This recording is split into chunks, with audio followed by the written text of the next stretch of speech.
been you. All night long, I waited for your love to come to the room to show you proof. It's you that I love. And now that I can feel you coming closer to me, I'm not running. Oh, may I say, I can't wait to get it on. I'm gonna give it to you.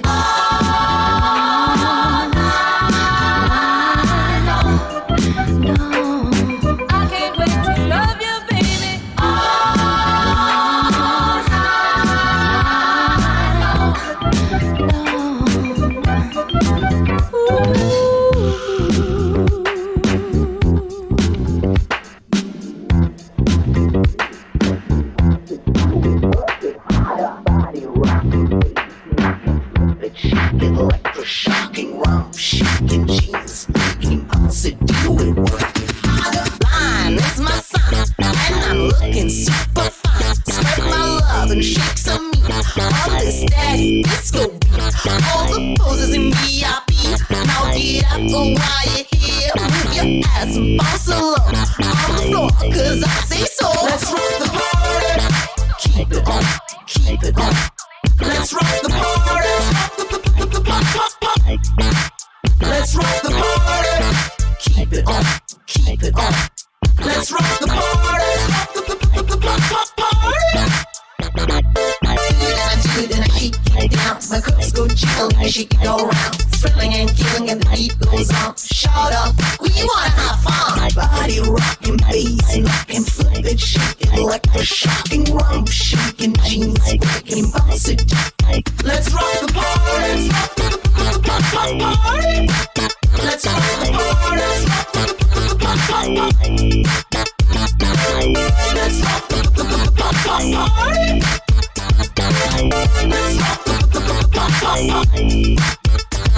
I do all like it, then I have it going on. Walk this way like my name is Rock. Sweating and wetting and the beat goes on. Shout out loud, we wanna have fun. Body moving, bass moving, flipping, shaking, mind losing, systematic, hypersonic, on and on like journey. Let's rock the party.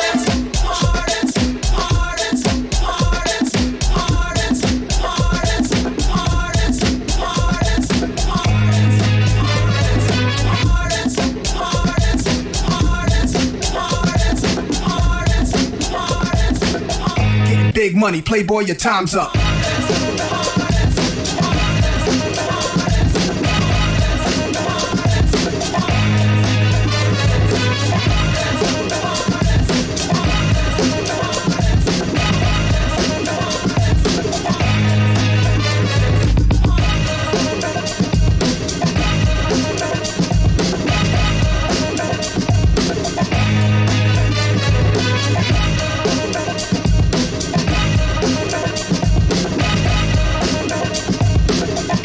Big money, playboy, your time's up.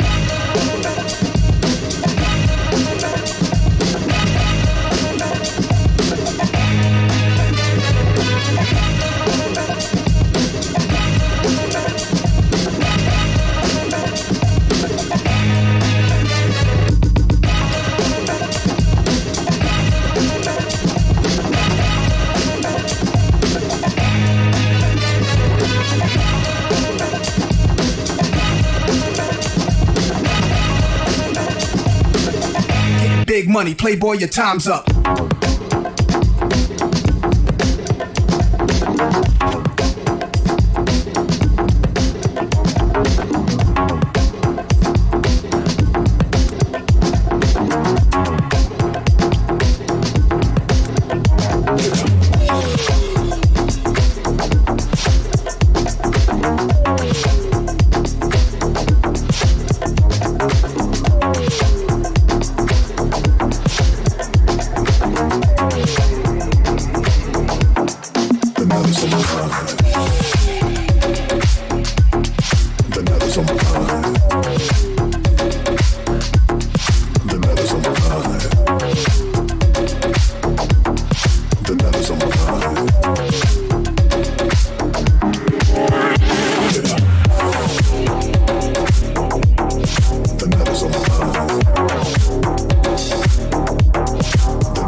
on my mind.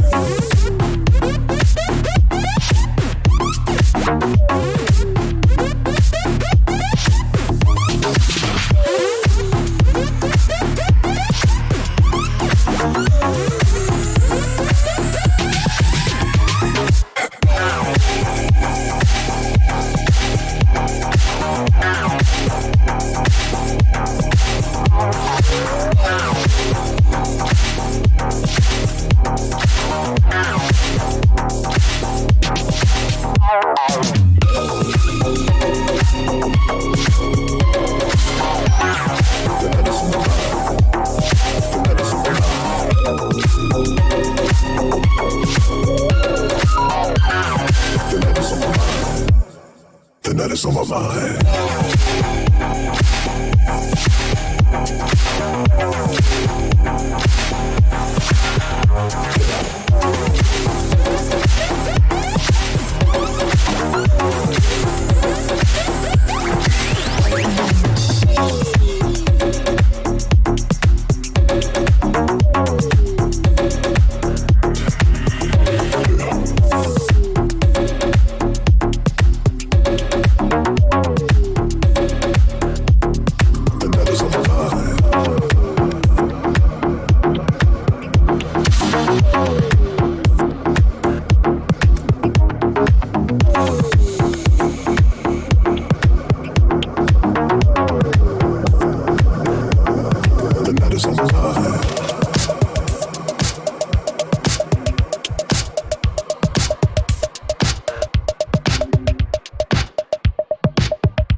Vietnam's history.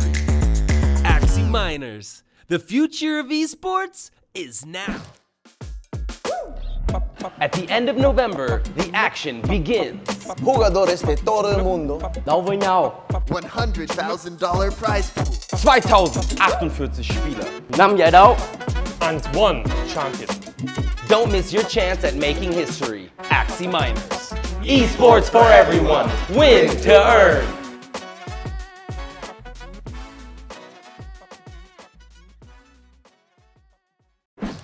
Say ba ba ba ba.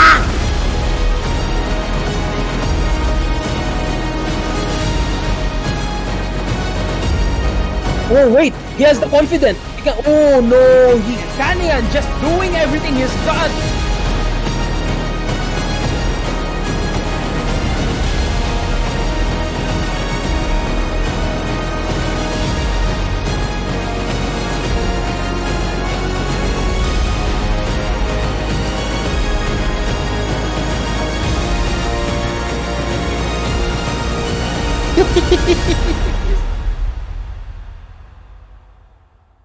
Join the Axie Action live in Vietnam March 10 through 12.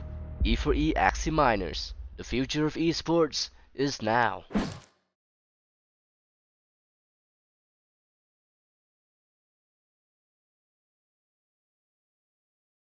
It is game time. I'm hyped. Oh my goodness. I have so much streaming ahead of me, but it's going to be freaking amazing. We have a real show for you guys tonight.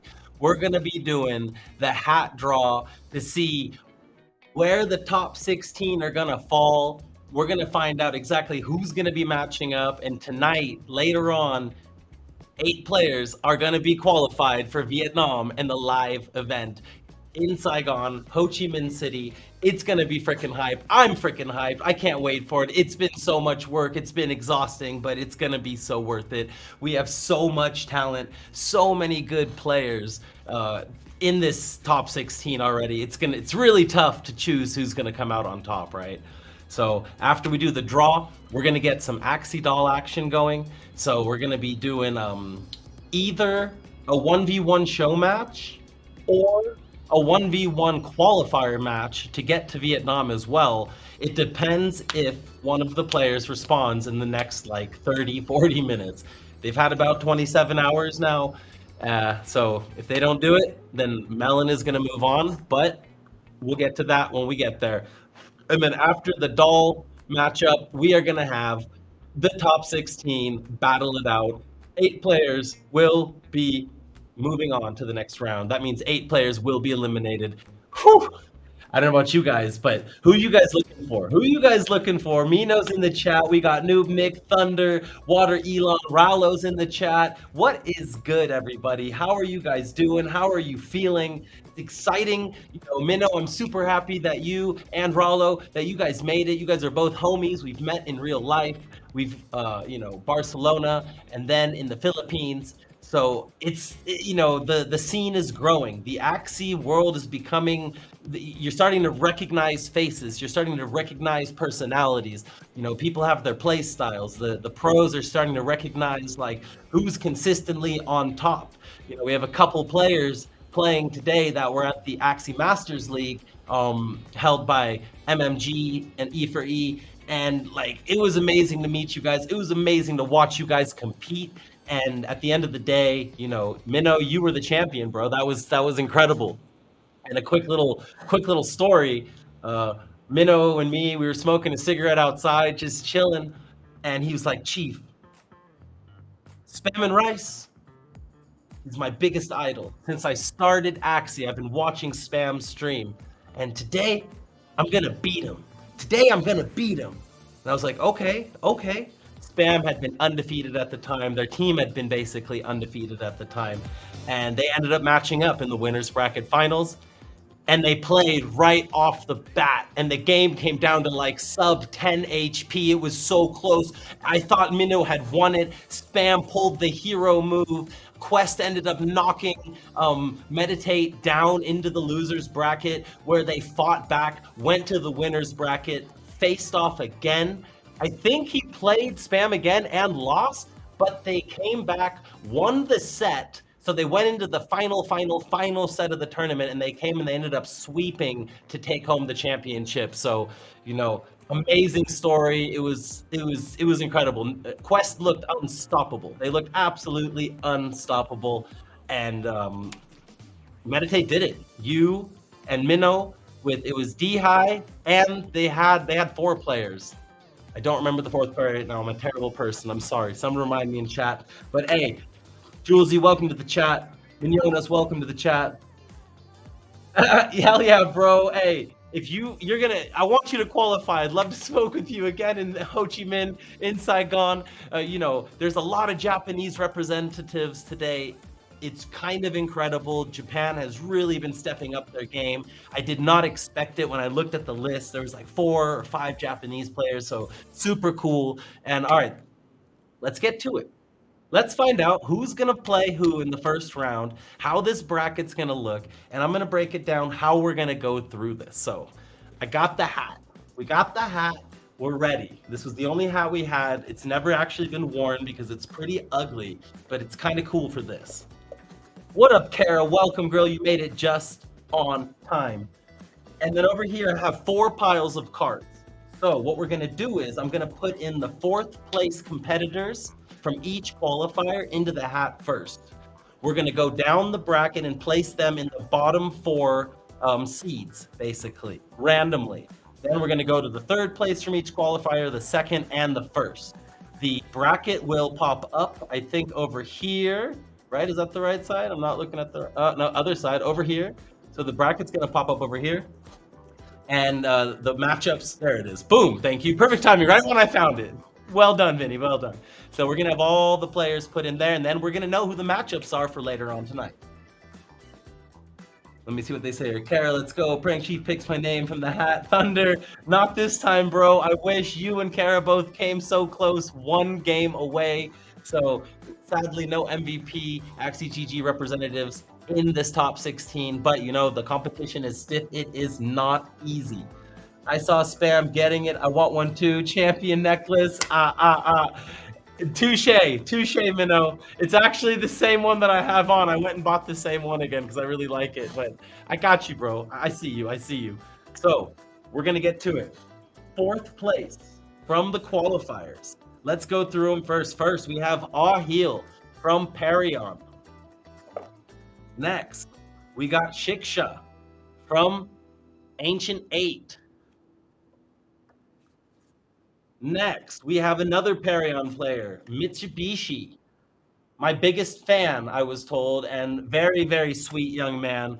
I was so happy to meet him as well at the Axie Masters League. And another one I met at the Axie Masters League, Paradise from Quest, coming in, battling for that spot. So we've got the hat. I'm gonna mix it up a little bit.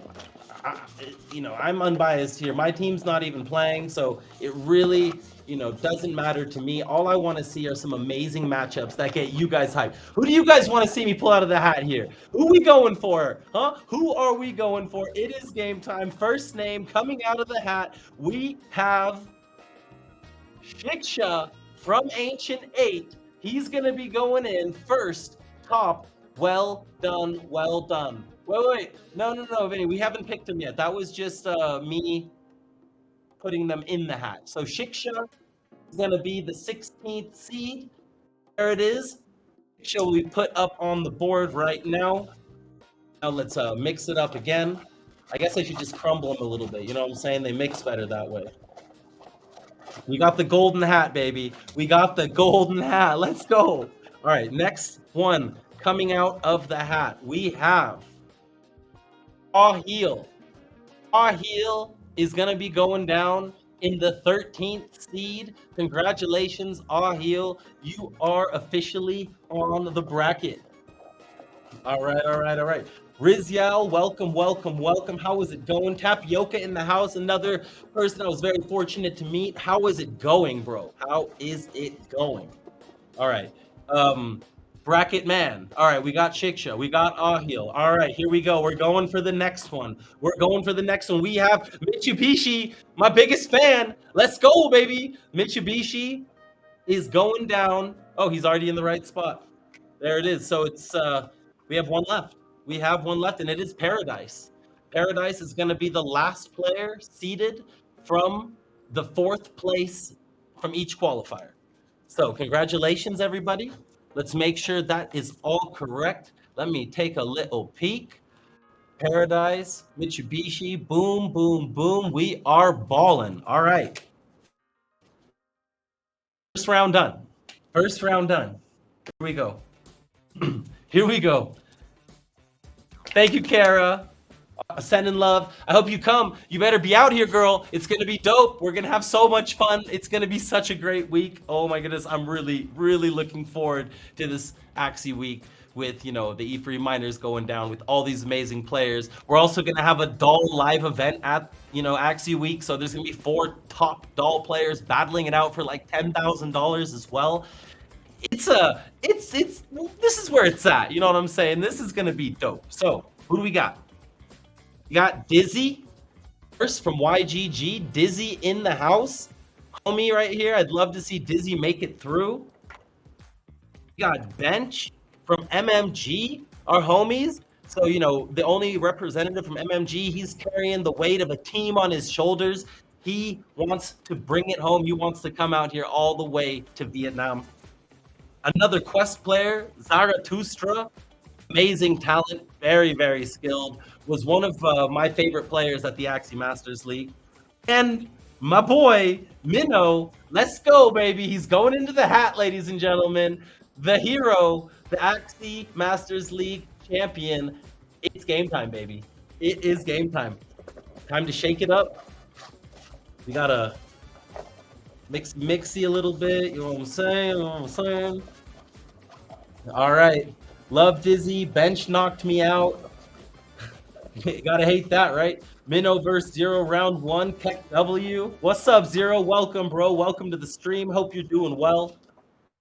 All right, we're pulling out the first name. We're pulling out the first name. Who is it? It's Dizzy. It's Dizzy from the Philippines. He's ready. YGG representative. Where is Dizzy gonna go? Dizzy is gonna go right there at the number 9. All right. Let's see. Next up, we have Bench, MMG, also from the Philippines. Put him in there, baby. Put him in there. GG, MMG, they're in it. They are in it. All right, we have 2 more. Who's it gonna be first? We have Zarathustra from Quest playing from Argentina. There it is. That leaves only 1 man left in the hat. That is Mino. Mino is going to take that final spot for the 3rd place qualifiers representing Quest and Japan. You know, Japan are known for Clash Royale, and now they're becoming known for Axie Infinity. So, mouth is dry. Zara also knocked me out. Hey, there it is, Thunder. And these players, you know, they've already made it to some live events. They've already made it to some high placements. And they're showing they're ready to do it again. Any of these players that can make it to the 2nd live event under us, I find that pretty, you know, it's pretty impressive. That would be pretty dope. So, going on to the 2nd place players from each group. It is time. I remember our match on the 3rd qualifier. Oh yeah, oh boy, in the chat, here they are. They're ready to throw down. No, I'm just kidding. Both of them very respectful players. But first, another Japanese player, Kanayan from Guild QB. New name for me personally, but you know, seeing the Japan there, I think it's just kind of like they know how to make game culture, and once they get into something, once they go hard, they go hard. So, you know, I think, you know, getting 2nd place in your qualifier, that also speaks for itself. These qualifiers were not easy. They were big. There was 500 people in some of them. And when that happens, you know, there's a lot of talent and you have to win a lot of close games. RNG is a factor. It ain't easy. It ain't easy. Who else we got? We got Blue, YGG, also from Japan. YGG also represented here very well. Well done, YGG. We got, here's one you guys are looking for. Zero, he's in the chat representing Meditate in Malaysia, Malaysian, and he wants to come regardless. I know he wants to cast if he doesn't qualify. He tried to qualify for Doll. He got so close. Gotta respect the grind. The man is out there playing multiple games. He's definitely, he's a gamer and he's gonna be here for a long time. He's here to stay, and I would not be surprised if he made it through here today, through this qualifier. All right, we got one more. That is Naoki Aso, no guild from Brazil. No guild. If the guild is called no guild, okay. If he doesn't have a guild, somebody better pick this guy up. That's all I'm saying. Somebody better pick this guy up. He's representing. He's out there. Hey, MVP. MVP. There's a guy with no guild in top 16. If he qualifies. Just saying. All right. Here we go. Shuffly. Time to do the shuffly. What do you guys think's gonna happen, huh? What do you guys think's gonna happen? This is it. Now the players are coming together. We're gonna have all these places. What? Vinny, we haven't done them yet. Sure. All right, we're doing them now. We are starting now with the first, second seed. We have Zero from Malaysia and Meditate. He's going into the bracket first. Oh, let's see. There it is. Zero versus Bench.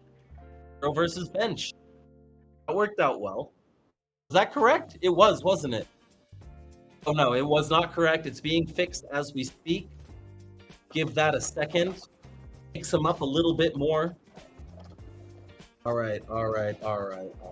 Let's go with this one right here. Who is it? Naoki Aso from Brazil, coming in as our second number 2 seed. Let's go, baby. He's now on the board with Zero.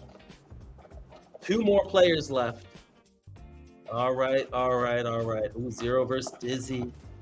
What else we got so far? Oh, none yet. Oh, they're coming in now. They're going to start coming in hot. Anayan from Guild QB, representing Japan. Going on the board next. It's game time, baby. Japan is all over the place. This is wild. So we have one left.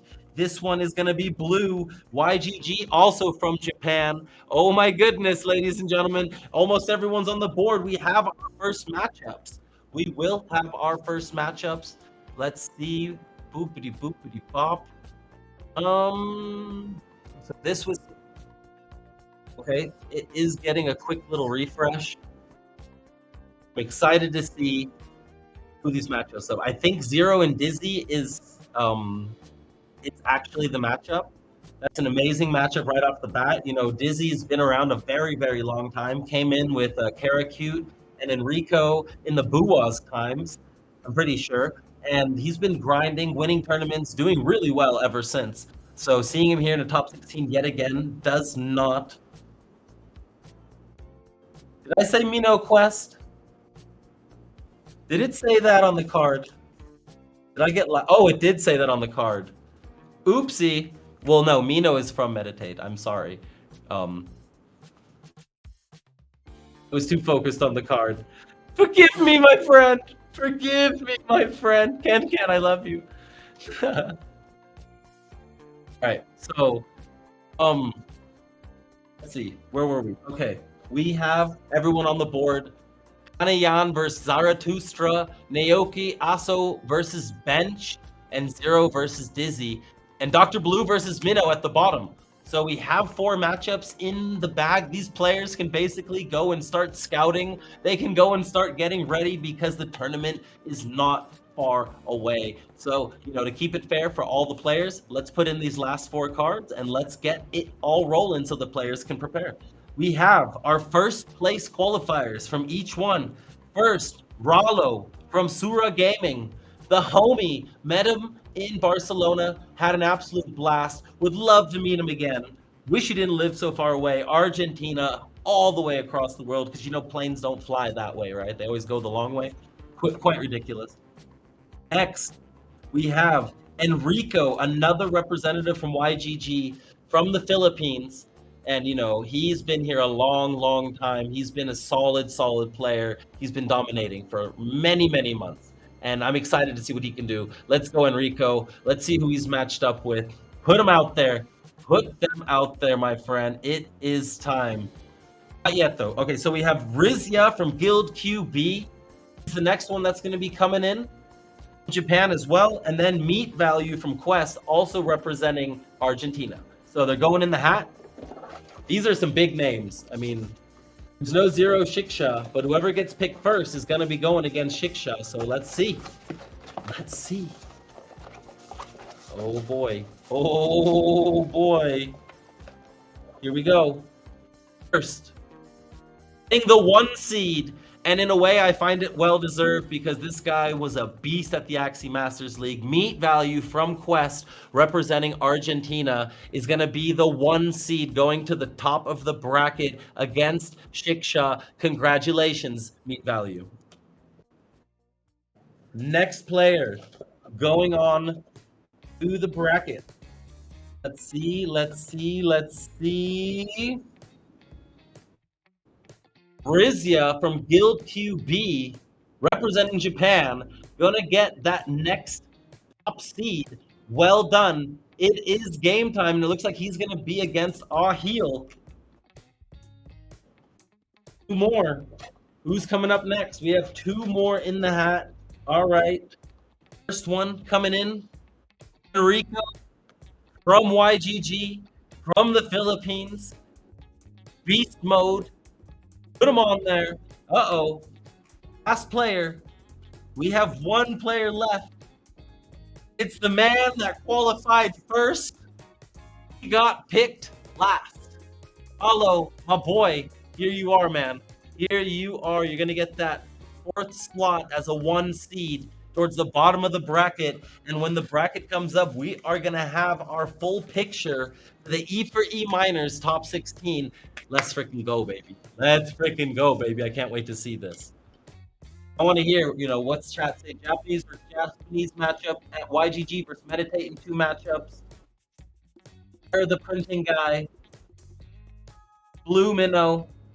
Heat Value, what is good, bro? Welcome to the chat. Glad you could make it. Oh, boy. Oh, boy. Oh, boy, oh, boy, oh, boy, oh, boy. Solange is having a quick little issue, but we are about to figure it out.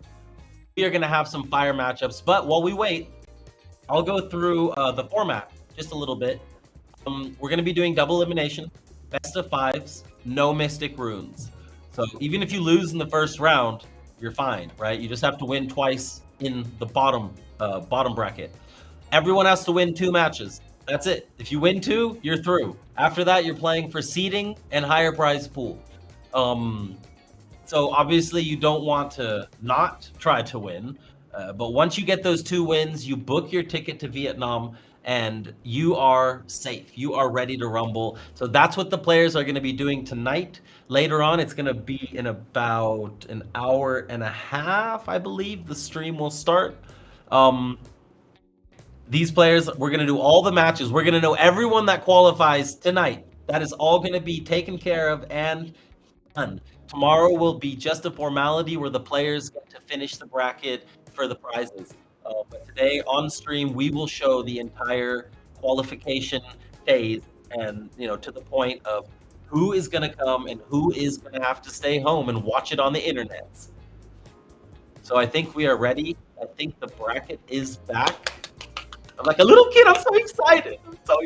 Let's go. Let's go, baby. Oh, Axie Masters League was truly an amazing experience. And here it is. Ladies and gentlemen, we have our matchups. Let's get a tweet out. Let's get a tweet out with this right away, admins. Right now, it's on screen. Heat Value versus Shiksha. First round. People wanted to see Zero versus Shiksha, so I'm assuming that's going to be a good match. People are thinking Shiksha's got some skills. Going into the 16th seed, not easy, but that is the way. That's just the way that it is. Next, we got Zero from Meditate and Dizzy from YGG. Hey, these are big names for me. I'm excited to cast that match. I like both these guys. Met them both in real life. Or no, Dizzy, we met, yeah. And then Zero, we've casted together in the past. So I can't really pick a side there. Let the best man win, right? Next, we got Rizia versus Ahil. So these guys, Ahil was the best player from Perion, I think, at Axie Masters League in the qualifiers and in the main event. He was just very, very strong. So even though he's getting one of the lower seeds, I feel like he is maybe even the favorite. But Rizia, a tournament winner, a qualifier winner, obviously is very, very strong. So maybe I'm wrong, and Rizia is just going to go in and knock him out. Next, we got Naoki Aso, guildless against Bench from MMG. So again, Naoki Oso getting second place in a qualifier, Bench getting third, it looks like. Naoki showed he made it to the finals, right? He lost to one of the 1 seeds, and all these 1 seeds are pretty freaking amazing, so can't really fault him for that. Bench, on the other hand, a very strong player from MMG, knocked out Thunder in the pre-rounds and is been strong for a while now. So I know Bench more, that name is more familiar to me, but Naoki with the higher seed, it's scary. Oh no. Oh no. This next one hurts me. Boy Enrico versus my boy Mitsubishi. Biggest fan against the 1 seed. Perion versus YGG. This is going to be fun to cast. Sad to see someone lose. Definitely going to be sad to see someone lose. But both these players, incredibly talented. And they're both able to take the pressure and make it into a main event, right? Enrico was also in the Axie Masters League. And that was with, I think it was Dizzy and Fusei, I believe. There's one more YGG player they often play with. I'm not sure which one it was. So next, we got Kanayan, Zarathustra. Zarathustra was one of my favorite players at the Axie Masters League. Or the MMG Masters League. He killed it. He was strong. He was playing a lot of slow, longer stall games, but it was funny. He brought out the mushrooms. He brought out the tree stump. We started nicknaming him during the stream, so that was very entertaining. Not gonna lie, really enjoyed that because he just kind of made the story, right? So Kanayan, another one of these up and coming players that high seed. I think Zarathustra is gonna have to really fight for this. It's really gonna be tough. He's gonna have to really battle through. So we got 2 more matchups. We got Rallo, the first qualifier in the whole free minors, against Paradise, another one of the MMG Masters League players. So already used to the live stage, already used to the pressure, already been through this kind of top 16 situation, nothing new. So is the experience from another LAN event going to come through, or is Rollo going to be able to upset, the experience basically? That's going to be very, very interesting to see. Both players very, very good. So it's Quest versus I just had a brain fart. Sura. Quest versus Sura. Then that one. And then we got a YGG versus Meditate matchup. Dr. Blue and Minnow, both from Japan. Japanese matchup going down. Dr. Blue, again, higher seed, but Minnow, he's a hero, man, and he shows up when it's important. So, ladies and gentlemen, these are your top 16. These are the players we're going to see in about an hour and 20 minutes. So if you want to stick around, we got some doll action coming up, as well as a little bit of an interlude. We're going to, have a little commercial break. This has been great. So many people are already in here. I'm loving it. Let's make sure to get out on Twitter. Let's get some tweets spreading. Let's let people know what's going on here. Mods, drop some tweets in the chat. Let the people, support us. This is how we can help the scene grow. This is how we can help Axie Esports, Web3 Esports become that next thing. We got to work together. We all got to push it. We all got to pump it. And this is the way, baby. This is the way. So thank you guys so much for coming by for this segment of the show. I'll be back in about 20 minutes for the doll segment of the show. So little 20-minute break, go get some food, take a shower, do a little workout, say what's up, let your people know on Twitter, and come back for the action that is in store tonight. It's going to be epic. We love you. E4E Miners, Axie Week. Let's go, baby.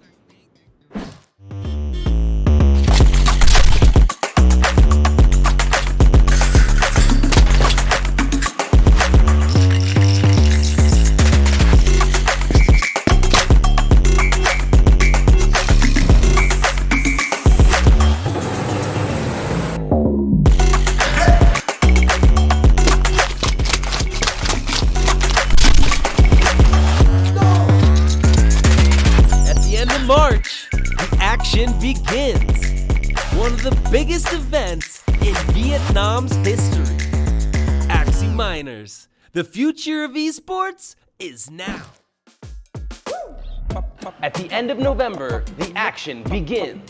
Jugadores de todo el mundo. Now we know. $100,000 prize pool. 2048 Spieler. 5 giải đấu. And one champion. Don't miss your chance at making history. Axie Miners. Esports for everyone. Win to earn.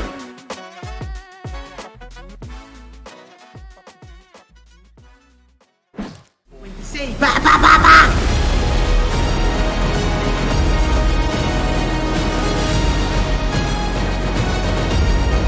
Oh wait, he has the confidence. He can, oh no, he can't just doing everything he's got.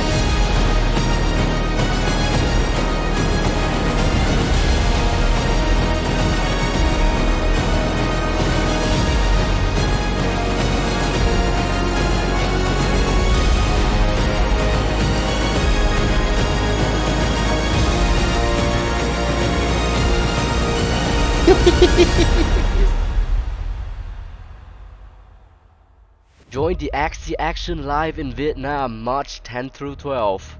E4E Axie Miners. The future of esports is now.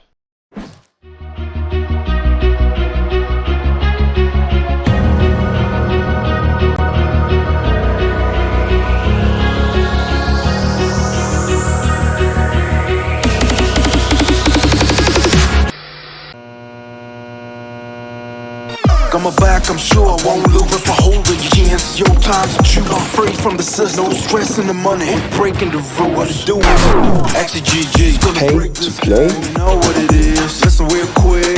Play to earn. Bring your own money, be your goddamn.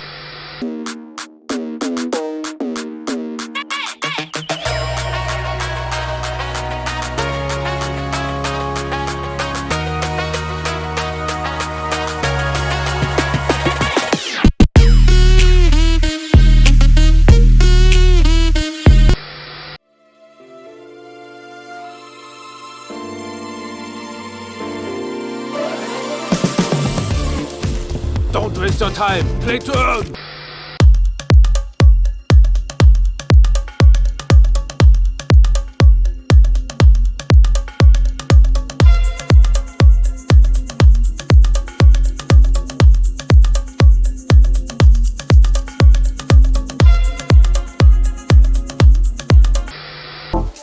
Trying to find what you like. Oh, you and I won't close our eyes till we cross that line. Don't waste your time. Play to earn. There's something that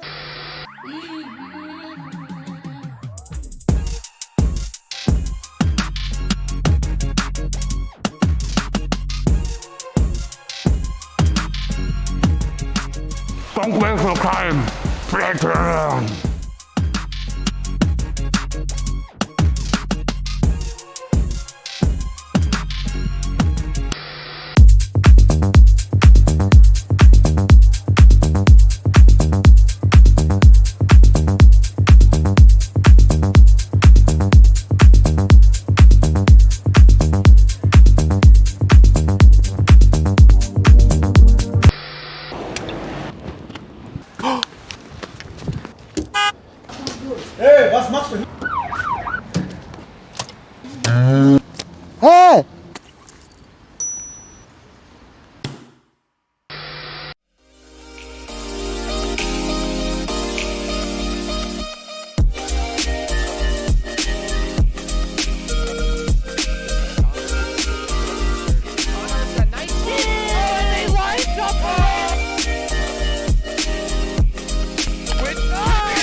waste your time. Play to earn.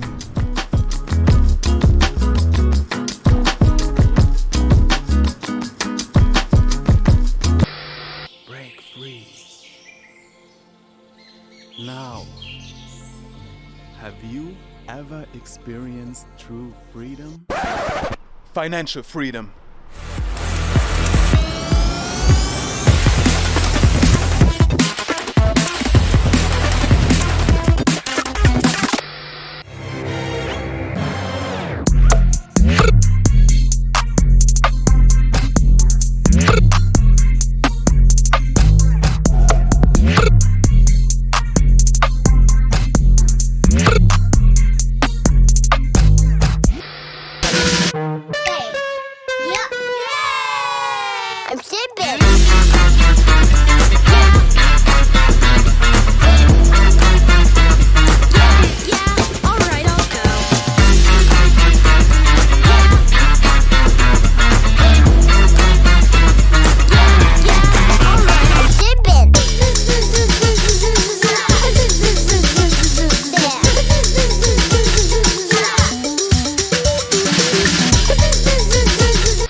Cavities in sight, we just bite our way through the sweet taste of life. Calories to earn, to burn them off for hot night living. Seated near the chef on them spinning tables.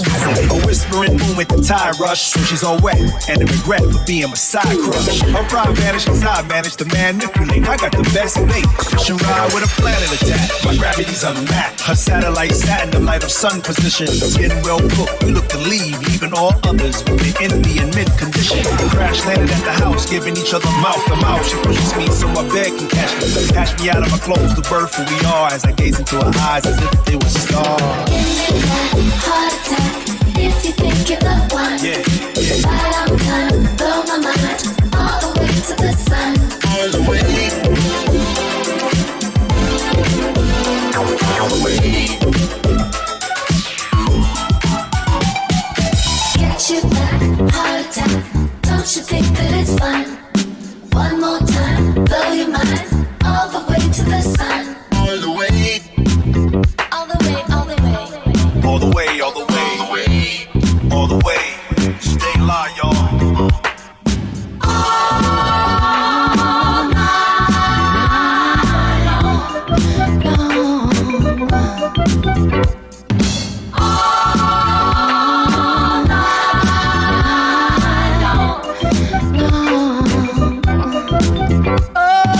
Something's got me so excited, baby. A feeling I've been holding back so long. You got me shook up, shook out on your loving. And boy, I can't wait to get started loving you. I need all your love to come to the room to show you proof. It's you that I love. And now that I can feel you coming closer to me, I'm not running. Boy, may I say, I can't wait to get it on.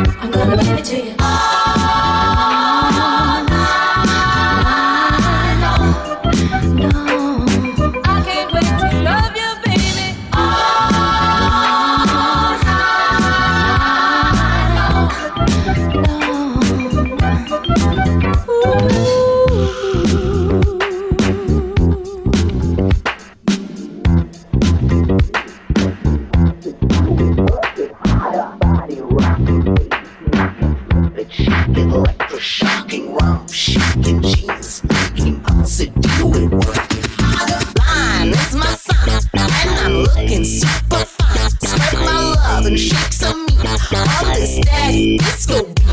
All the poses in VIP. Now get up and while you're here, move your ass and bounce low on the floor, 'cause I say so. Let's rock the party. Keep it on, keep it on. Let's rock the party. Let's rock the party. Keep it on, keep it on. Let's rock the party.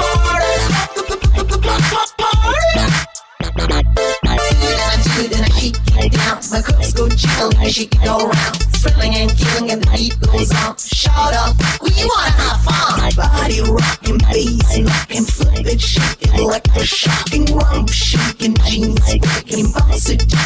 Let's rock the party. Let's rock the party. Let's rock the party. Let's rock the party.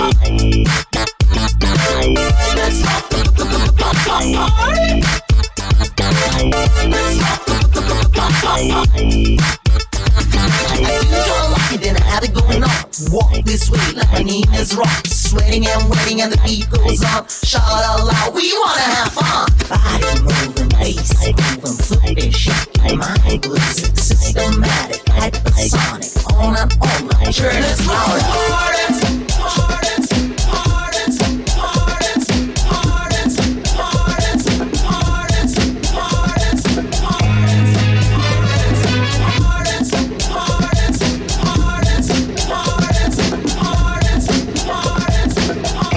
Big money, playboy, your time's up.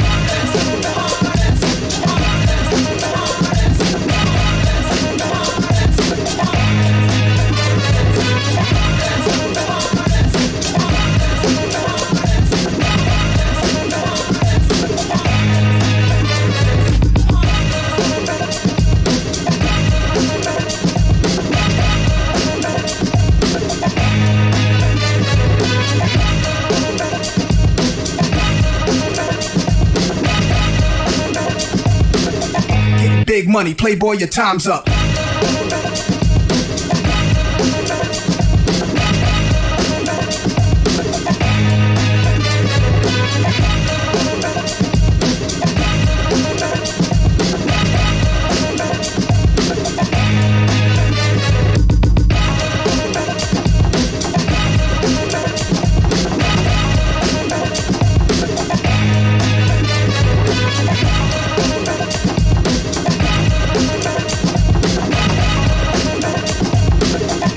Big money, playboy, your time's up.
That is on my mind.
Calories in sight, we just bite our way through the sweet taste of life. Calories to earn, to burn them off for hot night living. Seated in a chef on them spinning tables. A whispering moon with the tide rush, so she's all wet and a regret for being my side crush. Her pride vanished as I managed to manipulate. I got the best bait, she ride with a planet attack. My gravity's unmatched. Her satellite sat in the light of sun position. Skin well cooked, we look to leave, leaving all others with the envy in mid condition. Crash landed at the house, giving each other mouth to mouth. She pushes me so my bed can catch me. Catch me out of my clothes, the birth who we are, as I gaze into her eyes as if they were stars. Heart attack, if you think you're the one. Yeah. Right on time, blow my mind, all the way to the sun. All the way. All the way.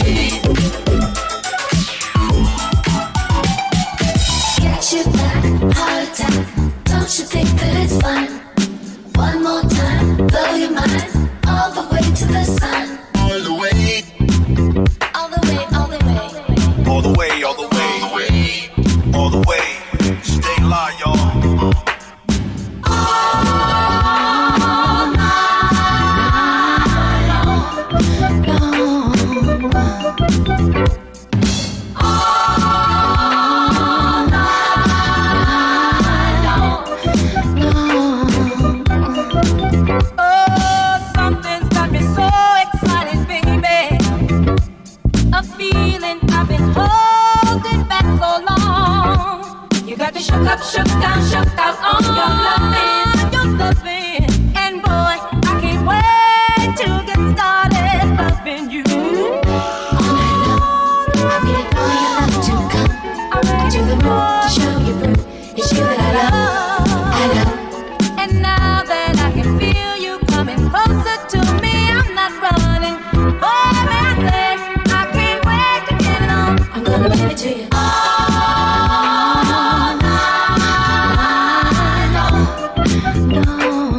I can't wait to love you, baby.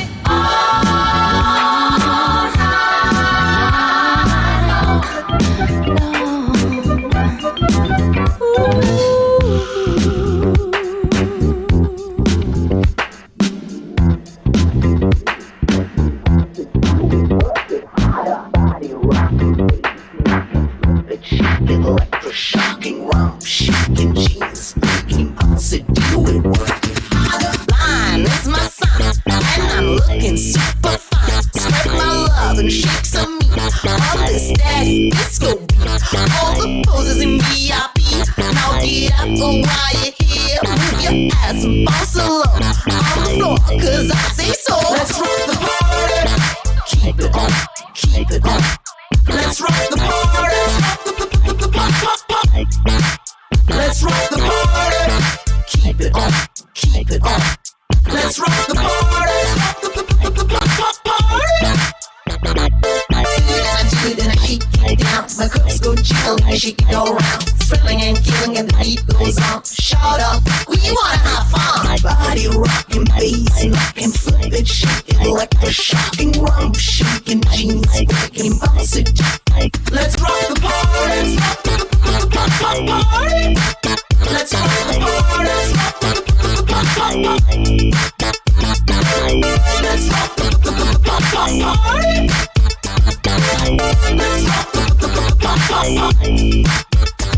I do all like it, then I had it going on. Walk this way like my name is Rock. Sweating and wetting and the beat goes on. Shout out loud, we wanna have fun.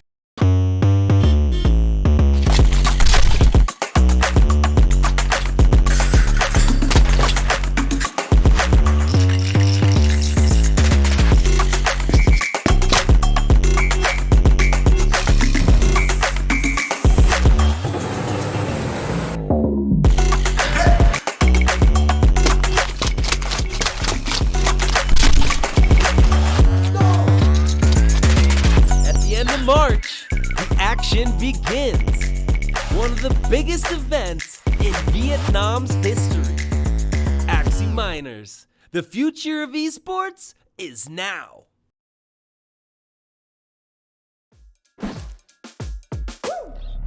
At the end of November, the action begins. Jugadores de todo el mundo. Now we know. $100,000 prize pool. 2048 Spieler. Nam Yadao. And one champion. Don't miss your chance at making history. Axie Miners. Esports for everyone. Win to earn.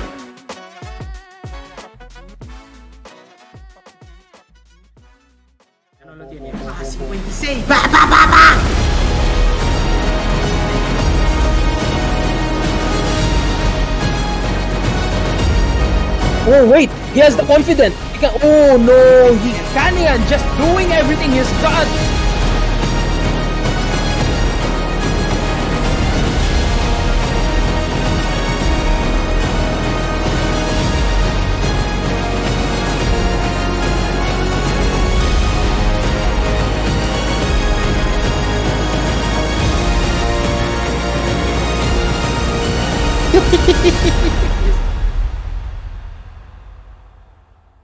Join the Axie action live in Vietnam March 10 through 12. E4E Axie Miners. The future of esports is now.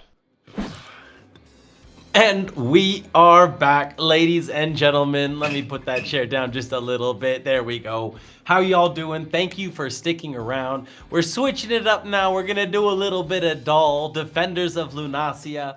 We've got Sourbeck, the reigning world champion, basically. He's been dominating, representing Axie GG MVP. And then we have Melon. I don't know if Melon has a team, actually, but he should. He definitely should. He is a beast.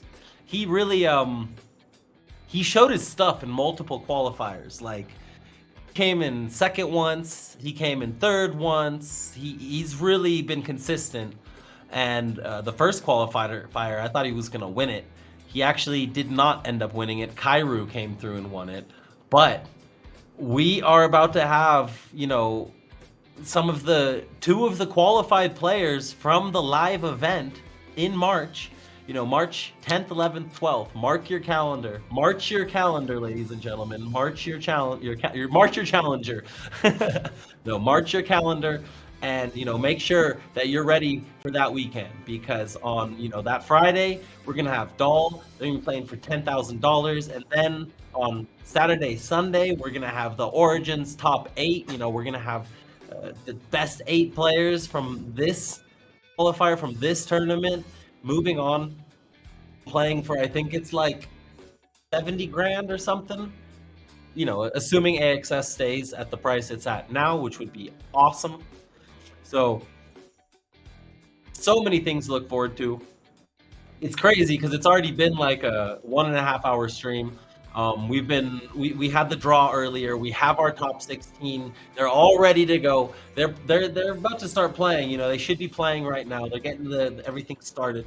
And in about 45 minutes to an hour, we're gonna hop over and do some Origins. But first, we are gonna get into some Doll, and we have the drafts going. The first bans have been done already. So if you don't know about Doll, you get an Axie, and what we're doing is the players are drafting moves. So each player gets to ban a move, and then player 1 gets to pick a move, player 2 picks 2 moves, player 1 picks 1. They're both gonna ban another move. Same flow, but the other way. So player 2 picks first, player 1 picks twice, player 2 picks. Boom. Then they're gonna have 8 moves, and they're gonna share the 8 moves. Everyone is gonna be using the same, or these 2 players are gonna be using the same moves each game. Then what we're gonna do is they're gonna play a game with, what did we decide, Nick? We said they're gonna play a game with this draft, and then they're gonna do one more draft. They're gonna play a game with that draft, and then we're gonna average out the points. And the player that had the best 2 average runs is gonna move on to. This is really just one of these. You know, they're doing this for pride. This is a match for them to show who's the best. You know, get some drafting practice in, give you guys a show, and get ready for that main event in March in Vietnam. It's gonna be lit, baby. I'm so freaking excited. It's gonna be a busy week, but you know, you guys need to be ready for this. Tell your friends, tell your family, let everybody know what's good. Get everyone hyped and ready for this Web3 entertainment that you guys have not seen. We're gonna have the Axie sisters there. We're gonna have some sick content, sick player intros, sick behind the scenes. We're going all in. Oh, but the draft is on the board. It is time. Let's see it here, ladies and gentlemen. First Melon pick, Garish Worm, Sourbeck following with Mary and Post Fight. Sirius, Biden's coming in. Zigzag and Snail Shell were banned. I think they forgot the bans before the Bidens. Oopsie. That's why we're trying new formats. So, people that don't know, Doll is still, you know, a very new game, and we figured today is a good opportunity to try a new format yet again. The players have wanted to draft like this for a while, so we said, let's do it. And today we're going to do the average of 2 matches and kind of see how that plays out, see if that's cool or not. The one-time death match is a lot of fun. So Starback didn't pick Biden's, he banned Biden's. I see.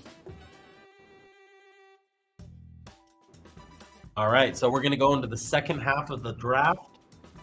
So far, the players are going to be using Garish Worm, Mary, Post Fight, and Sirius. Mary gives some shield, I believe. Sirius is a great move for pushing back bosses. Navaga, interesting moves. Interesting moves going on here.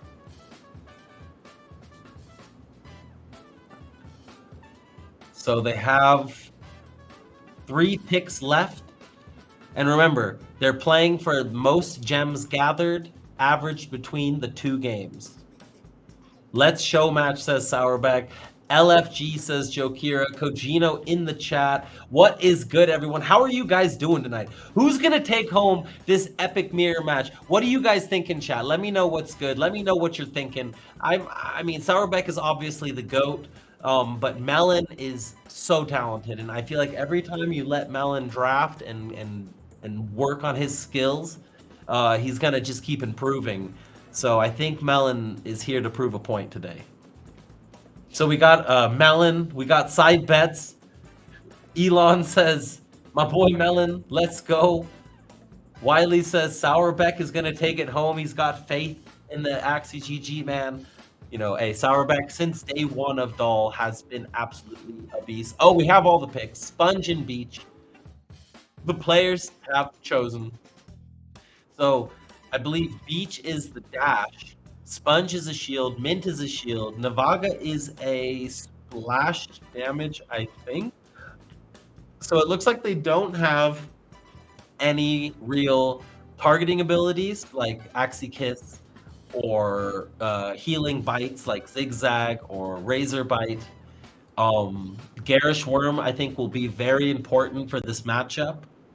Garish Worm is going to give them space to operate and not take too much damage. OG, the Fierce Melon or the OG Sourbeck? That is the question. That is the question. Who's going to do the tingy? Who is going to do the tingy? So, ladies and gentlemen, we're going to have two little doll matches to get warmed up for the top 16 Origins event. E4E Miners, baby. It's Axie Week. It's going to be freaking sick. We're going to have welcoming parties. We're going to have watch parties. We're going to have, the sisters will be there. It's going to be so much fun. There's going to be live music. There's going to be game shows. It's going to be the full experience. We're not saving anything. We are going all in. We want to show, like, what could the Web3 Super Bowl be like, right? Obviously, massive funding. It would be even better, but we want to be that Web3 Super Bowl. We want to be future, right? We're all here building the future. We're all here pushing Web3 and the games and the esports. And it's a long, hard battle. Definitely a battle. But, you know, we got this. We got this. The Miners Sisters? No, I don't like that name. That's a terrible name. Oh, man. All right, they are picking their skills. They are getting ready to hop into this round. And as soon as they're ready, admins, let them go, let them launch. I am ready to do this. I'm going to be talking for like another 8 hours. So, you know, keep it flowing. Keep it flowing. We out here, baby. Yeah. Miyaki, welcome, welcome, welcome. How are you doing? I hope you're ready. I hope you're ready to watch some awesome doll action because it's coming in right now. It is game time. The players have started. They are going in, and we are in that early game. Okay, I still see my face, and we're swapping over right now. It is going down. All right, ladies and gentlemen. I need to pull this up on the big screen. Whew. I need to take off these headphones for a second because my ears hurt. Okay. So both players starting off, you know, early game is very chill. Let's see how they get the bats. Left player, who's on the left, who's on the right? Let's get some name. Oh, Melon's on the left, Sourbeck on the right. So Melon is avoiding the bats completely. Both players seem to be focusing on the Garish Worm, trying to get that leveled up first. Sourbeck trying to really use the Sirius to take out those waves. Diving through with the beach. Both players at about the same time. Both leveling up Sirius. Both with about the same gems. So Sourbeck seems to be just a little bit ahead. Down a couple seconds. But, you know, this early in the game really doesn't mean anything. Finally found the emoji, says Niyaki. All right. So remember, these players are going to have 2 rounds to play.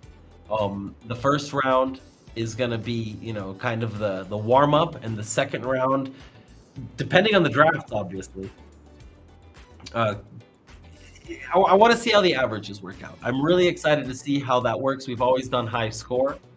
I think high score is great, but I think averages also has some value and some merit to it because, you know, consistency, right? It's not only about being that star in the moment. Consistency is definitely something you want to go for.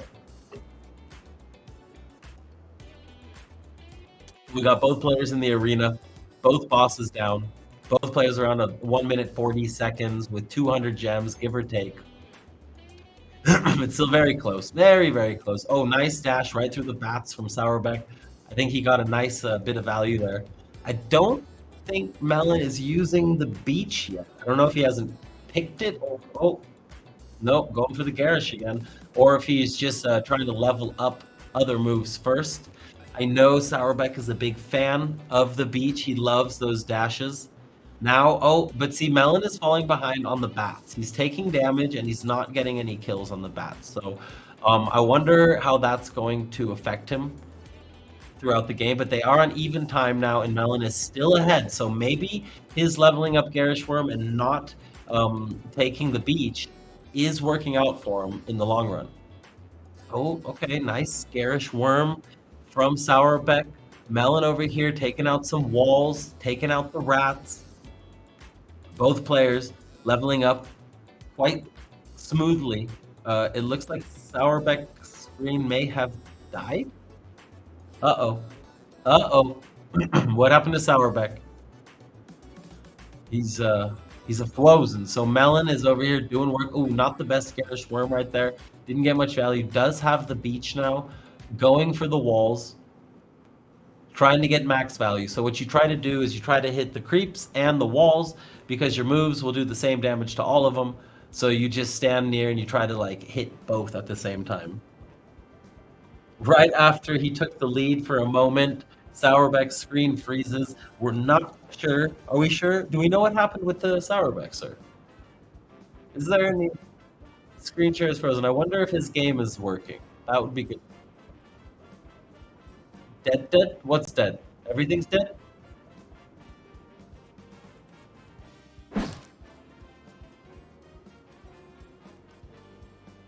Melon is pausing the game. Sourbeck's screen share went down. We're having some technical difficulties, ladies and gentlemen, but we're going to figure it out because that's what we do.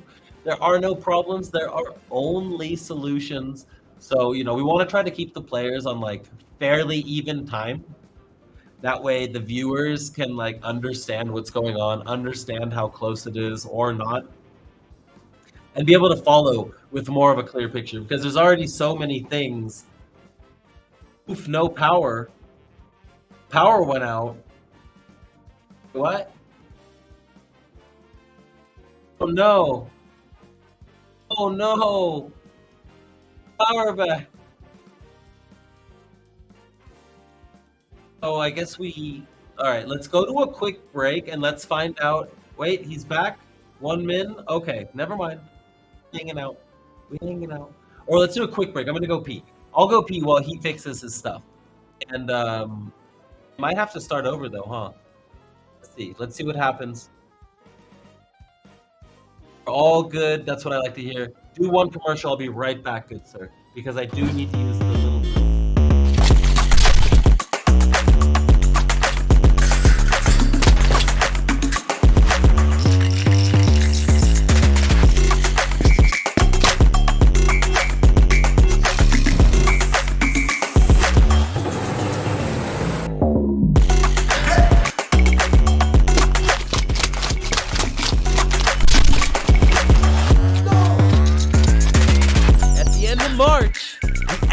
Begins one of the biggest events in Vietnam's history.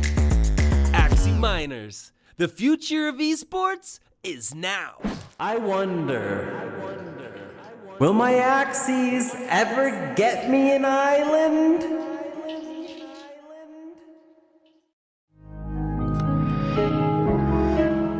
Yeah. It's Axie Infinity, baby. Yeah. You ain't ready. Let's go.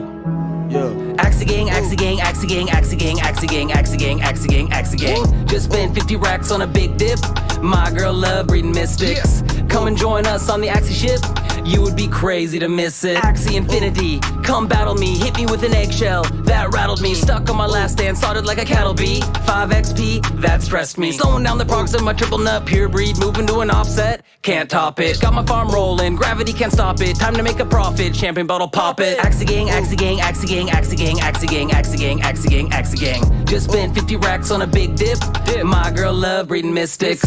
Come and join us on the Axie ship. You would be crazy to miss it. Axie gang, Axie gang, Axie gang, Axie gang, Axie gang, Axie gang, Axie gang, Axie gang. Just spent 50 racks on a big dip. My girl love reading mystics. Come and join us on the Axie ship. You would be crazy to miss it. Internet monsters, graduate with honors. His muggle money squanders. Just sit and ponder. LT's under, driving in his Honda. Now he's got Geenie sitting in his lawn chair. D-Live sponsor, content monster. E-girls just start going bonkers. E-transactions take a little longer. While we wait, we just get stronger. Axie gang, Axie gang, Axie gang, Axie gang, Axie gang, Axie gang, Axie gang, Axie gang. Just spent 50 racks on a big dip. My girl love reading mystics. Come and join us on the Axie ship. You would be crazy to miss it. Axie gang, Axie gang, Axie gang, Axie gang, Axie gang, Axie gang, Axie gang, Axie gang. Just spent 50 racks on a big dip. My girl love reading mystics. Come and join us on the Axie ship. You would be crazy to miss it.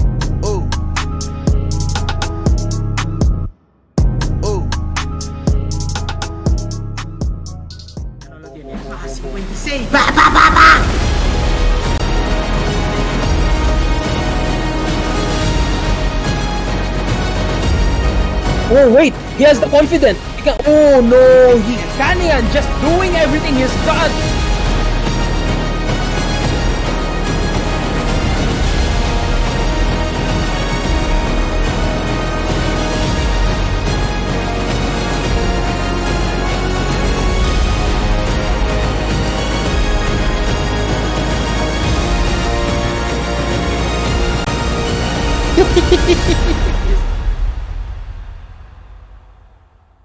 Join the Axie Action live in Vietnam March 10 through 12. E4E Axie Miners. The future of esports is now.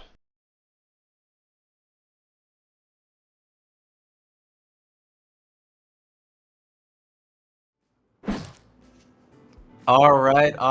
We are back. Screen share me, good sir, and let me know what is going on. But we have Melon back in its Power Beck. As Wiley said, I love it. It's a great name. Power Beck is gonna jump back in here any second. Back in the room. He's back in his tingy, ready to rumble. So we're gonna get them split screen here in a second. But in the meantime, Melon going after the rat, sitting there. He's been leveling up his garish worms all game. So now he's really getting to take advantage of that. Takes out the rat with the quickness. Okay. Melon's feeling good right here. Already over 1,100 gems gathered. Going for the bats. Gets a nice bat. Baboomshka right there. And now dropping the garish worm into the horde.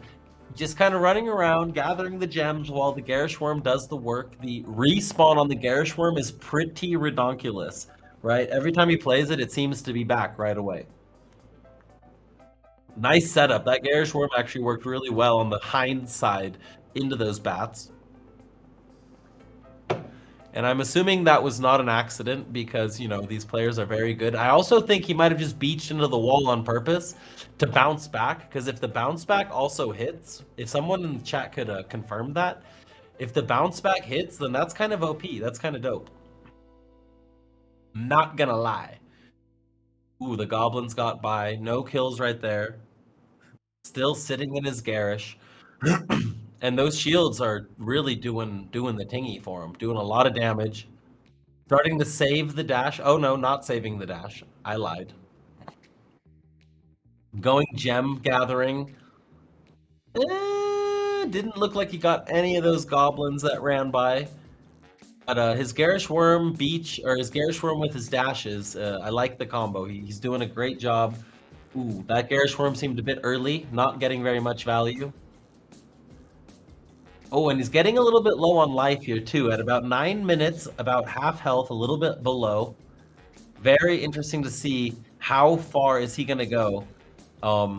And interesting to see, where is our man Sourbeck? Or is the internet in South America just breaking right now all around the board?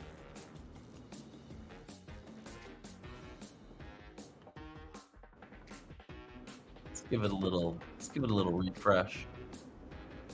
All right, so we are back. He's against the blue dinosaur now. So the blue dinosaur is one of those bosses that, like, if you're not strong enough, you're in trouble.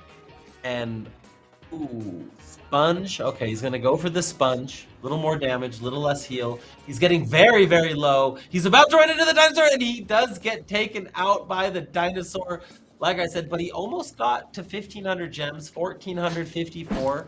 Pretty impressive. Remember, this is a draft, right? These players are drafting the parts, so they don't get like a perfect build. There's bans built in. And so we have a 1450 score from Melon. Not exactly sure what happened with Powerbeck. I thought he was Beck, but he's not Beck yet, it seems. We're still waiting on the GOAT to, he is back. He is Beck. So let's see if we can get him in here. Let's see if we can get him on stream, doing his tingy, breaking it down, running it, because, we want to see, can he beat the 1450 mark in the first game? Can he go into game 2 with a lead?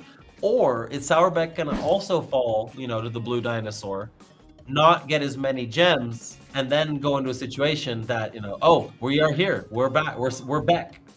So about 9 minutes. 1450 is coming up right now, so it looks like Beck is going to be ahead after the first round. It looks like he is going to make it unless something crazy happens right here. Oh no, he already did it. So the GOAT. The GOAT is doing the thing. He's definitely out here. He's proving the world, even without internet, even without power.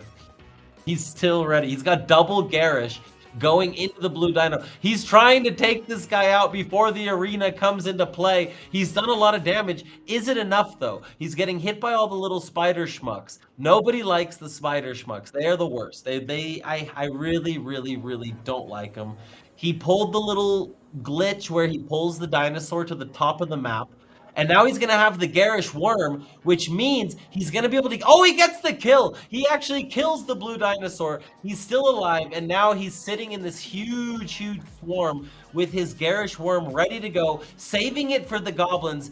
Also, leaping out so he doesn't take the damage. His shields are now all stacking. He's healing up. His garish worm is loaded and ready to go, and he's gathering gems and really looking to, put the pressure on Melon in the second round. He's already up over 120 gems, right? So the average is going up, and there's a lot of gems laying on the floor, about 1,200 gems, 1,100 gems, just laying around chilling. So he's back in the room. He's back in action. He's ready to, beckon his inner skills to just absolutely dominate these. Here it comes. He's gonna dash through yet again. Drops the garish worm behind him, and it's actually quite incredible. Like this guy has just stayed at the top of the doll game. It's not like he left ever, so you can't really say that he's Beck. He is Beck. I don't know, man. There's no words for it. He's incredible. He's a talent. And I'm super excited to finally meet him in Vietnam, where, to me, if he doesn't win, it's because he's not able to perform on a stage with some people watching and lights in his face, right? That's what it's going to come down to. Oh, and we have something in store for Origins, and I just had a great idea. We are going to put these players under some pressure while they're playing. Absolutely. Taking notes.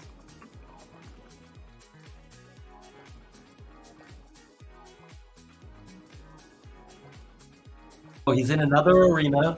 This boss, I don't know. He's not easy, obviously, but I feel like he's a bit easier than the blue dino. The blue dino is just a kind of a pain in the ass.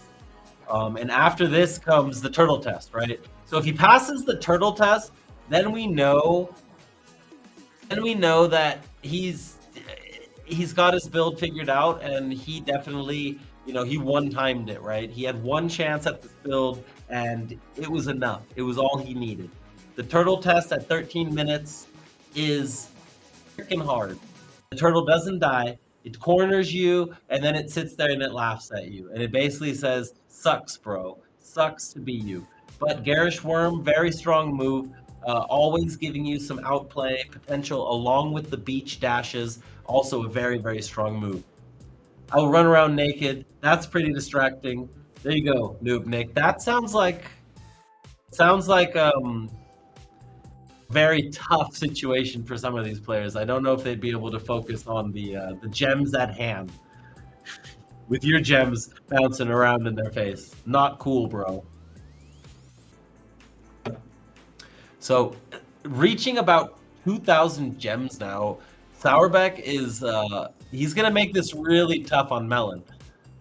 The way we did the format, right? And it's gonna be interesting. Let's keep scores and let's see if the average would have made a difference compared to the best run, right? Because maybe Melon has an amazing run next game, but because Sourbeck had a good run the first game, has a good run the second game, he still wins with Melon actually getting the best run of the match.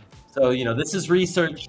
That's what we're doing. We're out here trying to figure out what is the best way to play Doll? What is the best way to compete in Doll? And oh my goodness, this turtle is getting absolutely mollywopped. He's trying to run through all of these garish worms. And honestly, I feel like he might be able to do this with the Sirius. If he can get the turtle to go through, oh no, too late for that. So he keeps his dash. He's got his garish worm. He has to use both at the same time. Wow, well played. He's ready to dash again. And again, the garish worm catches the turtle. That means he might be able to do this. He's probably going to be able to kill the turtle. Who is this guy? Who is this guy? Who's going to beat this guy at the live event? Like, seriously. He's playing an 8-move draft. He's taking the turtle test like it ain't no thing. He's out here. He just woke up. He probably hasn't even had his coffee. And he just took out the turtle in his first try with no power. Like, what in the what? What? I don't believe it. I don't believe it. The legend of Sourbeck continues to grow. If anyone even thought that was possible, it's happening. Doll growing, maturing as an esport in front of our eyes because, you know, there's a live event. It's real. And now we get to see, you know, what happens with a Doll live event. You know, do people enjoy it? Do the players love it? Do people want more? Or is it just a fad? I think Doll is here to stay. I think Doll is freaking amazing. And it needs to be, keep an eye out for it. Definitely keep an eye out for it.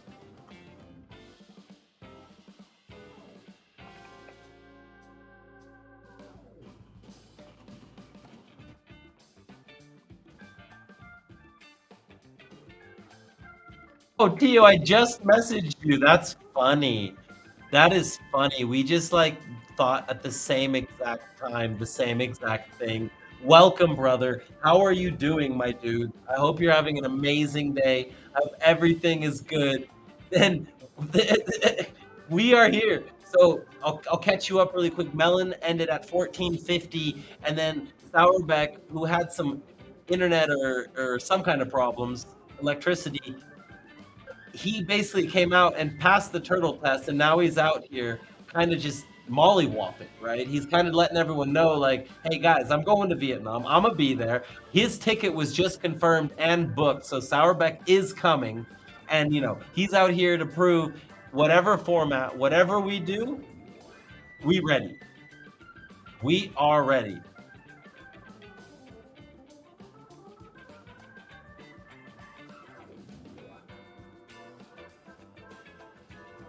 So he's just not stopping at this point. He's out here trying to prove, like, I'm gonna win it all in one round.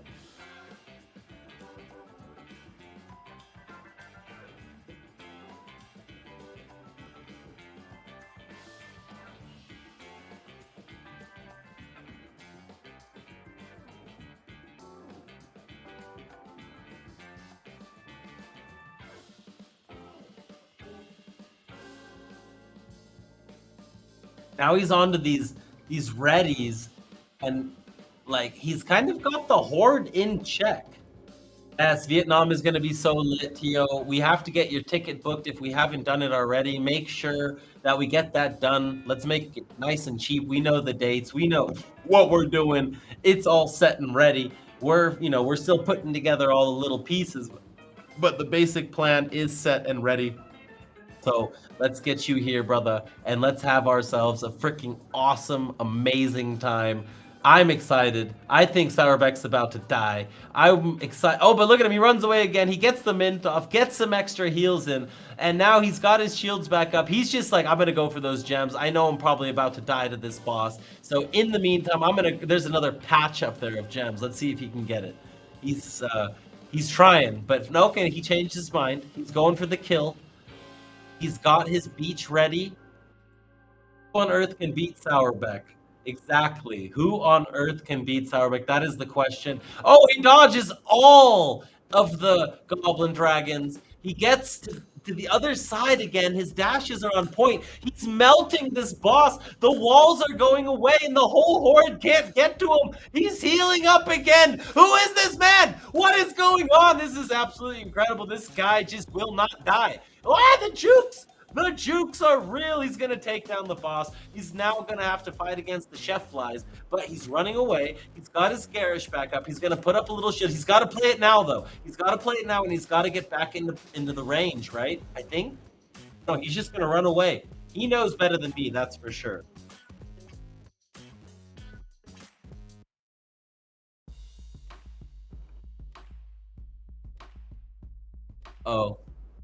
Oh, he's frozen and then he is frozen yet again. Oh boy, Sourbeck is having some technical difficulties. Poor lad.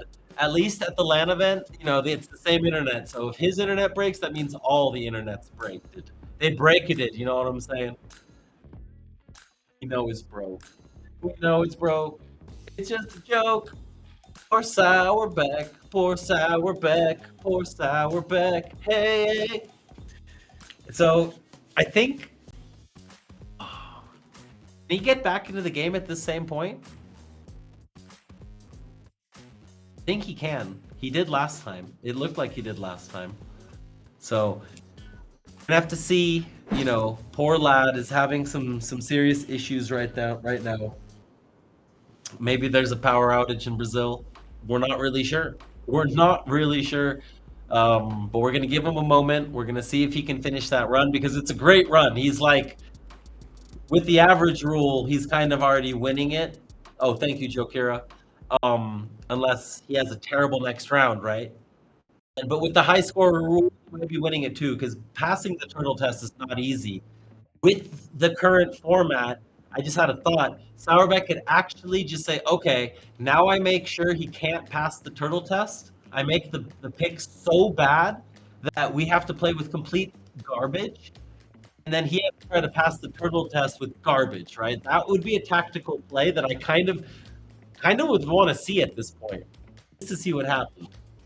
Thank you, Tio. I appreciate it. Don't cut me. As long as the game didn't close. Okay. Makes sense. That's great. It's great that that's an option. Let's hope that his whole entire computer internet didn't go out. That would be sad. All right, so let's do a quick break because I have a whole nother stream after the. Oh, he's make me talk here for like 10 minutes. Remember, guys, we have the Origins Top 16 coming up next. Bracket is live. I think there should be a tweet out there with the bracket in it. And you guys need to stick around. That's going to be fun. That is going to be a lot of fun. Oh, we're back. We are back. Here we go. We're back. Approaching 3,000 gems. Who is this man? 20 minutes. The Frog Queen is coming. Those garish worms, and then you push them back with the Sirius. That's pretty amazing, right? You're going to get that double damage, plus you're going to save yourself from all the pressure. All running into that. I feel like there's some kind of bait move, because a lot of these or a lot of these monsters are like running away from him. Is there a bait move, Jokira? Something that's pulling him. Oh, he's one shot now. He needs some heals. He doesn't have them. He's so low. He's got the mid. Is he gonna pop it? It's risky. He does pop it. He gets a little bit of life back. He's dancing. He's diving. He's ducking. He's juking. He's jiving. He's going for it. The little bats are coming. The greens, the reds, the walls, they're all coming. And he's actually healing up just a little bit. He's got his shield again, but the bats or the spiders, the spider flies. Oh my goodness, another shield is up. The dash is up. He's getting all of these gems on his way to the end. But again, he heals. His life keeps going up just a little bit. Who is this? Somebody kill him. Somebody end this. Oh my goodness. Oh my, and then again, huge heal right there. Huge heal from Sourbeck. Wow. He's like, nope, I'm not done yet. I'm going to show the world that I just dominate. I just dominate everything I do. Definitely a clutch play by the GOAT right there. Woo, okay. He's back to like 3/4 health. The fear of death is gone. And at this point, I'm starting to think, what if he makes it Karen? I doubt it, right? He can't make it to Karen. Can he make it to Karen? I don't think so. You guys think he can make it to Karen with this move set? What do you guys think? First, he's got to take out the one-eyed ogre, but he's got the garish worm serious, right? So I feel like he can take out the bosses. He can keep the hordes away from him as long as he needs to, as long as he plays it right. The spider chef flies. Those might be the scariest opponents for me. They're so hard to kill.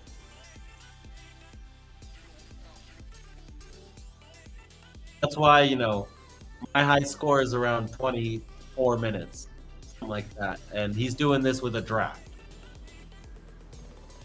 Small skill diff.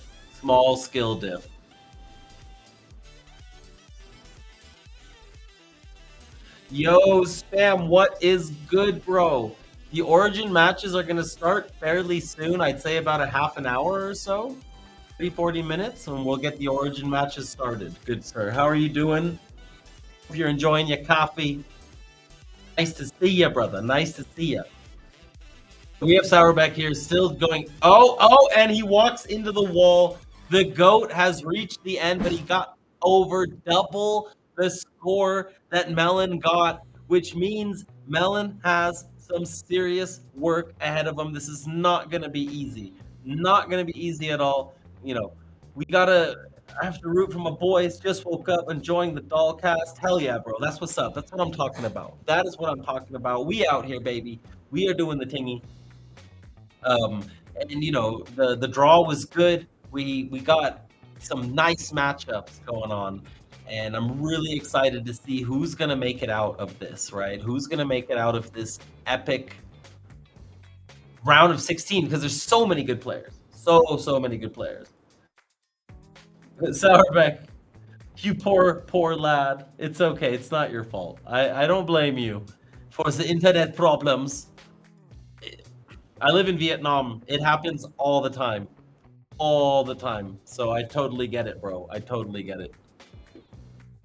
Theodol, hey GOAT, love in the chat. That's what I like to see. We need to do a fundraiser. We need to get Spam out to Vietnam. Who wants to throw in? Who wants to throw in to get Spam out to Vietnam? I know he really wants to come. I still need to see that clip. Oh, let me check that. I can do that now. I'm at my computer. Here it is. All right.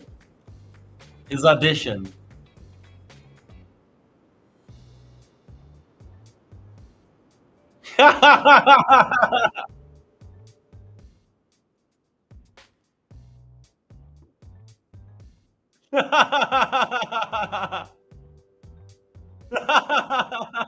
This is funny, Spam.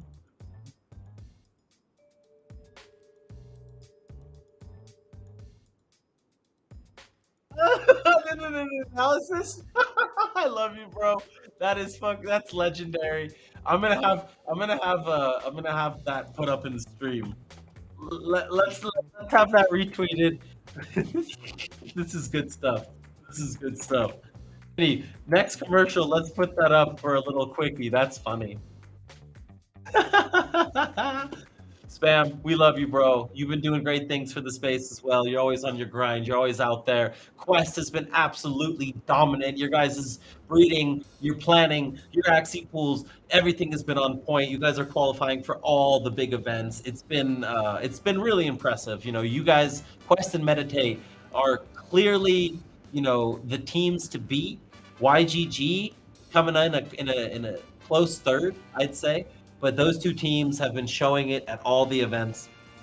And here too, tonight in the top 16, all three of the teams have their representatives. So we're going to see, that's going to be a lot of the storyline, I think. How are those three teams going to do? How are they going to move through this bracket? And who's going to get into the top 8, get flown to Vietnam for this uber epic event for about $100,000? I am freaking hyped. If you guys don't know, talked about this kind of stuff like 3 years ago, and I was like, this would be the dream, this would be amazing, this would be so cool. And here we are. We're literally 1 month away. 1 month away from, like, E4E, you know, Nick, amazing work. The whole team, amazing work. You guys have been absolutely crushing it, stepping it up day for day. You know, we've been building systems, we've been becoming a company. They're doing about 80 tournaments a month for different games, Web 2, Web 3. We're doing everything we can to support Web 3 esports, right? All since day one, we've been doing tournaments, finding money, and getting things done, finding streamers, finding players, getting them organized. It's a lot of work, you know, so we'd appreciate any love you guys can give to E4E. Get out there on Twitter, give them some support, because these guys have been working hard, and the work is just beginning, because this month, it's all about the marketing. We want to make this event the most amazing event Axie has ever seen. We want to take everything we learned from the MMG Masters League, and we want to put that into our event. You know, it's a dream. It's a dream that's already come true with the Masters League. Working with Bookmark and MMG was freaking amazing.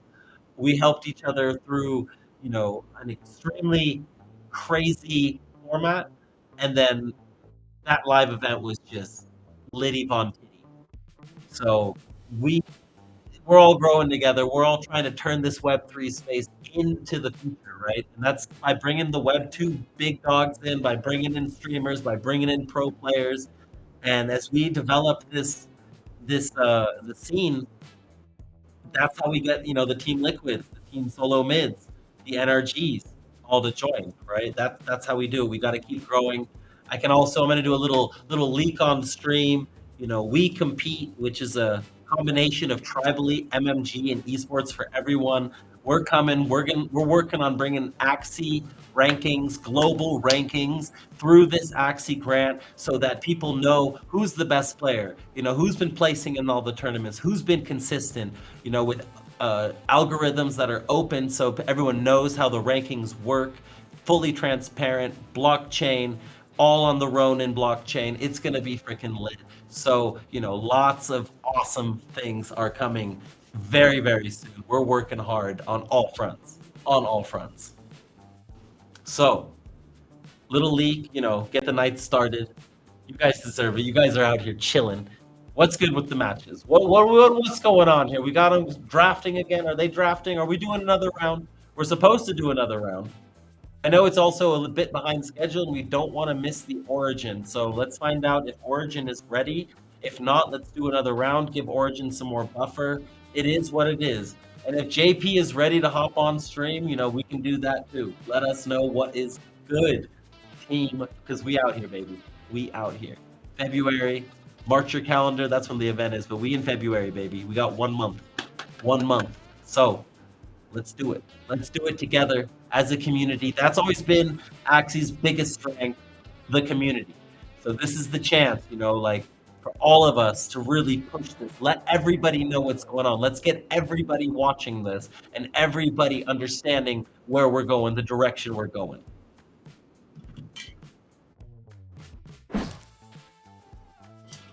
And while we wait, we're going to take a quick little break because my jaw is going to fall off in the next 7 hours. Oh boy. Oh my goodness, you got to be schmucking me. So we're banning the previous parts. All of the parts that were used in the match are banned, so the players cannot pick from those. They're picking from the rest of the pool, basically. So we have Snail Shell, Zigzag Hair, and Poupée are banned on top of Mary, Post-Fight, Sirius, Navaga, Mint, Sponge, Beach, and Garish Worm. So this time we're going with Axie, Kiss, Spiky Wing, Nemo, Tri-Feather, Iguana. You know, keeping the format fresh. All keeping the format fresh, not trying to have any stale gameplay.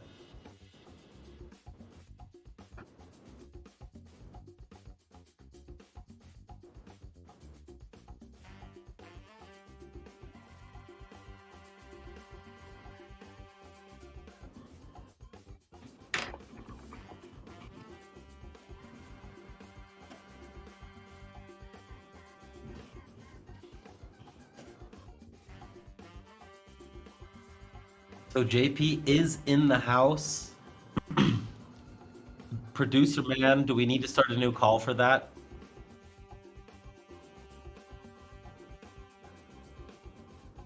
Oh, but you can just you can move it across, right? You can just add her to the group and it should call everybody.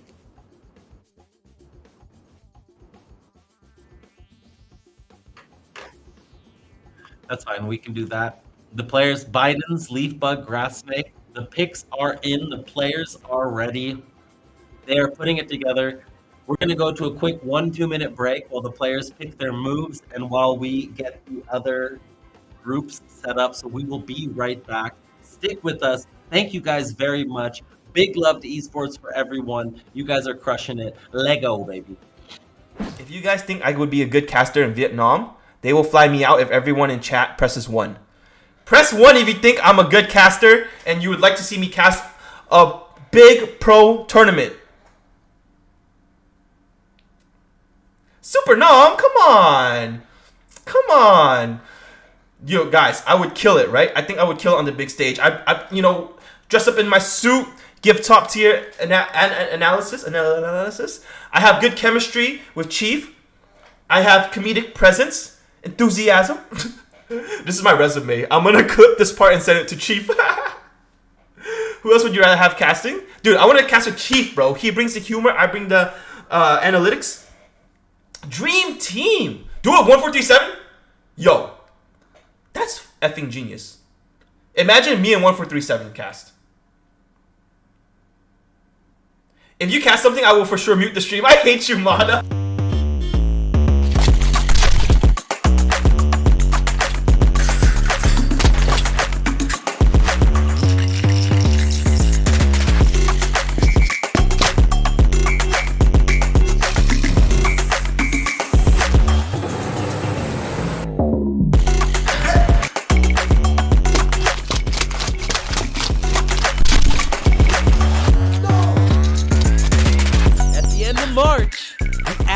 Begins one of the biggest events in Vietnam's history.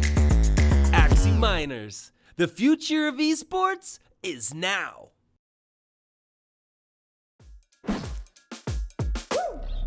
At the end of November, the action begins. Jugadores de todo el mundo. Đấu với nhau. $100,000 prize pool. 2048 Spieler. 5 giải đấu. And 1 champion. Don't miss your chance at making history. Axie Miners. Esports for everyone. Win to earn.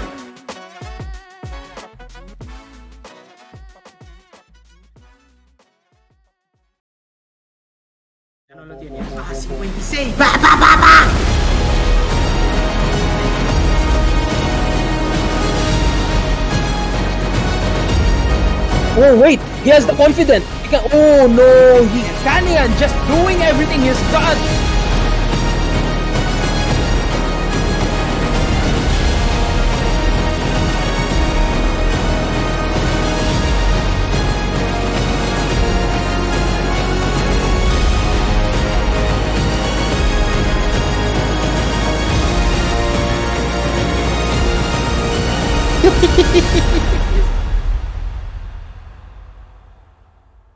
Join the Axie Action live in Vietnam March 10 through 12. E4E Axie Miners. The future of esports is now.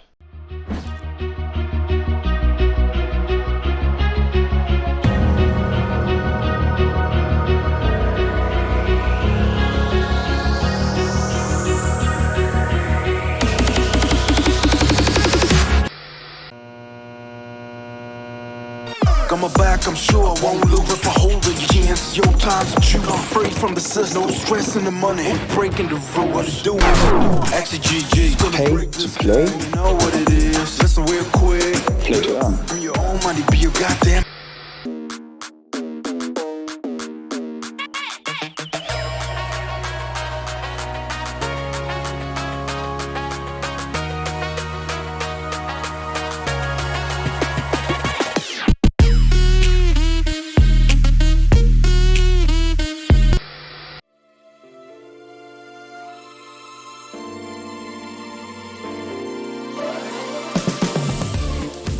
Don't waste your time. Play to earn.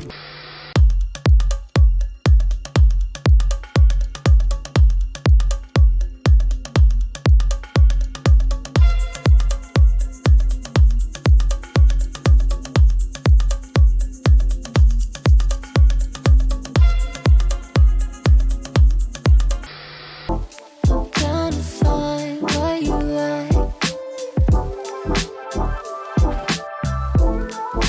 Oh, you and I won't close our eyes till we cross that line. Don't waste your time. Play to earn. There's something that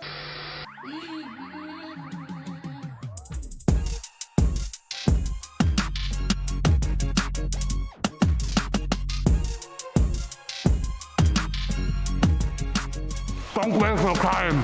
Play to earn.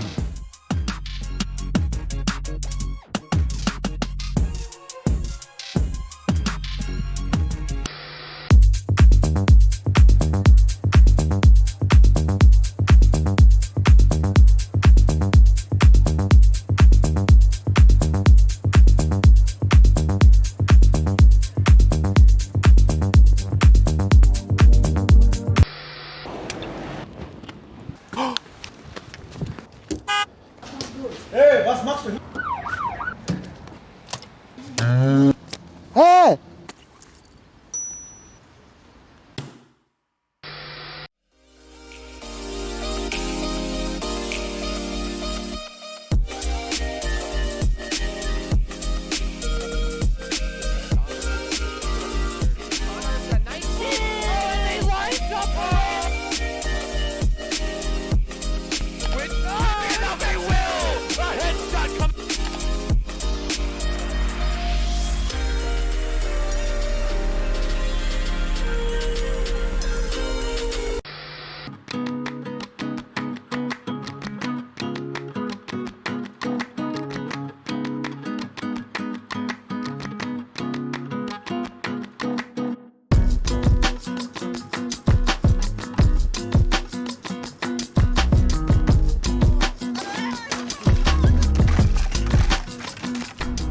Don't waste your time. Play to earn.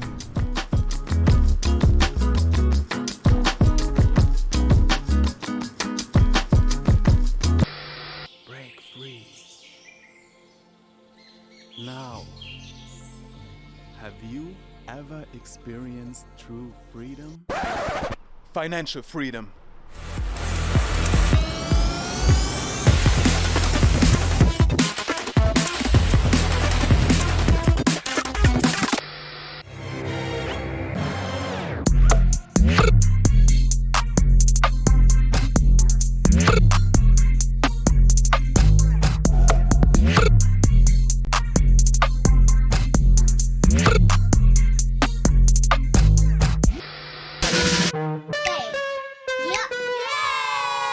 I'm sipping.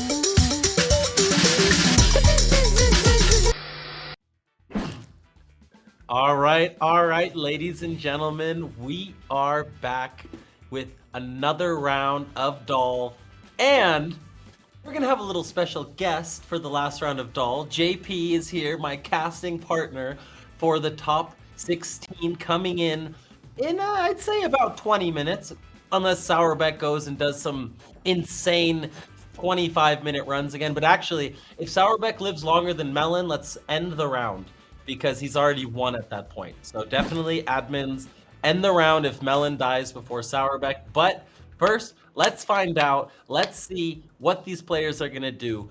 If Melon can battle back, because Melon's gonna have to put up a godly round, right? That is gonna be absolutely necessary.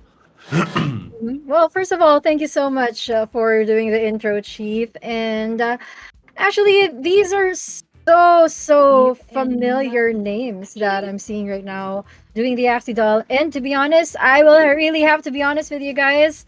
I swear, I don't know what the heck is happening here, because this is Axie Doll, and I swear I'm 100% new to it. But I'm wishing all the players the best of luck here, and eventually I'll get to understand what they're doing. Yeah, so we'll use this as an opportunity, and I'll just walk you through it. I'll teach you. So the game starts, and each player well, first we had a draft, right? First the players did a draft. I'm not going to go into the draft. We'll start with just the basics of the game. Each player picks a starting move, and they start killing creeps. As soon as they start killing creeps, they're dropping, every time they kill a creep, the creep drops a gem. As you pick up gems, you level up. Every time you level up, you get 3 cards on your screen. That's where the RNG comes into play. You pick one of those 3 cards, and that card levels up, or you have level 1 so that you start shooting out that move.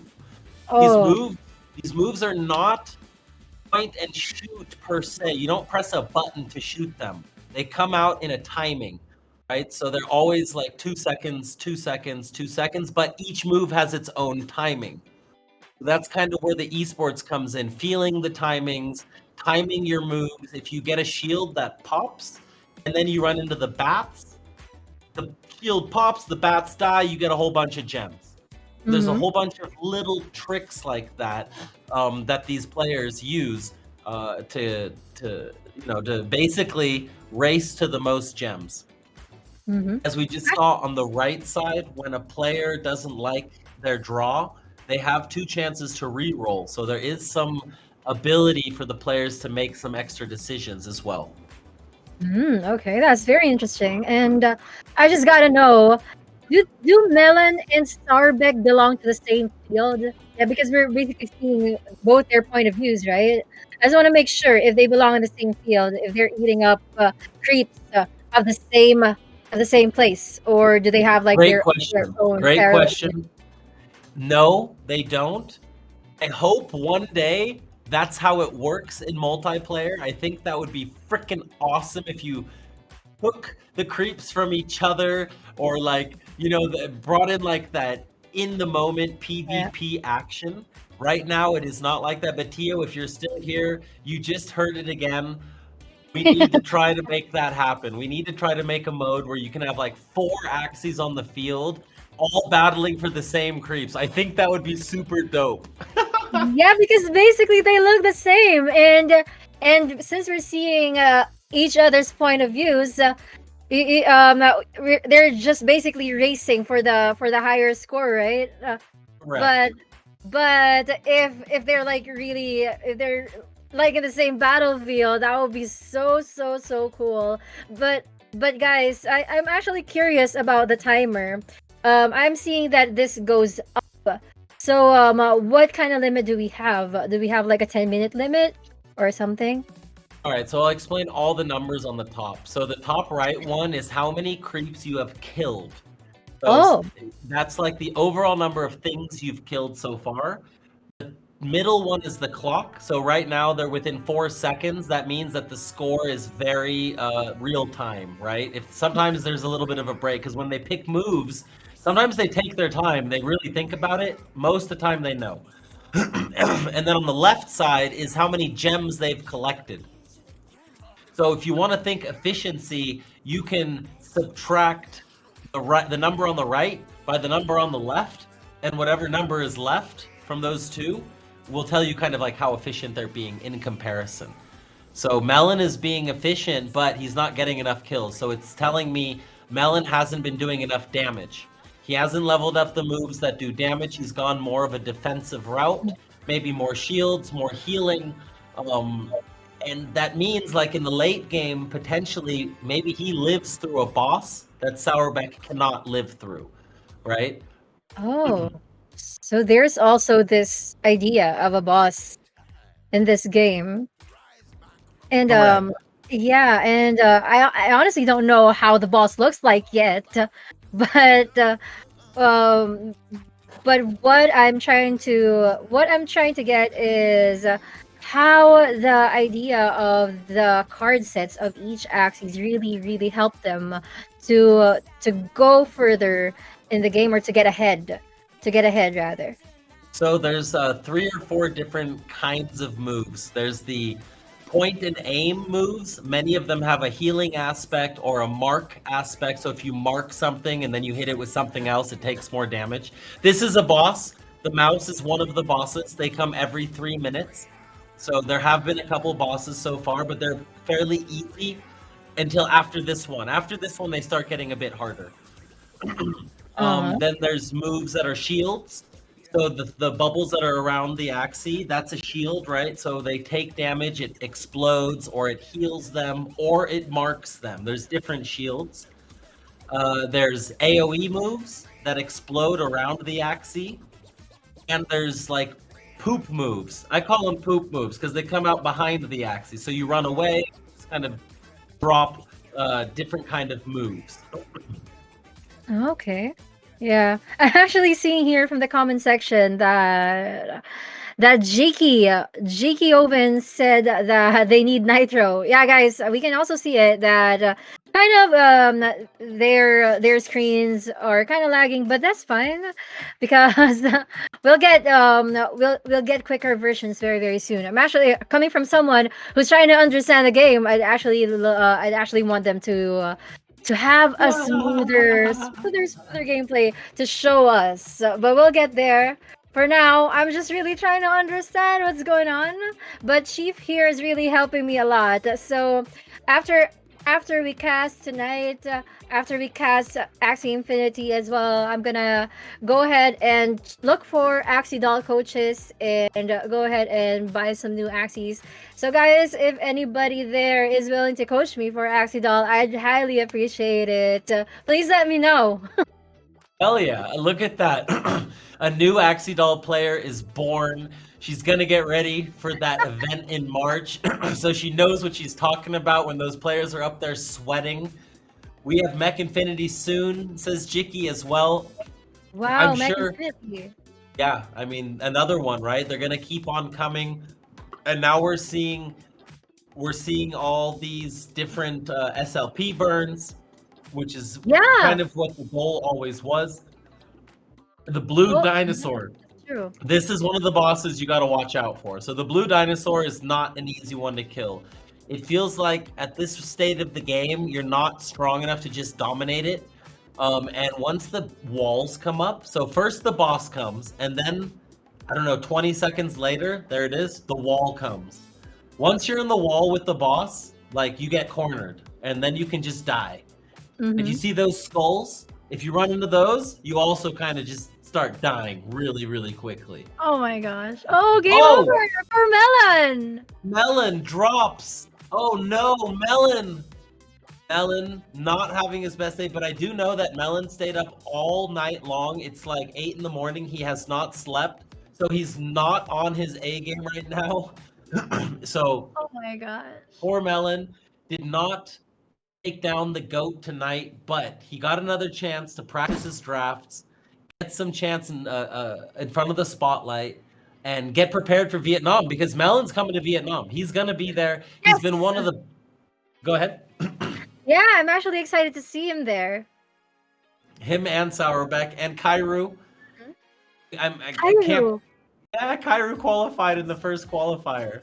Oh my my gosh, I'm excited to see that guy. That guy is a really great guy, and I'm looking forward to seeing him again. And he just got back here playing Axie, and he's actually starting strong, and I'm actually rooting for him. Absolutely. He's been doing 60-hour weeks, 70-hour weeks in the hospital, Yeah. and on the side getting top 10 placements in Origin and qualifying for a live event in Doll. So you gotta respect the hustle, that's for sure. I agree. I agree. Kairu really has my respect ever since the day I met him. So I'm looking forward to seeing you in Vietnam, Kairu. But as for Sourbeck, his game is not yet over, and I was actually trying to figure out what happened with Melon because, to be honest, we were talking about the blue dinosaur when it went game over for Melon. So I honestly didn't see what happened there. I was trying to find a blue dinosaur in his map in his battlefield as well, but unfortunately there was none. So we are now here with Sourbeck. He just finished his own version of the game, and I think he ended when he got to face that green elf or ogre. I don't know what you guys call it. What do you think? Am I Hey, doing everything right? you're learning quick though. You're learning quick. He did. I think it's a dragon actually, or a goblin. But ogre's close. It could be a mini ogre for sure. For sure. You'll get it. I know you'll get it. You'll play for like 2 or 3 hours. You'll probably love it. It's super addicting. The first time I played it, I was just sitting there like, wow, this game is awesome. Yeah, it You looks can really fun. It's so old school. It looks like old school, and I am a fan of old school games. I Right? It's mean, simple. It's simple yeah, but addicting. it's very me. Yeah. Everyone can figure out like, okay, you run in a circle and things shoot out of your body and they die, and if you kill them, you pick up things. That's it. That's basically it. Obviously, at the esports level, it's more. These players, they really go to like the next level and turn it into a science. But as a casual player, it's perfect because you don't care. You're happy when you're like, okay, I can only live 3 minutes. And you're like, oh my God, I made it to 5. Oh my God, I made it to 9, right? You have all these small incremental wins, and that's what it's about. That's what gaming is about, is incrementally getting better. And I think Doll is great for that. Yeah, and that's what I'm actually looking forward when I study doll. So guys, again, I'm pitching myself. If you guys have free time there to coach me with Axie Doll, please let me know or just drop there in the comment section. I'll look for you guys. Even just drop your Discord IDs or something. I'll look for you. I swear. Yeah, It is. I want to have fun playing Axie Doll with anybody from the Axie community. That's how we grow. And I just want to thank E4E for having me tonight. I haven't been with the community for like a month. I I haven't streamed or anything, so it's nice to be back with the community again. And I don't know I don't know if this sounds weird or whatever, but I have been looking forward to casting with Chief for the longest time, and it so happened that it's gonna be Axie Doll like earlier. Hey, it's been a long time coming, and I'm very excited to do this with you. This is like step one. We got Doll, we got Origins, and then we're gonna meet up again in Vietnam, which is gonna be freaking awesome. The plans are all coming together step by step. You should see my to-do list. It's like it's enormous. It's so I've never had such a big to-do list in my entire life, but I'm embracing the challenge. That's part of building Web3, right? Or building something Yeah. new. And I'm actually looking forward to seeing that checklist of yours, and I happen to also create this itinerary earlier today for the whole trip. So yeah, I hope we can collaborate with that. yeah, no, send it to me. That's funny. That'll be great because maybe you did some research that I needed to do anyways, and we can mix it up and send you to all the places you want to go while sending some other people that I didn't even know wanted to go there to the place. That's great. I'll send you the list. I'm actually very excited, and in Victim as well. And I'm looking forward to being with Ruthless Red again. I haven't seen him in a while, so yeah. And guys, everybody is gonna go to Vietnam. I'm looking forward to seeing everybody. Yeah, everyone needs to come kick it. Jiki OVN is in chat. It's gonna be in Ho Chi Minh. It's gonna be starting on the 9th for the public, I guess. Everyone else will be there a bit earlier. We got to make content. We got to make player intros, caster intros. So many things. We're gonna do live music. We're gonna have game shows. It's gonna be lit. There's gonna be endless action, endless content, and I cannot wait. This is, I call this my Mona Lisa. This is the biggest moment in my career, basically, because it's all on us. It's on me and my team to get it done, and we're getting support from left and right. Everyone has been very supportive, from Sky Mavis to you, JP, to, the E4E team really digging in deep. Everything is coming together. So the Axie sisters are going to be there. They've also been helping and supporting us. It's been a team effort. It's definitely a community team effort, and that's the way it works, right? The way you keep saying, I'm going to see this person again. That's what's up. Like, that's awesome. That shows, like, yeah, we met up over here, and then we met up over here, then we did a tingy over here. Oh, we were online in the meantime, but meeting people and having that, like, real life connection, shaking someone's hand, hugging them, looking them in the eyes, that changes everything. It really does. It changes absolutely everything, and it's been a pleasure, It's been a pleasure. This journey has been absolutely epic. And I'm actually really excited for esports for everyone as well, for the elite team, and just everybody. You guys have been doing esports for everyone for the longest time, and this is the most consistent tournament or league that's been going on for more than a year already. So I just really want to congratulate you guys. And it's just like what you said. It's really funny that AxiCon just happened last September, and a few months later, MMG and Axie Open Manila happened in the Philippines, and then a few months later, we're gonna have something again in Vietnam coming from E4E, and it's about time you guys have that spotlight. Damn, looking forward to it. Thank you so much. Thank you so much. We've talked about casting for a while now. It didn't work one time. And here we are. You've also been on your grind. You've been doing a great job. You took a month off. Good for you. That's important. You look great. You look happy. You look like you got, some great weather and some great times. Your big old smile. So everything you were doing, I know you were in Thailand for a little bit, right? I was actually I was actually accompanying a friend. But I got to do a little shopping. But you know what's really funny there, that it was so close to Vietnam. It was so close to Vietnam. But I didn't go to Vietnam. I'm gonna go there next month. Yeah, you'll be here soon. It's literally 1 month away. Your guys' flight will be here like in exactly a month on the 4th. It's a short month too, so check that out. And it's gonna be like for more than a week of being with you guys. So yeah, that's what I'm really looking forward to do most. Yeah, Noob Nick, I'm actually excited to see you again. I haven't seen you in a while. You still owe me that shirt.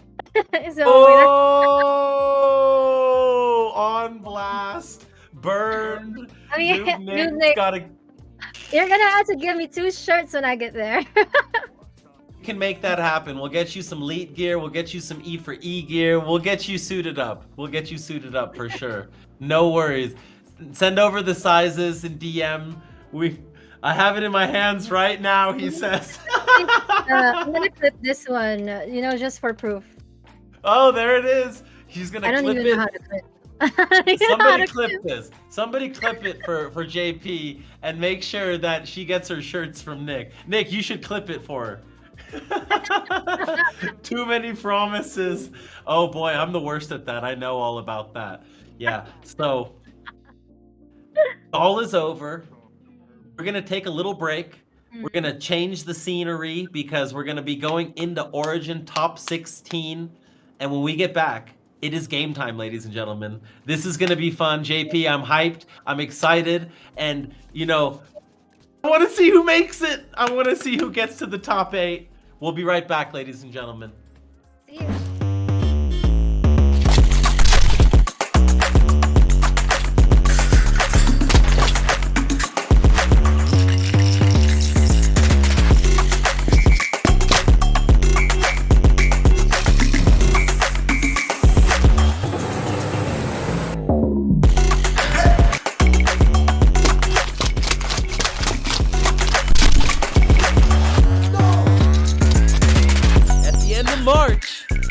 action begins. One of the biggest events in Vietnam's history. Axie Miners, the future of esports is now. At the end of November, the action begins. Jugadores de todo el mundo. Đấu với nhau. $100,000 prize pool. 2048 Spieler. 5 giải đấu. And 1 champion. Don't miss your chance at making history. Axie Miners. Esports for everyone. Win to earn.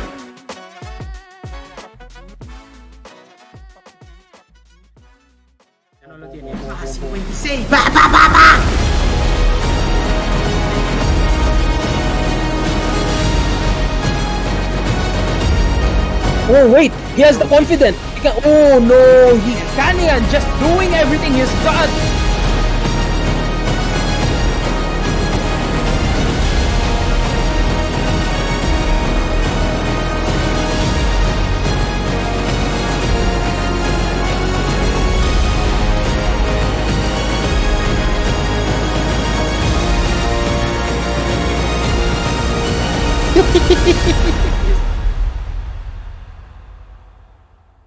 Join the Axie Action live in Vietnam March 10 through 12. E4E Axie Miners. The future of esports is now.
I've been holding back so long. You got me shook up, shook down, shook out on your loving, and boy, I can't wait to get started loving you.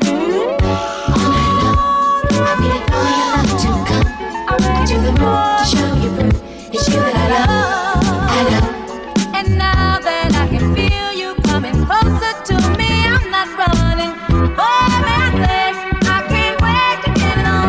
give it to you.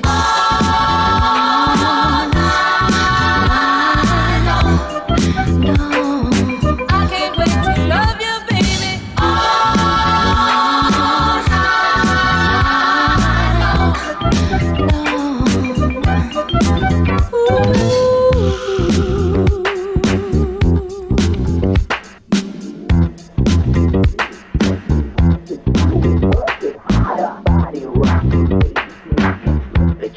Electrocking, rum shaking, jeans making bouncy, do it working harder. Line is my sign, and I'm looking super fine. Spread my love and shake some meat on this daddy disco beat. All the poses in VIP. Now get up and while you're here, move your ass and bounce along on the floor, 'cause I say so. Let's rock the party. Keep it on, keep it on. Let's rock the party. Let's rock the party. Keep it on, keep it on. Let's rock the party. Do it and I shake it down. My cups go chill and I shake it all around. Thrilling and killing and the beat goes on. Shout out, we wanna have fun. Body rocking, bass knocking, flip it, shake it, electrocking, rum shaking, jeans breaking, bounce it. Let's rock the party. Let's rock the party. Let's rock the party. Let's rock the party.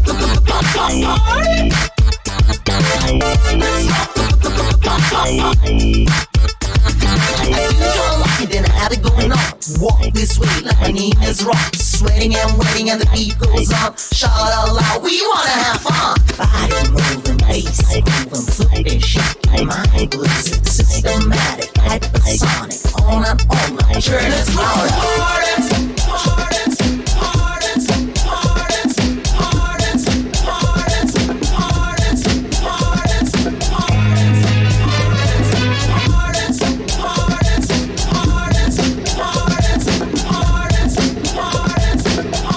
Big money, playboy, your time's up.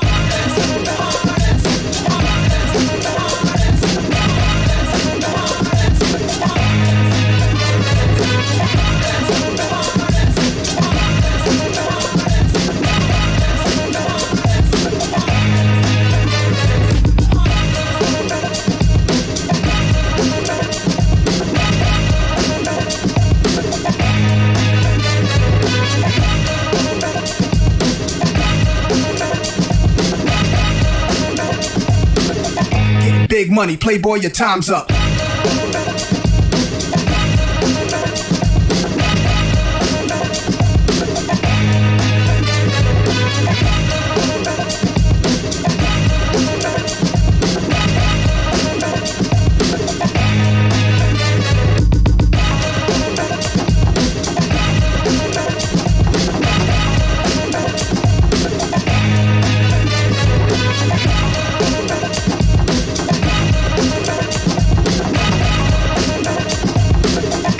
Big money, playboy, your time's up.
is on my mind.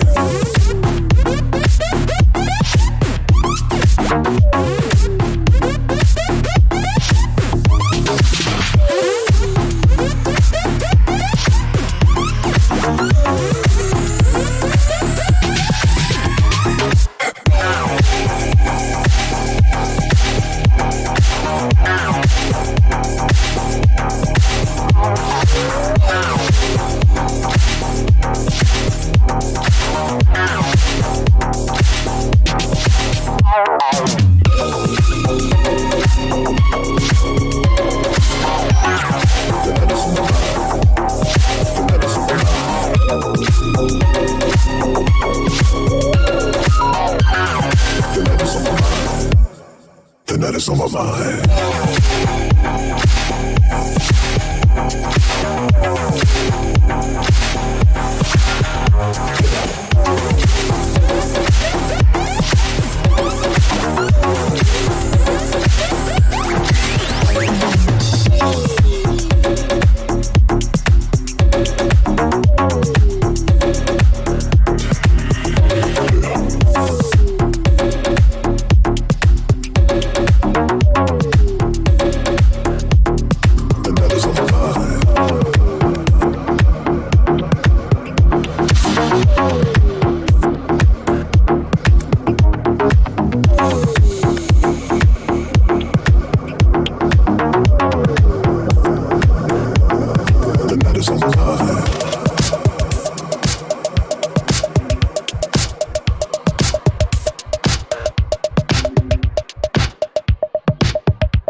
Once you finally hit a score, the final cut is on the floor. A million hits, a million more. I've been moving on my own.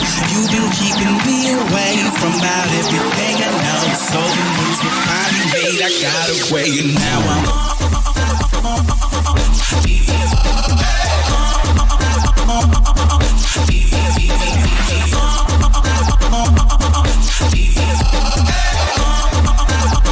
Keep on.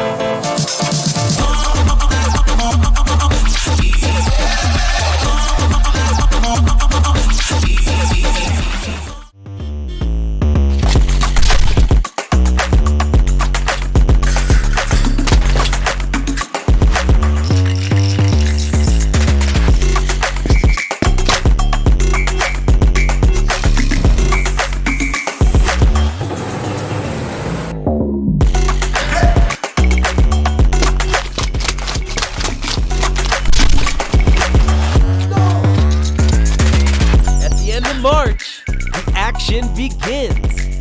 One of the biggest events in Vietnam's history. Axie Miners, the future of esports is now. At the end of November, the action begins. Jugadores de todo el mundo đấu với nhau. $100,000 prize pool. 2048 Spieler. 5 giải đấu. And 1 champion. Don't miss your chance at making history. Axie Miners. Esports for everyone. Win to earn.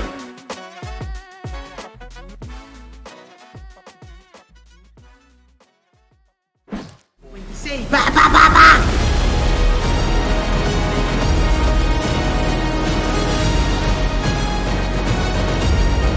Oh wait, he has the confidence. He can, oh no, he Kanian just doing everything he's got.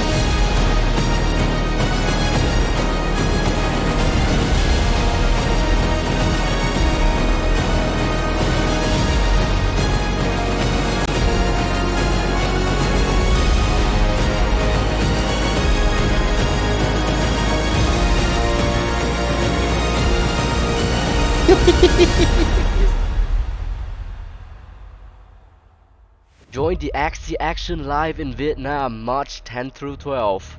E4E Axie Miners. The future of esports is now.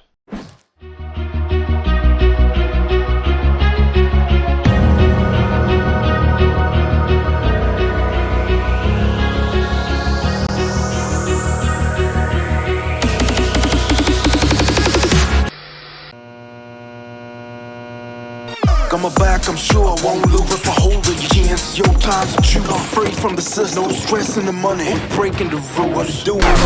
Actually, GG's gonna break To this. play, You know what it is. Listen real quick. play to earn. Earn your own money, be your goddamn.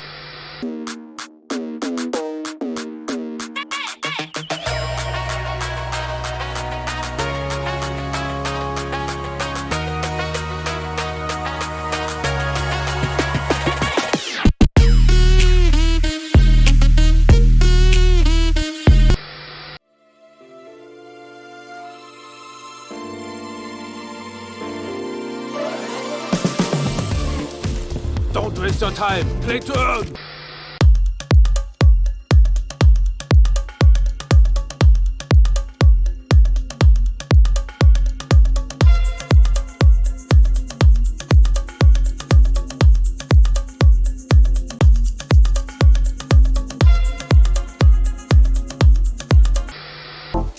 Trying to find where you at. Ladies and gentlemen, we are back. I'm Chief. I'm joined by JP. And tonight is gonna be freaking epic. JP, how you feeling? I'm actually very excited. Like I said earlier, I haven't casted Axie in a while, but I'm so excited to be reunited with the community and, of course, the top 16 players that we'll be witnessing today. And I'm so excited to get to know who these players are and who will be part of the Magic 8 that's gonna go to Vietnam, and we'll get to see each other guys there. So shout out to everybody there in the comment section commenting right now. I hope you guys are feeling great. I hope you guys are also excited as we are, as Chief and I are.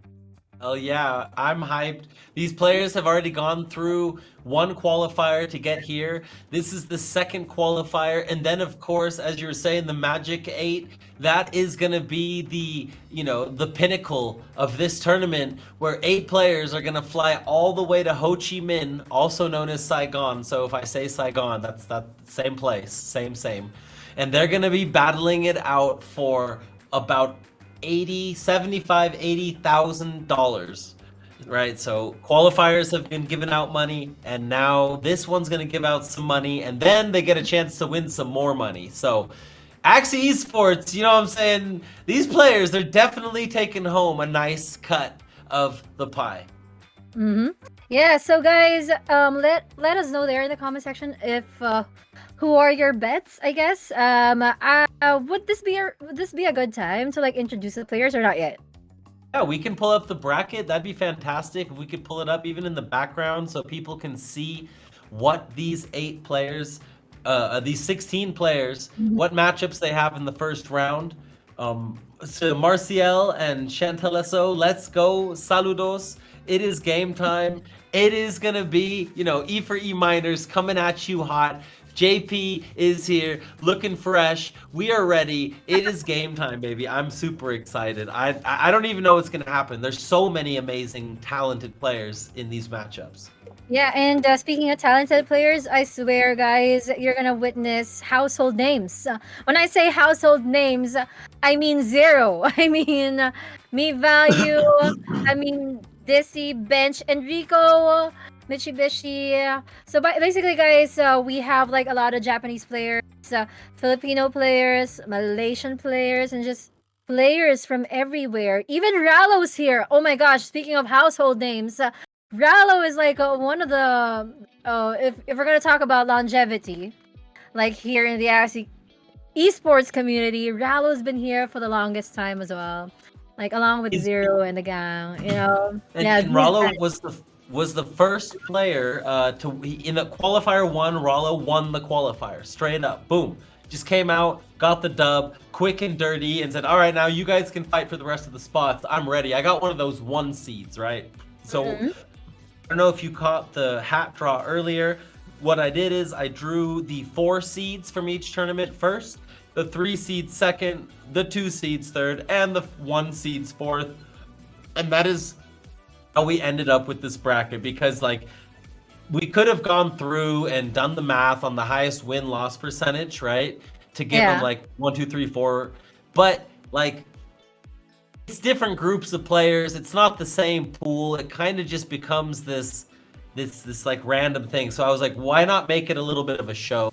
Let's pull them out of the hat. And we do have our first match. We are going to be watching Meditate Zero versus Dizzy from YGG. This is game 1. We're going in. These are some big names. I'm excited to see it. What do you think is going to go down here? You think Zero's going to take this, or can Dizzy bring it home for YGG? Well, Zero and Dizzy, this is not really their first time to go against each other. So, but the last time I saw them play against each other was probably during season 1 or sometime before that. But this is season 2 we're talking about, and this is a new gameplay that compared to what we've been used to for the longest time. And season 2 is just really technically like a baby. So it's like on its beta phase. I'd say beta phase. And I'm confident in saying that because I'm one of those people who's trying to figure out everything about season 2. So Zero and Dizzy, I have no doubts with their capabilities. I mean, they're not gonna reach top 16 for nothing, right? So yeah, I'm just really curious on what kind of metas they will bring to the table tonight. And right now, I know you guys are probably so adept with season 2. These almost 200 players that are viewing tonight. But I do hope that we also get to share this stream to those players who are still learning about season 2. I'm here to represent you guys. Hell yeah. Hey, there's a lot to learn. We're going to see all kinds of different meta shifts potentially because there's no mystic runes, right? So they're going with epics. We're keeping out the mystics because it gets kind of complicated and sometimes it gets kind of imbalanced, right? When you take those couple out, it worked really well for the Axie Masters League, right? For that MMG event, it was really part of the reason that there was so much differentiation in matchups. It was always something else going on. It was a good time. It was a very good time. So we wanted to stick to that. We want to see what's good, and we're ready. We're ready for game 1. So let's hop right in and let's see if Meditate or YGG takes home this first match. So we got some AoE on the left. This is an AoE that Zero is using, and from what I figured for the past tweets that I've been seeing, Dawns have been pretty popular, and we do see Dawns from both these players. And what's actually interesting is that the Dawn is the common ground of Zero and Dizzy right now. But I'm not sure though what kind of comp Dizzy is playing, because you've mentioned that Zero is using AoE, right? Yeah. So yeah, this is very interesting. I love to see that there's like 1, 2, 3, 4, 5 different types of Axies. I love the 2 purple Dawns. They're beautiful. They're very cute. The one is like a super special Christmas Axie on top with 3, 4 Christmas parts that are shiny, right? That's pretty sick. Or like, I just love that Axie, and it's nice to see these random collector Axies coming into the meta and being used by these players. And so when it comes to Dizzy, I'm trying to figure out what these 2 Kingfishers mean. It's Jinxes. It's those are Jinxes Jinx. and Dirt. He's molding the deck. So Dizzy's going for a mold deck. He's trying to fill Zero's deck with all kinds of nonsense, so that in the mid to late game, the hand will just be destroyed. While Zero is trying to come through and just deal as much AoE damage as possible and take these Axies out at the same time so he gets maximum value. I've been seeing a lot of curse deck memes. So this is probably one of those teams that was the muse of those memes that's been circling around Twitter and Facebook. But anyway, yeah, Dizzy, if he's using a curse deck or a mold deck, then it should Zero should know that he has to move so quick and to like save up a lot of energy fragments so that he can have the advantage in the race. But from what I'm seeing right now, I don't really know who has the advantage because both their HPs are kind of equal. Nobody is really totally like super ahead against each other. But yeah, but Sure. Look at the hand though from Zero. So many cards going in hand. He's got Kataro as well if he wants to go for some RNG. He's got the Earwig, he's got the Kestrel. He's gonna go with the wing. Drawing a whole bunch of feathers. The hand is full. So we're still gonna see a whole bunch of attacks coming out here. And that midliner for Dizzy is looking pretty low. They're all looking pretty low all of a sudden. oh my gosh, I see a lot of feathers from Zero, and I understand that these 4 cards are 0 costs, but I've been seeing a lot of these cards in the arena recently, but I honestly do not understand yet what they're for. But right now, I'm feeling kind of worried because Dissy's HPs, like his whole team, is on red already. And I, coming from someone who's new to season 2, I honestly don't know how Dissy's gonna come back up from this, but it would take a. But judging from the looks of it, it would kind of take a miracle for him Let's to take a win look at these game 1. feathers. Let's take a look at these feathers and see exactly, they banish dagger 5 damage. Okay, so they're just tiny little pecks, right? They're tiny little Yeah. attacks that'll finish off whatever is low from all the AoE. There is one Axie down now for 0, so he's got a whole handful of 0 costs. All of them are hitting the phone, but he does not get the kill. It's not quite enough. Has to put down the sword, takes it out. Taking out an Axie means that every time there's an AoE attack, it only hits 2 Axies now, right? So bonus damage from feather stacks goes up by 1 every time that Axie makes a hit. So it's kind of like a machine gun tactic, right? You hit Yeah. one, you do another one, you do the math. I like it. It gives the players some math to do. Gives them something to think about. Oh, this is actually the time where you figure out how to do like a spreadsheet just to calculate all those damages because sometimes a calculator wouldn't be enough. But knowing Zero, he's one to memorize damage values. So I trust him with that. And that's actually what he's doing against Dizzy. And that's also probably the reason why Dizzy keeps on losing his HP. But you know what? I just noticed that Dizzy's Aqua kind of regenerated his HP back, which I do not understand yet where it came from. Well, Zero now going for the RNG, getting that hit with the Kataro, getting the zigzag off as well, has Dizzy down to 1 Axie. This is not looking good for Dizzy at all. Yeah, and right now, Regen was from a rune, by the way. The regen was from a rune. oh, that calcium thingy. Healing Force, the Dawn rune. Oh, okay. So it was from the other Axie. Okay, that's a cool season 2 rune that we are seeing there. But right now, that's still not gonna be enough for Dizzy. Judging by the looks of it, he's even on fragile right now, and even though he gets a lot of shield, it's gonna be easier for Zero to like take him down because of the fragile that he has, and Zero doesn't even really need to worry about the kind of cards that he'll get. He's not really worried about getting a lot of curse cards because he has like 16 cards on his deck. That's coming from a combination of revenge cards as well, and There's a lot of jinx in there. legit cards. He could get a bad turn where Oh he my can't gosh! get the damage. Oh my gosh! I failed to calculate that one. There's a lot of jinx. There's a lot of jinx. Tri-Feather's not gonna do it, right? He's gonna get the extra damage, or is it? Oh, he does. Oh. It's just enough. It is just enough, and Zero brings it home in game 1, taking the early lead. He had the lead the whole time. Dizzy was, he was trying to fill the deck with all the mold and the jinxes, but it wasn't quite enough. He needed one more jinx draw at the end. Even after even after having a jinx deck. I call that a jinx deck coming from Zero there by the end. But yeah, like you said, Chief, from the get-go, it was really already very difficult for Dizzy to win that match. So sometimes it really takes the prediction. I mean, it's always been about the prediction for the Axie Esports.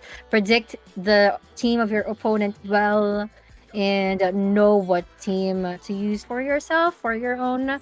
So I'm curious what kind of team Dizzy will use this time, because that's AoE. So we have like poisons, curse, aggro.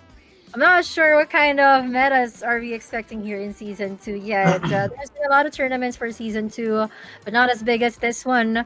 For the past weeks.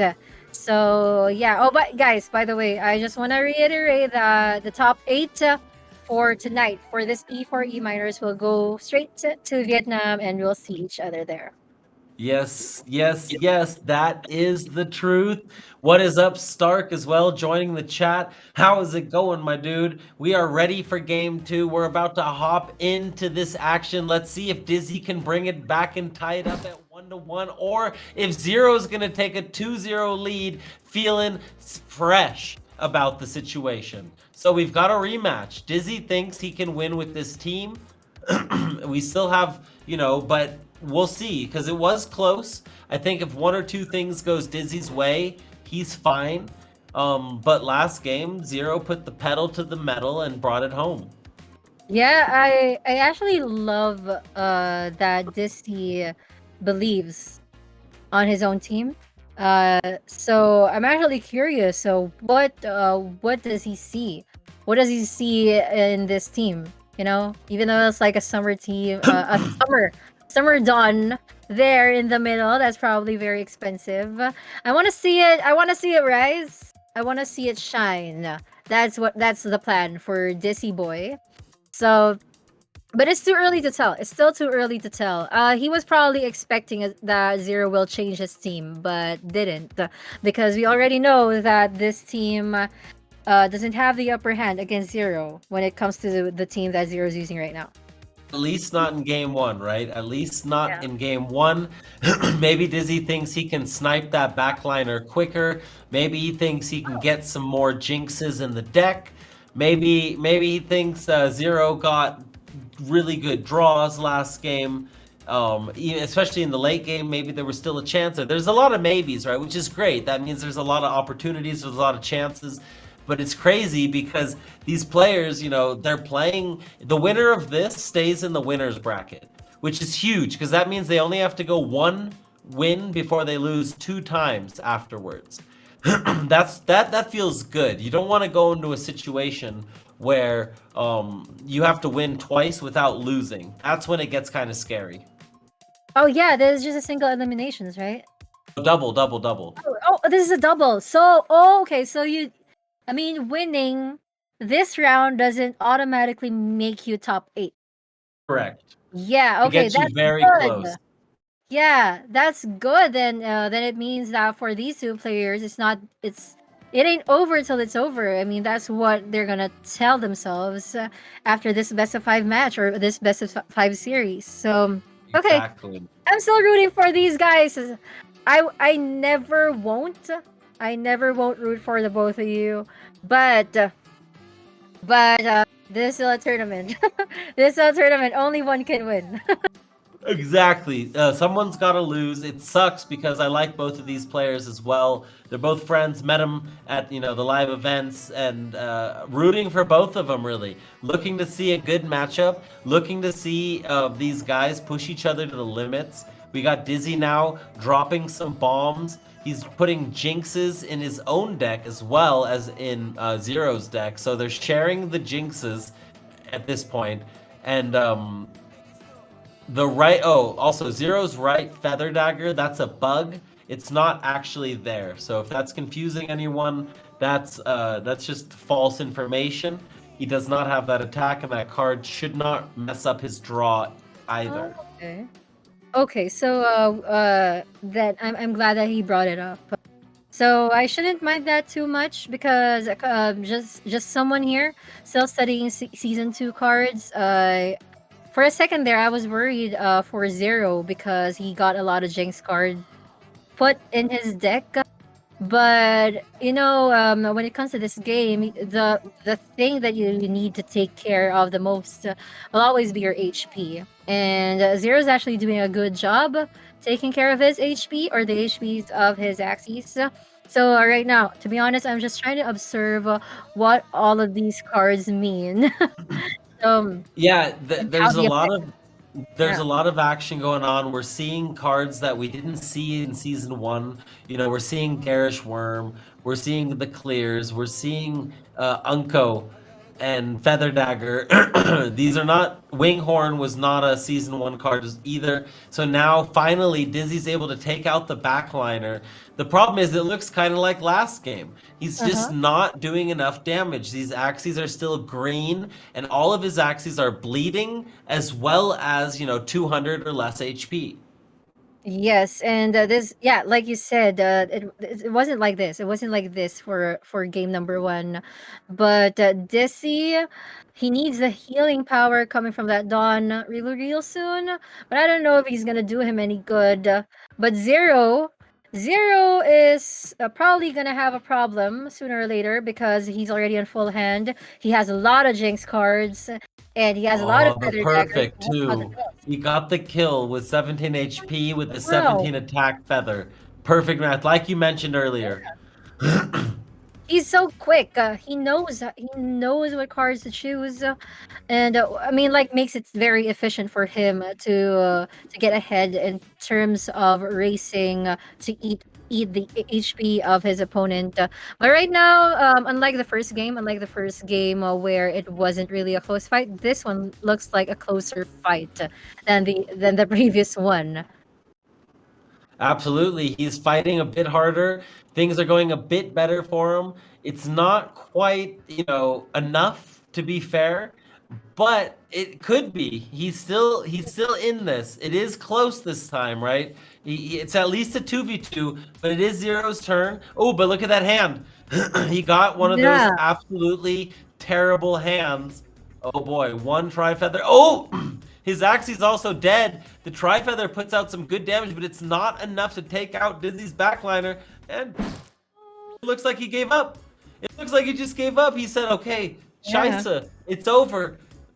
So Dizzy was right. He brought it back. And it's 1-1. Wow. He Amazing work. believed. He believed in that lineup. I don't know. Maybe it was probably was just the draws, the bad draws there in game number one, or maybe he knew better this time about choosing the axes because what made him win in game number two was forcing all those Jinx cards against Zero and not really forcing all those damages. So that's just what I noticed, guys. Comparing game one and game So number two. Yeah. So on the live server, Jinx does damage at the end of the turn, but in the esports server, the Jinx does it at the beginning of the turn. So that's what happened. That's where Oh. that's where the big baboomshka came and just cleared it out right at the end. Okay. I guess at the beginning, technically. That's kind of confusing though. But I mean, sometimes you have to separate yourself from being the arena player or the esports player. So if right now you're an esports player, you'd have to keep it in mind that the Jinx, yeah, they deal damage at the start of the turn. But that would be kind of confusing. But I swear I respect all those pro players who could tell the difference, and I really appreciate you guys for bringing that up. Hey, we're making sure everyone knows what's going on. Yeah. It's great, and at the end of the day, we're ready for the next game. It's 1-1. Who's gonna take game 3? That is what's up. Who is gonna take game 3? Nobody wants to change lineups. Zero, Dizzy. Nobody wants to show off a new one. They're they believe no, there is a change. Dizzy changed. He now has double Winghorn, double Tri-Feather. It looks like double Grandma's fan with a Chomp, some Tri-Spikes. He's got a Cottontail in the back. Very interesting lineup here from Dizzy mixing it up. And Zero just believes in this lineup. He does not want to change. Yeah, and with the kind of AoE and the damage that he's been dealing for the past few games, I wouldn't really change it as well. But for Dizzy, it's nice that he knows when to get quirky about it. So this actually, like, yeah, like you said, Topaz is back in the picture, and I understand that I've been reading a lot of news that Topaz is back, coming from season 0. Now here in season 2, he wants to make a comeback in just really going for it here in the battlefield. So let's see what Dizzy's gonna have for all of us against this AOE. Yeah, so far it looks pretty even. Both teams doing some nice AoE damage. Kataro coming out. Zero missed the other Kataro earlier, went for the gamble, didn't get it. This Kataro comes out, is going to do some good damage with the Tri-Feather, dropping another Grandma's fan as well. So that should put on some buffs. And Zero keeping the pedal to the metal, also dropping extra energy, another Tri-Feather. Here it is. Here it is. Why is it so quick for Zero to deal all those damages? Dizzy couldn't even set up for dealing his own damage against Zero. So now that it's his turn, I'm guessing that he'll go for damage instead of strategy. We'll see, right? Ghost Insane, smart man using feathers to ramp the Topaz. There it is, you know, taking advantage of every little thing that you can to get ahead of your opponent. And Zero is known for that. He's a grinder. He's a very smart player. But Dizzy strikes back, right? They're pretty even now. Let's see how much damage Zero can do. He knows his tricks. Zero always knows his tricks. And I love how he set up. What an unfortunate Guitaro. Again. Yeah, that was bad. Yeah, he can't get the kill on the frontliner. He has to use his extra energy to get the kill. So he does end up getting it in the end. But he did invest a lot there. Dizzy still has the Cottontail. And he gets a pretty decent draw here. Some great AoE, some spread damage. And all three of Zero's axes are getting lower every turn, every energy.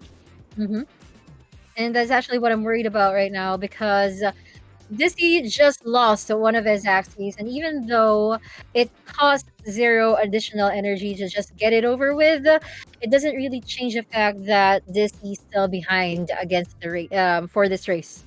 So okay, good that he has these feather daggers that Zero has been using for the past 2 games. Looks like he's gonna get the kill Yeah. with the feather daggers too. So he does get it back to a 2v2. And if you look at overall HP, it's pretty even. There's still a feather dagger left. Let's see if Zero can take out this frontliner. Tri-Feather Chubby. The Mavis probably won't come into play here. There, he's gonna play a Tri-Feather. He gets all the hits, but it wasn't enough. So he needs another shot. But wait, it does end up finishing the frontliner. The backliner is still in the green range. And now Dizzy still has a chance. They're both very low. He has 3 energies only to just get this over with. If he doesn't, I don't know. I don't even know if Zero is able to finish him in turn 11. But if Dizzy doesn't secure the win here in turn number 10, he does. He was able to. Dizzy, my Nizzy, doing tingies, coming back, taking the 2-1 lead. Let's go. Baby, that's what I'm talking about. Someone's been preparing for this match. How are you holding up there, Dizzy? Impressive. It looked like Zero was in a good position there, but Dizzy fighting back 2 games in a row, you know, with different teams too, different compositions, making it happen. Well done. Well done. This is close. This is a battle. I don't know if I'm overthinking, but I think this is the time that we should see a new comp coming from Zero. Hey, I was really excited to see something. Time, right? They have 10 axes each. So I'm assuming he's brought something else. Yeah, I mean, we've been seeing that comp for like 3 games in a row. So there's only a best of 5. Oh, yeah, speaking of best of 5, it means that Dizzy's already like on match point. If he wins the next game, it's already him that's going to move on. And Zero's going to have to go to the lower bracket. But I don't know, guys. Let us know there who you're cheering for.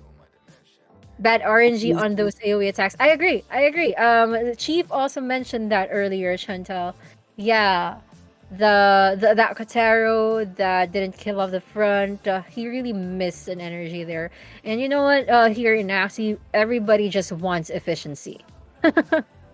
Absolutely. No, it's tough, and Zero did not get any RNG blessings there. It is game 4. We're going in. Let's see if Zero can get those blessings this game and take it to a game 5, or if Dizzy's gonna bring it home.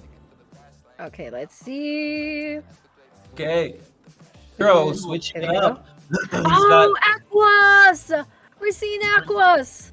We've got the Aqua crew, and Dizzy went back to his original team. So let's see if who's got more Jinx, right? Who's got more mold? Yeah.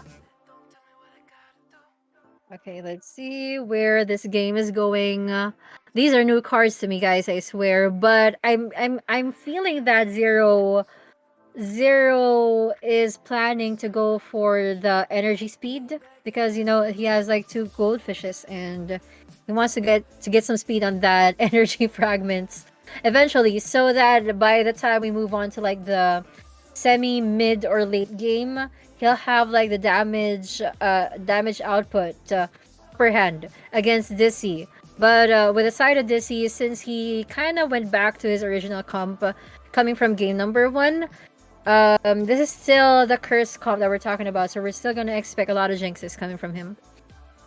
All the jinxes, right? Going for that mid to late game, trying to mold up the deck so that whatever Zero touches, it's just slimy and nasty and stinky, and he's like, "Ew, no, I don't want this. I don't want this either." And that's what Dizzy's going for. I mean, Zero is also trying to mess with him. He's got the Kestrels. He's got some Nemos in hand as well to try to, switch it up. Shoalstar is a great finisher. Zero had some bad RNG in those AoE attacks. Yep, absolutely, Chantal. Absolutely. I actually love that they made Shoalstar retain because it's kind of a double-edged sword, Use it, you may win, or you're gonna have to wait for it to be used, or if you use it in a bad time, you might hurt yourself. So sometimes just depends on the strategy. It actually opens a lot of doors for a lot of pro players. That's actually a great point. The Shoalstar, it was always very sad when you see Shoalstar hit like an Axie that has 2 more HP, and you're like, well, I wish I could have just waited a turn and then used like a feather, for example, and then finished with the Shoalstar. And then that's strategy. That makes you use your energy differently or use your energy to retain something. It just brings another layer to the game. So yeah, that was a great choice by the team to mix that up. Yeah, shout out to you guys, Sky Mavis. I love you all.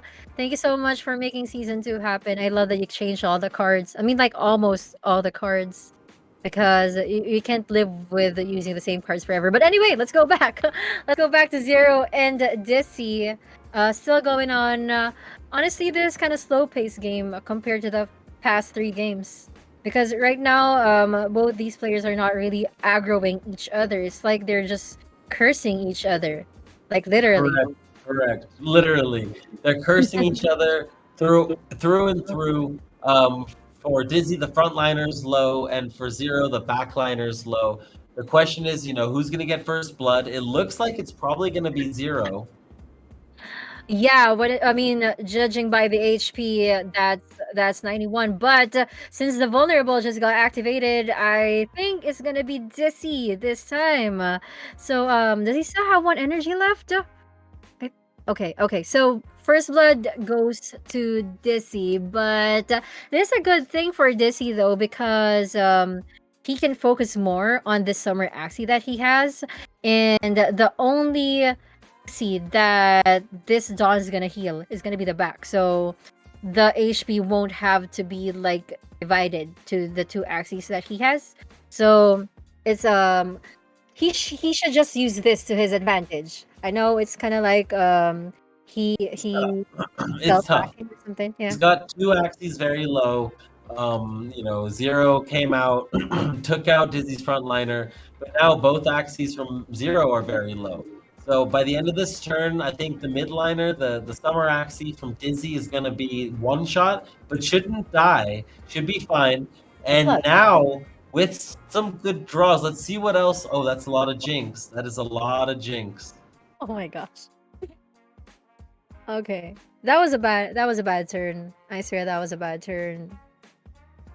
And he's just All gonna have right, here we go. Striking. Oh, gets a hit on the backline. The backliner's one shot. Almost knocked out. Is Dizzy going to be able to take it out? Let's see. Will Yes. he be able to do it? Okay, yeah. He was successful about it. He still has an energy left. What's he gonna use it for? The parasite? Okay, just to deal damage. Yeah, just to deal damage. Dizzy's so much ahead. I wouldn't be surprised if he takes a series in this game. He's looking like it. Oh, but the tiny fan. The tiny fan one-shots the backliner and absolutely dominates him. 5 energy just got bombed. Somebody clip that, please. That was insane. The 5 energy tiny fan coming through, taking out the backliner, and now Dizzy in a 1v2 situation, looking like it's gonna go to a game number 5. That is such a plot twist. I swear, I remember everybody was screaming about that tiny fan when it got released. So that's the reason why Zero had to choose this team. Okay. But we're just waiting for the final blow. Who's gonna win this game? That is the question, right? There's always the chance that all those parasites from earlier come in and just completely win the game for Dizzy, win the series for Dizzy. But nope, 14 HP. 14 HP. Oh my goodness, that is painful, but Zero fights back and lives one more game in this Winners Bracket 1 match. Imagine just getting another jinx for Zero there. He might have lost it, you know?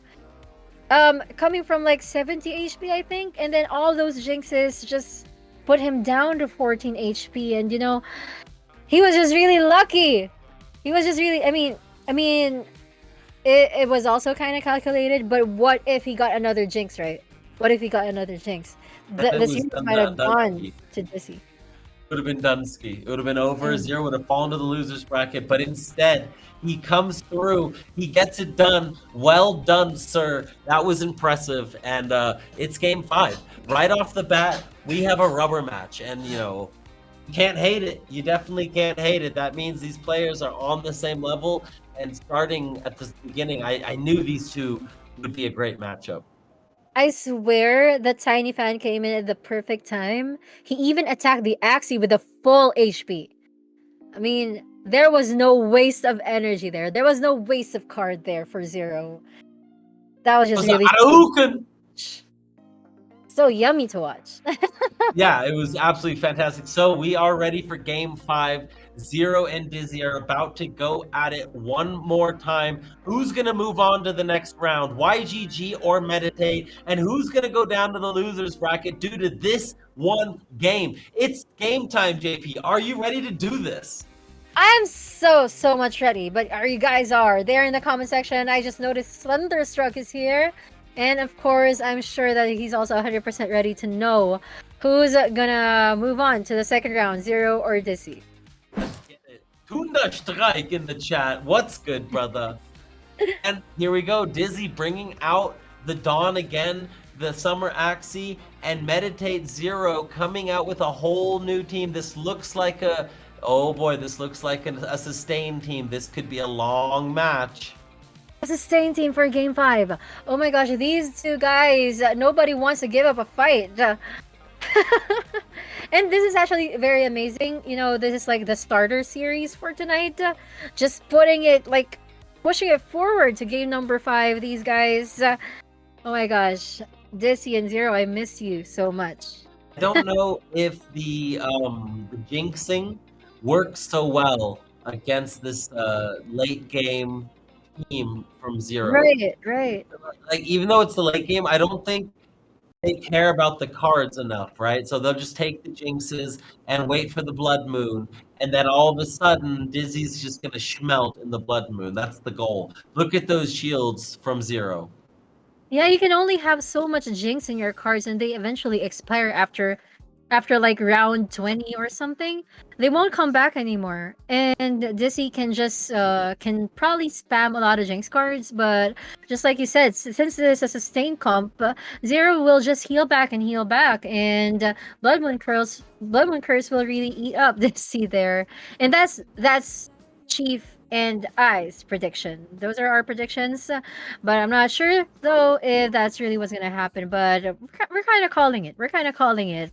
If Zero wins this, I will just really love the patience that he exhibited for this series. Hey, Zero came out. He won game one. Dizzy fought back, won the next two games, and now if Zero can come back and win two games, that'd be pretty impressive. Putting up some big shields.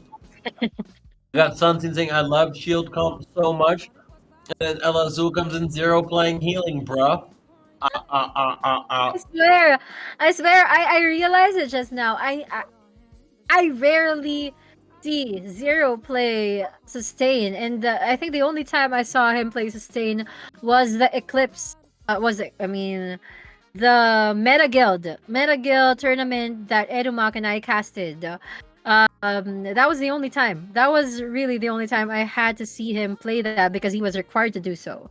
So for him to play sustain again here, he must have earned a lot of patience already from that experience, and he's actually showing it off right now. As for Dizzy though, he really believes in this team so much that I don't know if he already considered playing it against a sustain because our prediction, our money, Chief and I's money are still with the Blood Moon Curse eating up Dizzy eventually. Well, careful, JP. El Azul basically just said that we're wrong and that this game was over in loading screen because the Jinx is going to stack up. It is going to ramp up. It isn't like it used to be.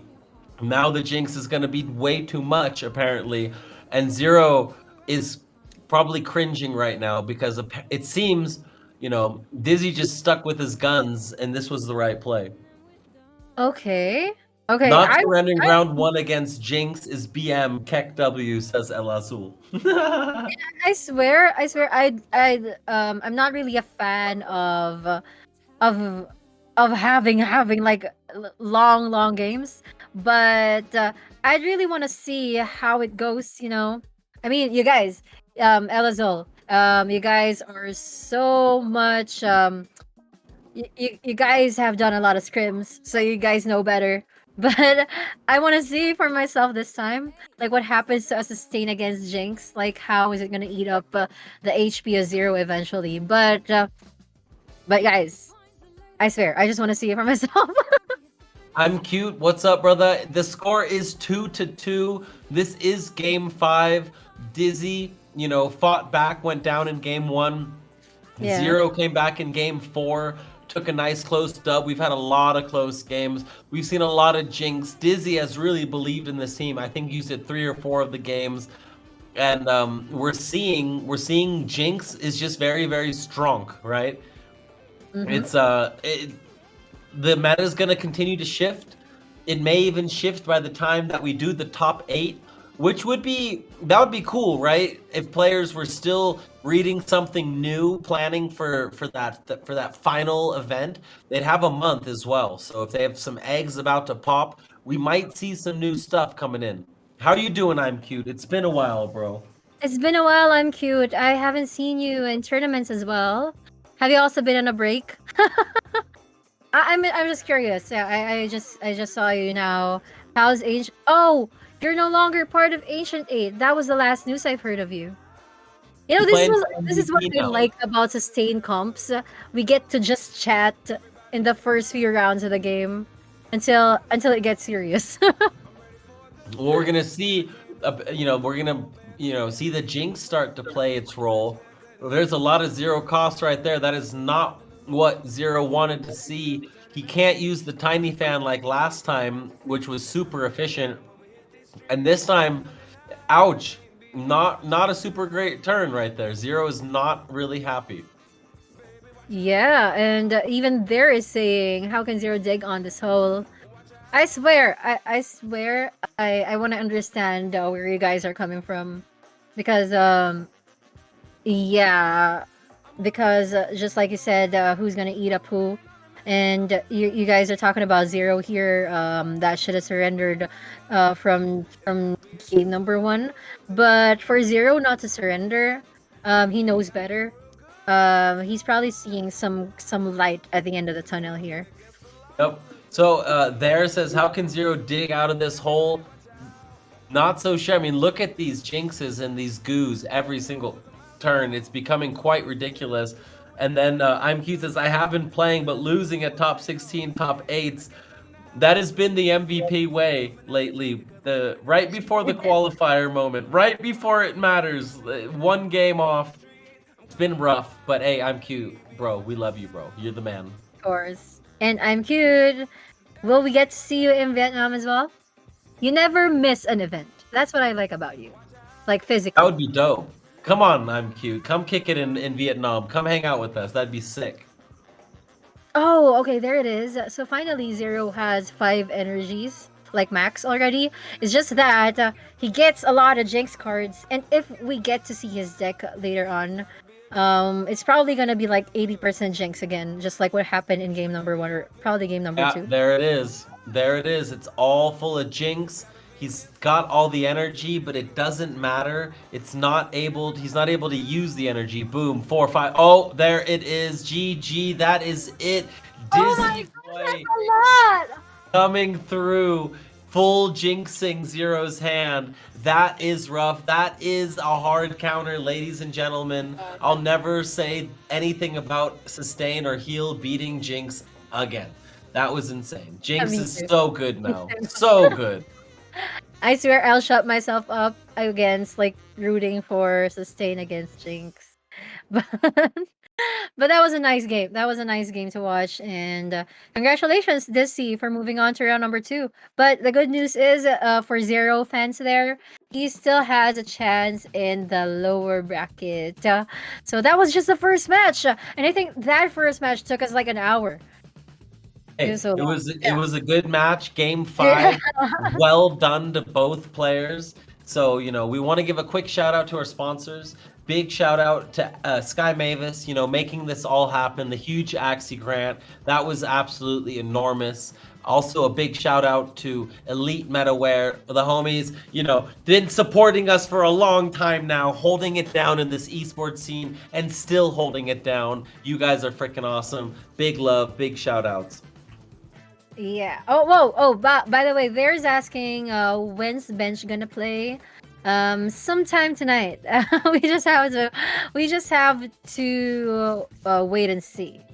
Yeah, that is a good answer. Sometime tonight, we're going to take a little break and we will be right back with the next match. Thank you guys very much. Have a good one, and we'll see you in like 4 minutes.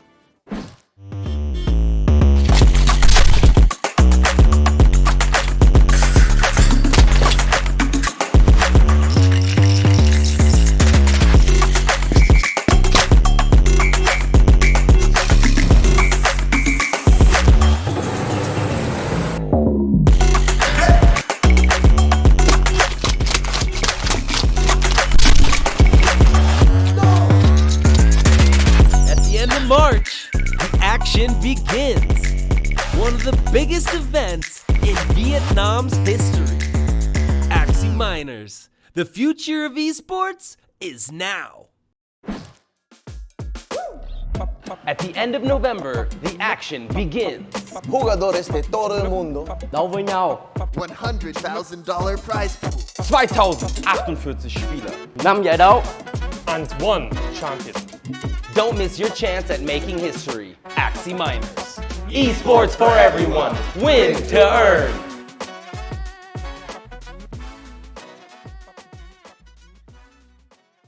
No lo tiene. 56. ¡Va!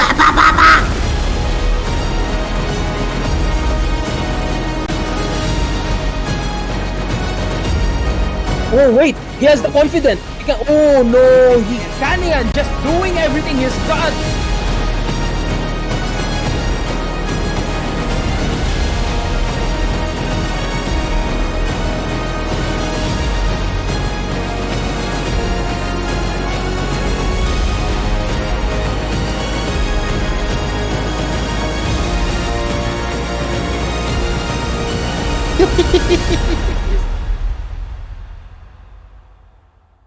Join the Axie action live in Vietnam March 10 through 12. E4E Axie Miners. The future of esports is now.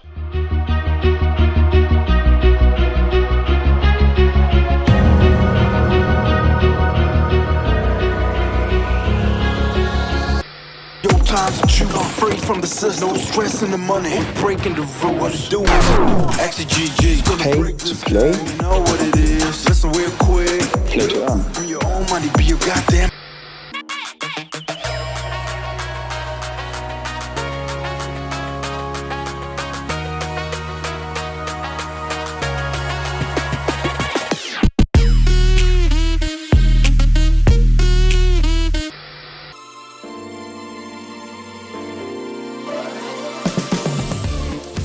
Don't waste your time. Play to earn.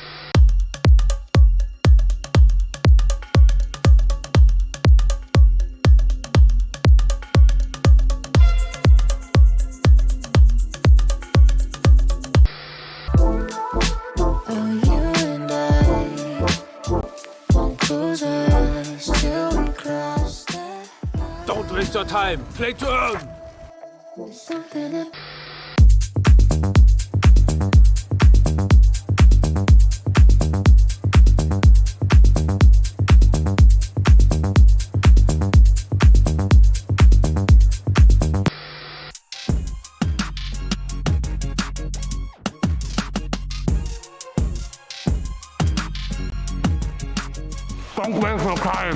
Play to earn.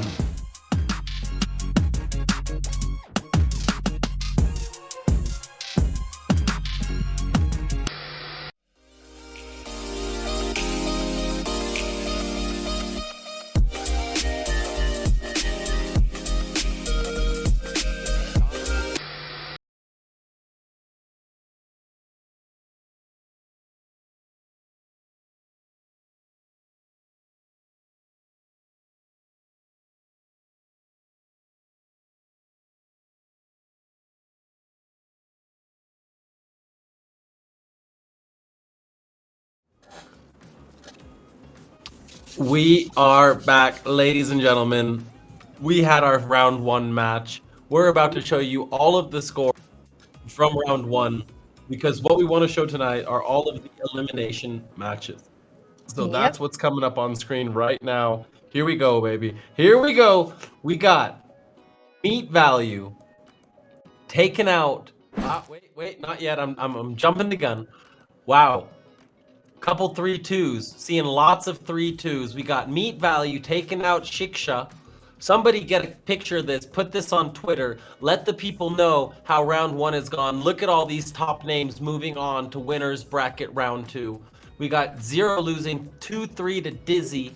Rizia being taken out by Ahil with the 3-1. Bench taking out Naokiaso. Enrico taking out Mitsubishi. Zarathustra pulling a 3-0 against Kanayan. Nice and easy, it seemed like.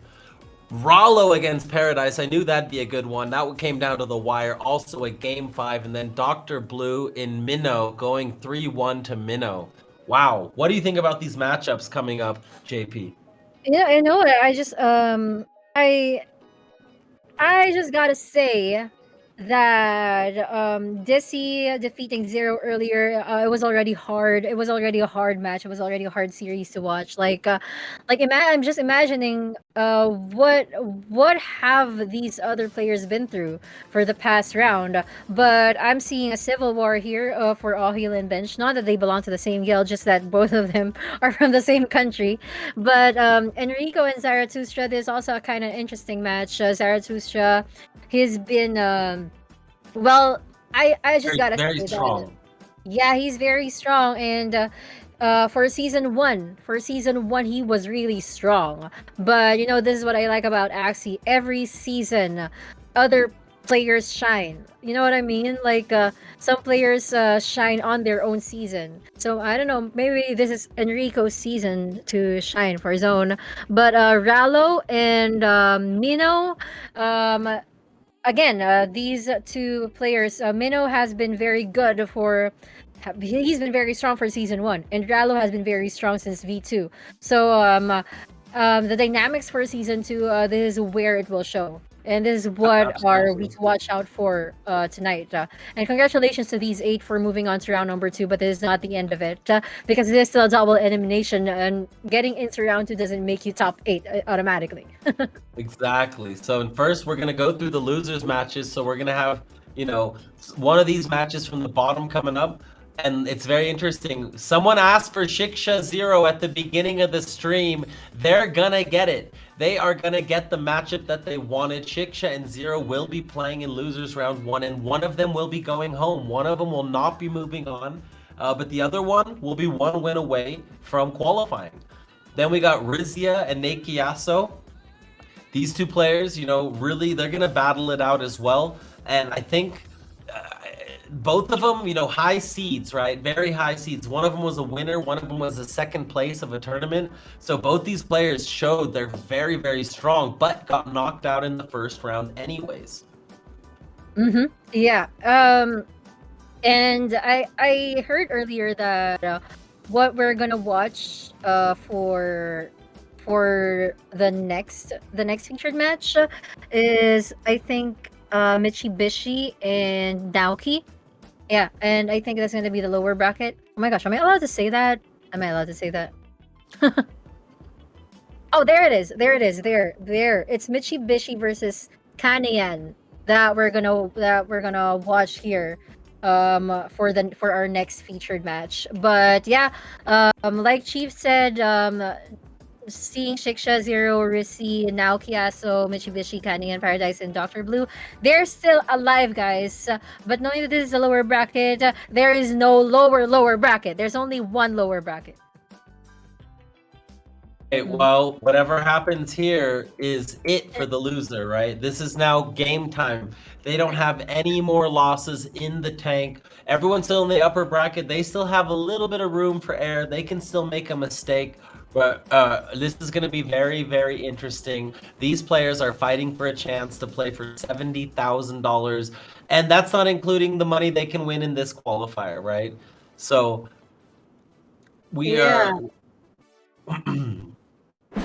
Oh my gosh, that's a lot. That's a lot. So you're saying that the $70,000 is different from what they can get from the qualifiers, like right now?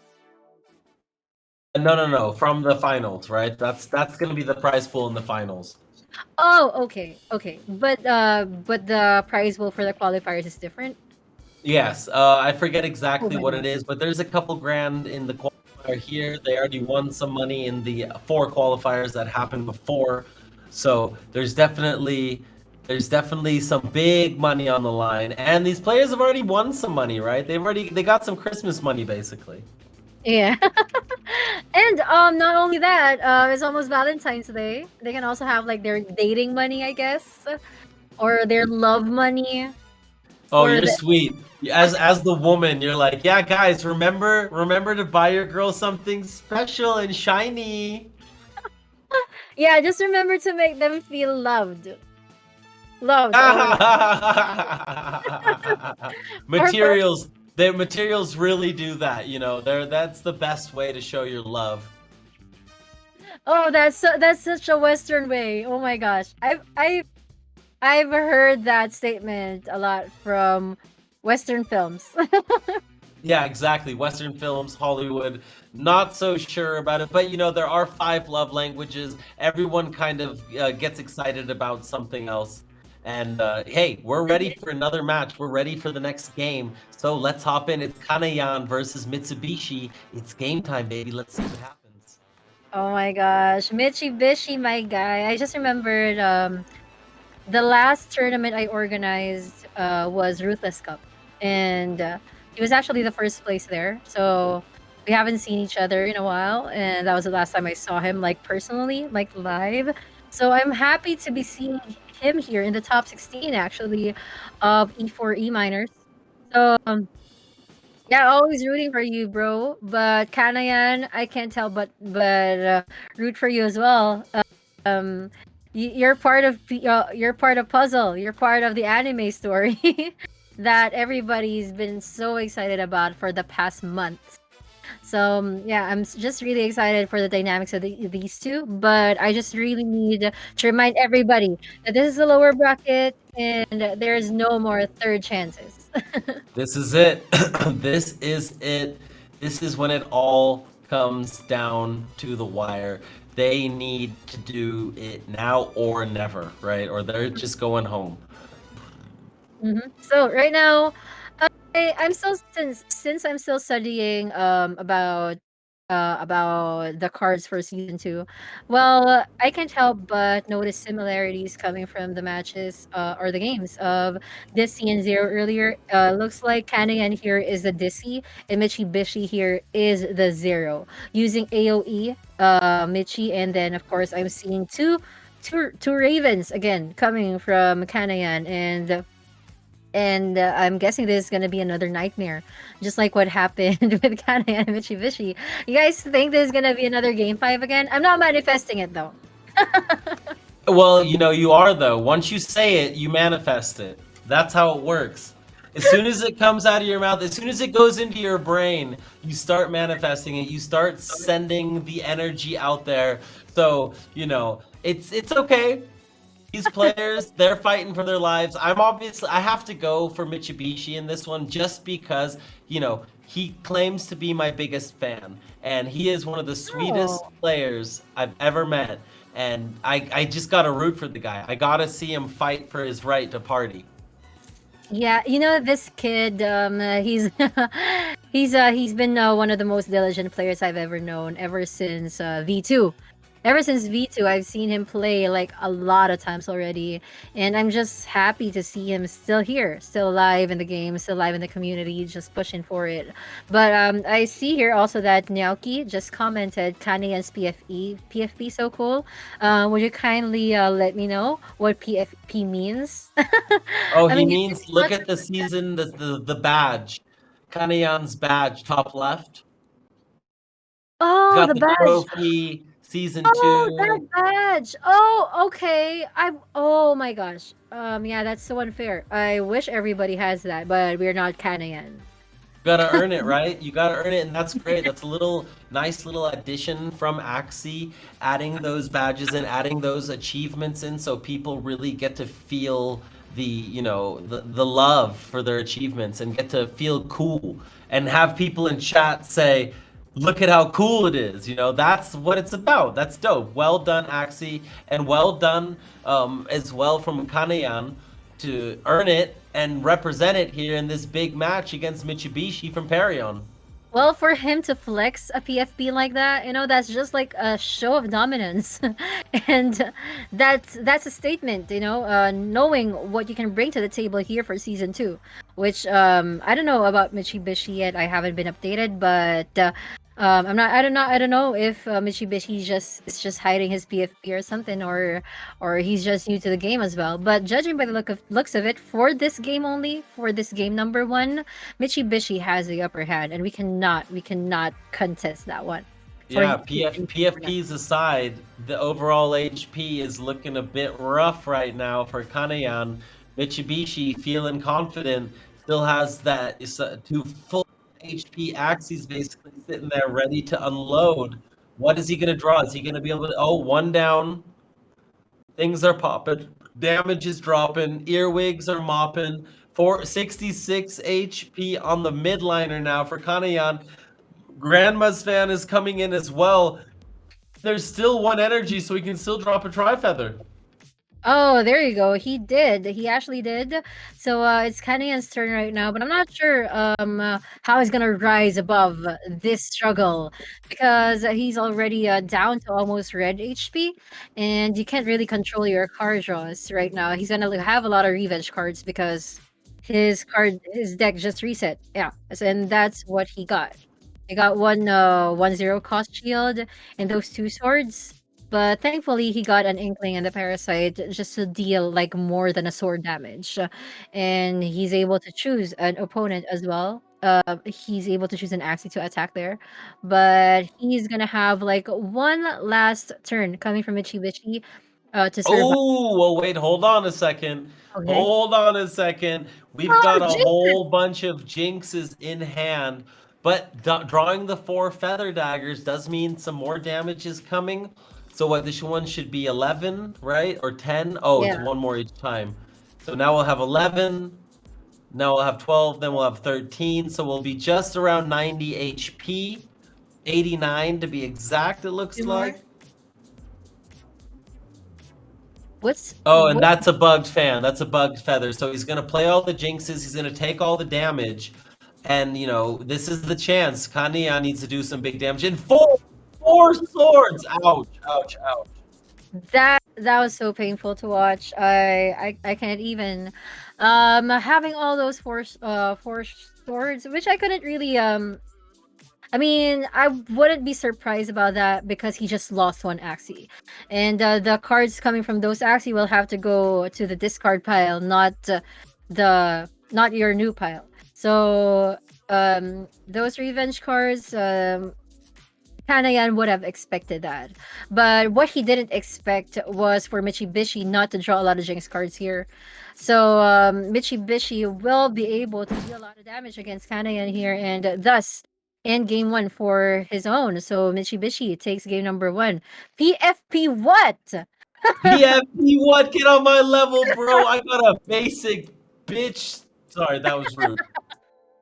But yeah. That was just game number 1. That was just game number 1. Exactly. So much to the PFP, but you know, a lot can still happen. That was just game number 1. Hey, Mitsubishi coming out strong. Kanayan is like, you know what? I got this, bro. I got this. He's gonna come back as well. I think he's gonna do the tingy. But you know, Mitsubishi's my boy, so I wouldn't mind a 3-0. I'd be okay with it. Yeah, so let's see. I don't know who's gonna change the lineup here, but I can definitely say, like, PFP puns aside, Kanayan did have a chance in winning that game.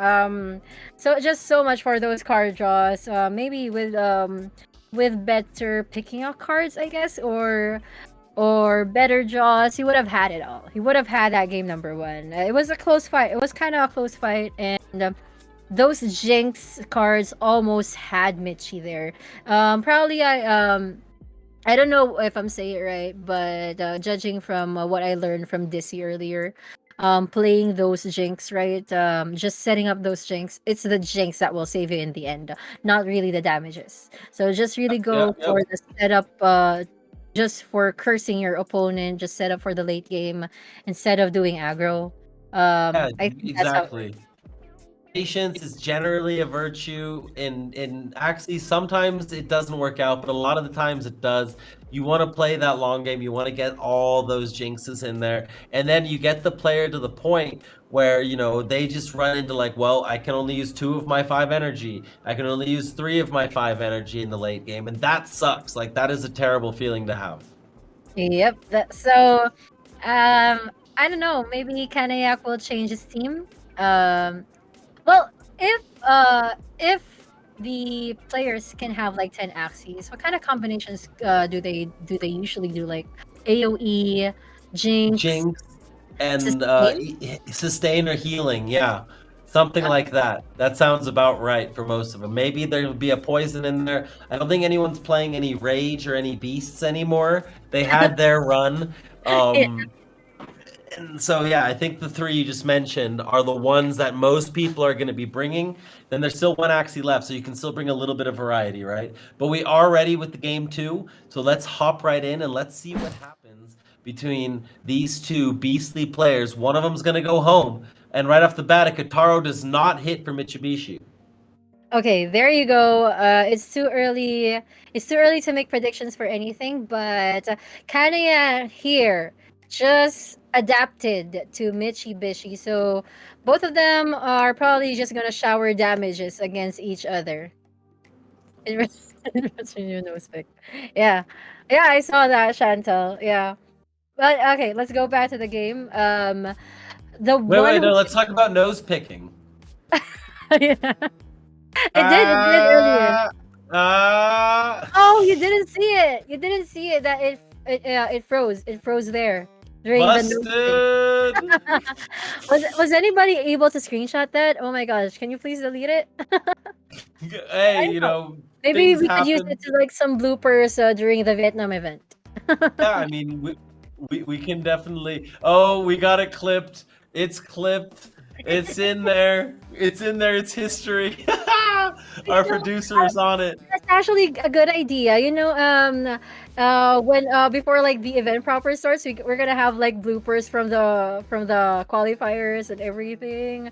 I don't know. Maybe you guys, yeah, I We'll don't know what you guys definitely. think. We have a lot of things already planned, so we can't really plan new content, but we can save that and make some bloopers of the whole event and add in the qualifiers. And then I'm sure we're gonna have Great. a bunch after that week of filming and casting. There's gonna be plenty of funny moments, plenty of goofy things happening, and we're gonna try to have a camera rolling most of the time so we catch all of it. Oh my gosh, I'm so excited for it. Just like these two players, how they prepared for it, just to get to Vietnam as well and see all of us, just to be with all of us. And I honestly don't know how much time they put in just to scrim. I think a lot. I'm assuming a lot because this is a very important game. That was a big earwig with all the cards in hand. Look at this, holding all the feathers as well. Has the Kestrel. On the other hand, Mitsubishi still has Cottontail. He just drew an Innocent Lamb. He's gonna draw another Cottontail, feeling really good. He's got energy for days now. This is could be a big turn for Mitsubishi. Yeah, and now I see why AoEs never die. And this is probably the reason why Kanayan got his PFP. It's because of this AoE and he knows how to use it well. I remember during the early the start of this game, he was going for aggros and aggros and aggros. Right now what I like about Mitsubishi is that he has more feather stacks. But HP wise, Kanayan's ahead. Well, he was. He was until now. Now it's looking a little bit scary. These feathers are really chipping away. Kanayan, is Mitsubishi going to be able to kill with the guitar? No, not even going to try. Okay, it's not gonna be enough though. All right, so it's Kanayan's turn to. Oh, okay, those are a lot of kestrels. That's a big wig. That is a big wig right there. Oh boy, that was painful. Kestrel coming out, boopity boppeting this frontliner from Mitsubishi. Another square teeth for free, down to 12 HP. Now he's gonna chip him down with the feather daggers, gets a kill, and can still keep some tingies because he still has tri-feather in hand. Gets a big hit, he doesn't get a finish. Both of them survive. So the feather daggers are gonna be enough. Oh no, it's another one. This is gonna kill. And I think Kanayan is going to be able to bring this game home. Oh my gosh! But yeah, it's so hard for Mitsubishi. I mean, I'm so sorry. It's just really hard at this point. Seeing like almost 300 HP that you're battling with, and you're like in 35 HP. You do have a lot of cards, but you also do know that they will never be enough to like survive and just like turn this game around. Mitsubishi knows that he'll have to do better for the next game. But congratulations to Kanayan for pulling this game off. AoE's for what if there's like the worst draw ever? I don't know if it's possible. I don't think it is. There is a glove. There's a little bit of shield. So maybe there's the worst draw possible thingy that could happen. I don't think that there's two draws and he draws great. What a draw. He's not even gonna use the main cards. He's like, I'm gonna kill you with feathers, boy. Oh my gosh. Yeah, he didn't even need Wait, those. what? Wait, what? Oh, okay, never mind. I thought. Wait, what? You saw that, right? Yeah, was that a bug? I think so, because he died right after. Yeah. Bird rune. But how does that bird rune work? That was in during I saw 167 HP there. What happened? Can anybody? That was the bird rune on fatal damage. Heal 5% HP per feather on Axie, max 50%. So healed back up and then died again instantly. with a little less damage. The damage card that Kanayan used wasn't even enough to like go for 167. Did the game break? Did they break the game? Can we get was there a game breaking moment right there? 'Cause it was a bit odd and it happened very, Yeah. very fast. It happened very, very fast. Because I swear, if the game didn't break, my brain would be the one that break. I know that makes sense. That makes sense. If it did, but also if it didn't, maybe we're just off, right? We just don't know. Yeah. Also possible. But yeah, Ghost and Chantel, yeah, right, guys. I want to know what you guys think about that. And also, Mitsubishi and Kanayan, they're probably not complaining about anything. That's the question, right? Maybe they are, but if they are, I mean, since the update, there's been a couple bugs. We had to ban one setup, which was Scotch Tape and Nerdy, I believe. We had to ban that because there's a couple glitches in the game right now. So, we didn't want to change it too much and ruin people's Axie pools 24 hours before the event and ruin all their breeding and ruin all their decisions and money they spent, right? We're always trying to avoid that. Mm-hmm. So they're saying, didn't he take extra winghorn hits after his first death? The attack wasn't enough to kill even with the feather stacked. Maybe there was extra winghorn hits, like Sourbeck was saying. That would make Sourbeck. sense. The Axie doll guy. Hi, nice meeting you here. Hey Sourbeck, JP wants some, or PJ wants some testing, some practice. I'd love to learn Axie doll from you. Sourbeck's a great coach. Oh, and top 1,000 origin. Uh-oh, watch out. Sourbeck is doing the thingy. He's out here. He's grinding. Oh, okay. Oh, I'm happy for you. Congratulations. Grind well, Sourbeck.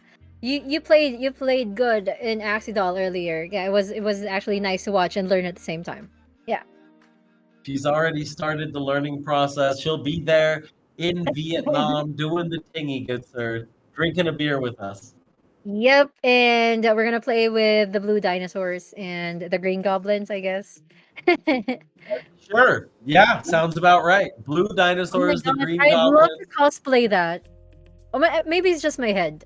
I don't know. Oh, that sounds like a great idea. Like, Who's making the cosplay costumes? the blue dinosaur. I still have a month to prepare. Want to make a blue dinosaur costume? I would love that. Like, I'll throw in. I'll throw in on it if you get it made. Okay, let's do it.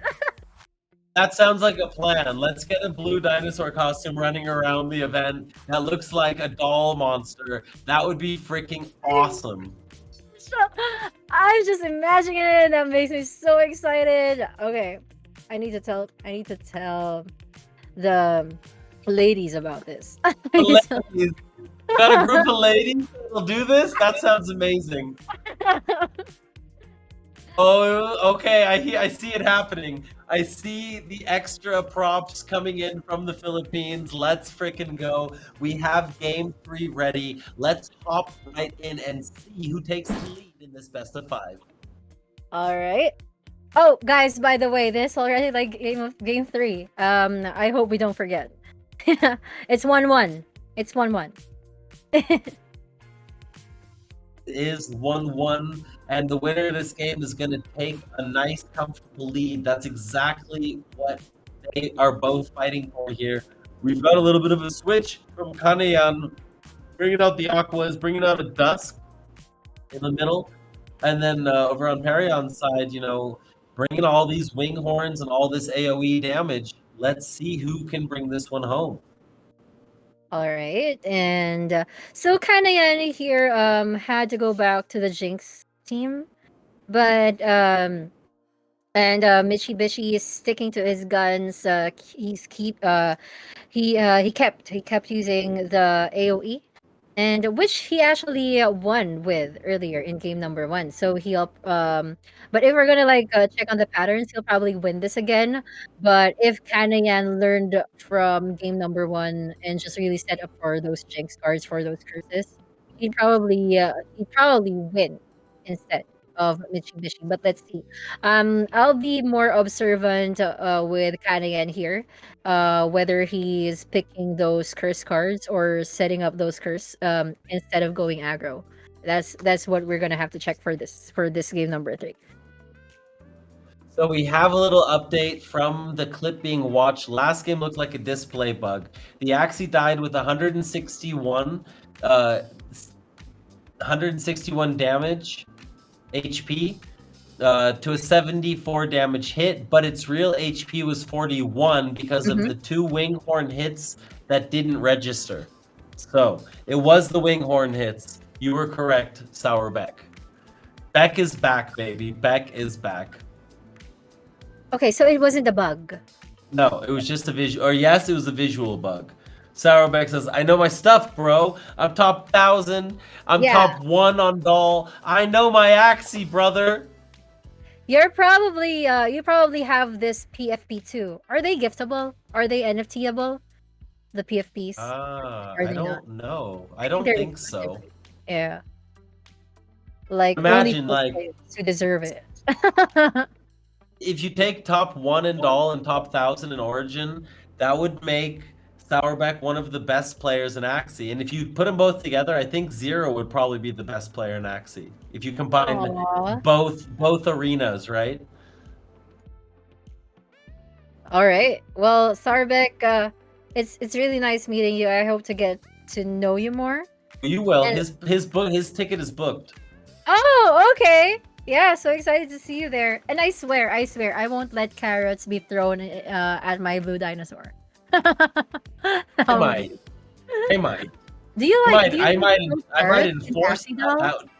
That'd be hilarious. Oh my gosh, carrots! Oh, that would be like a live Axie doll event. Maybe we make it a game on the Thursday night party or on the VIP party on Friday that people gotta hit the dinosaur with carrots. We could think of something.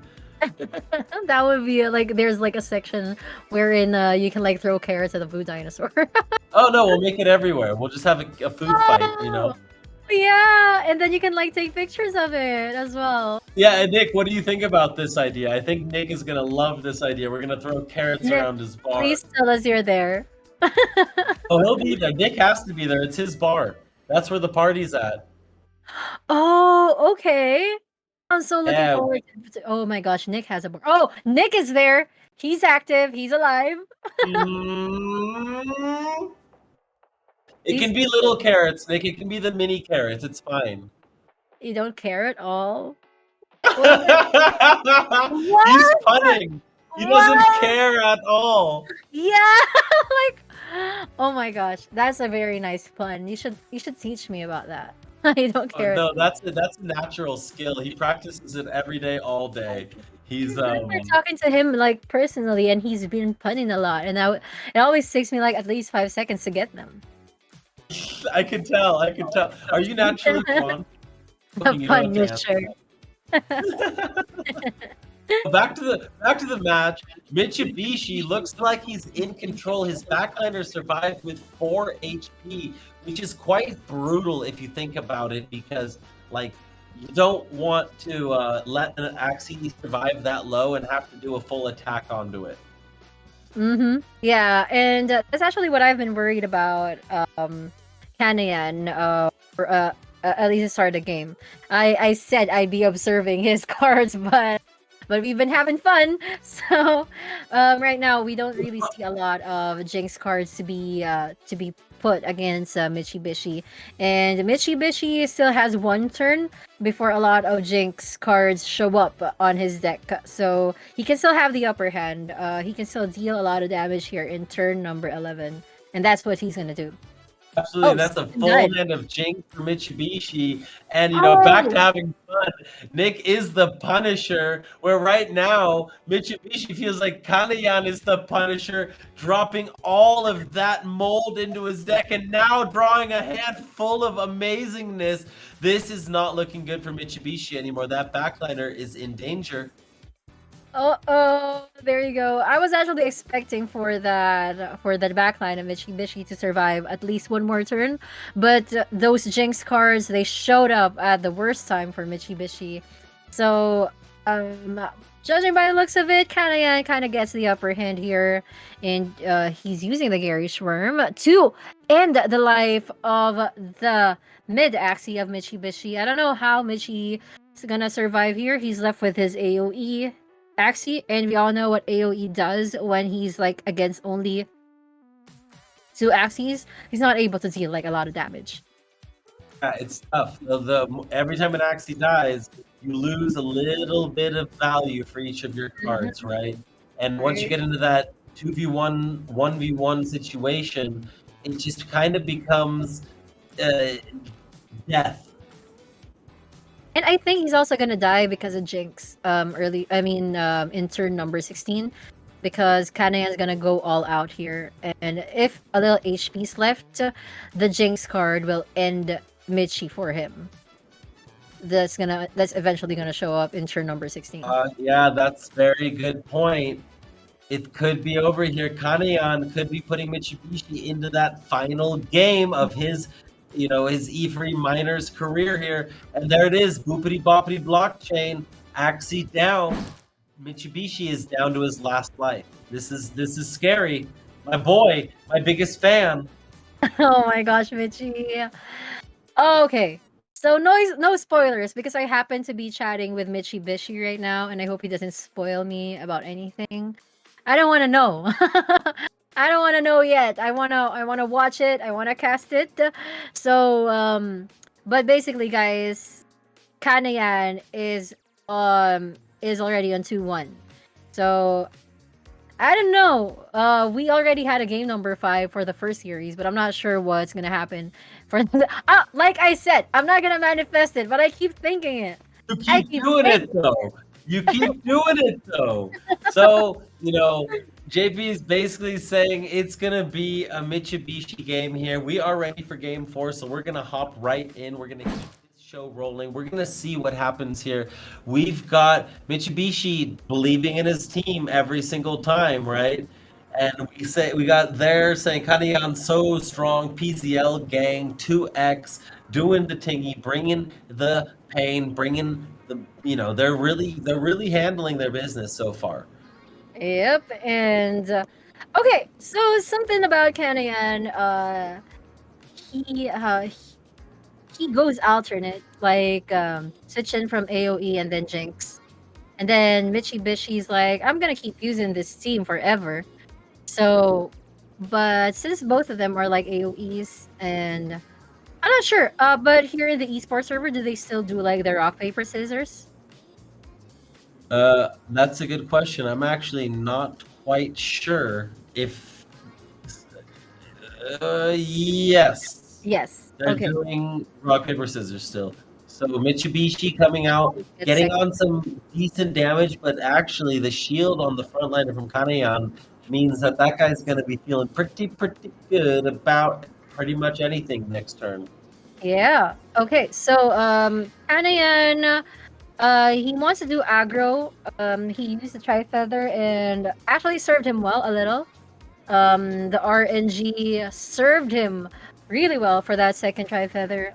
So he gets a lot of feather stacks here, and Mitsubishi, looking at him here in turn number 5, that's like 7 stacks against none. He needs to keep up.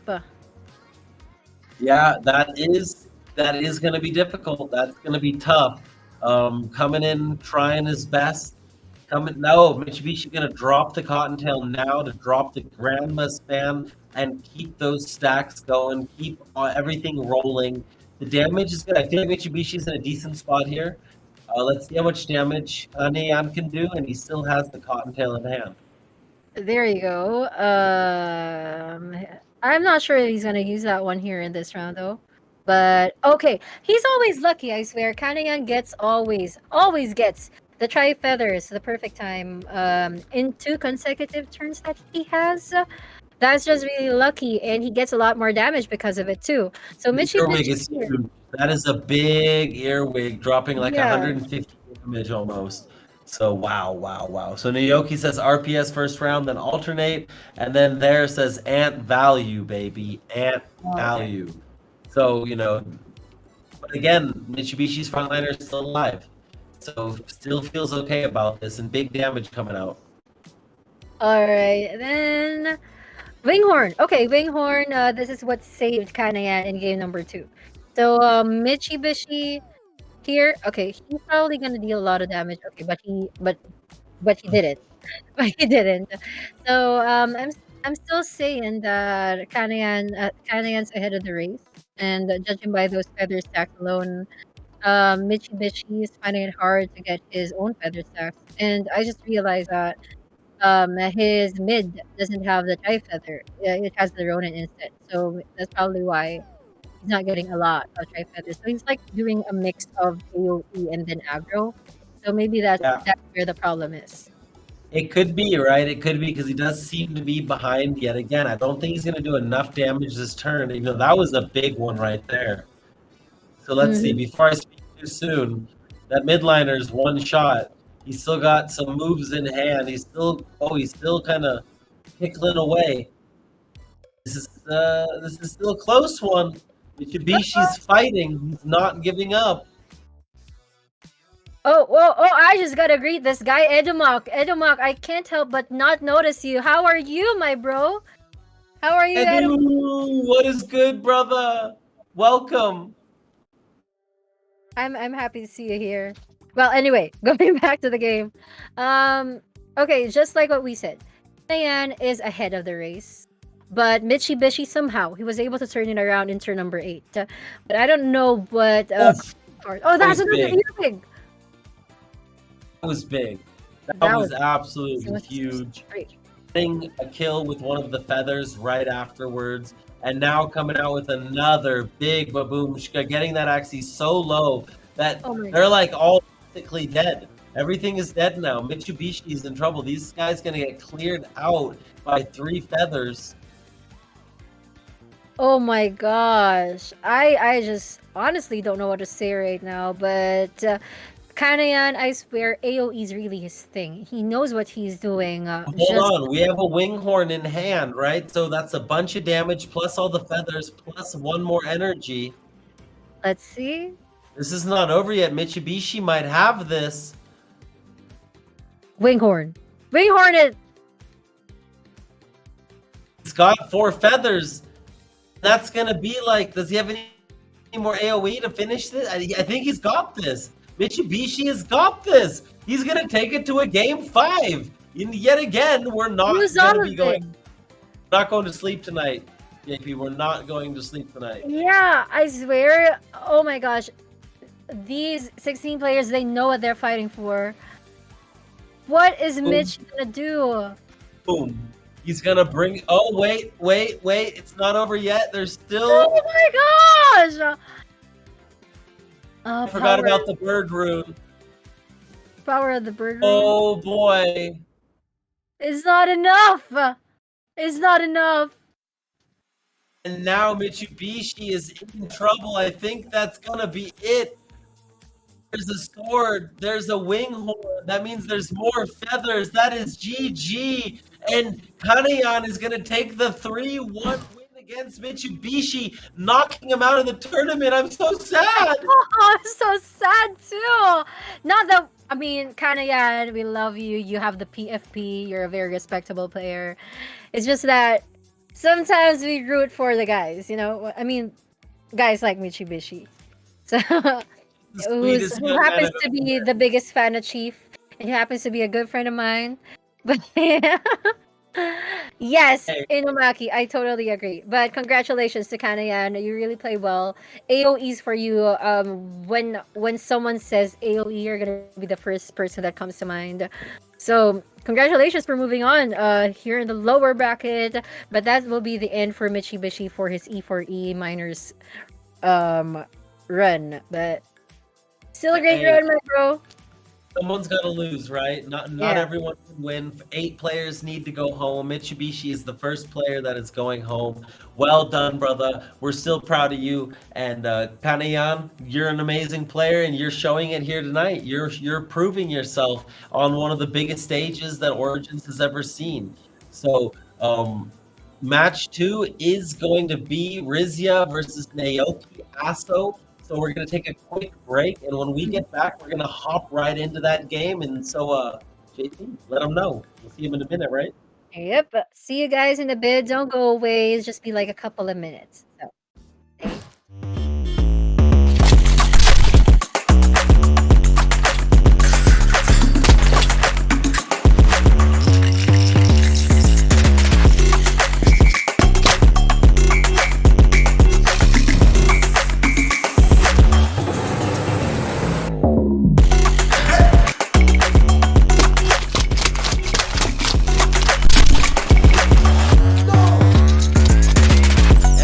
March, the action begins.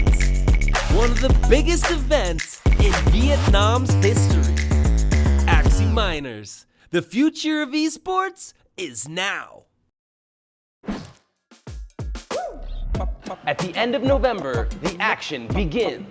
Jugadores de todo el mundo. Đấu với nhau. $100,000 prize pool. 2048 Spieler. 5 giải đấu.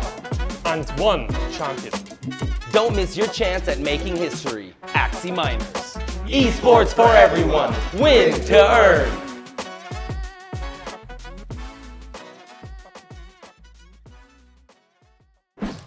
Say ba ba ba ba.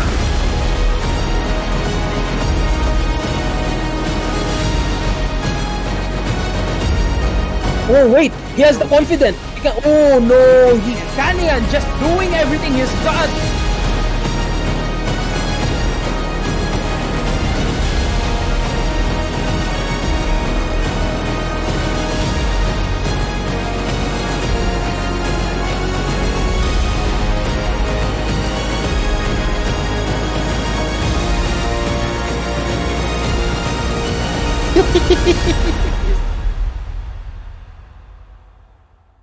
Join the Axie Action live in Vietnam March 10 through 12. E4E Axie Miners. The future of esports is now.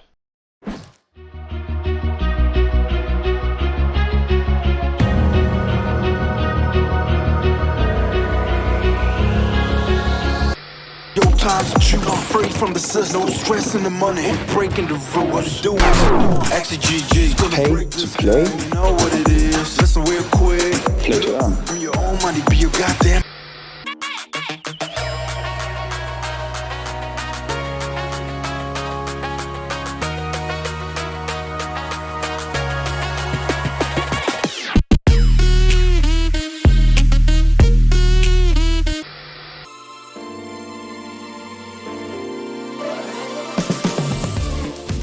Don't waste your time. Play to earn.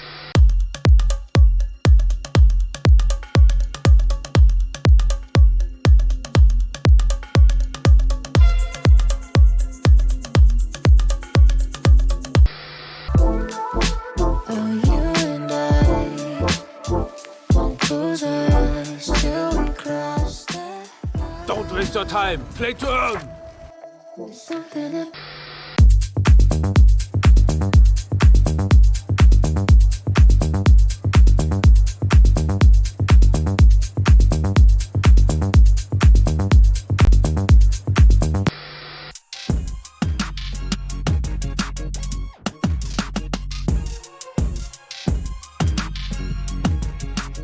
Don't waste your time. Play to earn.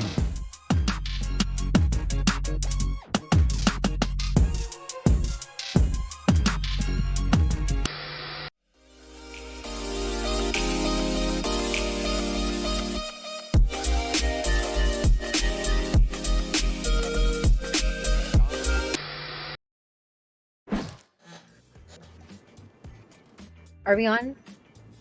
Yes. Let's go. Yeah, there we are. So, hi everybody. I'm Paring JP. I'm with the most awesome chief, and we are back here for another action of esports for everyone. E4E miners, the journey to Vietnam, the top eight for the top eight coming from the top 16 will will go to Vietnam with all of us, and that's gonna happen next month. So anyway, we just finished watching Zero versus Dizzy, which was actually taken over by Dizzy. We also watched Kanayan versus Mitsubishi, and Kanayan moved on to the lower bracket. So we are gonna see another set of players here that we haven't watched earlier, and I'm actually excited to find out who those players are.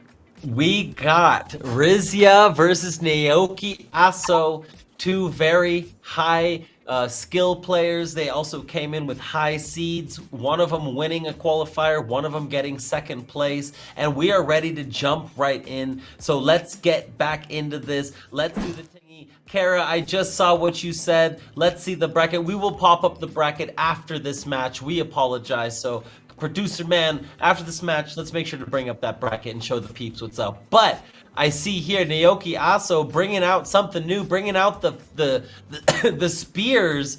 Oh boy, I haven't seen any spears yet tonight. I'm excited to see how this works. Oh, spears! Oh my gosh, I remember during V2, like they were so annoying, and they happen to be annoying again here in Origin Season 2. So, so Naoki... Oh, wait, Naoki? Is this like Naoki, the guy, Naoki, like E4E guy? VP, no, it's a different Naoki Aso. Yeah, there's a couple of Naokis spelled differently too. So that seems to be a very popular name throughout different cultures from different places. Abysso, welcome to chat. What is going on? Inumakia Senpai, poor casters, Lamo. Thank you for the love. We appreciate you. We are out here, baby. So thank you guys all for hanging out. Thank you guys all for kicking it and watching these awesome Axie Origin matches to see who qualifies for the E4E minors in Vietnam in literally 1 month. It's like 30 days away. Yes, that's... Oh my gosh! Our flight is like literally 30 days away. Oh my gosh, that means it's so near already, and wait. You didn't even go shopping yet. You didn't even go shopping yet. I mean, I was just overwhelmed, like how I would speed up the blue dinosaur thingy. You know what I mean? So it said Naoki is also here tonight, but he is modding at the time. So thank you, Naoki, for hanging in there, doing the job. We appreciate you. We appreciate all you E4E mods. You guys have been freaking amazing. You are grinding, getting it done. Oh, and you need a free trip to Vietnam. Any giveaways, says Kara Cute. No, but there's a giveaway on Twitter. We should get that giveaway from Twitter. Drop it in chat so everyone can get involved. You know, try to win some of that AS. Try to get some elite gear. That's something that's on the table right now, Karen. You're good at that stuff. I know you get lucky. Kara's actually like a magical girl. You know what I mean? She attracts the good things in life. She does. She does. Absolutely. That's why I love her so much. Pretty amazing gamer as well. Yeah, that's true. I mean, she's just really good at what she does, and she likes enjoying stuff, even basketball. Right? She's a little baller. It's great. We got Abysso in chat saying E4E EVO tournament also happening, but I love this Axie tournament. We appreciate you, bro. And yes, we are doing multiple tournaments at the same time. E4E doing the tingy. Let's go, baby. Scola Brandon, what is good? How are you doing tonight? So nice to see all these new names in chat. Yeah. Welcome, everybody. I love that you guys are so active in chat right now. But yeah, so I'm gonna introduce you guys to Naoki. Naoki, not the mod, just Naoki, the pro player, who also does YouTube. And he's up against Risia. I'm not sure though if this is the upper bracket or the lower bracket. Is this the upper bracket? Lower bracket. Oh, this is lower bracket as well. Oh, so there are no third chances for these two guys as well.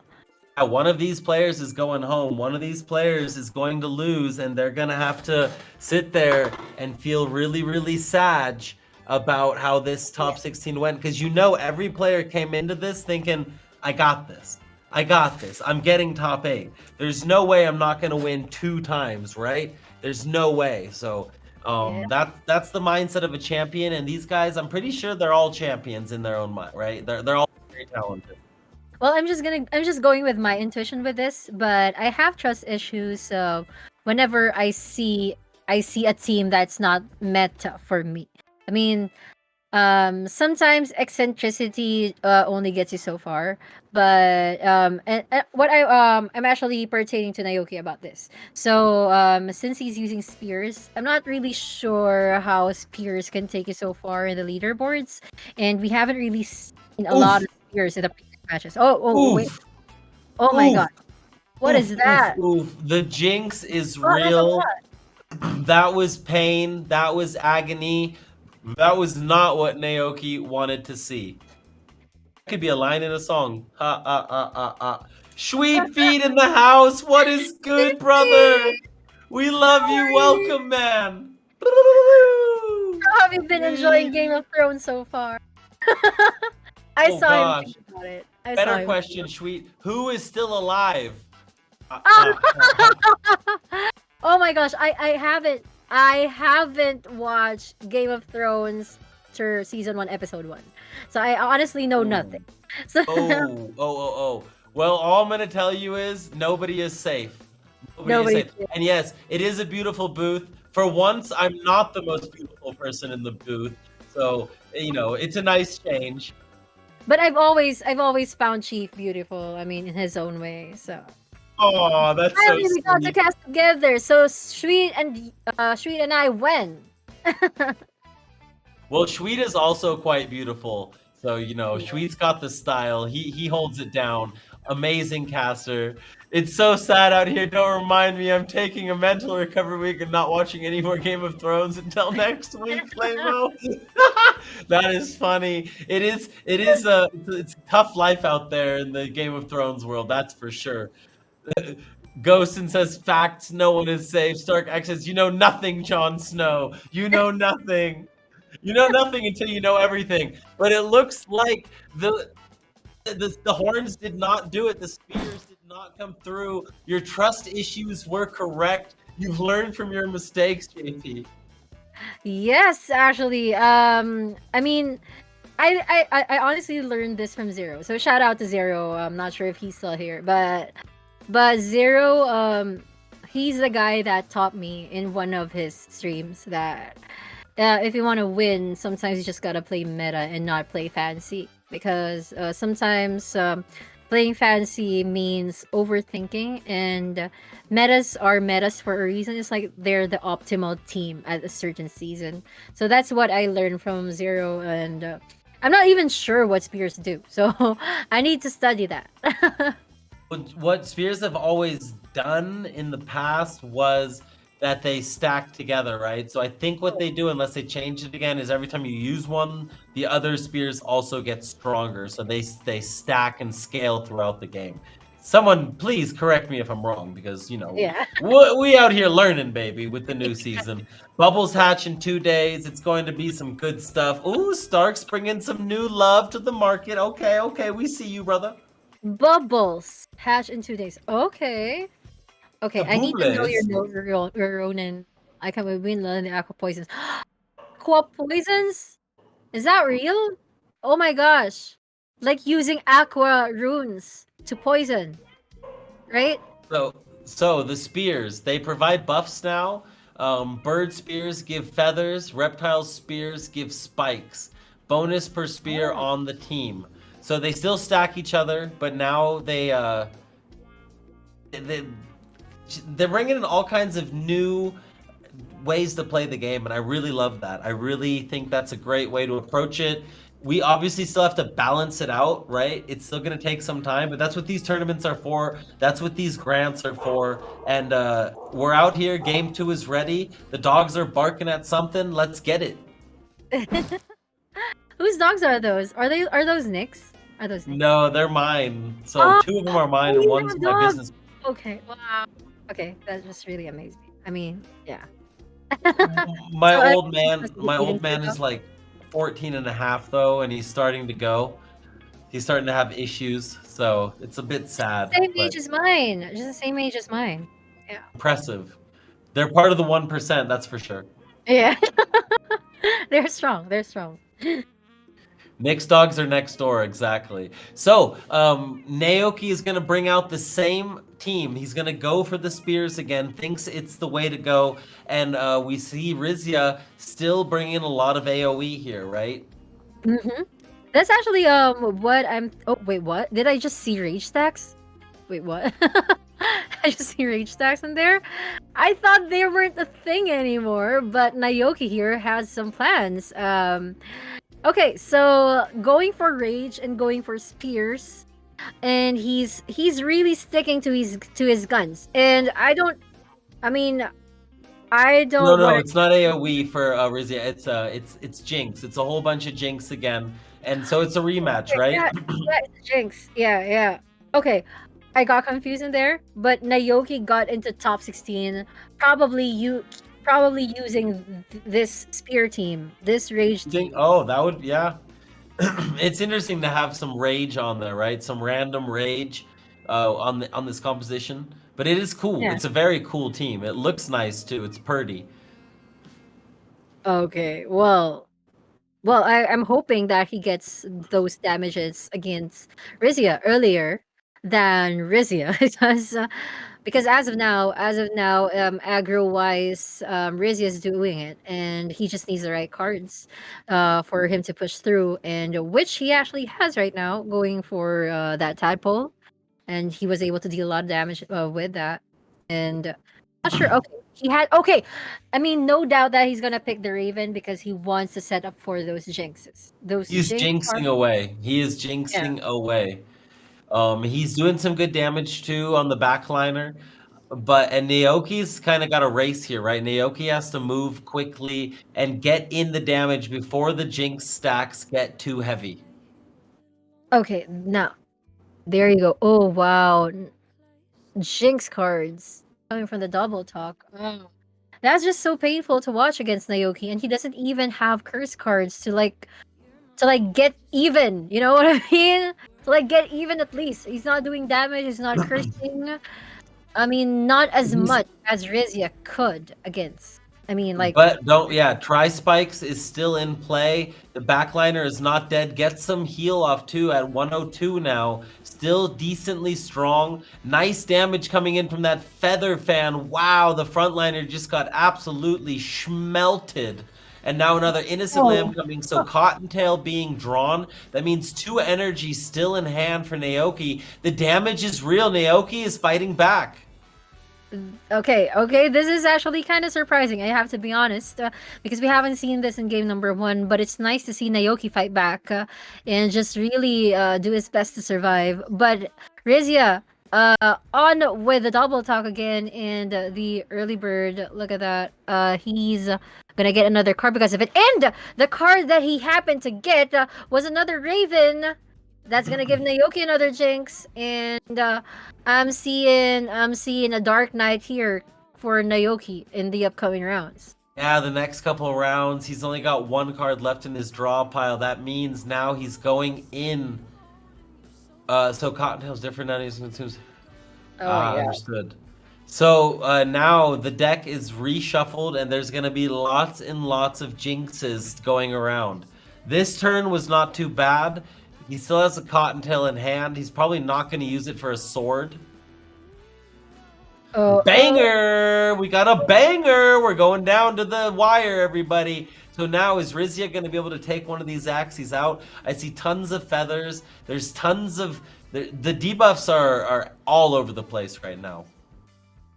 Well, we haven't seen those jinx cards play out. We're gonna show up in the next round, for sure. But it's too early to tell. Actually, I'm glad that Naoki is capable of dealing huge amount of damages, and this is actually what Stark and Nick are talking about. These bangers, the tri spikes, and other cards, just dealing a lot of damage against Rizia. Okay, so here it is. Jinx And it's cards. another There one you of are. those. Yeah, it's Where one are of you those guys? tough rounds again where you don't get anything. The Yep, damage was decent. that's a lot of Oof. damage. That's a lot of Oof. damage for both of them, actually. Yeah, it's very close now. So what is Rizia gonna draw here? He's only got one Axie left, so there's a chance he draws not so good. Tadpole 55-20. Not the strongest moves you could hope for. Okay, yeah. The deficit of 7 HP just really got frustrating for Rizia here. He could have Oh, and saved he's energy. still at 1 HP. Doesn't die. He respawns from the bird rune and has 1 HP left. That is absolutely insane. This is so close. And I think Naoki's going to be able to tie this up 1-1. Or Okay. maybe not. Wait, he got it confident. That doesn't really help, does it? Doesn't have any more damage. Oh no. Uh-oh. Naoki's in trouble. Those jinxes are coming Yes. through yet again. Yeah, and they will come through in the upcoming round. So even if Rizia doesn't kill him here in turn number 13, the Jinx cards will do it for him. There it is. Rizia going up 2-0 and showing that the spears is not the way to go. Yep. We're right all along.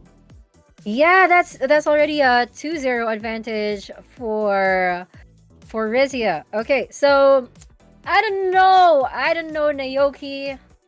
Maybe it's about time you change your team. Maybe just like one time, just give us one game. I mean, if you want You to gotta stick try with the- now, right? I feel like you gotta try. After 2 losses, you gotta give it a shot. You can't keep sticking with it if you lose every time. Unless, like, we're missing something here. But I don't think so. 2 games, they were both, like, they were close, but they weren't that close, right? They could have been a little bit closer for me to stay with the team 3 times in a row. But let's just find out. Let's jump right in and let's see if he switches it up. Nope. He didn't. He didn't. He didn't. Unbelievable. Oh Rematch my again. God. I'm sorry, I had to cough just by seeing that. Oh, hold on. Hold up. JP's confused. She doesn't understand. And she's dying. She's coughing on me. She's coughing on me. Do you need a hand? Hold on. I'll give you a hand. Let me pat you on the back. Patting you on the back. I don't know how you call that in English, but in Filipino we call it nasamid. When something happens and you're not prepared to take it in, and then you like cough. And then yeah. It's an unfortunate moment, but it's okay. We forgive you because when seeing this rematch for the 3rd time is not something that's easy to deal with. I am honestly not emotionally prepared for it. But okay, Naoki, we respect your decision. It's just that we want to root for you. You know what I mean? Watch him reverse sweep with this team and be like, you guys are stupid. I knew what I was doing. He just got lucky, man. He got lucky twice. And then I whooped him 3 times in a row. You know what I'm saying? Naoki, power. He's just going for that reverse sweep. That's it. That happens. I hope that happens. I mean, that would be the miracle of the night. I swear. Bad start though. Naoki's split attack goes back and hits the Axie with a shield. The only one with the shield, so losing like 40 damage worth, from that card, which is about 2/3 of it, which kind of hurts.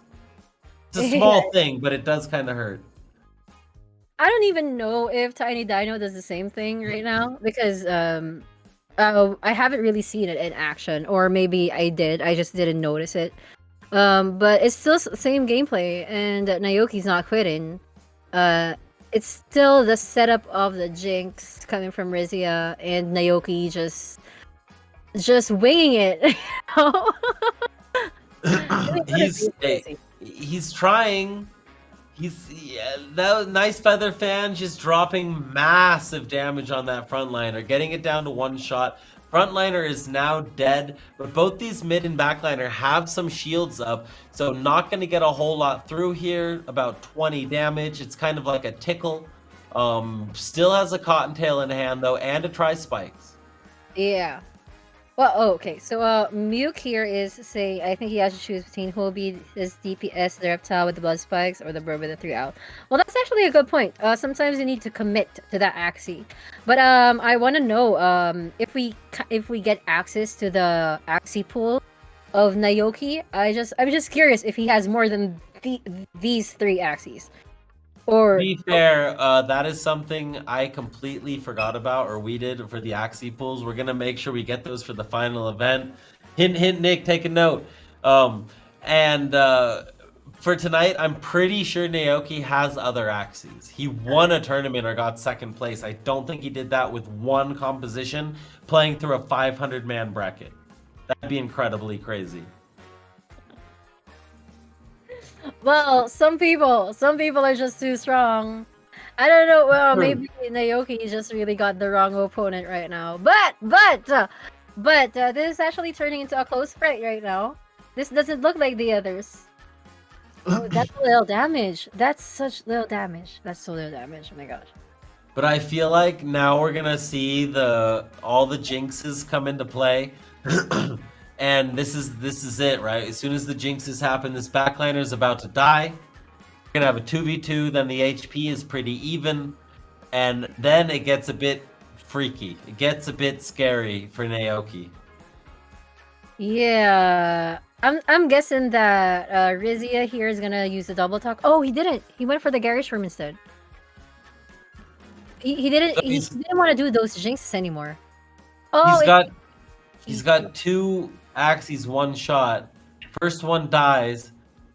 Second one, midliner gets wrecked on too. And he doesn't even have enough energy or cards to spend his energy. Ouch. He does kill the midliner though. That is something. Yeah. Yeah, that's actually good news for Naoki. What I'm curious about Rizia here is that he gave up on setting up jinxes. He just wanted to do aggro towards there at the end, which I'm actually wondering. Really, that's actually very mysterious for me. But okay. Oh, okay. The double talk is present, so he's still able to do some cursing. But Naoki will probably be prepared because he still has like 1 to 2 turns to survive. So let's see if he's able to. Oh, He needs to, or he's gonna be eliminated. This is the round, right? This is the game. This is all or nothing. If you don't win this, you are going home. You are out of the tournament, and Rizia is gonna move on to face another opponent. Oh my gosh, guys, did you see that? For 4 Jinx cards, he was only able to use one damage card, and that's already too late for Naoki because Rizia here is able to do like damage that can fill up that 138 HP bar. And these curses have been so freaking strong. It's been absolutely incredible, and it looks like Rizia is about to pull the 3-0 and knock Naoki out of the tournament. A lot of people are praying for Jinx right now when it comes to breeding, and now I finally understand why. So yeah. Oh my gosh, congratulations, Rizia. This is we'll have to call it, guys. This is the first week for the night. This is the first sweep for the night. So, yeah, congratulations. Yeah. It is the first sweep. Well done. Congratulations. And we have, another player knocked out of the tournament. 2 are down, and there's still another 6 players that are going to be knocked out tonight. Let's take a look at this bracket.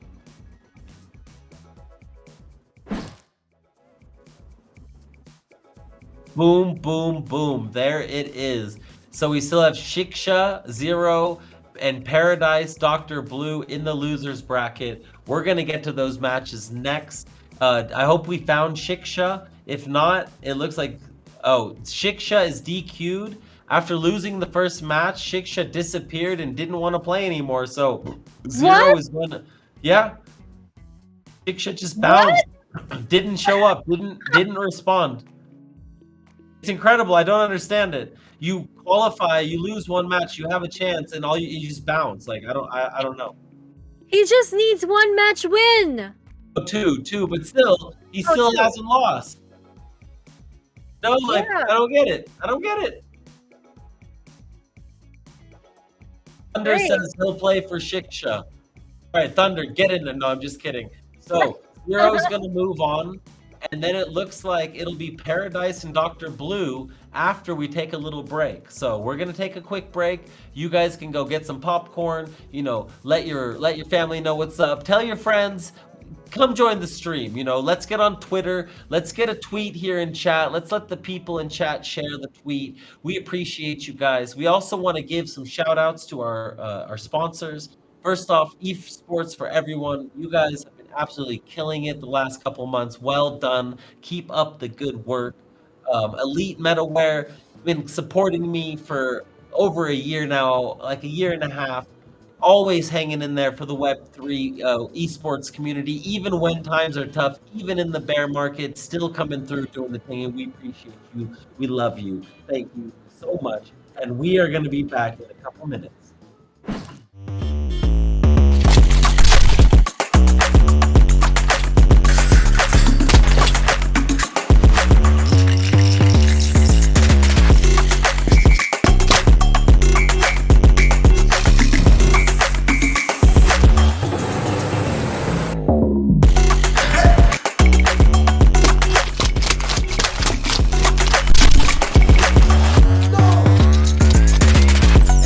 March, the action begins. One of the biggest events in Vietnam's history. Axie Miners, the future of esports is now.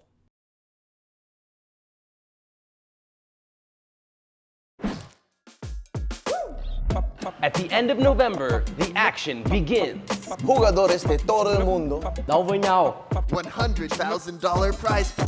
2048 Spieler. 5 giải đấu. And one champion. Don't miss your chance at making history. Axie Miners. Esports for everyone. Win to earn.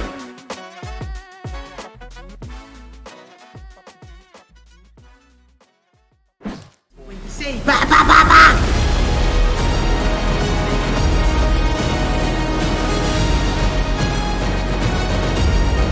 Oh wait, he has the confidence. He can. Oh no, he Kanian just doing everything he's got.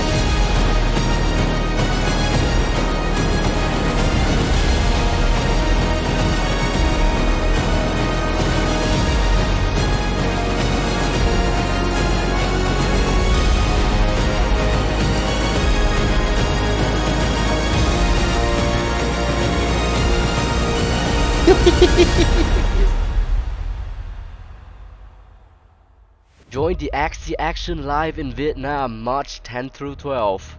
E4E Axie Miners. The future of esports is now.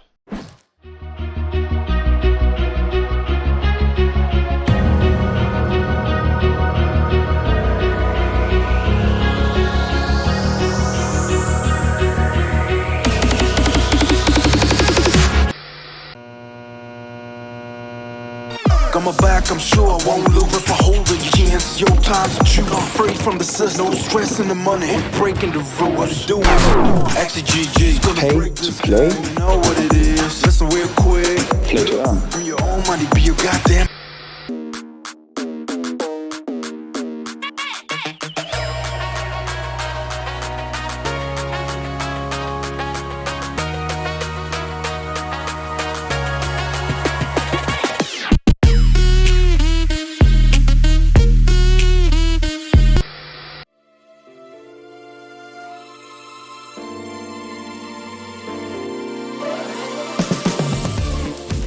Don't waste your time. Play to earn.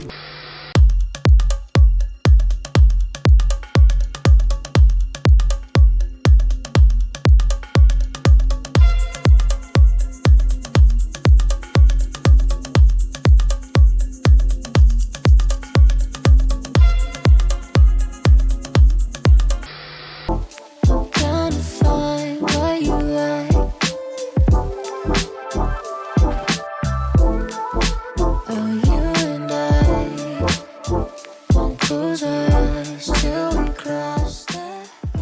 waste your time. Play to earn.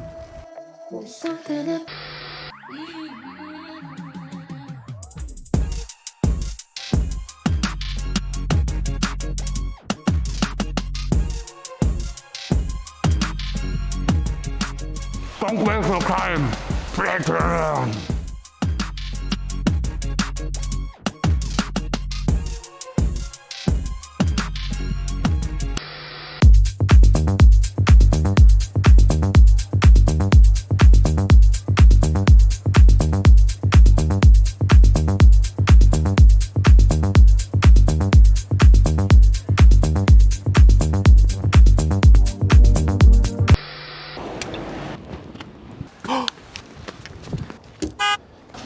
Hey, was machst du?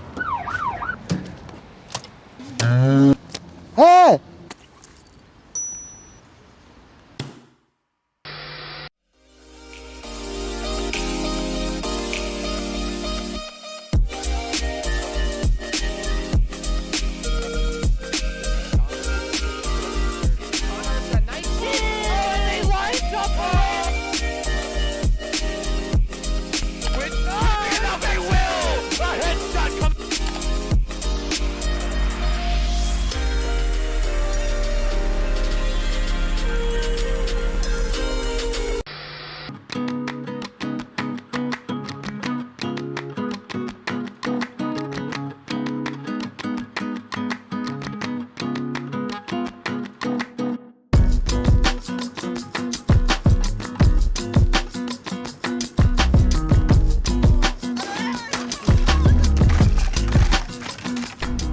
Don't waste your time. Play to earn.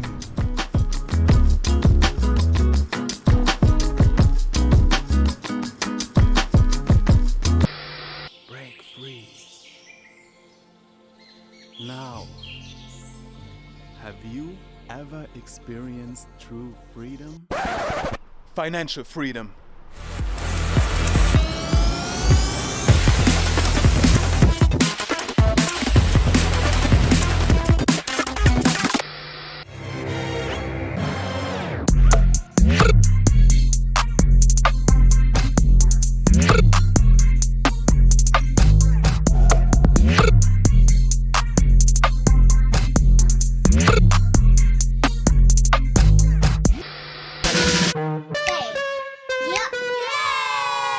I'm sipping.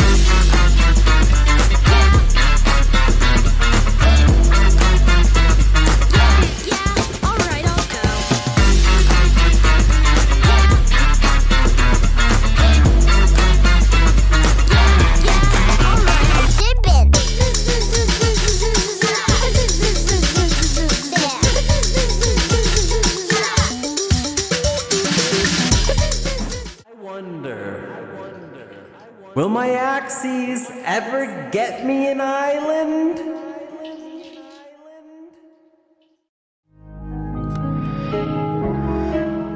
Yeah. It's Axie Infinity, baby.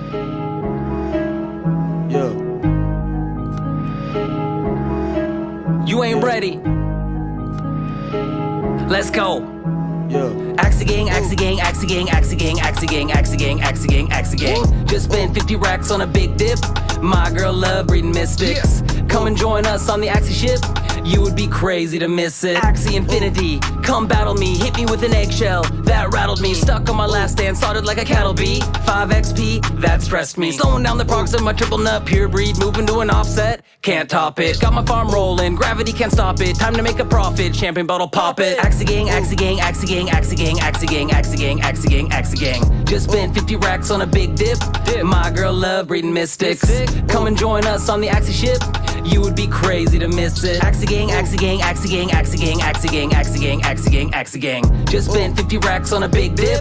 My girl love breeding mystics. Come and join us on the Axie ship.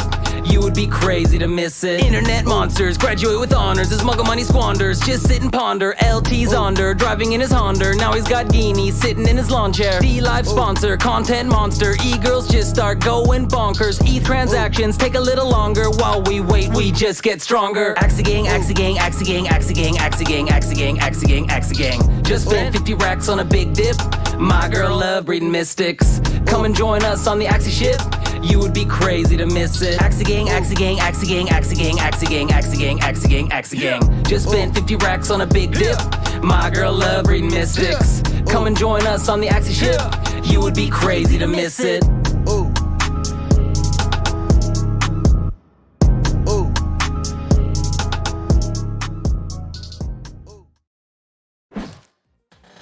Lego, baby, we are back with the E4E minors. Oh my goodness, 2 players have been eliminated, 6 more to go, and then we're gonna have our top 8 going to Vietnam, doing the tingy. I'm here, Chief, with JP. What's good, girl? I'm so excited. We've witnessed 3 matches already. Seeing one max out series, like a five game series, and then a 4 game series, and then a 3 game sweep. Okay, so everything is just getting so intense because the stakes are getting higher and higher. I'm not sure again who we're gonna be witnessing, but just to give you guys an update. So earlier we just saw Kanayan move on in the lower bracket, as well as Rizia. So and also a little update, Zero also moved on the lower bracket because Shiksha got disqualified. So kind of like a free win for Zero, but he still needs one more match win to qualify for the top 8. So again, guys, it's the Magic 8 that we're talking about here, so that it's the Magic 8 that's gonna go to Vietnam. So we'll see you guys there. Absolutely. And, Zero will take it. He's been working his butt off through all these qualifiers to try to make it to this tournament. He's so close now, 1 step away. We got some people in chat. Minnow dropping some love. Stark saying you guys yeah, right. Minnow is all love. That young man is all love and a big smile all the time. We love you, Minnow. You the man. He's Stark. such a cute guy. He's such a cute guy. I mean, you would know. You've been with him. I mean, like. Hey, we smoked a couple cigarettes together. That's for sure. So, you know how his vibe is. He's just so light and chill and. Absolutely. So and then we got Stark in chat saying you guys must have had fun making these videos. Hell yes, it was an absolute blast. I enjoy it every single time we were recording. We just made a nice tribally video as well last week. It was finished up. McCoy saying sheesh. And then Character says Shiksha is from Vietnam. No, Shiksha! You finally wake up now? Shiksha, what happened to you? We were supposed to watch you. That was a cheap plane ticket. Shiksha, come on now. Doing us dirty. In Vietnam. So sad, so sad. Sartax in Axie Gang, Axie Gang, Axie Gang, Axie Gang. Let's go. Let's go. Hey. Let's go. Let's go is right. It is time.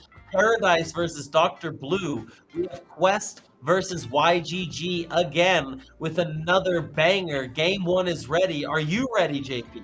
I am so ready. This is Dr. Blue in Paradise we're talking about. Let's get it on. Let's go. All right, they are up. They are up. We have another tiny dino in the back. We've got some clamshells. We've got some ravens. It looks like, the Jinx is strong. The Jinx is very, very strong. Okay, wait. I was caught off guard because I saw the triple pigeon post. I mean, is that still a thing here for season 2, or is this like one of those Naoki things? Well, we're about to find out, aren't we?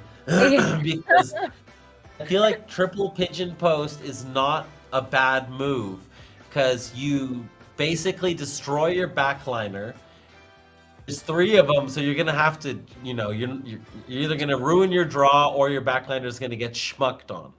Either way, kind of and Triple Pigeon Swirl is a top 20 meta team. Lots of people are using this, but we haven't seen it tonight, right? So it'll be interesting to see how it does tonight in competitive play.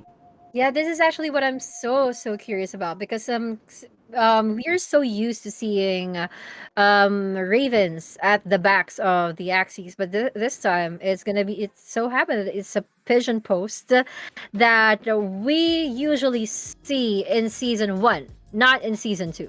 So for it to be present here in season 2, I want to know what Paradise is thinking, and I've met this guy as well. So, I mean, he looks smart. So, I I want to know what he's gonna go with this. And like you said, Chief, it's also like a smart move. It's not like the spear thing, but it's just like gonna go for additional damage. Pigeon post is actually kind of like cursing your opponent as well, kind of like a In a king. weird way, right? Yeah, Yeah. and it'll stick with you for a while. It'll really mess up your hand if you don't play them. So it's all about the timing of knowing your opponent's energy, knowing if your opponent in this case has Nemos, because if they have Nemos, then there's that chance they can just blast through an Axie, right? If they draw well, they have the Nemos. Maybe the Tiny Dino is stacking. The Tiny Dino still stack like it used to. I think it does.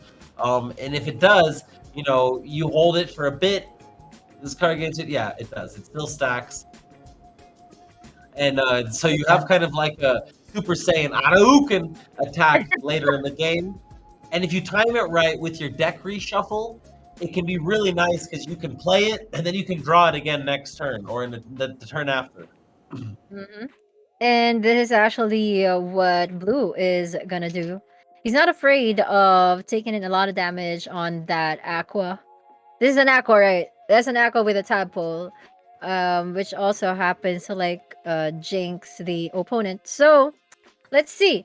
I haven't really noticed a lot of Blue's moves because I was so fixated on those pigeon posts. But I'm just curious whether Blue opted to go for the setting up of those curse cards rather than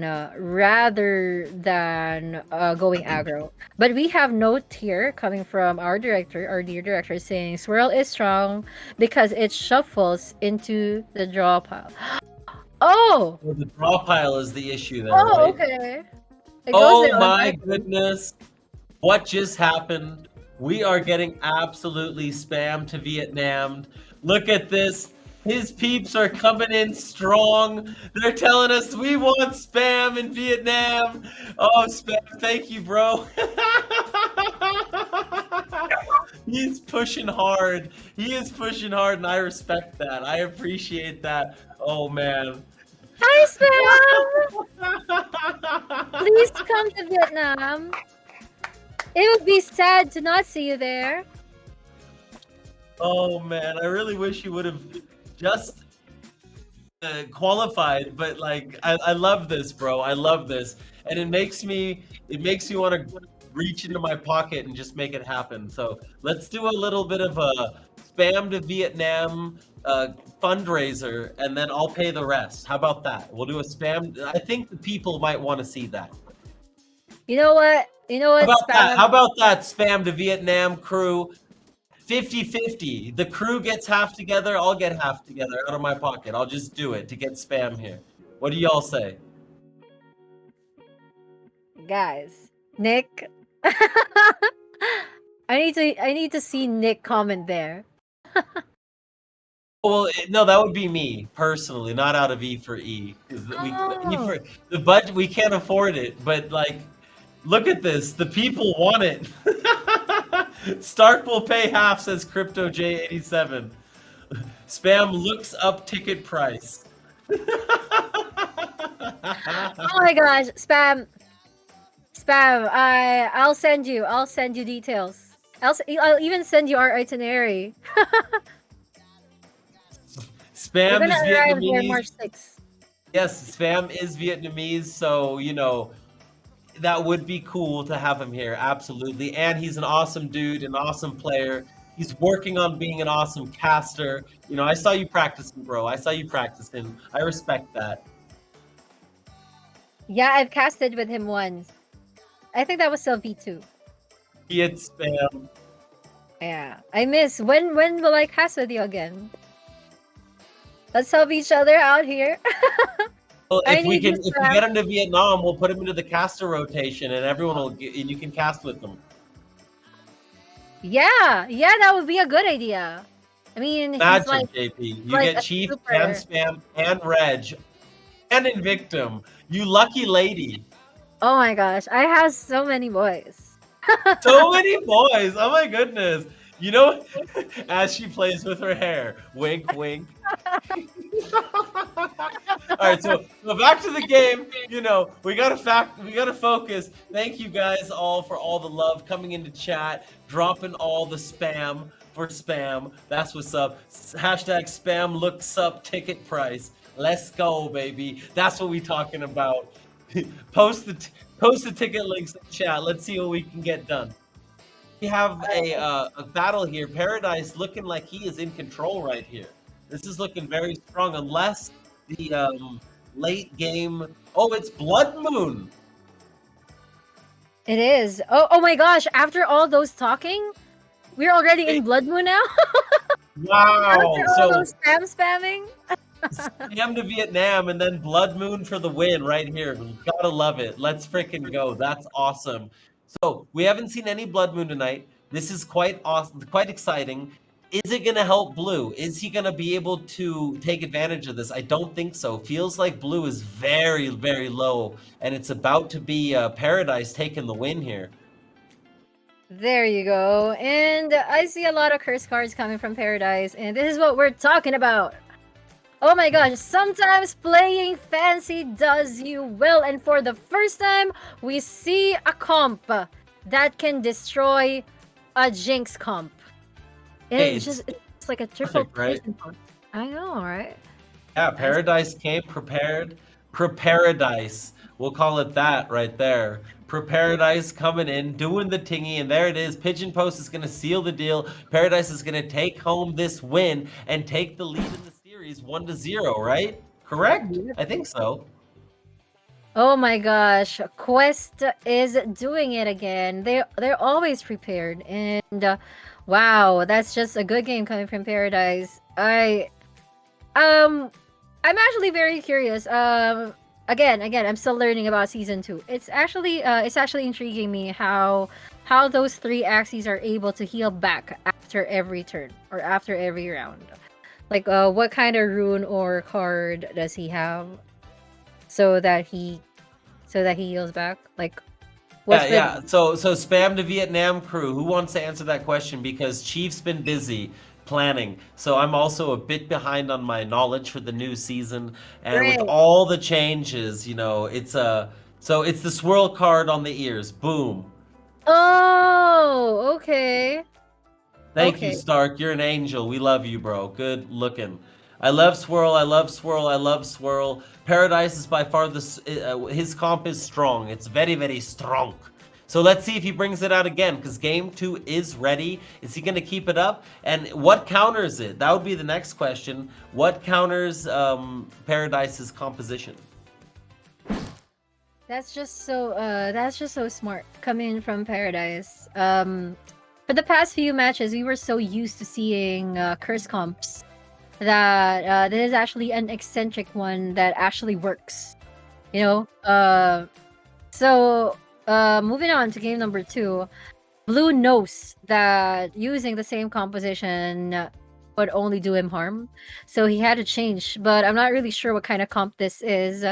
Looks like a rage Bring him one, back but Beast, looks right? like not. But no rage. So it's like Rageless Beast. I kind of think it's interesting. Maybe he thinks this is the comp that beats Paradise's composition. People are all saying swirls are just swirly. They break everything. They break monitors. They break your hand. They break your deck. They break it all. So, you know, sometimes Jinx counters it, it seems, but didn't work last time. So he brought out this beast, double beast aqua lineup, tiny turtle in hand, little branch in hand, and a koi. So some massive damage sitting in hand right now. Mm-hmm. Yeah, that's actually what I'm curious about, coming from Blue. I honestly don't understand this kind of lineup yet, but yeah, just like you said, massive damage incoming, but he'll probably need to set up for those rage stacks because I'm seeing a lot of season 1 card sets here. You know what I mean? Yeah, it feels like a game that I recognize, but at the same time without rage, right?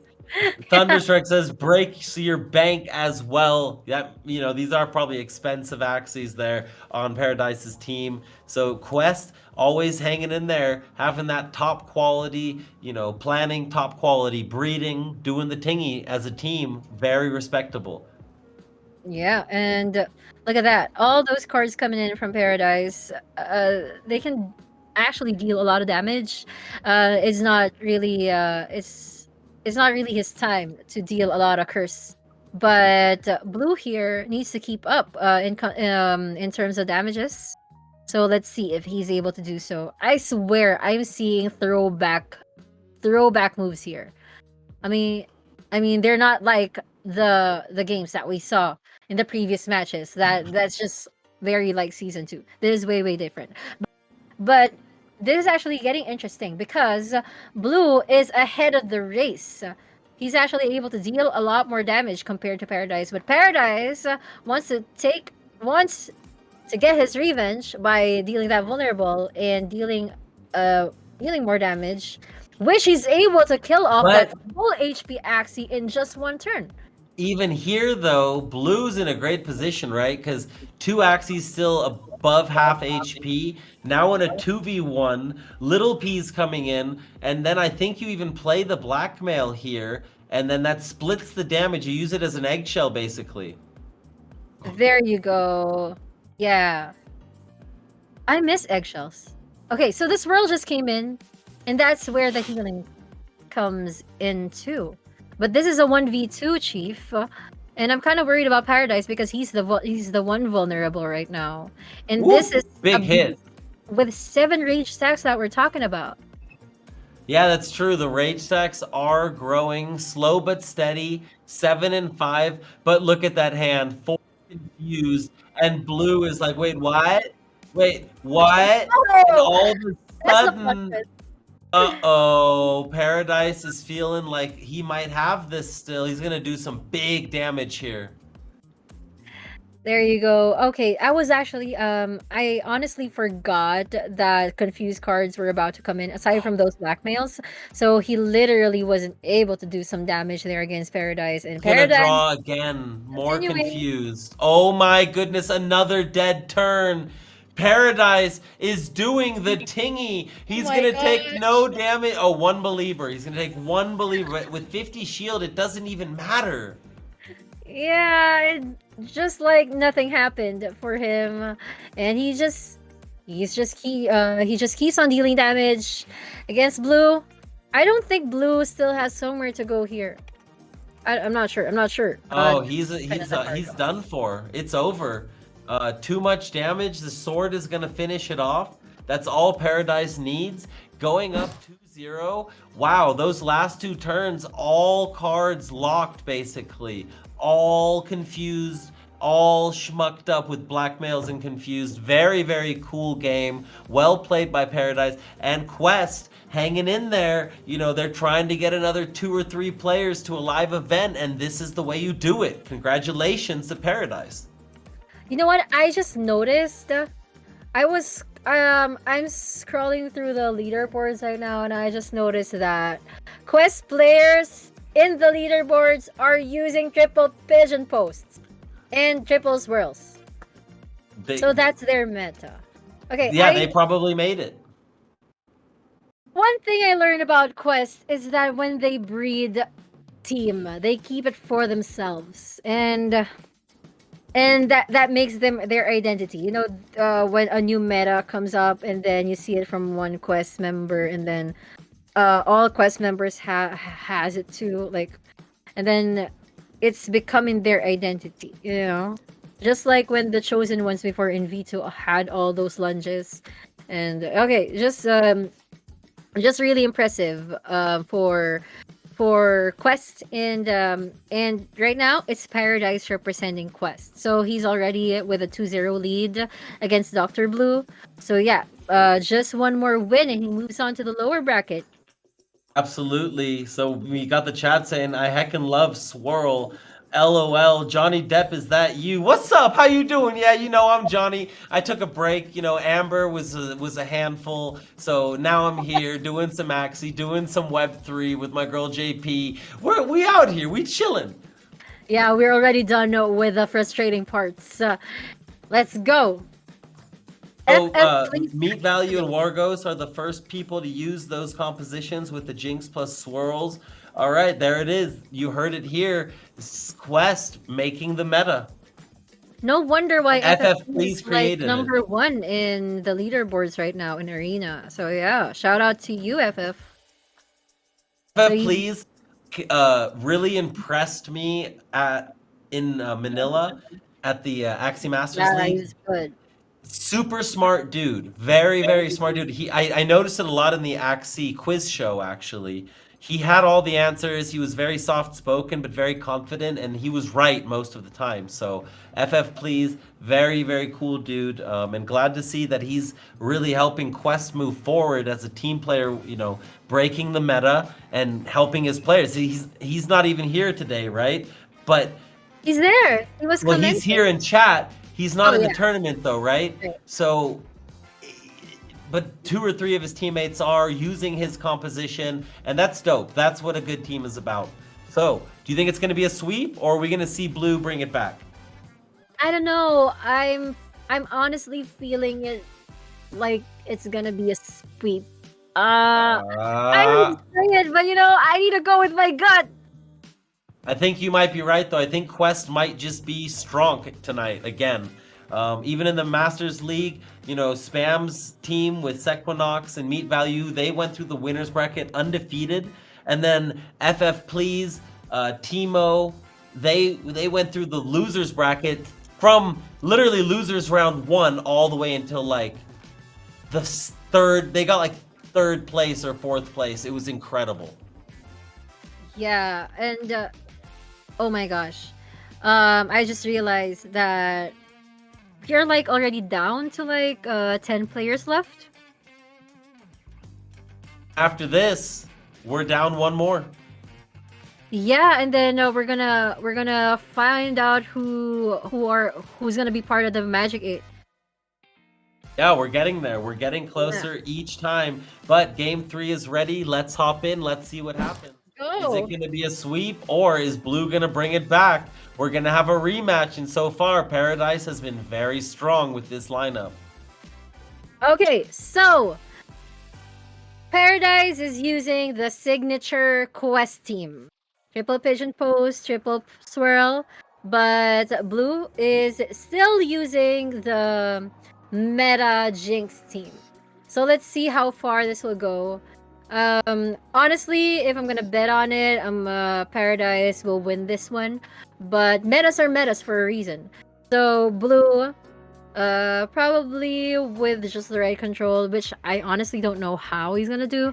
So, he can still have a chance. Absolutely. Hey, it ain't over till it's over. FF Please says my own teammates beat me in both qualifiers with my own team. Ouch. Swirl versus Jinx. That's cute. Okay, we got love in the chat. Everyone's having a good time tonight. I love to see it. You guys are awesome. Yeah, I hope it's also more fun when we get to Vietnam next month. So guys, please book your tickets now. Please be there. We're gonna have a lot of fun. If you're in Asia and you're within that $200 airplane ticket range, if you have the money, you should definitely come. This is gonna be really, really awesome. It's gonna be worth it. There's gonna be free food. There's gonna be free drinks. There's gonna be talks, live music. There's gonna be all kinds of epicness going on there. Whale Shark's coming. The Axie sisters are coming. We have some, the whole Sky Mavis team from Vietnam is gonna be there. So we're gonna have tons and tons of people that you wanna meet, you wanna say hi to, take a couple selfies, get out there, do the it's gonna be amazing. Spam's coming. Okay, finally he's decided. Okay, that's good. That's good to know. Crypto J, if you have the money but not the time, then you help Spam come. If you have the money but not the time, If you have the money, you can buy time. Also, a good point. Yeah. I mean, I don't know if I said it right, but you know what I mean. Hey, I agree. I agree. But okay, Spam, love you, bro. He's making this really hard on me. He's making this a really this. Don't make us miss you so much, Spam. I'm burning inside. I'm having that inner. that inner battle. I'm gonna do Oh my your gosh, job. I'm not sure if you're referring to me or Chief, but I definitely send you a message later.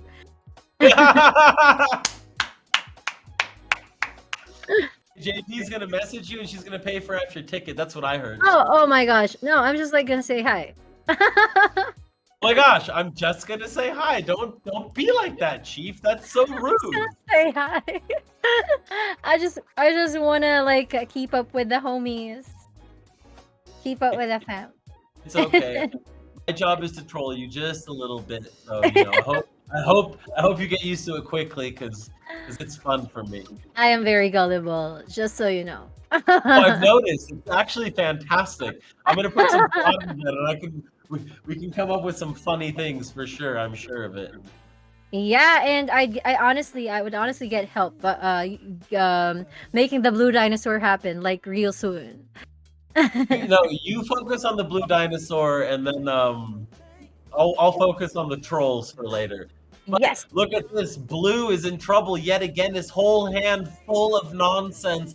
He's confused as fuck, and he's got blackmail in hand. This is not what you want to see if you're a YGG fan. This is another puzzle player in trouble looking to be eliminated, which means Paradise, who I think is from Portugal, would be another EU player represented. That's what he's going for. Let's see what happens. Can he bring it home here? It's looking good. Okay, we're finally seeing it. Confused going on. Okay, so this is what's gonna happen later on. It's gonna be like game 1 and game 2 all over again. Just when you thought that Blue is winning because he's able to deal like a lot of damages, he's gonna draw a lot of confused cards. And that's actually what's happening right now. He has a lot of confused cards. He's not gonna be able to use that one energy.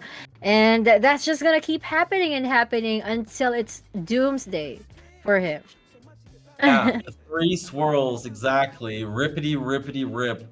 That is absolutely riptacular. Not what you want to see. And now Blue is taking a punishment.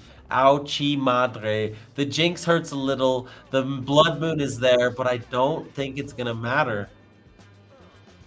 There you go. Yeah, you're right. You're right, actually.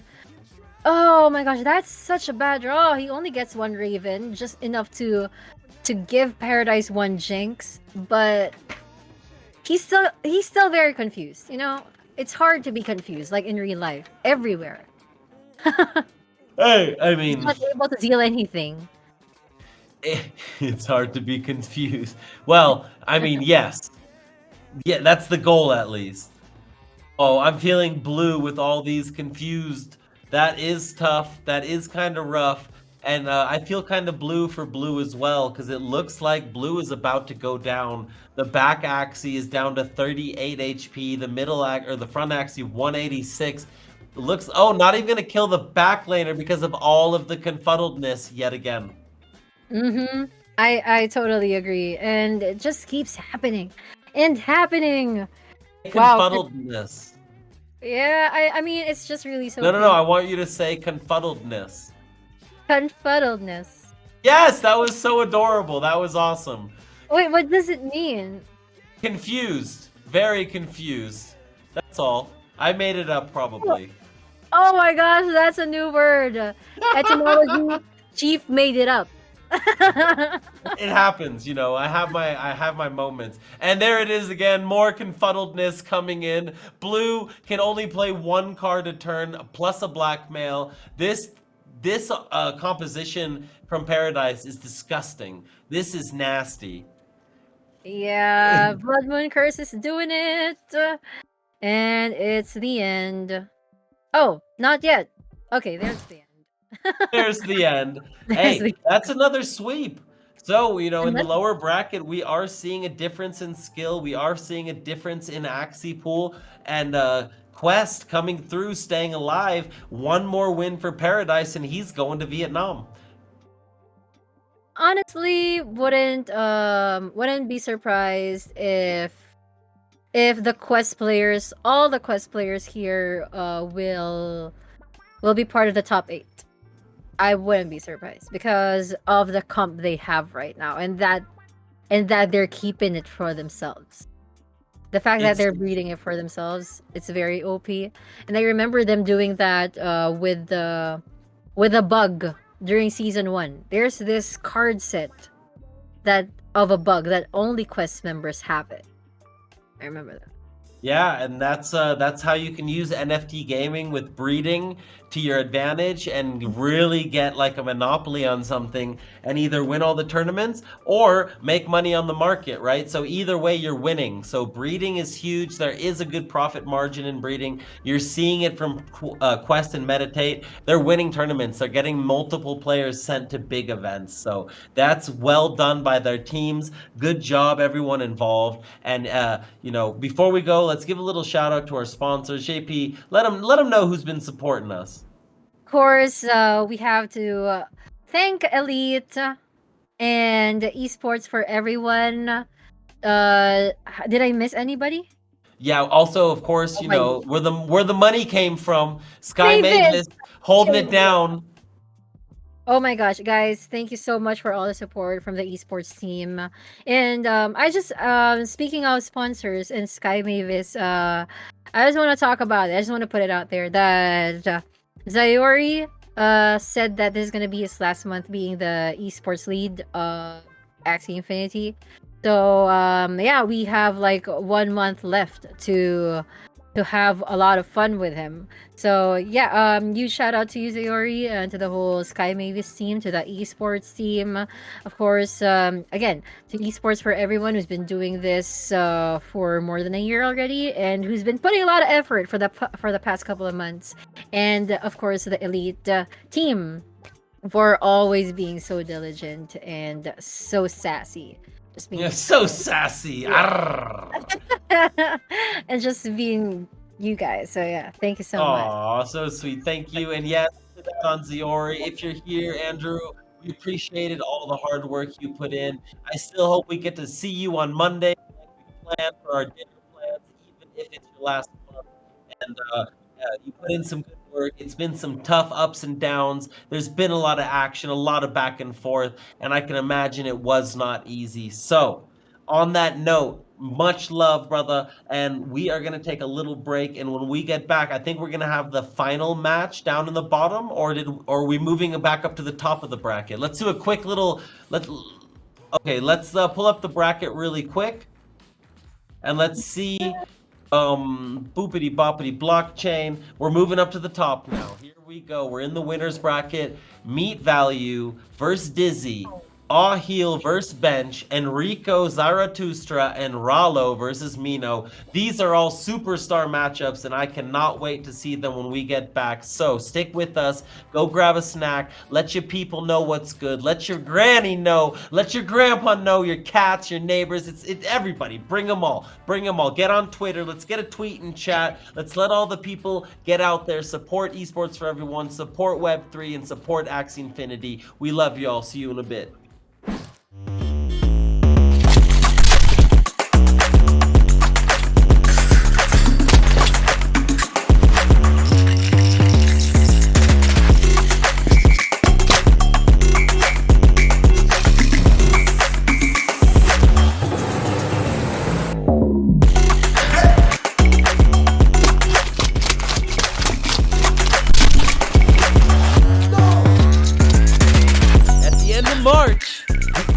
Begins one of the biggest events in Vietnam's history.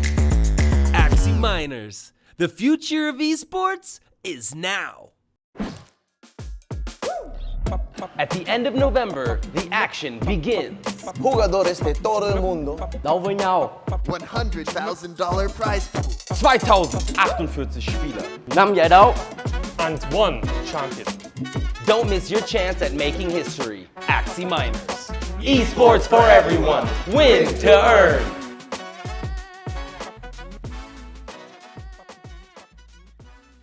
Ano lo tiene? 56. Ba, ba, ba, ba!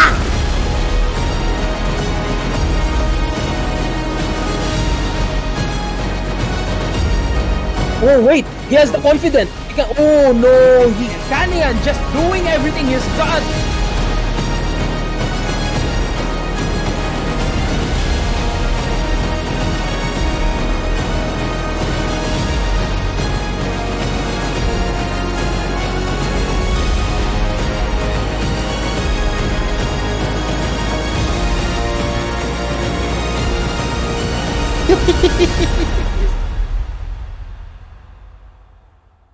Join the Axie Action live in Vietnam March 10 through 12. E4E Axie Miners. The future of esports is now.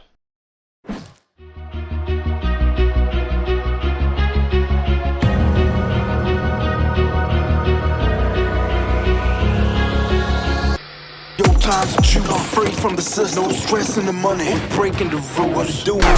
Actually, GG. Pay to play, You know what it is. Listen real quick. play to earn. Earn your own money, be your goddamn.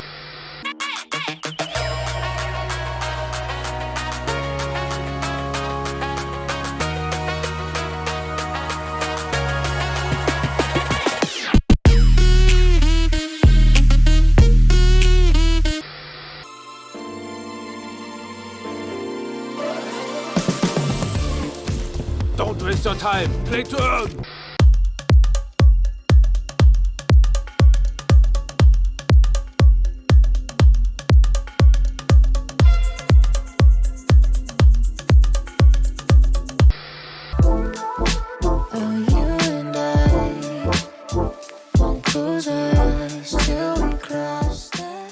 Don't waste your time. Play to earn.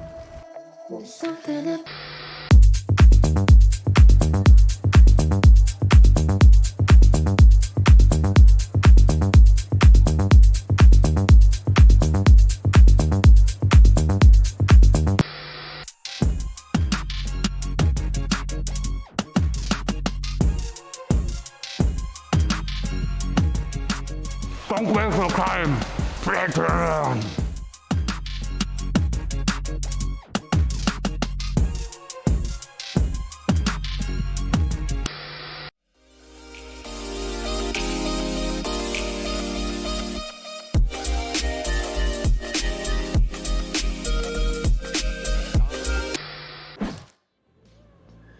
Hey, we are back with some more E4E Miners action. JP bringing that beautiful smile. How you feeling, girl? You feeling good? I haven't been more hyped because I've been seeing new metas. I'm seeing players who've been strong since the start of the world, since the beginning of time. And it's just right? refreshing to see them again. I miss casting. It's hyping me up to be casting with you, and I'm just really excited for what's about to happen next month, which I hope all of you guys will be part of. Hell yes, that is what we are hoping for. That is what we're shooting for. And we have 4 epic matches. Like each one of these matches, these are high octane names, big builds. And we're going to start with Enrico versus Zarathustra. You know, Enrico has been a legend for a while now, and Zarathustra has been making his story known in the last couple tournaments. He's been very, very strong in Origin. And Zarathustra is also part of Quest, which we know what to expect about his comp later on. But Enrico, you're right. Actually, I've been a fan, and he's actually a very, very silent but deadly guy. You know, kind of like Correct. Savage. Like a savage. Kinda like a Savage. He's been killing it. That's why. I feel you. No, I feel you. Silent but deadly, right? The ones that whoever smelt it dealt it. Very Enrico, actually. Just like Enrico in dictionary. Oh, okay. Now I know everything about you, Enrico. Now I know the truth.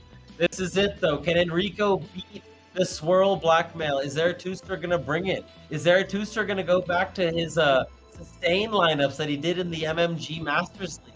We're about to find out because we're jumping into game 1. Let's see what happens, ladies and gentlemen. There you go. Okay, There it is. so There's the team. wait, what? Got the same exact team. Like every Axie looks exactly the same. I'm actually curious about what Enrico's doing right now. This looks like season 1.9. You know, it's like you want to be in season 2, but you're still holding on to the past. You know what I mean? I mean, possibly, right? Or I mean, you would think if Enrico is paying attention to what Quest is running and doing, that he would expect this lineup and go for some sort of a counter, right? Or at least try. No, that's actually a good point because earlier, when Blue was trying to win against Paradise. Oh, I just realized there's another Quest versus YGG match. Yeah. They've so, been battling it out all day. Yeah. Oh, so it probably means that Enrico wants to go like full on aggro before he gets cursed with all those confused cards. So you want to deal all those damages as quick as possible. And I'm not sure if you're gonna succeed with that, but if he's gonna succeed with that. But he also has the PFP. So you probably would an AoE coming out. Enrico. Let's see. He's rocking that beautiful, goofy pink PFP. I love it. Totally his style. I can get behind that. And now Enrico coming out, you know, lots of damage in his hand, plus some extra energy. So he has lots of options here if he chooses to use them. Oh, it's called Venoki. It's a free Axie. Oh, that's funny, but it looks really cool. I like it. It's a great visual. Hi, Zero! I hope you still remember me. Oh my gosh. Nothing. I mean, I haven't talked to you in a while. Probably release in the near future. But you already know what it means? Wait, you're here in the Philippines? Oh my gosh! Why didn't I know? Oh my god! Know. Now you know. Oh, I'm feeling your presence right now. I'll see you. I'll see you on Monday. See you guys there. Please. What's on Monday again? We have this like rock climbing X the Origins tournament. Oh, that's funny. That sounds awesome. Yeah, I'm gonna go there like as an audience, and I'm so excited to see the people there and just really take pictures of everybody and just catch up. But yeah, see you guys. Nice. I haven't talked to a lot of people in a while, so yeah, I'm just really excited. So okay, let's go back to the game. Enrico's in a pretty good spot here. He's in a 3v1. We did see that in the last set, the 1v2 from the Quest player was not a big deal, but a 1v3, we're in turn 13, so the Blood Moon is coming.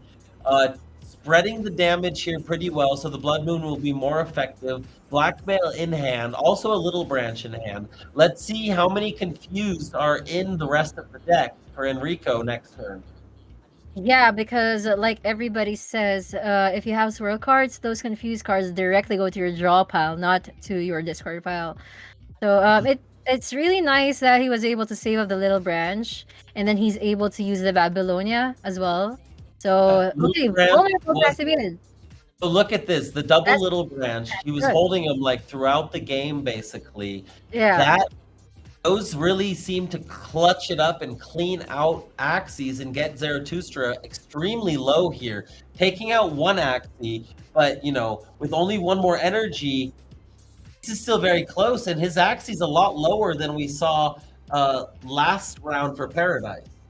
Whoever theory crafted this team there it is. Using, I swear I love you. I mean that's just so smart. I mean, this is the kind of composition that's top 1 in the leaderboards, and then you see it destroyed by a season 1 team, a season 1.9 team. Hey, that is Enrico using that enormous brain and that silent head of his, you know, never saying anything, but always listening, always watching, always observing, and coming with that killer instinct right here, dominating that first game. making the swirl blackmail team that we've seen so much dominance for in the last hour kind of look bad. We were calling him lethal earlier. And then he kills like the top one meta in the arena. That's just so cool. I'm curious what these two players are gonna do for game number 2. That's just game number 1, and it's already very exciting. It's actually nice. It's actually refreshing for the whole night because we've kept on seeing these Jinx teams, some eccentric teams that didn't work, and then this Quest signature team came in, and then eventually we get to see it destroyed. So this is actually a good storyline for the whole night. Absolutely. No, the meta has been fresh. We've been seeing a nice variation. We've been seeing players try new things. So again, it seems like the no mystic runes, that just seems to be the way right now in Origin, right? It just seems to be the way that keeps it balanced and keeps the players playing different stuff. But we are ready for game 2. Let's hop right in and let's see if Enrico can keep this streak going. There you go. Uh-oh, they're rematching. They're doing the same exact thing again. Oh, this is actually I don't know, but this would probably work for Zarathustra if mystics are allowable. But since it's not, we'd have to be limited. And I like that Enrico actually stick to his guns about this matter. He probably predicted that Zarathustra wouldn't change a thing. But I'm not sure as well, because if you're a Quest, you'd probably think that there's no comp stronger than this. So I wouldn't really know what are his other 7 asses are. So I'm not sure if he's really prepared for it or not. But Enrico, he's on Quest, right? He's on Quest, so you know he's got a sick 10 axie pool. You know he's going to have at least another good team, if not 2 more good teams. So, you know, maybe he just believes his team is the best and that he can win with it no matter what. But Enrico won fairly handily last game, and right now, again, doing big damage right off the bat. And going to use the blackmails, 2 of them, and get him out of the way right away, which is very good for Enrico. Yeah, and this is actually smart for Enrico as well, that at turn number 5, he knows that this bug won't be killed in any way. He's even using that rune wherein he can like absorb the shield, so he's not gonna get killed in any way. And the blackmails or the pigeon posts, those blackmails are not gonna show up, not at least after round 5, 6, 7. So he basically used it up for that axie here in round number 4. And it's gonna survive for a while actually. And the succeeding damages coming from Zarathustra will have to go to the front, to the Aqua. Because well, unless he gets to target, right? Oh right. I mean, that was not that much damage. Does get a blackmail over there. Has a lot of cards in hand, including a tiny dino that's charging up. And as we know, Enrico's deck is getting all moldy, is getting confusion. It's confuddled. It's getting confuddled more and more each turn. Oh my gosh, now I'm liking that word confuddled. Yes, confuddled is a good one. And it's already round number 5, so it means that he's gonna get confuddled more and more. Oh, confuddled is now a thing, ladies and gentlemen. It's not a thing. Hashtag confuddled. Watch out. We come in Vietnam is going to be all about the confuddling. Especially with quest people coming and using all these whirls. Everybody's gonna get confuddled by them. Wow, was that 3 times 104 damage? Yeah. That was insane. How'd he do that? Zarathustra is in trouble. Like, big trouble. There you go. He's so far behind. And, like, yeah. Yeah. Okay. It's still a 2v1, so it's not so far behind, I guess. Well, his axie's still surviving, but mind you guys, okay, confuddled coming in. Oh, he's got the little branch, and he's not gonna waste another round not using it. He gets an innocent lamb. It's just really, it just sucks a little that he's not able to use that one last energy, but it's fine because he's still gonna survive anyway. Hey, he's gonna survive this turn, but I have a feeling, next turn he might get another one of those really, really confuddled draws. And Yeah. then, like, boom, there's two more cards. Those are gonna be two drawn confuddlies, no matter what. So that's two, possibly three. Yeah, that was all three. Oh, but he draws a Ronin at the end. Not too shabby. Not the worst thing that could have happened. He's probably gonna return one just so he could maximize the Ronin. Correct. Oh, he's gonna return two. Oh, still not enough. Yeah, but that means he might get a decent draw next turn, right? And he did get in some damage. He shouldn't die, but there's more confuddles coming into his deck right now, and that is a very strong Tiny Dino sitting at 120. You might as well use it because you might draw it again next turn. That's a very lucky draw. He just used a swirl and then it came back right away. Okay, Blood Moon Curse is here to help finish things up. Enough. I think he's Oh, got he's enough. done. There it is. Boom. The tiny turtle. And Enrico taking a 2-0 lead, looking to move into Vietnam. This is what I'm talking about. Enrico has been, so good. And I think, I know he wasn't very happy with the Masters League result. They didn't do as well as they thought they would. And he wants to come back and prove that he is ready for a live event. He's a beast. And he's here to kick some ass, basically. I'm so excited for game number 3. Although I would say this is not going to be as easy to predict as like what Paradise, what happened with Paradise and Blue earlier. I think for this match, there would be some team switching. I mean, we're sure that that's not the only team Zarathustra has. And he'd have to find a way to counter that big aggro comp that Enrico has been using. So, but Enrico probably would make some adjustments as well. So let's see. Question, right? Yeah. If Enrico adjusts and Zarathustra stays, then Enrico has a bad matchup. I think this is the team Enrico has to beat Zarathustra.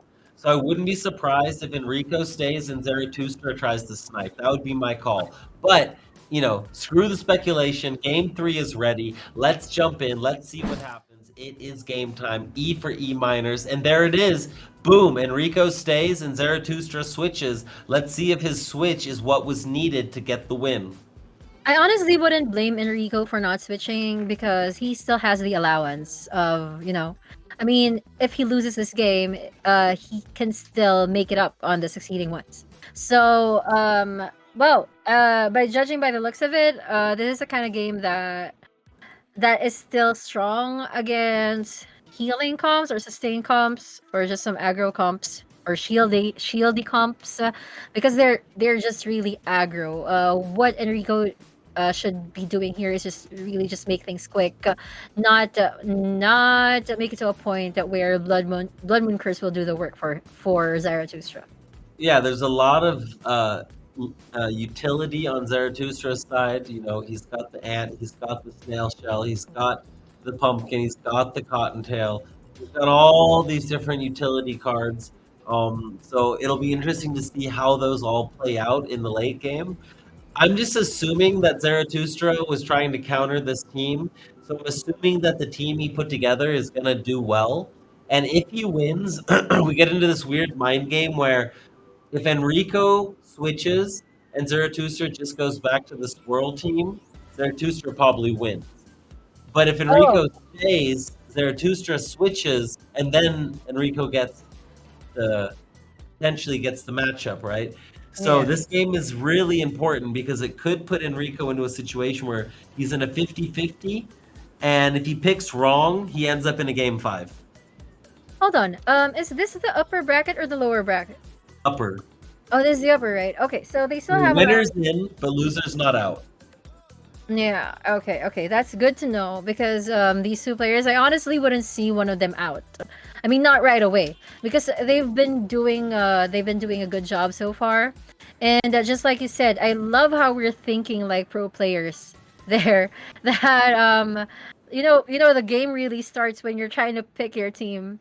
So Zarathustra here, it's actually nice. It's actually a nice team that he's doing, but I'm honestly a little bit worried for him because Enrico is actually good at dealing damage. But right now, Zarathustra is trying to protect himself, healing himself back, buying himself time, trying to make things happen for the Blood Moon Curse. Doesn't feel like it's enough though, right? Already losing an Axie, the frontliner's already low. I already see another Square Teeth in hand. Tiny Dino is charging up. A Cottontail is also in hand. There's so many options here for Enrico, while Zarathustra is down to 1 Axie. Yeah. Oh, Choi Oi, 2 HP. Oh my gosh! Oh, that was bad. Zarathustra was smiling there. I'm sure he's smiling. He's gonna. Yeah, Oh, but at the same time, he's like, shit, I'm still down 3 Axies to 1. how did that sea slug happen? I thought he was. I thought he already maxed up the 3 energy. He used his Cottontail. Right. Oh, that was smart. That was really But smart. now he's sitting on his little branch still, and 2 Axies to 1 with, both Axies being at very, very high HP. And these are his 2 main damage dealers that we saw in action in the previous games. Game 1 and game number 2. Yeah, GG. GG. This That is was it. a GG right there. That has to be a GG. That was ridiculous draw right there. Now you throw in a Ronin, and that's it. Oh, There's the extra life. The extra life. It's not over yet, but it's basically over because look at that hand. Look at that 4 energy double little branch for Enrico. So that means Zarathustra better win the game right here. This is it. Oh my gosh, things are happening so quick. I can't Didn't believe. get a kill though. Oh! Enrico lost 1 Axie. Let's see. But he did not have enough damage on Zarathustra's side to take out Enrico's back Axie. So with the little branch, with the rune already being triggered, and a decent draw, that's it. Enrico. This is it. It was a Enrico's 3-0, really right? so good. Yeah, it's a 3-0. Wow. Did not expect that. I did not expect Zarathustra to get 3-0'd. But hey, that means Enrico has booked his ticket to Vietnam. Congratulations. Congratulations. Azarian in the house. What is good, brother? How are you doing? So Spam has one of these if he's still here. Spam's got a necklace. And my boy Azarian's got a pair of these. You know what I'm saying? We out there sharing, baby. Welcome to the stream. Paracute saying what's up to Enrico is so good. Let's go, baby. Let's go. You know what? I remember before the start of the match, we were talking about Enrico and how deadly he is, and I'm just really so proud of him for like killing the comp that is top 1 in the arena right now. That's just really smart. It's really That was smart. like a smack, And that's smack. not even an expensive team. That's not even an expensive team. You can like reach the leaderboard's top 1 using that. Just look for quest guys. Yeah, just look for quest guys, take out their swirls, and then tap that ass basically. That's what he just did right there. Enrico he did it right. That was impressive. And again, moving on, he's done for the night. He's done his job. He gets to go chill and celebrate, and him and Kara can go have a drink together. Let's go, baby. Yep. Oh yeah. Enrico just got his ticket to Vietnam. Congratulations. That's so fun. That's so fun to watch. One I'm homie curious in. to know who's gonna go to Vietnam next. Yeah, 7 are left, right? We have 7 players left. So before we get to the next match, we're going to take a quick break. Make sure to stick with us. Let's make sure to get a tweet in the chat from any of the mods if you're still awake so we can get the people to spread it. Let's tell the people what's up. We out here, baby. Vietnam, E4E miners. Thank you guys for sticking with us. We'll be right back.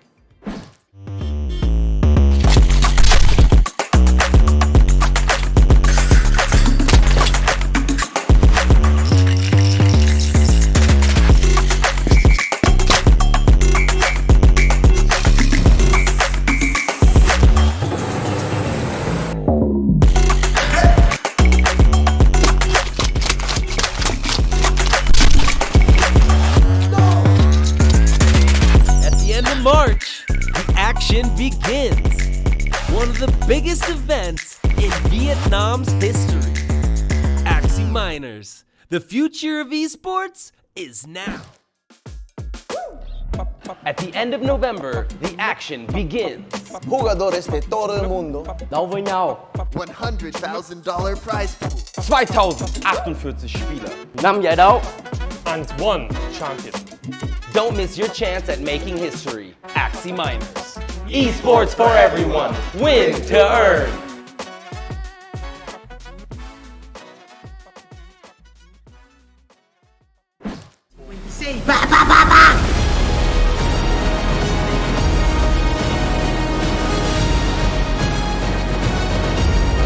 Oh wait, he has the confidence. He can, oh no, he Kanian just doing everything he's got.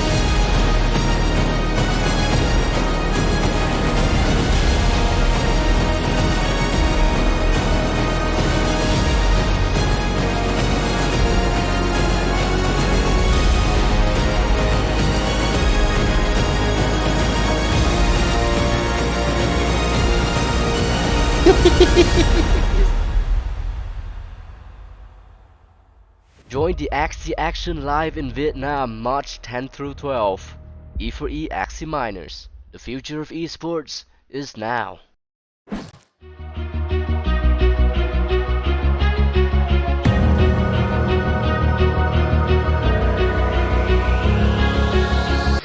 Yo, times that you are free from the system. No stress in the money, breaking the rules. Do Actually, GG. Pay to play. You know what it is. Listen real quick. Play to earn. Earn your own money, be your goddamn.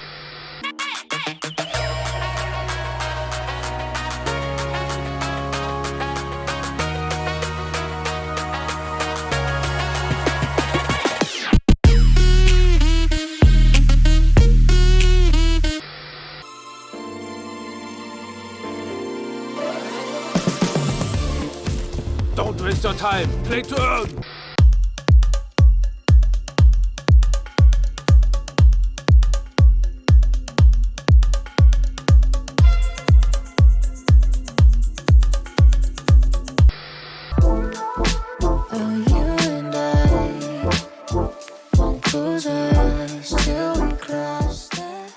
Don't waste your time. Play to earn.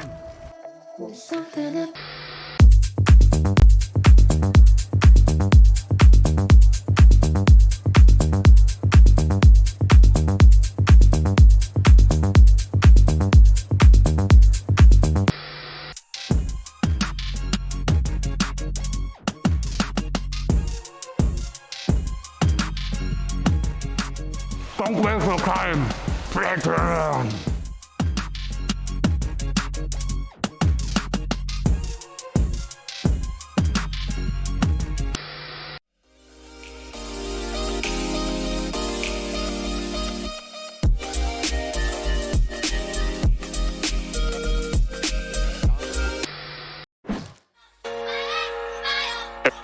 XCGG.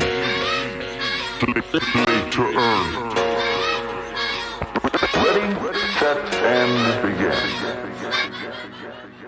Axie Infinity, introducing play to earn. Changing our reality, let the old world burn. The future is here, there is nothing to fear. Internet monsters are the tip of the spear. Taking out poverty, let me put this simply. The revolution's here, it's called Axie Infinity. Farm is growing steadily, such great times ahead of me. Ronin wallet always full, I'm called the OG Permable. Too many sheeple, acting like people. Come and make some money, then leave behind a deep hole. We building communities, look into the future. It's your opportunity to buy a new computer. Axie Infinity, sir, scholarship please. Every day I wake up, I got 100 messages. How do I help this kid get his own scholarship? Onboarded, 3 Axies and a login. Split the profits fairly, because these people barely have food on their table, which makes their life scary. People take advantage, they cannot manage. The greed is real and I can't fucking stand it. Axie Infinity, and I can't fucking stand it. Introducing play to earn.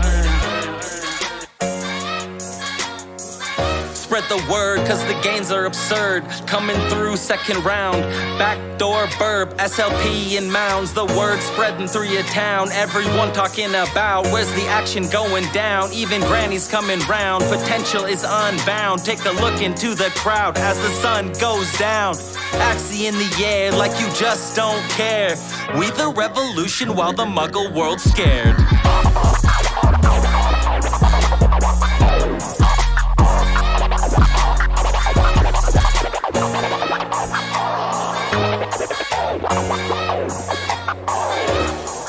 With a scholarship system,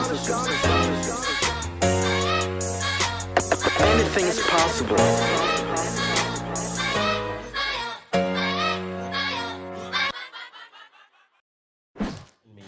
You started. Hi guys, I don't know if we're on right now, but if We we're are. on, I'm here to say hi. And earlier we just witnessed Enrico go for his Vietnam dreams, and he just made it come true by just being his lethal self. But anyway, we're finally going to move on to the last few matches. I'm not sure if this is the last match or the second to the last match that we'll be watching, but the Magic 8 is slowly being completed. How are you guys there?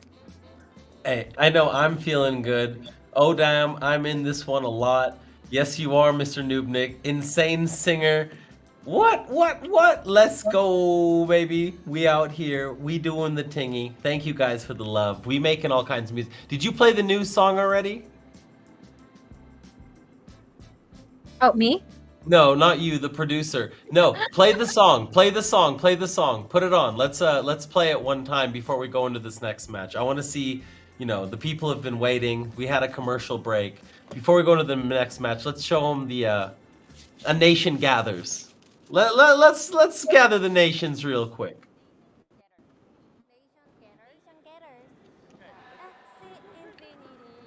No, Stark. It's another song. We have many songs. Many songs, good sir. Oh, I think Nick knows what we're talking about. Another one.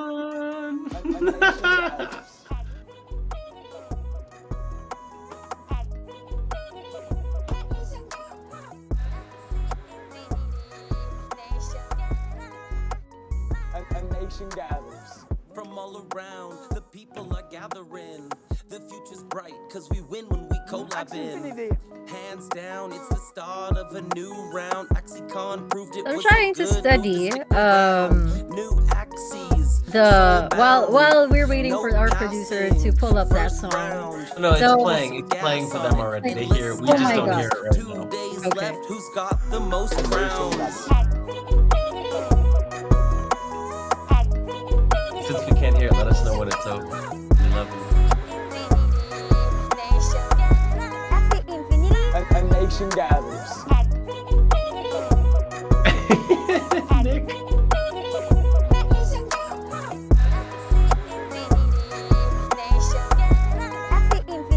A nation gathers. This is where a nation's gathering now. I like that. The future of game. Revolution. Axie Infinity. This is just the beginning, guys. A nation gathers. Let's go. Boom. Say what? Está presente. So many good memories with that song. Let's freaking go. So we're making a music video for that. I made another little song for the March event, just like a quick with one part. Maybe. Oh yeah, that would be a good competition, Nick. That's actually a great idea. Maybe one day, maybe today I'll show you the other new song. It's completely raw, just like that one. But you know, we'll keep them coming. We'll keep them coming for this stream. For everyone that's in here, holding it down. Here, you know what? I'm gonna send it to them right now.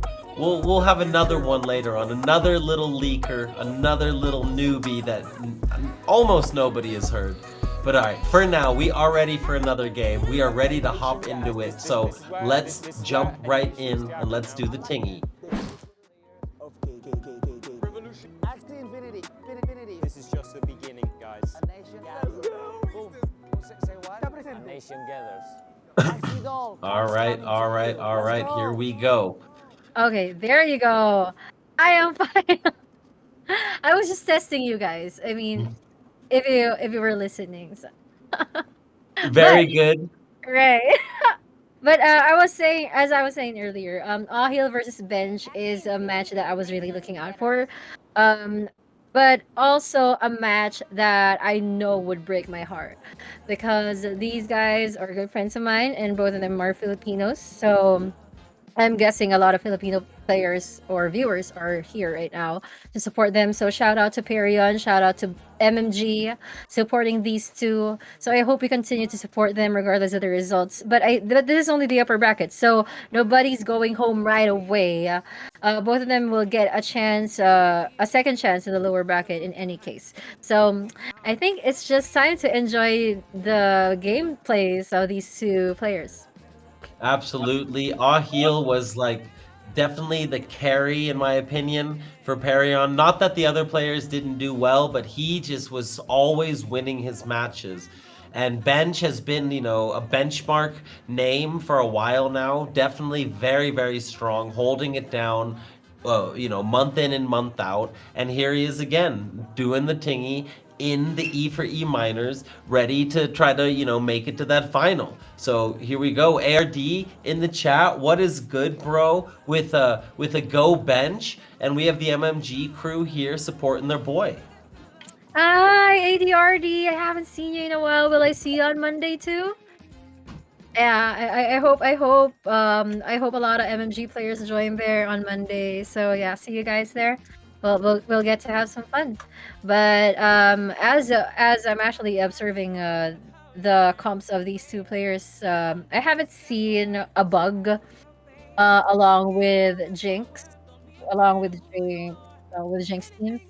But as for Bench, he's using the AoE, so it's like we're going back to what we were viewing since match number one, like with Zero and Dissy and so on, before the eccentricities happened. So this is like a typical AoE versus Jinx match, and but it's like both of these teams have like a 50% win rate against each other. Yep, exactly. We've been seeing a lot of back and forth today. ADRD says he will be playing in the tourney. Nice, nice, nice. ADRD has already been a champion in a live event. So, looking to bring home another trophy. Yeah, and I'm actually curious who are the people that's gonna be there. I haven't I miss a lot of the people from the community in a while. So yeah, people, if you're in the Philippines or in Manila, please be there. See you. You still have like a few more days to get a ticket and maybe just walk in. And if you're in Vietnam, in Ho Chi Minh for the next week, then hit me up because I'm going to be there meeting up with Sky Mavis, meeting up with some peeps, doing some business. It's going to be legit getting ready for the event, of course. But if anyone is around, come by. We can grab a beer at Soma in Tao Dien. You already know. Oh, by the way, I also I'd also want to drop by the Sky Mavis headquarters. Like they're in Vietnam. I think it's just near you guys. Is it? Yes, it's very close to where we're going to be actually. We have to make sure to talk to them beforehand. I don't think we can just get in by showing up at the door. Yeah, that would be funny. So yeah. Let's We'll see. plan I'm trying to go there next week, so maybe I can get a little key card or something. Yep. Okay. So those are the things that we're looking forward to do in Vietnam. So please be in Vietnam next month. ADRD, are you also gonna go to Vietnam?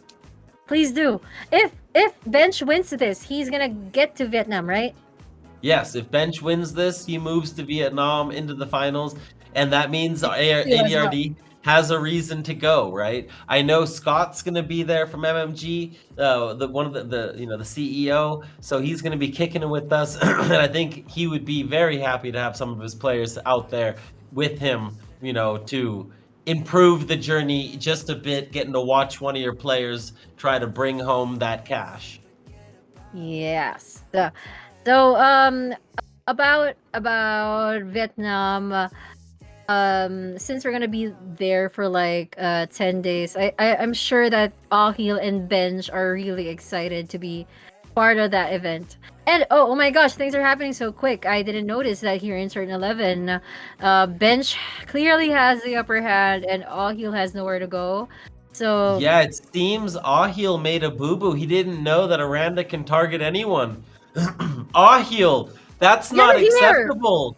This is top 16. This is E4E minors, baby. This is for a chance at a live event. You can't be letting that happen to you. You just got absolutely mollywop. Bench looking real good and saying, hey, Ahil, go back. Sit down on the bench. You ain't ready, sir. And you know you're inventing words and also punning at the same time. That's so cute. Hey, you know, the later it gets, the more delusional I get. So, you know, I'm just going to be making up more nonsense. Random bullshit, go. But Ahil, yeah, you have to be careful about that. But you're not sure. You're not sure if wait, who has Oranda anyway? You do. Okay, so it means that your Oranda, basically, you just discovered that it could target anyone. So if you're gonna use it again, you're free to choose anyone which is actually to your advantage. So that's good. Look at that right here. You heard it first. You heard it first on Esports for Everyone. She is speaking the truth, preaching, and now maybe, you know, maybe Ahil will remember next time. I'm not trying to be a teacher here, Ahil. I'm just, you know, being supportive. Go to 5 enemy to hit and it kills the 2 Robins. And Nick, of course, bringing the puns. Haven't seen it much around here. Alright. Around here? Around here, really, Noob Nick?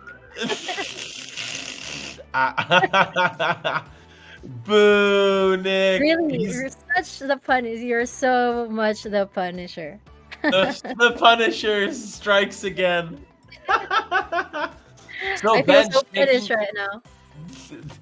Oh no! Wait until you meet him again in real life and you see him for more than a couple days. It's wild. He never stops. Oh my gosh, I haven't spent a lot of time with him, but in Vietnam we'll definitely do. That'll be the time. So we are ready to go into game 2. Is Bench gonna take a 2-0 lead, or is Ahil gonna remember how to use his cards? Let's see. Ahil. Let's see if he can even out the series here. Oh, he gets turn number 2. Okay, so Bench maintained his team, but Ahil had to adjust. So there's gonna be AoE versus AoE this time. People are already kind of outgrowing the Jinx team. Well, actually, it's fun to do AoE and just aggro, especially at this time of the night. Here in the Philippines, like already 1:30 a.m. and sometimes you just don't want to think anymore when it's already like 1:30 a.m. You just want to do aggro. Hey, and I understand that, but at the same time, these players know that this is a big opportunity, which means they should have taken a nap today. If they're in the Philippines, if they're in Asia, they should, you know, I hope you took a nap too. I would have, I tried to take a nap, but I got woken up by business meetings 3 times.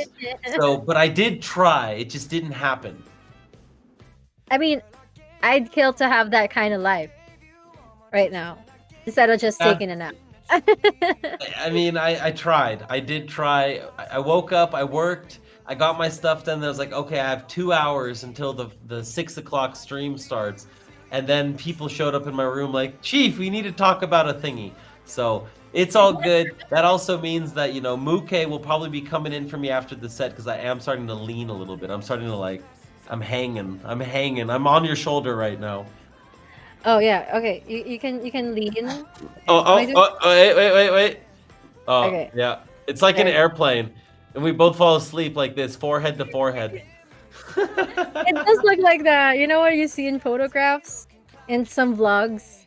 You know what I mean? Yeah. Absolutely. But guys, yeah, we understand. We have to understand what Chief is going through. He's been up since 7 a.m. And he's like that because he's been planning and preparing for the big event on March. And We again, out here, baby. I We always say, grinding. yeah, everybody should be a part of that. So please be there. Please be Hell there. yeah. Hell yeah, everyone. If you can't get a plane, then start riding your bike now. If you're in Asia, you'll make it. You'll make it just in time, 30 I promise. days. 30 days. days. You got 30 days. So Check the bench is map. in a It's there. very good spot here. Bench is dominating yet again. Ahil is looking like he's in a lot of trouble. He's like, "Aw shit, son. This ain't going the way I want it to." Bench has all the feathers in hand, two axes. Or one axe's dead, one axe's almost dead. And the midliner, I feel like next turn is about to get mollywopped. And there we go with the mollywop again, and we are really seeing it happening. So a lot of feather daggers coming in. You know how AOE teams are. And well, talking about the feather stacks, it's like both are even, but no. I take that back because bench has 3 axes, and Ahil only has 2. But the good thing about this is that Ahil, when he has those AOE cards, all axes are affected. But what's really funny this turn is that instead of doing AOE damages, he used single attack. Single attack on the front axis. I mean, And it's not he's his still fault. He just alive. didn't get He the right card. didn't even get the kill, which is rough. That's so bad. And bench is still having the upper hand here for round number 5, and I wouldn't be surprised if it takes on game number 2 as well. That would be amazing, you know, for bench and for MMG, for ADRD, for Scott, for the whole crew. They want to see someone make it into Vietnam. They want to enjoy the show just a little bit more. It's always nicer when you have a player there. And right now, Ahil is in trouble. Bench is in control of this match. This is winners round 2. The winner moves on and is qualified. The loser drops down and has to win another match in the losers bracket. So bench doing the tingy, bringing it. You know, he's chomping in like a chicken wingy, and it's looking like Ahil has 1 turn left. Yep, and Ahil for him is not okay. He's gonna Is he gonna stay alive? The one more feather is gonna kill. Yeah. Okay, there you go. It's the end of him, and I honestly don't know how Ahil's gonna fight back up from this. He'll probably need to resort to game number 3 to 5. Probably aim for a reverse sweep and go for an Oranda play wherein he already knows that he can choose an opponent with it. He can choose an Axie with it. But bench here, he's gonna have to enjoy having the upper hand right now. Wait, He's already it's not over just quite yet. He's got some more feathers. So there is a world where bench draws terribly and doesn't get the kill. 144 HP plus the bird rune that I'm assuming is on Ahil's Axie means Ahil may be able to survive this next onslaught. He'll probably even out the series, but that will ultimately depend on the 4 cards that bench has. What does he have? Does he have? Oh, that's a lot of damage. That's a lot of We don't know damage. what's gonna happen. He's got him right there. Oh, and he does not have the rune on that bird, so it is over. That bird goes bye-bye, and bench comes in and takes a quick 2-0 lead. We could be seeing another sweep here. Took him 1 card. Took him 1 tri-feather to end things. So I'm not sure, guys. I need to know. Please comment it. Do you think this will be a sweep, or can Ahil like fight back at least a little? Let's see. Oh my gosh! I swear, maybe a tad. This is one of those heartbreaking matches that I can't bear to watch. Well, at least it's the upper bracket. If I have to watch this in the lower bracket, that would totally be heartbreaking. Both these guys are good people that I really know. It's okay. After this set, you can go stretch again, relieve some stress. It's gonna be okay. It's gonna be okay. You know, just take care of yourself. Take care of that mental, that emotional. Don't cry too much for these players, even though they do all deserve it, and it is quite sad seeing them go. That's true. So please, just give us a good fight. Bench and Ahil. At least we know it's worth it. All those tears will be worth it. Absolutely. So game 3 is ready. We are gonna hop back in and see if Ahil can fight back or if Bench is just gonna end it with the quickness. Let's see. Is it already game number 4? It's game number Game 3. number 3. Game number 3 because we were predicting a sweep, but I don't know what the viewers' predictions are. Just let us know there. Don't be shy. Yeah, But let us know, everybody. Who do you guys think's gonna win? We see some cheers for Bench. Does anyone think Ahil's gonna? Let's talk about this game first. Does Ahil come and win this game, or does Bench just continue this on and go for that clean sweep? But Ahil here, he put his Jinx team back, the Curse team back, but with proper use of the Oranda probably this time. But again, like we said earlier, Jinx team versus AoE, they have like 50% win rate against each other. I mean that's not a hardcore statistic, but all I'm saying there is that they have a chance on winning against each other. Yeah, no, No absolutely. There's, most of the times, there's outplays, there's RNG, there's certain situations that can happen that many matchups are winnable, even if often they're very difficult. And here, Bench is just trying to put the pedal to the metal, doing a bunch of damage, coming out with the square teeth on top, thinking about the cottontail, nope, keeping it in hand. That's true. So, okay. Wait, has Tadpole always been a retain card? Or is it just because of the charm? Probably a scotch tape. Yeah, something like that. Because I saw like a charm there that looked like a brown thingy, which I actually forgot the name. But yeah, Sticky octopus. Yeah, that's sticky octopus. Okay. That's what it was. That's I'll the know one. my terms. I should know my terms. Hey, step by step. There's a lot now with all the runes and charms, with all the stuff going on. It's hard Yeah. to keep track of everything, especially when the metas change. I swear it was so overwhelming at first, but you just had to keep doing it every day, which I'm actually trying to do right now. So, and Right now, while you stream, this is you're actually a big beast. help.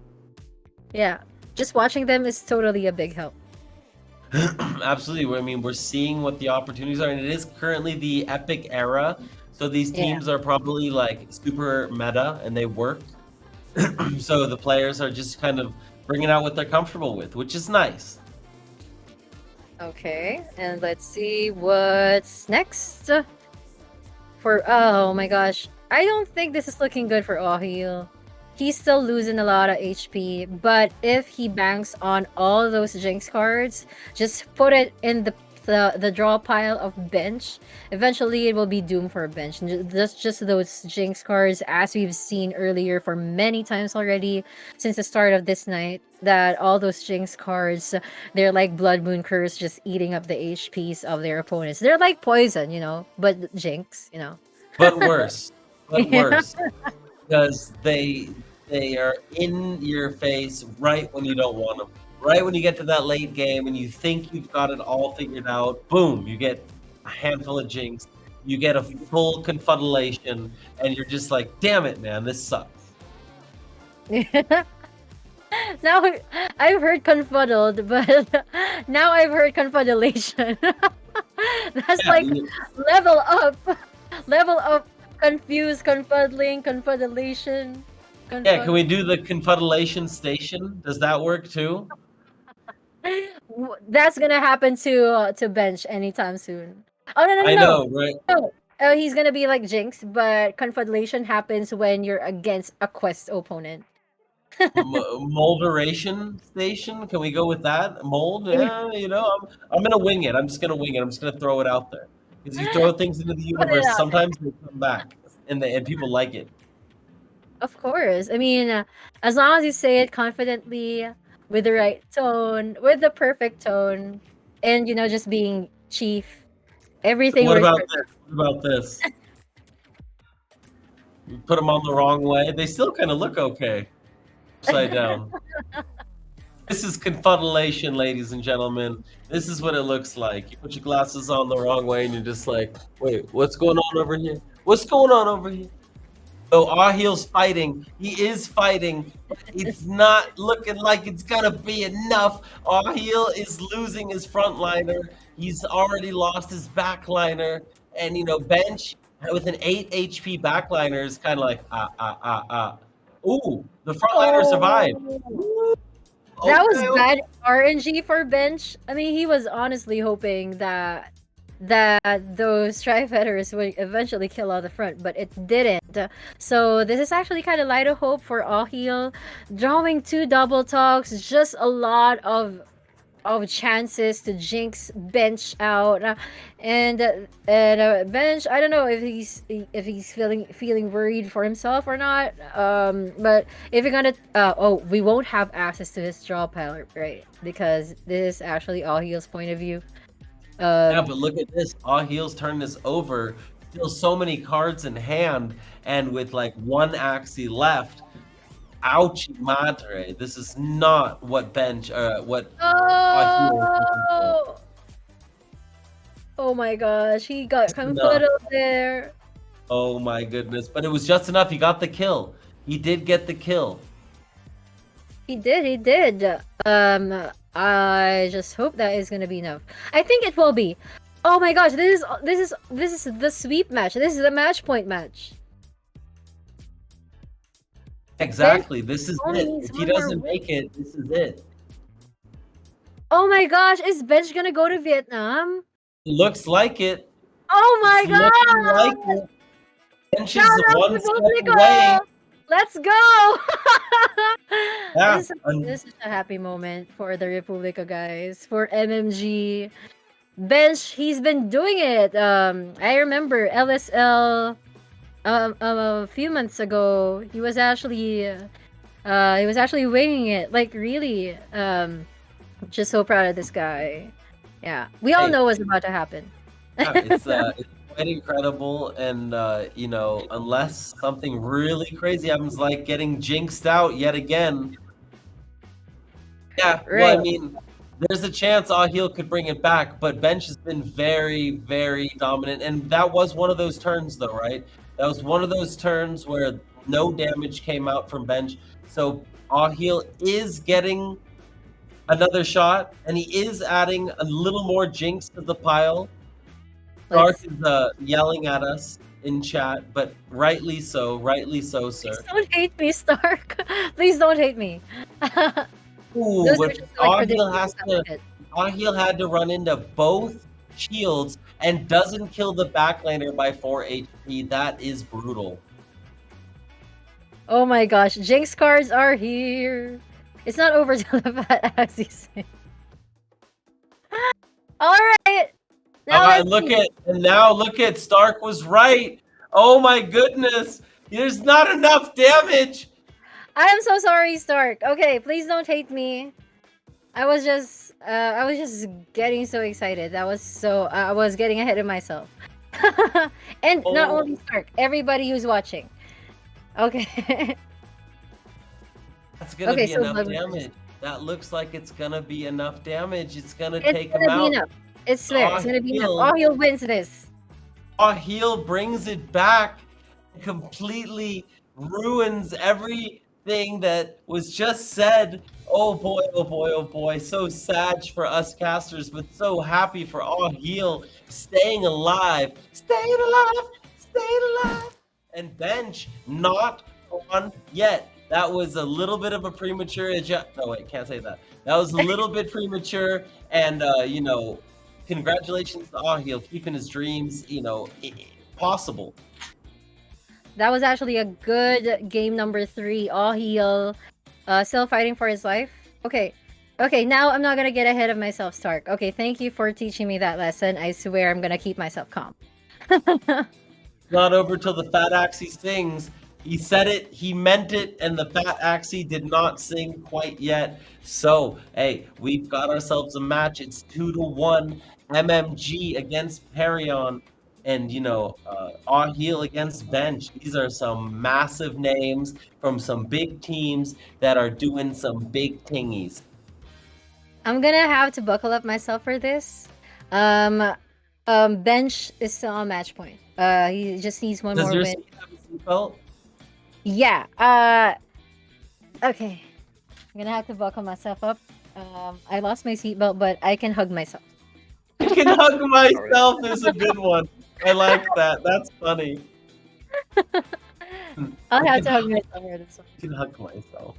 I'll never be totally ready for it. But he can still win game number 4 and even out the series. So yeah, I mean this is That's the gonna be worth the dream. wait. That's the dream, right? That's Yeah. what he's going for, and it is game 4. It is game time. Let's go, baby. Let's jump right in and let's see who wins this match. Can Ahil push it to a rubber match, or is Bench gonna take it home and punch his ticket to Vietnam? Okay, who goes to Vietnam first? Is it gonna be Bench or Ahil? But okay, so Ahil has this pattern. I just realized. So it's gay always in odd numbered games he goes for the Jinx, and then in even numbered games he goes for the AOE. But he's actually very lucky that he gets to have that bleed on all 3 axes of Bench in the early rounds. Um, because that's HP deducted from Bench right away. And Jonas in the chat, Lego. HP is being deducted. Lego. We are in the E4E minors. 1 month to go.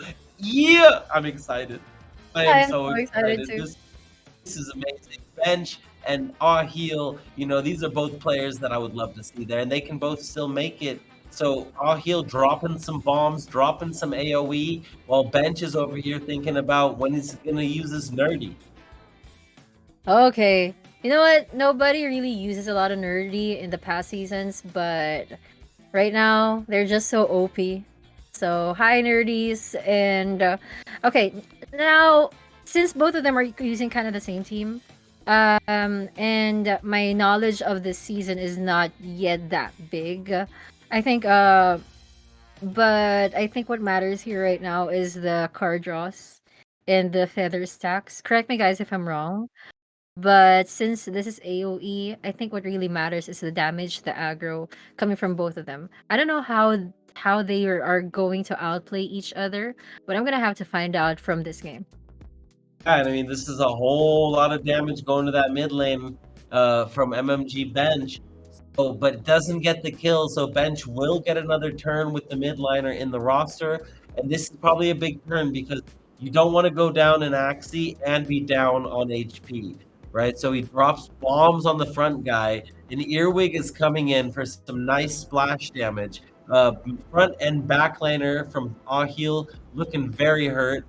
So now playing the Cottontail, dropping some more bombs. It doesn't hit the backliner though. Nothing hit the backliner, which is kind of unfortunate for Bench. Really wanted to clean up that kill. Yeah, actually, I mean, he almost did, but sometimes, almost is never enough. But that's actually good news. That's actually good news for Ahil. Uh, I mean, he kind of saw a little light of hope in there, but unfortunately, his HP is just super, super low right now. And I'm not sure if he's using that bird rune that gives him additional life. It didn't look like it last time, so I don't Yeah. think it would be like it this time, right? It's possible, but I don't think so.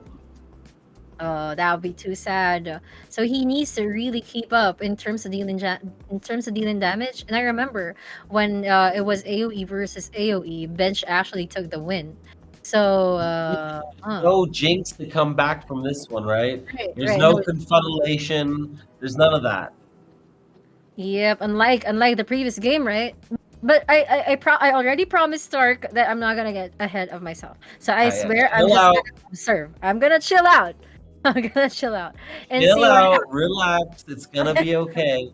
The game will forgive you as long as you don't do it again, because then Stark's gonna really get angry. He's gonna Yeah, come I for don't you. want that. I don't want that. I mean, I'd rather come for him than him come for me. I mean, like, in Vietnam. What I mean.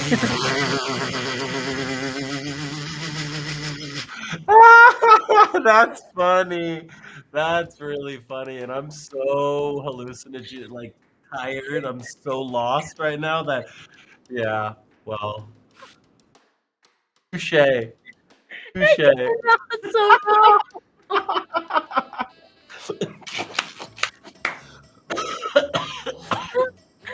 Oh man. Hey, someone I clip that. cannot I'm throw. gonna I'm laugh so my sorry. ass off tomorrow when I'm I feel like crying right now. Don't mess up your makeup, okay? Don't mess up your makeup. It's gonna I'm be not okay. going to. oh, oh man. Okay, so Ahil still fighting. Bench, full hand. He's got all kinds of feathers, so he's probably gonna go feather galore here and do like all the feather damage. But first, some splash damage. Yeah. I need to relax. Not All the laughing. feathers. Yeah, all I'm the not feathers. laughing. All the feathers. Tickle. Coo. That's what the feathers remind me of. But no! Pick them Bench up. has enough damage. Takes him out. And oh my goodness. It is. That's the reason why we call them triple threat in V2. They're so threatening. And Is not that just why? only threatening, they're killers. Killers. That is why you heard it here first, ladies and gentlemen. You heard it here first. Zenfei, what is good? All the feathers. Let's go, baby. Let's freaking go. So, bench is through. MMG has a player coming to Vietnam, and Ahil has one more chance to do the tingy. So let's pull up the bracket. Oh my really gosh, yeah. I was actually congratulating him in advance earlier during game number 3. Yeah, when Stark got mad. So yeah, Benj is gonna go to Vietnam, but All Heal still hasn't lost his chance. Still gonna push for it in the lower bracket. We just don't know. Oh, there it is. There it is. He's gonna be up. Oh no, this is the upper one. We're still Yeah. waiting for Meat Value and Dizzy and Rallo and Minnow. But All Okay, Heal so, versus Canaan. Okay. Zero will play against Rollo or Mino to qualify. That will be a tough one. And Paradise is going to play against Meat Value or Dizzy. That will also be a tough one. So all of these matches in the bottom are very, very tough. Zarathustra, big name, but Rizia played very strong against Naoki Yaso.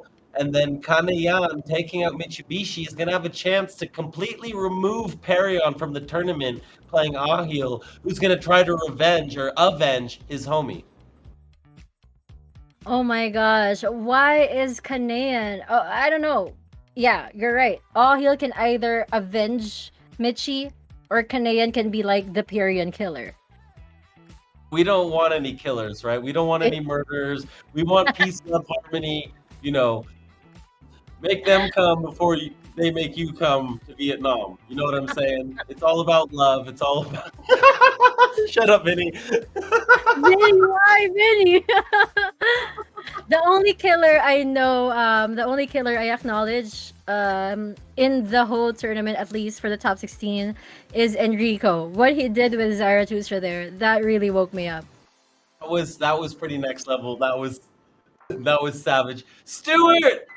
Stuart in the Stuart, chat, what is good, Stu? What's with you wish you could come to Vietnam? You're not allowed to not go to Vietnam. We promised that we'd go. Aren't you in Philippines, bro? Or are you back on the island? On the cold island? If you're on the island, I understand. I heard that airplanes get frozen all the time in England, and they just get stuck to like the takeoff and the landing strip. It's dangerous out there on the island. Oh, that's why. So you're doing the frostbite thing. I understand. Then yeah. Yeah, he's always on his beat. Asia's too warm, bro. I hope you have a nice fireplace there. But I think it's already springtime. Is it already? Nick, what have you heard about the island lately? What's going on over there? Wild out there in the west. You were snowing? How are you? It was snowing. Okay, Nick. Okay, bud. I was trying to imagine, like, you were snowing. Like you would sweat out snow or something. Probably. Something like that. Okay. Guys, I want to give a quick shout out. First of all, Sky Mavis, thank you very much for hooking us up. Sky Mavis, Ronan has been growing. Ronan has been becoming a force to be reckoned with. It's basically up there with Polygon, Immutable X, and Solana. Those are the four, right? And everyone will argue about which one's the best, but Ronan's got a lot of active users. Ronan's doing the tingy, so that dream of doing the blockchain is coming true, and other games are flocking. So congratulations to Sky Mavis, to the Ronin blockchain, to Axie. Good job, you guys. Besides that, we have Esports for Everyone holding down 80 tournaments a month.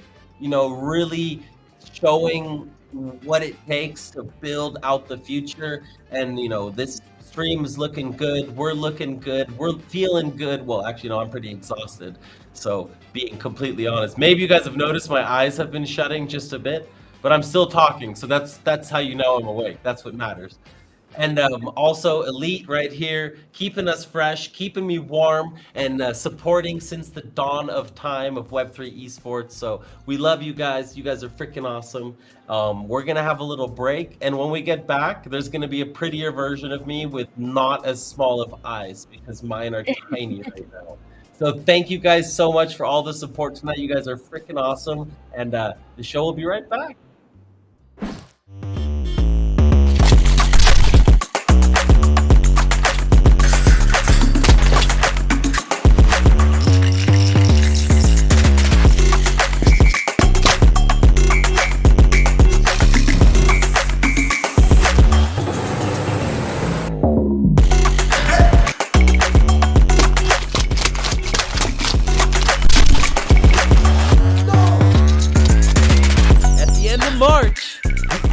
Begins one of the biggest events in Vietnam's history. Axie Miners, the future of esports is now.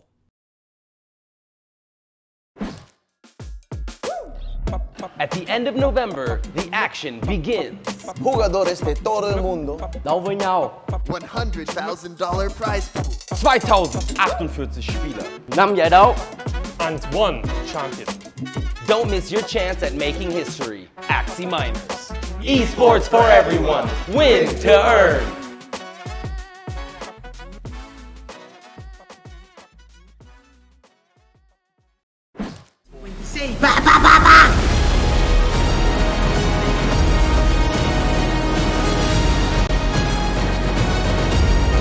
Oh wait, he has the confidence. He can. Oh no, he Kanian just doing everything he's got.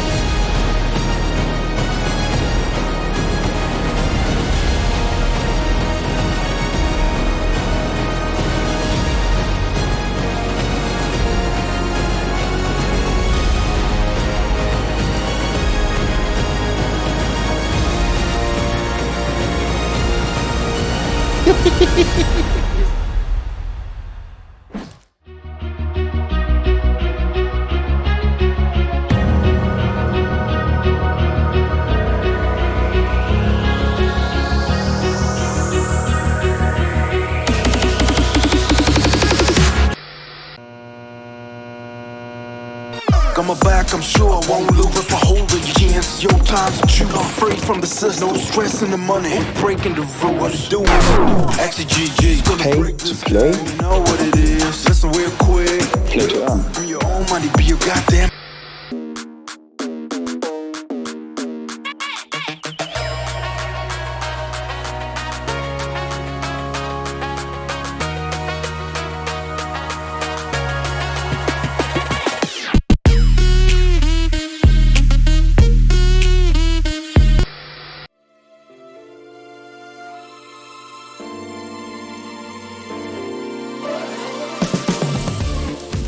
Don't waste your time. Play to earn.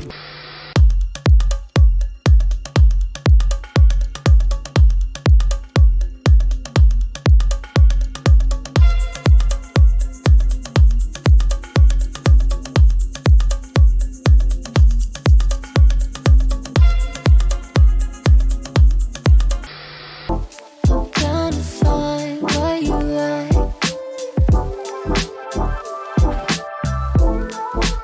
Oh, you and I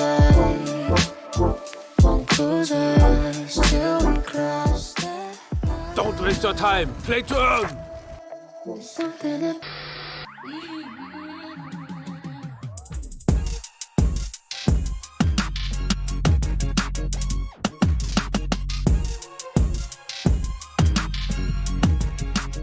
Don't wait for time.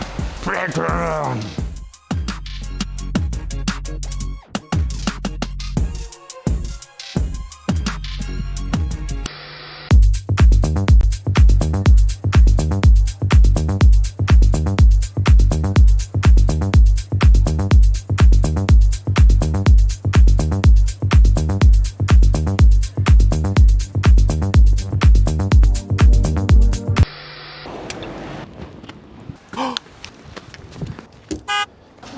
Hey, was machst du? Hey!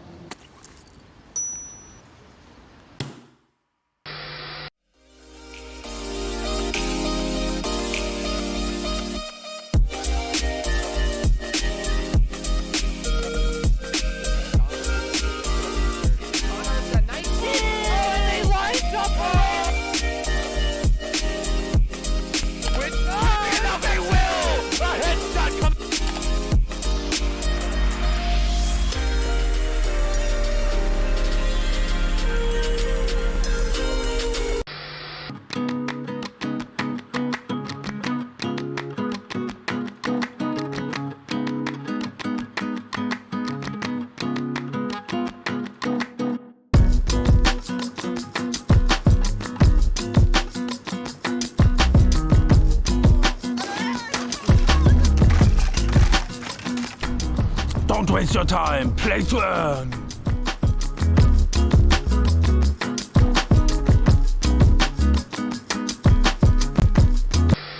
Break free.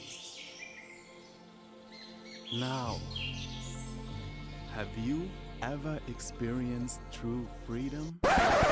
Financial freedom.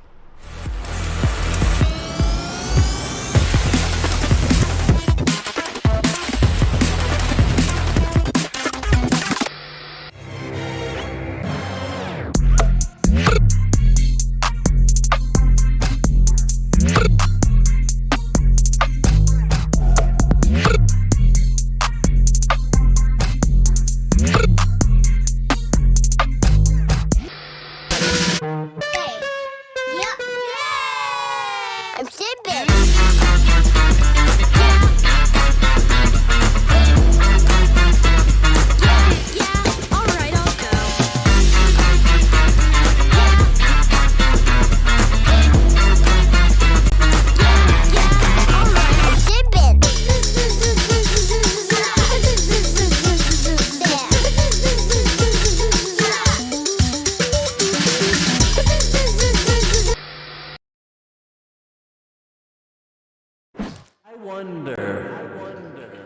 Will my Axes ever get me an island?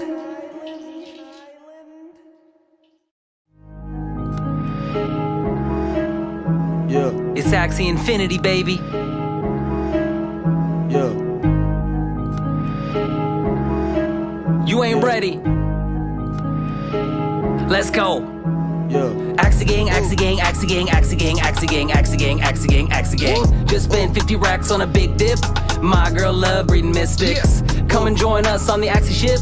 You would be crazy to miss it. Axie Infinity, come battle me. Hit me with an eggshell, that rattled me. Stuck on my last stand, soldered like a cattle bee. 5 XP, that stressed me. Slowing down the progress of my triple nut, pure breed. Moving to an offset, can't top it. Got my farm rolling, gravity can't stop it. Time to make a profit, champagne bottle pop it. Axie gang, Axie gang, Axie gang, Axie gang, Axie gang, Axie gang, Axie gang, Axie gang. Just spent 50 racks on a big dip. My girl love breeding mystics. Come and join us on the Axie ship. You would be crazy to miss it. Axie gang, Axie gang, Axie gang, Axie gang, Axie gang, Axie gang, Axie gang, Axie gang. Just spent 50 racks on a big dip. My girl love reading mystics. Come and join us on the Axie ship.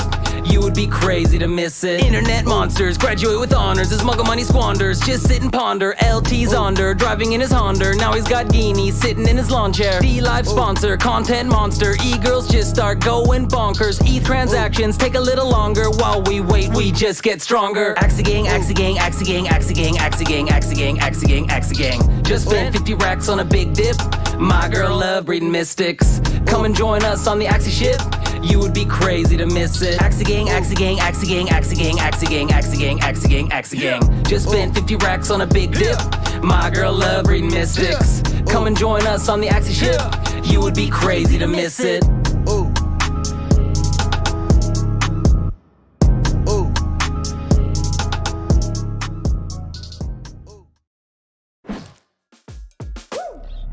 At the end of November, the action begins.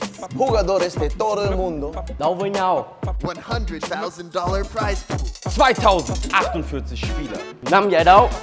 And one champion. Don't miss your chance at making history. Axie Miners. Esports for everyone. Win to earn.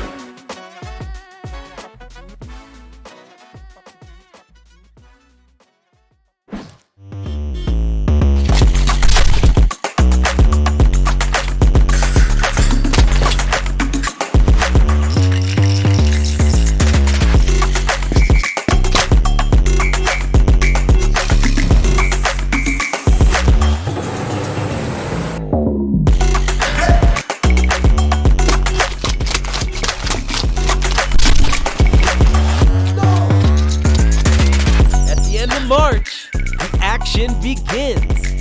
One of the biggest events in Vietnam's history. Axie Miners, the future of esports is now. Hi everybody, we are finally back, and I'm Parang JP, and with me is the more beautiful version of Chief, aka Mook, and we're here to give you the last few matches for the E4E Miners top 16 transitioning into the Magic 8 going to Vietnam. So how are you tonight, Mook? Wow. Thank you for that introduction, Parent. For me, it's a huge honor for finally casting with you. And what else to this beautiful event? So, hi chat, hi everyone, nice to be here. So we're going to see a lot of pro players, a lot of compositions, you know, it's until epic for runes and charms. So it will be nice to see like these compositions that maybe in the Mystic era is not like too high in the leaderboard, but here it's super OP. So I'm very excited for that. Oh, this is the Mystic era already? Is this a Mystic era? But no Mystics allowed in this. Yeah, exactly. Yes. I was saying that right now in the leaderboard season 2 is like the Mystic era, but right now for the minors it's until epic. So we're going to see like some different compositions about the Mystic era that is right now in the arena, right? So personally, I love more epics until epics rune or charms than Mystics. Yep, I agree. I couldn't agree with you more. And so far, actually, game four match or the next match is ready, but we don't know yet who are we going to watch. But we do know that two Filipinos have already secured their slot in the Magic 8, aka Enrico and Bench. No, we still don't have any news coming from Meat Value and Dizzy. We're probably gonna watch them. And also Rallo and Minnow. Both those two matches that I've mentioned are actually from the upper bracket. So guys, I'm actually excited. Mook and I are actually excited to share those matches with you. Yeah, Parent. I'm excited because you have mentioned that people from all over the world are on this event. But from Latin America, we have Mid Value and Ralo. So we have two representative persons here. So it's great. I hope at least one of them goes to Vietnam. It will be super awesome. So the next match is the round 2 upper bracket. Then the match 3, DC versus Mid Value. So we're going to see Mid Value from Argentina versus DC. So it will be a great match. Yep. That's actually a good thing to point out. I've met Meat Value here in the Philippines, and yeah, it's actually It's actually exciting if I get a chance to see him again. But he's actually gonna go up against Dizzy Boy, who happens to be also a friend of mine. So let's see, who's gonna have an advantage on this match, whether it's gonna be Meat Value or Dizzy. Let's see. Are you Yeah, ready? let's see. I'm super ready. So let's go to the game one. Let's see. Mid value from Quest versus DC from YGG. And as you can see, mid value is using the Shrill team and the blackmail, triple blackmail versus DC is using the AoE composition. What do you think about this? Oh my gosh. I know you've watched this earlier, but we mentioned that every time that quest is shown in action, they're always using the triple pigeon post in the triple swirl, brought to you by Quest and initiated by FF Please, currently the top one in the leaderboards right now in the arena. So yeah, this is actually the signature team of Quest right now. But Enrico actually found a way to counter it earlier. But Dizzy, rather than going for what Enrico used, he's gonna go with his own version of the AoE. So if I'm gonna call it, if I'm gonna predict who's gonna win, probably is gonna be Me Value, just because of the meta it's setting on the leaderboards right now. And the previous matches that we watched, if Dizzy Boy, he's also from YGG. He could have borrowed the axes of Enrico. Oh no, he wouldn't do that. He wouldn't do that because you declare your axes before the start of the qualifiers, right? So he probably doesn't have that in his pool. Right. And I love so much how both of them are using prehistoric armor. As you can see, for the side from DC has the tri spikes. So when mid value is going to attack him right now with the taunt, maybe he's going to go up in damage for the blue spikes and will do massive damage. And as you can see, both of them are retaining cards. One of them, the mid value, is shooting the octopus. So if he retain it some turns, he's going an extra energy fragment. So that is super nice for him. He wants to get to the 4 energy super fast. And DC right now is still doing the taunt on the reptile. He wants more blue spikes for more damage. Oh, I'm glad that you mentioned about those energy fragments, because it's just round number 5, and Meat Value is already about to complete his energy fragments, right? He's gonna transition. And he just did. He wants to have the energy advantage in the succeeding rounds, which Dizzy is actually so much behind. But to compensate for that, you've mentioned that Dizzy is actually going for additional damage rather than additional energy. Yeah, that's right. And look at that stray spikes. More than 150 damage with 1 energy. That's so impressive. And now with the Winghorn, with a Tri-Feather, with a feeder here, is going to die because of the taunt. So he can finish the reptile of mid value in this turn number 10. So that strategy is super OP. As you can see, the backliner of mid value also is low on HP. So I think that right now, mid value, the only thing that he has to do is that put a thrill. If he had it in his hand, the thrill in the next turn, so he can be safe, because right now DC only has 2 in the draw pile, and he has it. He has the thrill. Now it begins. Yeah, and that's actually what Dizzy should expect in the succeeding rounds. Like, be confuddled, as Chief would say. And but I do appreciate his effort to deal all the damages in the earlier rounds before he gets a lot of confused cards. He was actually successful in killing off 1 Axie, but right now he doesn't get a lot of damage cards, and this is what confuddlation is, guys. Dizzy is actually kind of stuck, so he needs to pray for all those damage cards eventually. But I don't know. I don't know if he has a high chance in being successful with it, because Meat Value keeps on getting those cards that would put Dizzy in confusion. Yeah, right now, mid value has put 3 confused cards in the hand of DC. The draw has 6, so maybe he can't get, well, he didn't get any attack cards. That's why he is retaining the Winghorn. He wants to use it in the right moment. He only needs 1 extra attack card to his plan. But right now, mid value has thrill and thrills, and that's why this is because he is retaining a lot of his Axis cards. He has also put away some of them, put a pigeon post to the back. So right now, the Winghorn and an extra attacker could save DC. But until this moment, mid value with the confusing cards in his opponent deck is like doing very, very good. Look at this, no cards. Yeah, no damage cards drawn at all. He doesn't even get to use the tiny dino. And meat value, for him, he gets to retain a lot of cards. Those are a lot of cards glowing in there just to make sure that they get retained. And not only that, he can either go for confusing Dizzy or making him vulnerable or just dealing damage against him. Meat value is slowly gaining the upper hand against Dizzy. Yeah, mid value strategy is like always rotating the same cards, the same thrills, the same confusion cards, because he's retaining the other ones. So right now, this is in huge trouble because he only is getting the blackmails, is getting the confused cards. It's a matter of time to mid value wins because as you can see in every single turn he has two thrills, has the confusion, has the blackmail. So right now DC has like very low chances because right now, he has like nine in the draw pile, so maybe 80% are confused card and only a few are attack cards. So let's see if he get it. He get it, so he can use it with a Winghorn.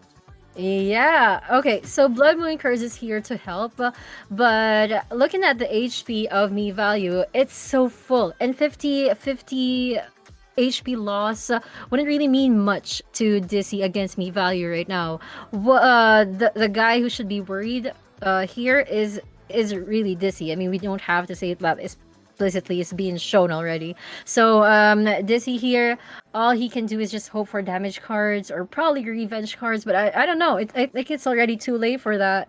Me value still has a lot of HP, and the Blood Moon Curse will just do its job. Me value will just take on game number 1. Yeah, mid value, GG. He has luck because it's like in the mid game, mid value only wants to have the two thrills, the blackmails, and his opponent doesn't have chance. It's like thrill is the most OP composition for me. Cap to the epic era, right? Because you know, in the Mystic with the Rune of the Down, we can see that Holy Prayer can make a little counter. Well, a counter for that composition. So right now, mid value has it. I don't think he's going to change team because it's super strong, but we will see his opponent if he change it or not.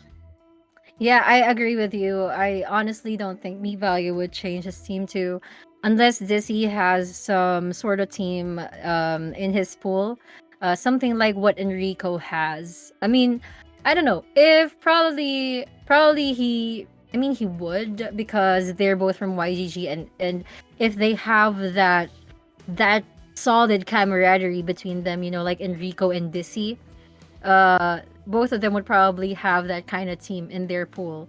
But if they want to do this like independently, Dizzy wouldn't probably wouldn't have that sort of team, that semi-rage team that Enrico used earlier to counter the triple pigeon post, the triple swirl. I'd love to see that again, but we only saw that from Enrico. But for it to be seen with a fellow YGG, you know, like YGG people can be like the quest killers if they do that. But Game 2 is already ready. I've been talking too much. I'm sorry. So are you ready, Mook? No, yeah, that's fine. They are playing who will go to Vietnam, so that's why mid value puts like his flag team, because with this team mid value goes to the upper in the epic era and also in the rare era. That's why he goes super up in the leaderboard. So game 2 is ready. I'm super excited. Let's see if mid value, well, he is going to continue with the team, but if his opponent from YGG is going to change it or not. It's like as you said, right? He has the counter with other teams of his guild, so he has changed it with a Yang's team, so that's nice. Okay, I'm not really sure because I have short-term memory loss, but I don't really remember if I saw a pigeon post team against a Jinx team earlier. Probably did, but I can't remember. But if I do remember something, it would probably triple pigeon post winning against the Jinx team. But and this swirl, right? The confused cards go directly to the draw pile, not the discard pile. So the confused cards would rotate earlier than the Jinx ones. Yeah, that's right. You can see right now mid value has like a little problem with a Garage Worm, because Garage Worm is going to discard one card of his hand, so maybe can like a little bit put some trouble in his strategy to retain the cards and always have the same draw. So DC has made a good choice. He also is putting a lot of garbage card in his hand, so it will be super interesting if the Jinx team can beat the thrill or not. Yeah, I totally agree with you there. But as for Dizzy, I'm not sure whether he needs to go full on aggro or like full on Jinx. Because there's some sort of balance there. Whether you want to set up for the late game or this you just want to kill your opponent as quick as possible. But or you can do both. You can actually do both, but I don't know, it's actually gonna be a very tricky game, especially for Dizzy, because because what meat value is using is actually the comp in the top one of the leaderboards right now in arena. Yeah, super strong composition. Right now, mid value has a tiny dino. At least he can use it for super extra damage to the back, because right now DC don't have like if we put a Cotton Tails aside, another way to heal his back axis, and of course the rune, right, with the down rune in the middle, but that's it. Super intelligent DC to put the calcium armor in the back, because he knew that he is going to put the blackmails also to down to the back, so that's very clever. And this is attacking the back of mid value, because that thief, that rune that is going to steal the fragments, also is super important. But as you can see, mid value has a tiny dino already 124 damage, so he's going to use it. Then he's going to apply the thrill. A lot of confused cards in his deck right now. Pigeon Post to continuously attack to the back, and with the rest is going to retain it. Let's see if DC do another time the Garish, so he can discard one of the cards that he has in his hat, right? And what I'm curious as well is if he's gonna use the pigeon post again, because if he sacrifices that, if he doesn't use that again, he's gonna sacrifice the card draws in the succeeding rounds again. But look at that, I think he should have just used it, because the Axie's gonna die anyway. But yeah, as for meat value, even though he gets Goo, even though he gets Jinx, he still has enough damage cards in his hand to kill off the Axie of Dizzy there. Now it's Dizzy's turn again, but he doesn't have the damage cards he needs. He's forced to use a clear, but one double talk is not really enough. He still has two more energy, but unfortunately they won't it's not going to be efficient for him this turn. Yeah, that's right. So this is like mid value, I think, is a little bit in trouble, because right now his opponent has already cycled the deck. Now he has 12 in the draw pile, so it will be difficult to do the same strategy to put on the thrill and all of the thing. He prefers to attack. He wants to go all into his axis, want to kill at least one of them very quick. And look at this. He has only 2 revenge cards in this draw, another 2 confused. So he's going to use the neon, of course, so applying some bleed to the front. And mid value has already a tiny dino, so he could kill the mid line if he has the good cards. And I think he got it, because he has 4 energies to go. Yeah, that's true. But speaking of energies, only meat value here is gonna have the advantage on getting the full value of those energies. And look at that, he was able to kill another Axie coming from Dizzy. He's running off to 2-0, and like I said earlier, I'm not gonna hit ahead of myself. I've already learned my lesson. I'm just gonna keep on watching and see if Dizzy can still turn this game around. super difficult, but everything is possible here on Lunasia. So right now, mid value, I think is going full damage because his opponent doesn't have any shields, not even revenge card shields, and with a tiny dino that is already 124, is the only thing that he could do right now and put the thrills and the extra energy in the goo, obviously, and that's it. So right now, mid value has this reptile with spikes, has already 8 spikes and 24 blood spikes. So that will be an insane damage if he has the 3 spikes, but he doesn't. So that's only that if he get kills, thank you to the blue spikes, is going to do pure damage, 40 pure damage to his enemies. So that's another thing to consider right now. And yeah, he's going to do double talk, only 1 jinx, only hits 1 axe, of course, the only one that is still alive. So now let's see. Maybe mid value is going to win in this next turn. Let's see how many jinx he got. Okay, he has, oh my god, he's enough. He's going to get it. Yeah. That's a very lucky tiny dino. Like, imagine what if he didn't get it, right? And probably Wow. he didn't get those revenge swords or revenge cards, whatever. But he was so lucky in getting that tiny dino there. That's a lot of damage. Or he probably retained it. I don't know. I couldn't really recall. But yeah, congratulations to me. Value. That's already 2-0. He just one win. Yeah, Was no, that- excuse me, but it was a draw. It was a draw because Last Wish, yes, Last Wish puts like 10% of his max damage to all the enemies. So it was a very, very good fight. Yeah, wow. It was a draw. Yeah, this is the Oh my first draw gosh, of my today. eye. Yeah. So Yeah. what's our ruling for draws? Do they use the same comp for the next game, or are they free to like change their comps? That's an excellent question. Maybe production can say that to us because when it's a draw, it's like I think you can change composition. I don't know, but if it not, they have to repeat it. And I'm very happy. Yes, yeah, they can change the composition. Obviously, it's a draw, but I'm very happy because Jinx is like a little bit counter to the Shrill team. So that's nice because Shrill team is super OP. But now we know that Jinx could win if he has like better drops, right? Right. That's actually good to know. So that's actually a good point as well.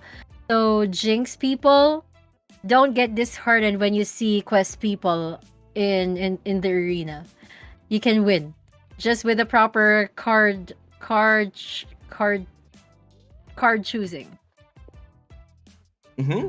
Yeah, that's right. I like very much that mid value has a lot of retain. With obviously Tanino, for example, is a natural retain card, but he also is using the Scotch, the Octopus, so he has many ways to gain a lot of energy fragments, has many ways to put like the same draw on the final phase of the match, so he can put the streaks. But right now, Jinx is giving him a lot of trouble, and the Garish also is doing him like in trouble. So we're going to the next match, game 3. Right now, mid value has won 1 time, and the other match was a draw. All right, game number 3 incoming. Oh, they didn't change their comps. Okay, so let's see. Wait. So if mid value almost won game number 2, Dizzy will just need to hope for better draws here so that he can turn the game around, because Dizzy, he was almost there. He almost got the win, but it just became a draw. And if only not for the Blood Moon Curse or the Last Wish, mid value would have won that game. So let's see. Dizzy, would you go for the aggro move of using the Jinx, or like the Jinx setup for the Jinx team for Dizzy? Mm-hmm. Well, this is very lucky for mid value. Has already tiny dino on his hand. He's not going to use it, but he is going to put up in damage, and so that's very nice. Well, the Nemo called the other Nemo. He wants a lot of energy fragments, and I think that mid value right now he has to go to the front axis. He has to kill first the front axis, so he has more chances to win, because it will happen again that the rune is going, the axis is going to be killed, and then doing like AOE damage of his HP percentage, and that's it. So right now, I think blackmails it would not be the optimus options, because the last axis of this, it has the calcium armor, has shield, again has the Garish worm. So it's like, I don't know if go to the front or to the back, because the front is a huge trouble because the Garish worm. It's a huge trouble because of the calcium. But in the other hand, we have the blackmails put like a card that you cannot use, only for putting down to the back axis. So right now, DC is focusing on putting some gains. It's going to do the double tuck. It's going to hit only the first axis because of the town, but at least one gains to mid value deck. Yeah, I so much love what the double talk is doing right now. But RNG but right, RNG can also be countered by the taunt. So that's actually very smart of Meat Value. They are setting up the taunt. He probably predicts that a double talk will come in very, very soon. But as for Dizzy, he's fallen behind in terms of damage. And he needs to like get ahead, but I don't know how he's gonna do that right now, because here in turn number 9, just in turn number 9, he's already getting a lot of confused cards. But we can't blame him though, because Me Value is using the swirls, and when we say swirls, guys, those confused cards go directly to your draw pile, and they show up as soon as possible. Yeah, that's right. Maybe some, there's years of the plan that can discard like garbage card from your deck. It will be a nice counter of it. For example, instead of Neon, he has that Ears of the Plant. I'm going to say that name right in a second. But, well, he used the clear, and it's not going to be enough, because he is like going another confuses cards to his hand. He has to discard 2, but at least he doesn't have like a lot right now. Well, mid value doesn't have the thrill in this turn. It's going full in. This is going to change everything. He already killed the front axis, and that's very good, because last time, the front axis was the problem. That's why mid value doesn't win. So as I can tell you in the beginning of this match, mid value now has to kill the front first, and then the other axis. Now we have like a clear map for mid value.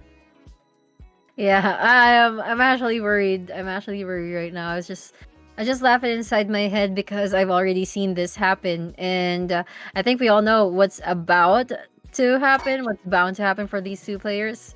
But I hope things can still turn around. I would love to see not a sweep here. But with Meat Value's prowess, and with his team's capabilities, and him as a player combined, Dizzy's actually gonna have to struggle with that. Yeah, that's right.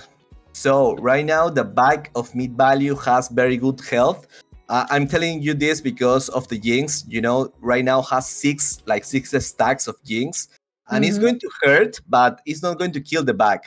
The front right now is in trouble from mid value, but he's going to survive. That's nice. Now mid value has 5 energies. Now this is where the fun begins.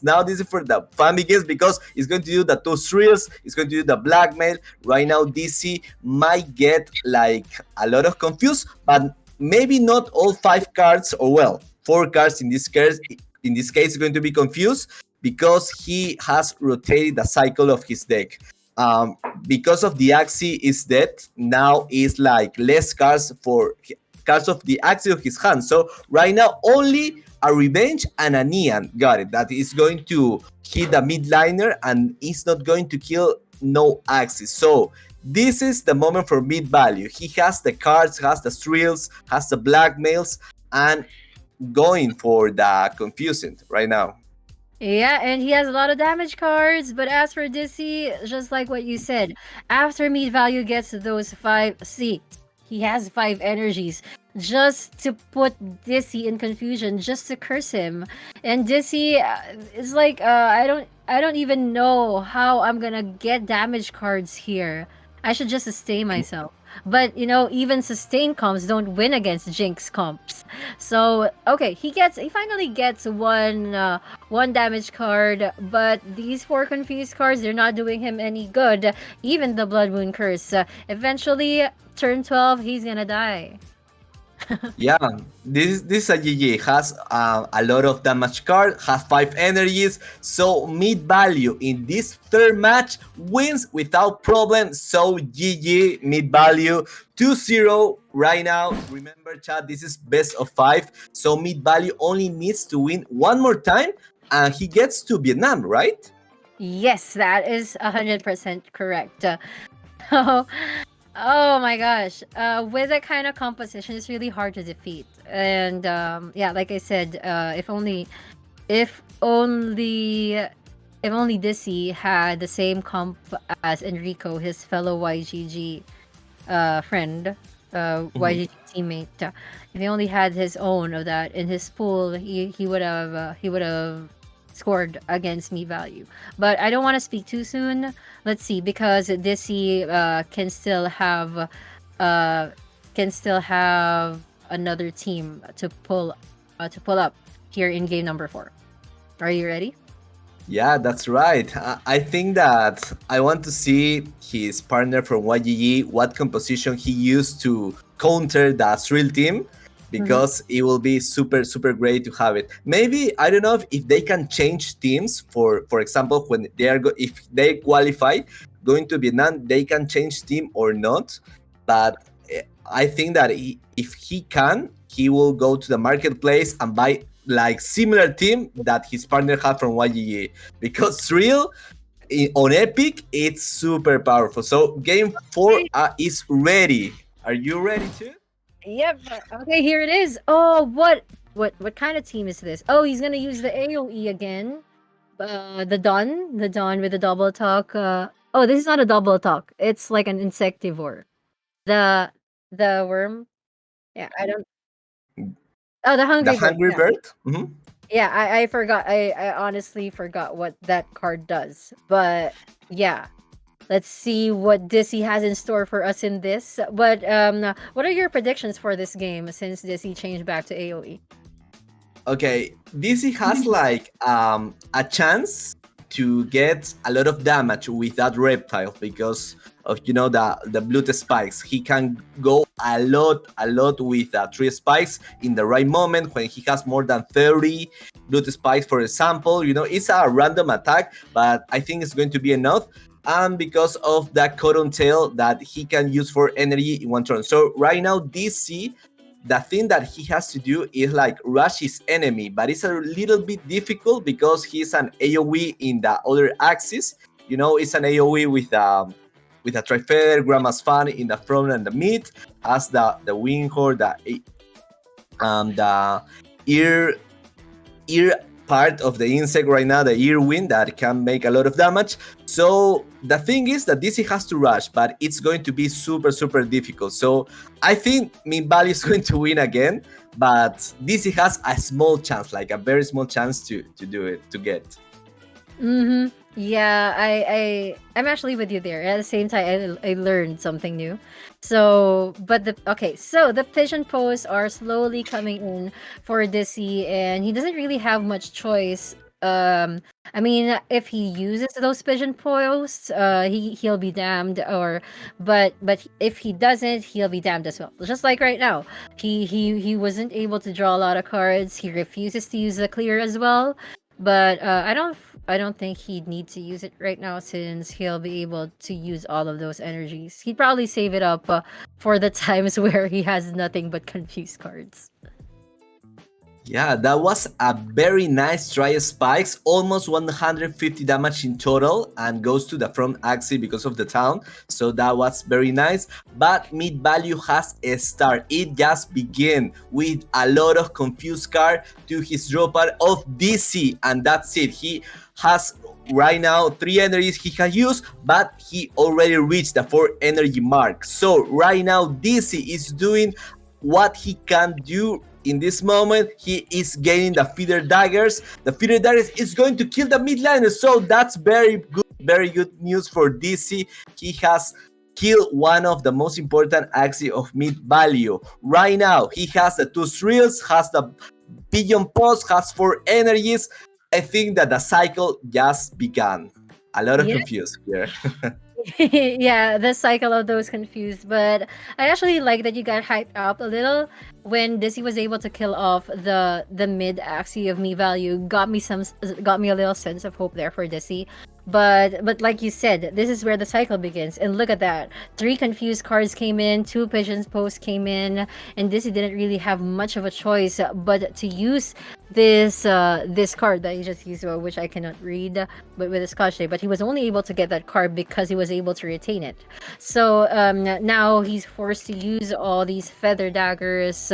But wait. HP wise, Dizzy's winning. Yeah, right now DC is getting that kill. Wow, that was impressive. He used the card that he was retaining in the exact moment. In this moment, a mid value doesn't have like a lot of ways to put confused cards on DC's deck on draw pile, so he now has to protect it. But I think this one DC has it.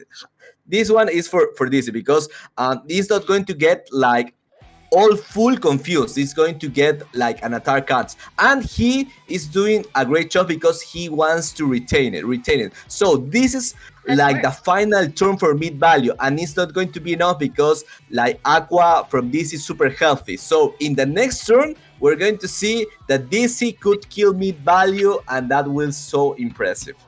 And not to mention the Blood Moon Curse will happen in here turn 16 if I'm not mistaken. Is Blood Moon Curse active? Oh, not yet. But I don't think he needs it. The Vulnerable's activated. The Gramus Fan just happened, and he can use Square Teeth and the Feather Dagger. And even if he doesn't do anything in the succeeding rounds, he's gonna win because the Blood Moon Curse is already here.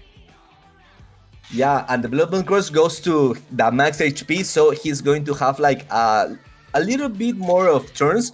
But right now DC has already cycled his cards, so now he has 19. So this is going to be like, how lag are you DC in this turn? This could be decisive. How many attack cards do you have? And May, yes, he got it. With the wing horn, he can do it. The feathers also has the revenge card, and DC won to the Thrill team. That's impressive. Wow. I have no words. My respects for this. That's very smart. I think his winning condition was, I remember you hyping it up when he was able to kill the pink axis there in the middle. You said it was one of his important axes, and after that, even though a lot of confused cards came in, the cycle ended because there were a lot of confused cards coming in from that mid axis. And now when that last axis was the only one left, we did see how Dizzy was free to draw back those damage cards again, and that made him win. Impressive. Yeah. I know that Tri Spikes could be a very good weapon for very strong compositions. Tri Spikes with a blood course, and if you have a town and his enemy was giving him freely towns with a blackmails, so he gets to manage to have more than 30 blood spikes, and when the Axie dies, it goes through damage to all his opponents. So that's very, very clever, super smart. So we're going to the next match. Match number 5. Right now, mid value is 2 and DC is 1. So only one more win for mid value to go to Vietnam. But DC now has a chance to get the sweep, so to get the win. Oh my gosh. Oh, game 5's already ready. Yes, guys, it's game 5, and it's only game 5 because there was there was a draw earlier. I mean, you can like call it as game 4, but it's game 5, okay? And then if Dizzy wins this, the series will be evened out, and then we're gonna have like the ultimate tiebreaker in game number 6. Oh, there it is. There it is. It already started. I'm so sorry. I didn't notice. Yeah, well, he started this start with a chomp that was very good because mid value has lost one energy in the moment. He used it to retain card, but he cannot use the Nemo. Well, the Nemo is also retaining because the energy that he couldn't use in that turn, so that's perfectly fine. He used that banish card, so right now the mid laner has 5 cards to cycle, and that's it. Puts the Grandma's Fan to first to all his axes. Now the Irwin doing massive damage. Look at this, doing a lot. And another Grandma's Fan. So he's preparing. He's preparing to stacks the first and do a lot of damage in the late game also. Yeah. All right. Okay. So, speaking of late game, meat value gets all these swirls like so early, and he's able to set up for the late game sooner. So as for Dizzy, he doesn't really get a lot of damage cards here. But what I like about Dizzy right now is that he already knows how to win. So this is the time. While the taunt is still with that mid axie, this is actually the time where he wants to deal a lot of damage, but he's not going to do it right now because he knows it's not going to be enough. He's going to wait for a few more damage cards. Or maybe, oh, I think he's going to be able to kill off this Axie. What do you think? Yeah, I think he can do it because he has a lot of feather daggers in his hand. Only one more to get the kill, and yeah, that's super clutch. That's what DC wants. So right now, I think that the chomp at the beginning was super key for this victory because I think this is going to win this one. Mid value has already Tiny Dino 105 damage.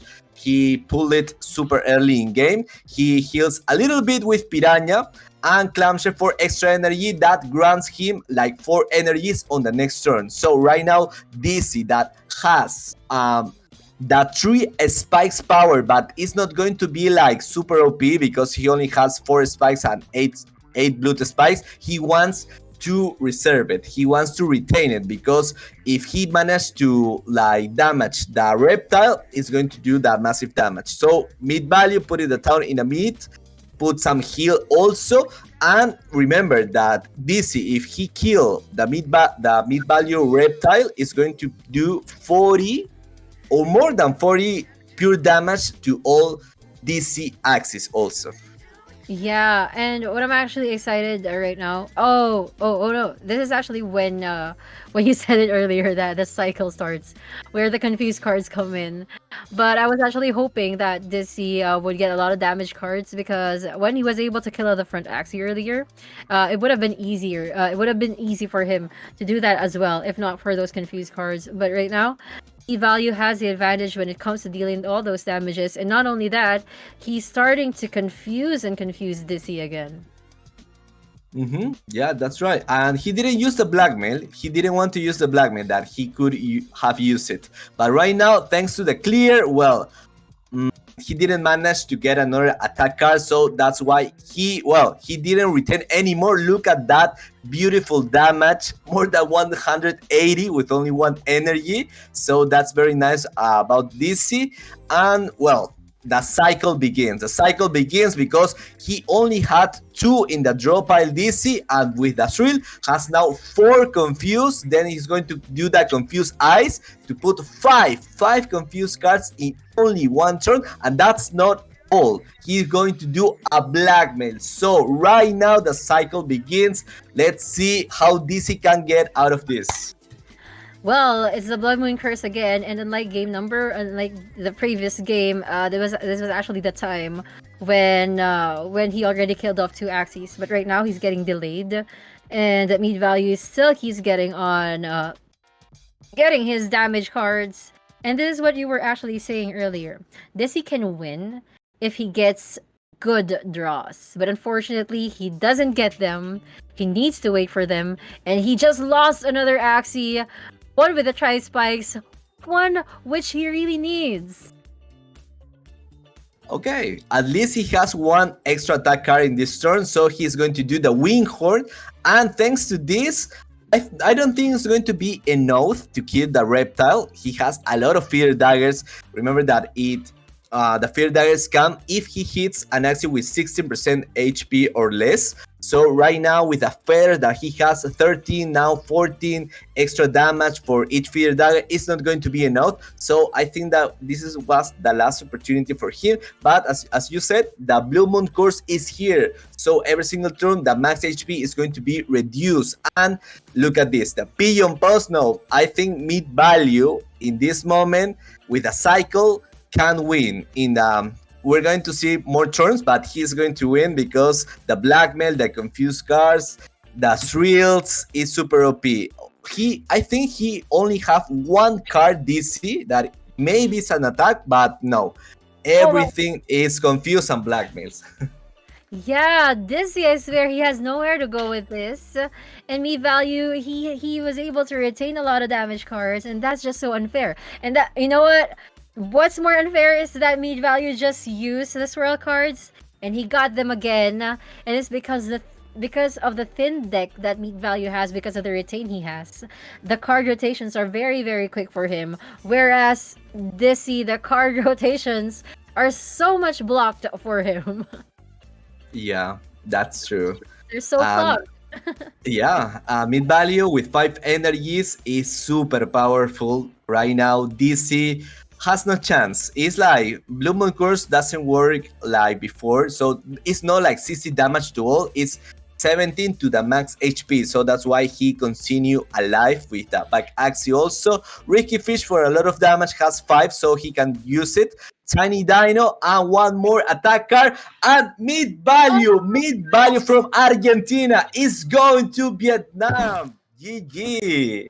Congratulations, Meat Value. Okay, one Latino in, but the good news is for Dizzy Boy fans, for YGG fans, he's gonna go through the lower bracket first, and he's gonna have a rematch with Zero. They're the ones, it was Zero and Dizzy for match number 1 earlier, but they're gonna have a rematch here in the lower bracket. So I'm not sure who's a match that we're gonna watch next. But what I do know is, guys, I hope you had fun watching that. But before we take a break, Muke, do you have any further thoughts? Yeah, my respects for DC because he won again to the Thrill team, and not any Thrill team like a common Thrill team. It's the mid-value Thrill team that has give him a lot of titles in the leaderboards, that give him a lot of victories because mid-value is super powerful, a very good pro player. So DC, my respects for you. You managed to kill with an AoE team. So that's nice, and with the Jinx, right? So that's very nice. And of course, congratulations again, Mid Value, for this impressive win. Yeah, and Minyonis has been cheering. Minyonis from Estonia is cheering for Meat Value as well. Gapi is here. Wami is here cheering for you, Mook. Roselight, Cabs Crypto, LeBaker. Hello to you guys. I even want to greet Nightbot, but Wami, hello. Right now we're just gonna head onto a very, very quick break. I hope you guys stay tuned because we have more matches to watch, and we're not gonna stop until we complete the final 8. Stay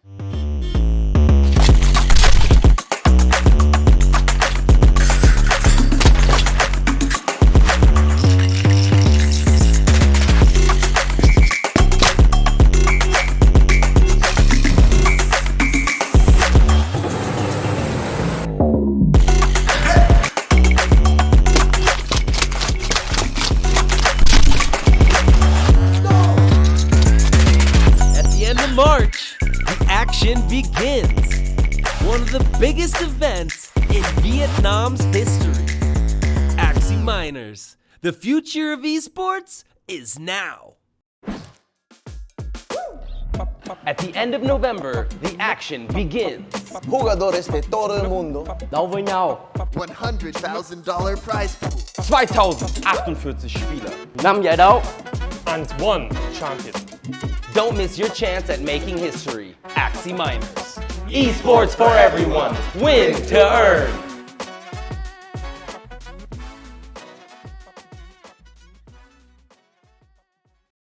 Ya no lo tiene. ¡Ah, 56! ¡Va, va, va, va!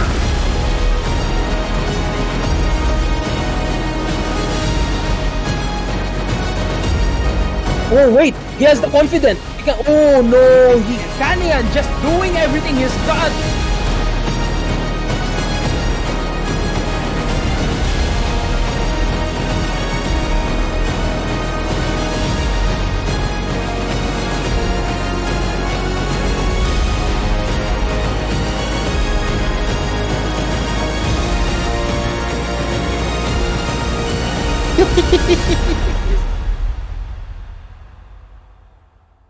Join the Axie Action live in Vietnam March 10 through 12. E4E Axie Miners. The future of esports is now.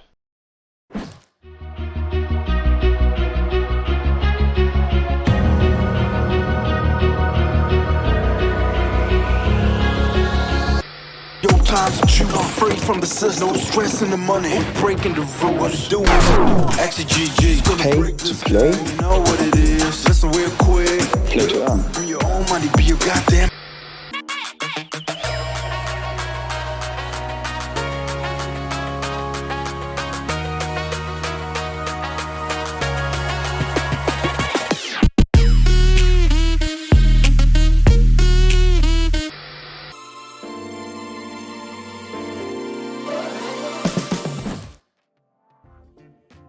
Hi guys, we're back here in E4E Miners. I just want to give a quick shout out to Gara for raiding us with a party of 24 people. Hello to the raiders. And again, I'm pairing JP and I am with Muke and we are welcoming you all back to the E4E Miners. We're trying to complete the Magic 8 tonight. Yeah, thank you very much, Gara, for that raid. We really appreciate because today is a special event. We're going to see who will go to Vietnam. 8 players here are going to Vietnam for the finals. There's a lot on prize pool, so stay tuned because the matches are on fire. So we are very happy to be here. I'm very happy to be with Power in casting this 16 tournament, the 16 better people from this match, from this event. So we're going to see legends like Mid Value. We're going to see people from YGG, Quest, from all majors like guilds on Axie Infinity. So super thrilled, super exciting, and let's go. I think we're going to see another upper bracket match, and this is going to be the final of the upper bracket, and then we're going to see the lower bracket, so that second opportunity for all that players. All right, so I'm actually ready to see the match of Minnow versus Rallo, so let's get it on. Wow, two of my best great friends. And look at this, Rallo has that triple O. I love this team, the triple O has in the mid Axie. And well, Mino is doing the garbage composition with the hot basket, the thrills. He has the double token of his axis, so we're going to see a lot of damage. I think Rallo has a chance if that, because this match is going to be so long, super long, but that benefits Rallo because that little ult is going to go up in damage. Yeah, I was actually trying to analyze the comp of Minnow here. I remember Hotbots, how they annoyed me in season 1, and I think this is probably what Minno's banking on, going for those spicy, the burns, and the swirls, the confused, just everything, even the jinx, the confused eyes. Everything. He's just very cursy. And as for Rallo, yeah, you mentioned that this game is gonna take a while. I'm not really sure yet since I'm not yet familiar with the kind of card set that Rallo has. But is this an AOE team? Is this a sustain team? Because judging by the looks of it, is like he's saving up leafies. But what does it do? Yeah, the strategy from Ralo that is from Sura, my guild also, is that with the little owls, is going to do multi-hits to only one target. Oh. So it's like a single target composition, but for each little owl that he can use from his eyes, from his mouth, from his ear, for every time he uses it, he's going to apply one more hit and one more hit and one more hit. So we're going to see like 5 times or 6 times the little owl is going to attack. That's massive damage. And you have to sum the feathers that is granting a lot. Look at this, 1, 2, 3, 4 times that he hits. So because the match is going to be super long, we're going to see that little bird is doing massive damage. So Nemo right now, the only thing that he could do is put a lot of thrills, because right now Ralo have 0 in his draw pile. So the cycle begins with confused cards, 1 garbage cards, 2 garbage cards. We have 3 garbage cards, and with another. Well, he didn't use the thrill. He didn't use the thrill because he was asleep. So Ralo has a chance. Yeah, has a chance, and he get another try feather. So that's nice. Yeah, you know what? Even though the cycle would be very quick for Mino to like put in a lot of curse cards against Ralo, you're actually right that this game would still take a little while, because because Ralo is not really taking in a lot of damage, and he's not doing a lot of damage for Minnow as well. So I'm guessing we end here at turn 20. What do you think? Yeah, maybe to turn 20, because at that time the Ralo has at least 1 owl. I think he could kill the frontliner with 1 owl, because that rune is doing like lift towers to the other axis, so he can recover some health. Yeah, that's why Ralo, I think, didn't go to an AoE composition. He has gone with a single target with the bird in the middle. And remember that he has the Phoenix rune, so if he gets killed for anything, is going to survive, and with more feathers, more HP, he's going to recover. So as you can see, Ralo doesn't want to use the Lucas, because Lucas, it will be so great to have like a bird card in the top of his draw pile. He is waiting for the perfect moment. And Mino right now is putting more and more garbage, the incisor, that I think that, yeah, what Mino is doing right now, it's my dream, because he is buffing the reptile. He is already 40 blue spikes and has that 3 spikes. You are going to see when he gets the 3 spikes how much damage that card is going to do. Oh my gosh, I'm so looking forward to see that happen, the tri-spikes, but I haven't seen them yet. So please hype it up when that happens. But we are already in turn number 17, and things have been happening so quick. I wasn't even able to notice that we're already in turn number 17. But I take it back when I said that this game would end in turn number 20. It won't. I think it's going to be like 26 from here on. They still have a lot of HPs, like both of them, and they have leave stacks. So both of them have the ability to like heal back. Yeah, look at that machine gun. Look at that machine gun the little owl has done. And yeah, super clutch damage. But now with the 3 spikes, I don't know why he didn't get the 3 spikes. I think he used it. But right now he has 96 extra damage because of the blue spikes. So this is going to be super painful for Ralo if he gets the 3 spikes on the next turn. But in the other hand, Ralo has the little owl, but it's not going to be enough. It's not going to kill him. He has a lot of shields. Look at this machine gun of the bird. He puts some shields and the Corontel is retaining. So let's see if he gets the 3 spikes, because right now it's 128. 3 spikes is going to get it. No, not yet. So Ralo has like 1 more turn. Yeah, I don't even think that he's gonna use the incisor. He just wants to curse Ralo over and over again. Oh, he did use 1 incisor, and then he's gonna let the double talk, only 1 double talk, do the job. But as for Ralo, I don't think he's gonna get a lot of damage cards right now. Oh, he did get 1 though. But what did he do? He just skipped? Did he just skip? Yeah, he retained it. He knew that his opponent is going to put some shields, so he wants to have at least 3 attack cards. so Right. he can go to the reptile, because if he attack it, he's going to buff it. He's going to buff it because right now the reptile has 4 spikes. So for each hit the opponent gets to him is 8 blue spikes. So right now I think he wants this opportunity, and look at this, 163 damage in area for What? all the axes, and this is Oh massive. my gosh! What? So Holy much, moly. so much for game number 1. Rallo, that was calculated. Winning it with 9 HP using that little owl. It's just like everything was so calculated, and we were actually expecting Minnow to win, but then Rallo has some tricks under his sleeve, and that was just so overwhelming to watch. I hope people please clip that. That was, oh my gosh, I was so surprised. What No.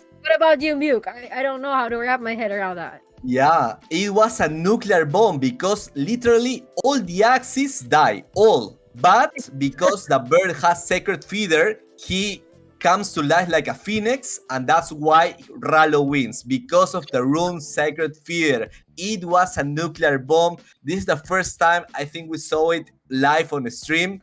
Wow, Rallo is a super strategically person. He knew every movement. So what a nice victory. The best one so far. Oh my gosh, I'd have to watch that game over and over again.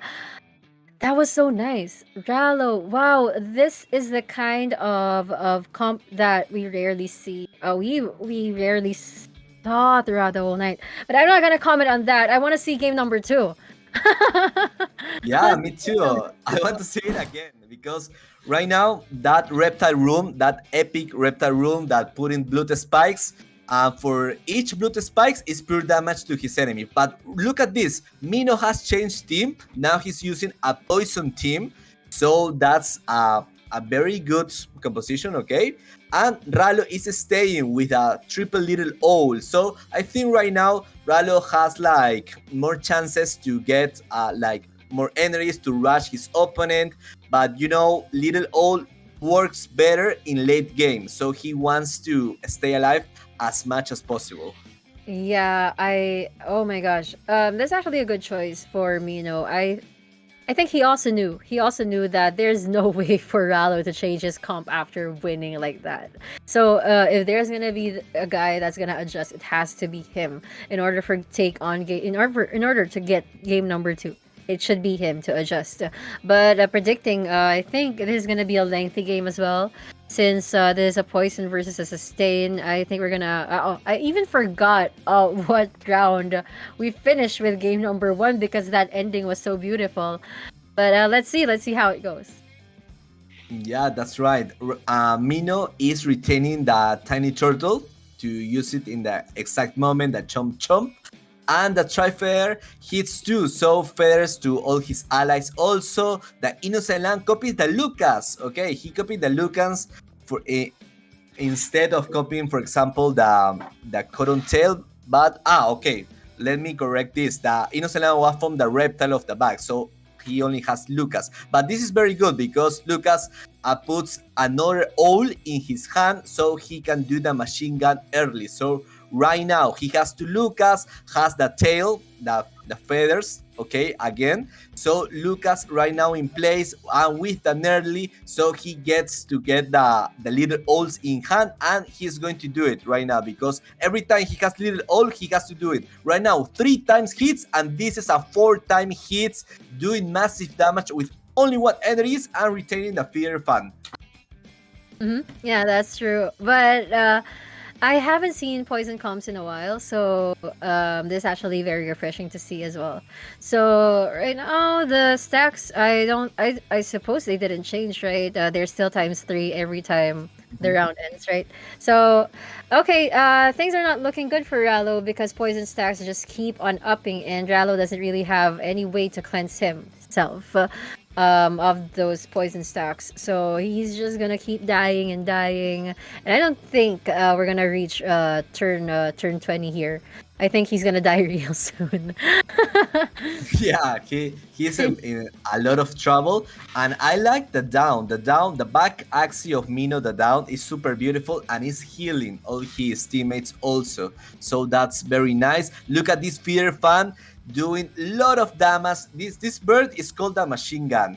Look at Yee! this. There you go, Yeah, machine doing bird. massive damage, and the Lucas that is retaining. He didn't use it because he was sleeping that axis, so it wouldn't have effect. Now, Mino super intelligent to put the chomp in the bird because the bird is the only DPS of Ralo. So if he's asleep or something, he cannot do anything. So Ralo is in hurry right now. He has to use one card to get rid of a sleep and do this. Machine gun like 5 times dead, another time little. Oh, look at this. Almost half HP and Ralo surrender. Oh my god. You already knew what's coming. Oh, by the way, shout out to Minnow for being here in our live stream chat. How are you holding up? It's already an even out series. Please don't spoil anything, Minnow. Please, please do not. Yeah, we're having a lot of fun with Ralo composition. You also doing with that beautiful down in the back, and it also is a big jack. So, wow! Shout out to Mino, super good pro player. I saw him on Axicon. Actually, this is my teacher from Axicon. I saw him. I didn't approach to him because I was a little shy, but he is a super pro player. I admire him a lot. We are connected on Instagram, on Twitter. I always like his posts. So stay great, Mino. You're super awesome, bro. Yeah, he's a very awesome dude. I also met him in here in Manila, and he's just a sweet person, He's just sweet and kind. But let's get game 3 going. I want to see what happened between Minnow and Ralo. These upper bracket guys, my gosh, nobody wants to give up a fight. But oh, okay. I think yeah, Ralo already changed his lineup, so he had to give up that sustain comp and change to this aqua plant dusk. Oh, it's he's also using that rune that gives an additional energy fragment, right? Yeah, right now both of them are garbage compositions. They put garbage on What do you his call it? opponent deck. Yeah. What do you call that kind of team? Excuse me? What do you call that kind of team? The garbage team. Yeah, the garbage team, because Okay. they both put garbage on his opponent's deck. So this is going to be like turn 25 at least. Ralo has triple drill and only 2 blackmails. And Mino has like a secret weapon. The ears from the front axis from that plant is going to help him a lot, because using that ears is going to discard 2 garbage cards from his deck. So it's going to help a lot. And well, Mino right now, in terms of energy, I think from the Axie parts doesn't get some energy, maybe from the runes or retaining for something. And for the part of Ralo, he has the current tail and Nemo to accelerate the fragments, right? So in any turn, he's going to use 4 cards because for the 4 energies, and then he's going to wait until he has the energy burst for 4. So the clear is going to be super important here to rotate the cycle more faster. And let's see, Mino with 4 confused cards and only 1 leaf, but that is going to use it. All right, but I'm gonna predict again on what turn we will end this game. Oh, wait, did I just see pigeon posts? Okay, so this is like a mixture of everything. You know what, when quest people use the double pigeon, the double swirl, and the double confused eyes, and this is just kind of refreshing because he's using a bumpy there in the front. That's probably to shield himself up from the aggro of Minnow. But this is still a garbage deck that we're talking about coming from Minnow, so it's gonna Ralo's gonna have a hard time dealing damage against Minnow. But both of them are, so it's like whoever curses who. Yeah, that's right. The advantage here is from Mino that has the Lotus. The Lotus remove up to 3 curse cards from your deck. So Lotus is going to be super important every time he gets that card. I think he's going to use it because it's like a little bit counter of this composition. But in this moment, Ralo has reached the 4 energy. He is going for that confused card because his opponent only had 3 cards in his draw pile. So that's the first confused cards, then the pigeon pose. So until this moment has like that it's like it's going to get the blackmail and only 3 confused cards. Yeah, that's right. Well, the try spikes is not good enough in this moment, so that's why he retained the 3 spikes, because with only 8 blue spikes and 6 spikes, it's like not worth it to use it. So Ralo is doing the thrills, the pigeon post to attack the back axis. Then with 2 more energies, he is going to use it to retain the cards, because he knew that Mino is going to put garbage again in his deck with a thrill.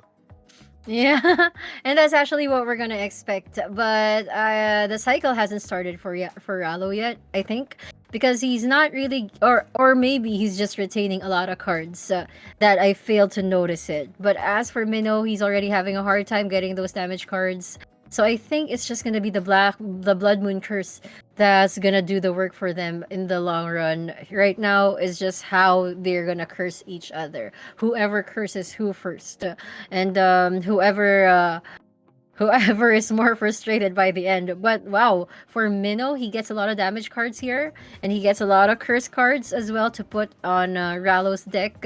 So Rallo, if I'm gonna have like to make a bold prediction here, I think it's gonna be Minnow who's gonna win. What about you?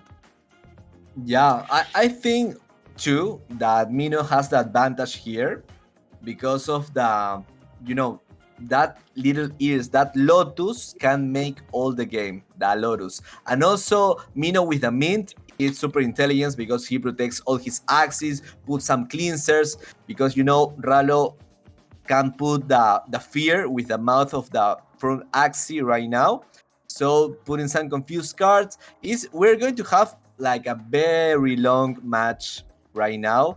Both of them are retaining a lot of cards. So if any of them have a Hare, for example, that do more damage for each retaining card, it will be super awesome to see it. But right now, Mino with the blackmail, confusing cards. Okay, it's like both of them putting garbage to his opponent, but they are retaining cards. So it's a matter of time. It's a matter of time. Yeah, I agree. But yeah, it's actually. mm, but the Blood Moon Curse is already at 60. So, but what's actually awesome to see right now is that these two players, all of their axes are still on full HP. Just like nothing's happening really. But imagine if you were on their shoes, like in their shoes, you'd find it really frustrating that you don't get the cards you want, and yet you still need to keep your axes alive. And this is what Minno's probably feeling right now. Oh wow, he used that show star.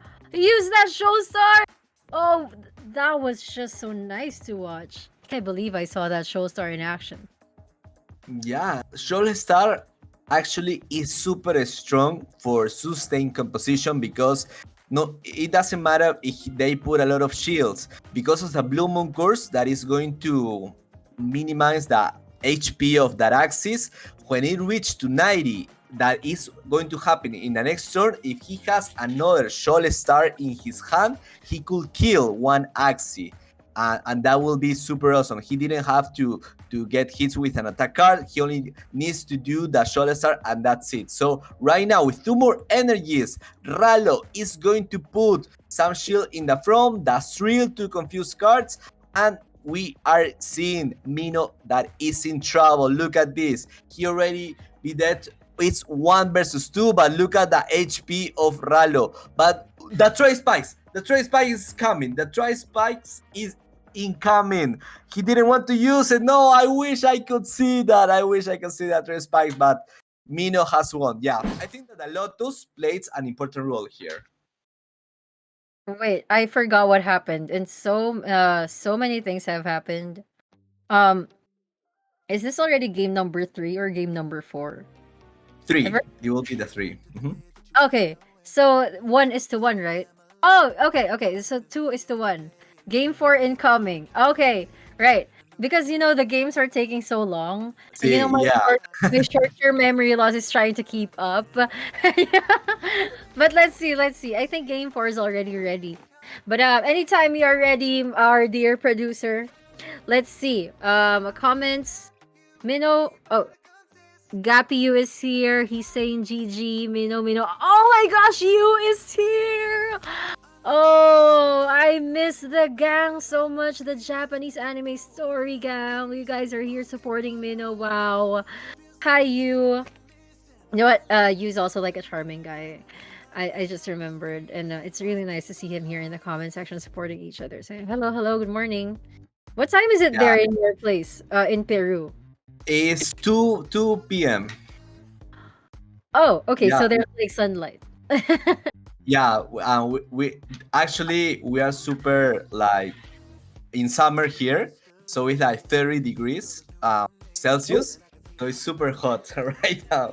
Yeah. How about where are you right now? On Philippines? Yes, and it's actually 3 a.m. right now. So there's no sunlight yet, but it's gonna happen anytime soon, like 2 hours from now. But anyway, game 4 is ready. Are you ready for it?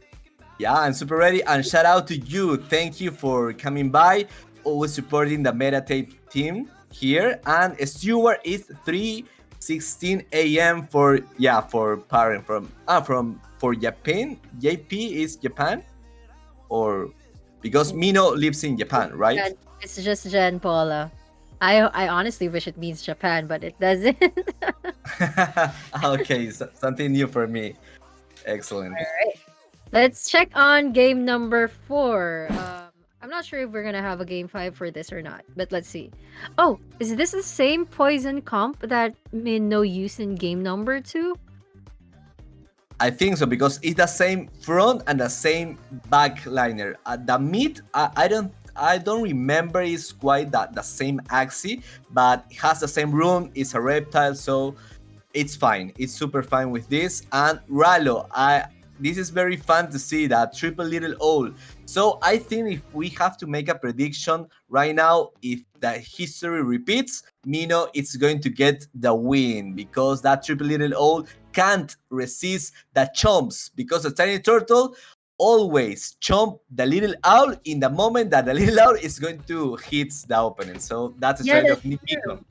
Yeah, this is exactly what happened in game number 2 when Minnow suddenly popped this off, the poison comp, and then Rallo he was just really forced to surrender. So I think that's what's bound to happen. But if any case that happens again, I would like to commend Minnow for predicting the composition that he's gonna use so well. Like he knows that this is the composition that Rallo's gonna pull up.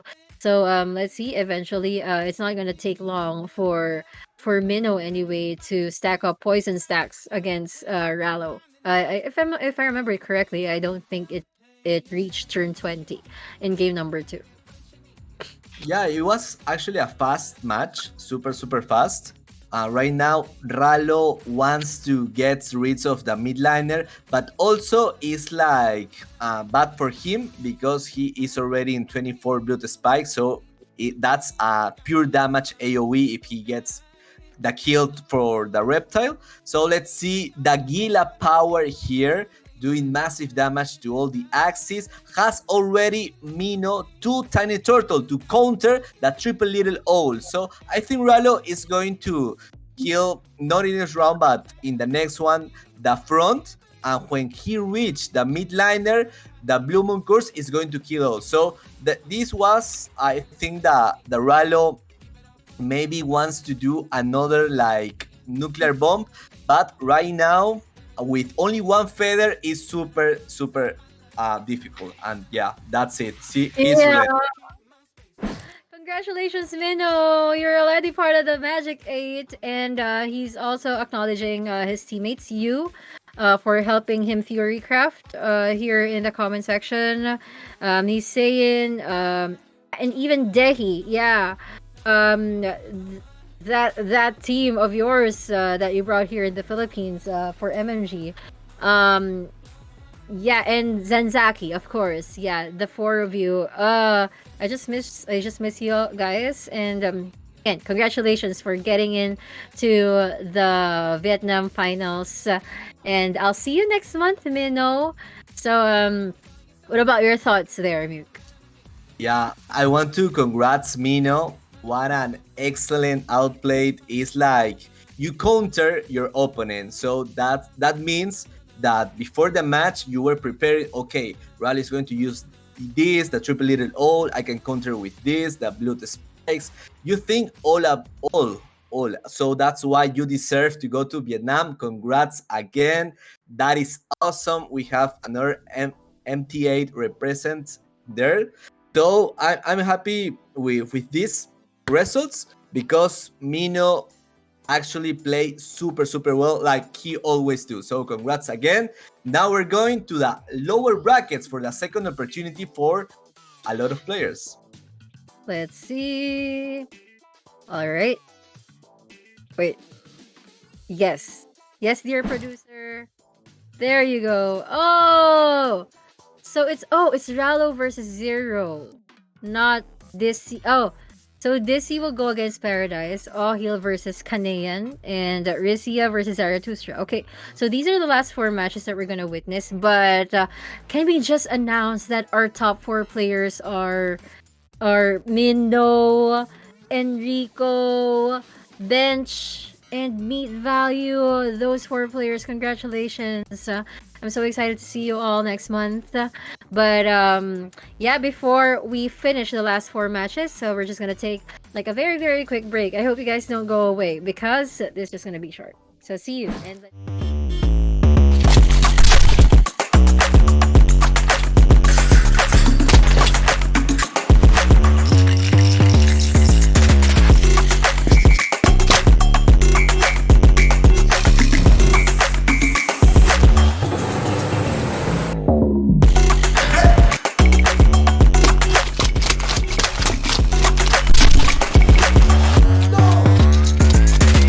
At the end of March, the action begins. One of the biggest events in Vietnam's history. Axie Miners. The future of esports is now. At the end of November, the action begins. Jugadores de todo el mundo. Now now. $100,000 prize pool. 2048 Spieler. Năm giải đấu. And one champion. Don't miss your chance at making history. Axie Miners. Esports for everyone. Win to earn.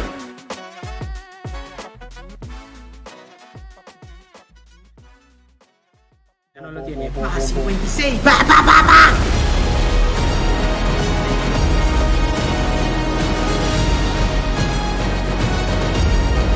Oh wait, he has the confidence.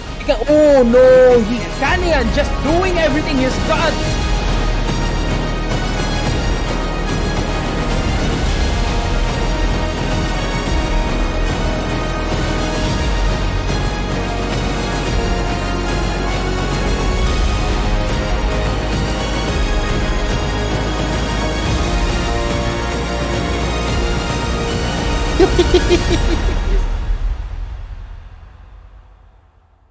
Join the Axie Action live in Vietnam March 10 through 12. E4E Axie Miners. The future of esports is now.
Guys, we are finally back here in the E4E Minors. Again, I'm Parin JP. With me is Mute Gaming, and we are going to witness the last four matches from the lower bracket so that we will find out the last four people who will complete our Magic 8. How are you, Mute?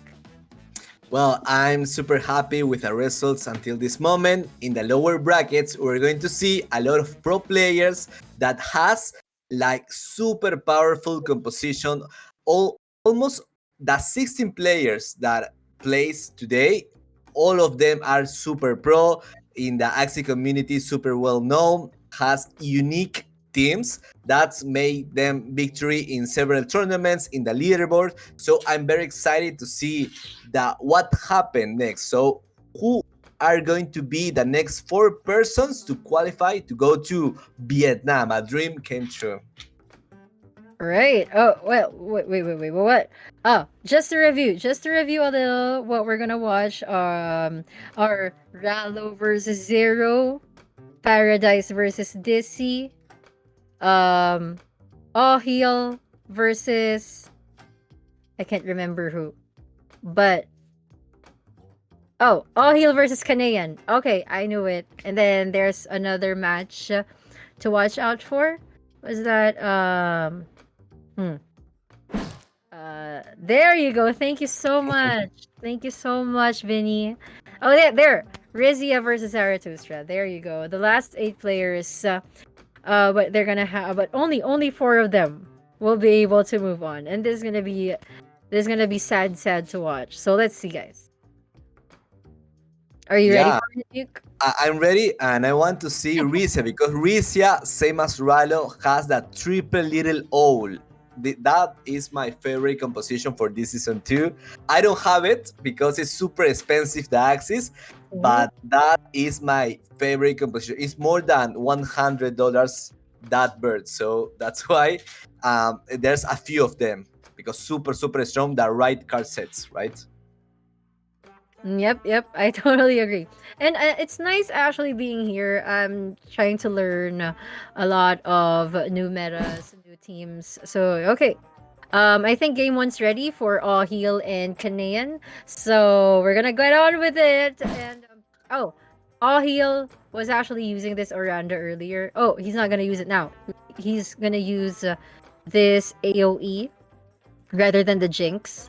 But speaking of Jinx, this is actually what Kanayan's using. And I honestly forgot what Kanayan was doing earlier. That was such a long time ago. there have been so many matches that went on. So let's see.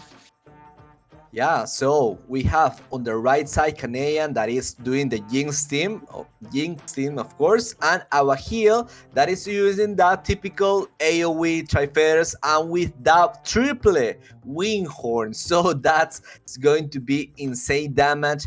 But let's see if he managed to get like his last axial life.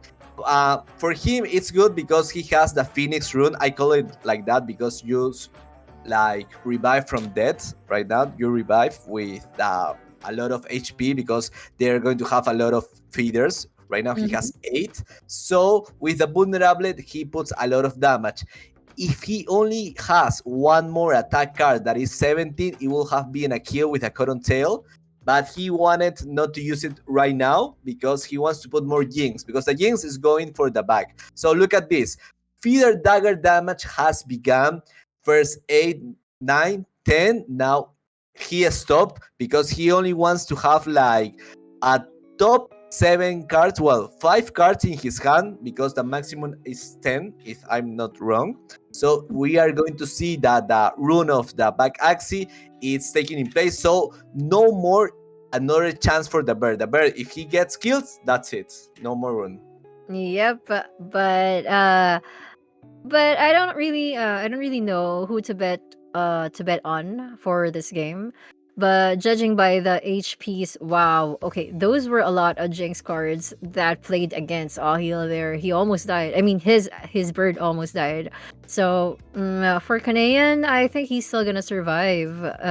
Ahil couldn't really do further damage from here. Oh, he still has one energy, but it's not really gonna do much. Uh, Okay, so he's still using those feathers.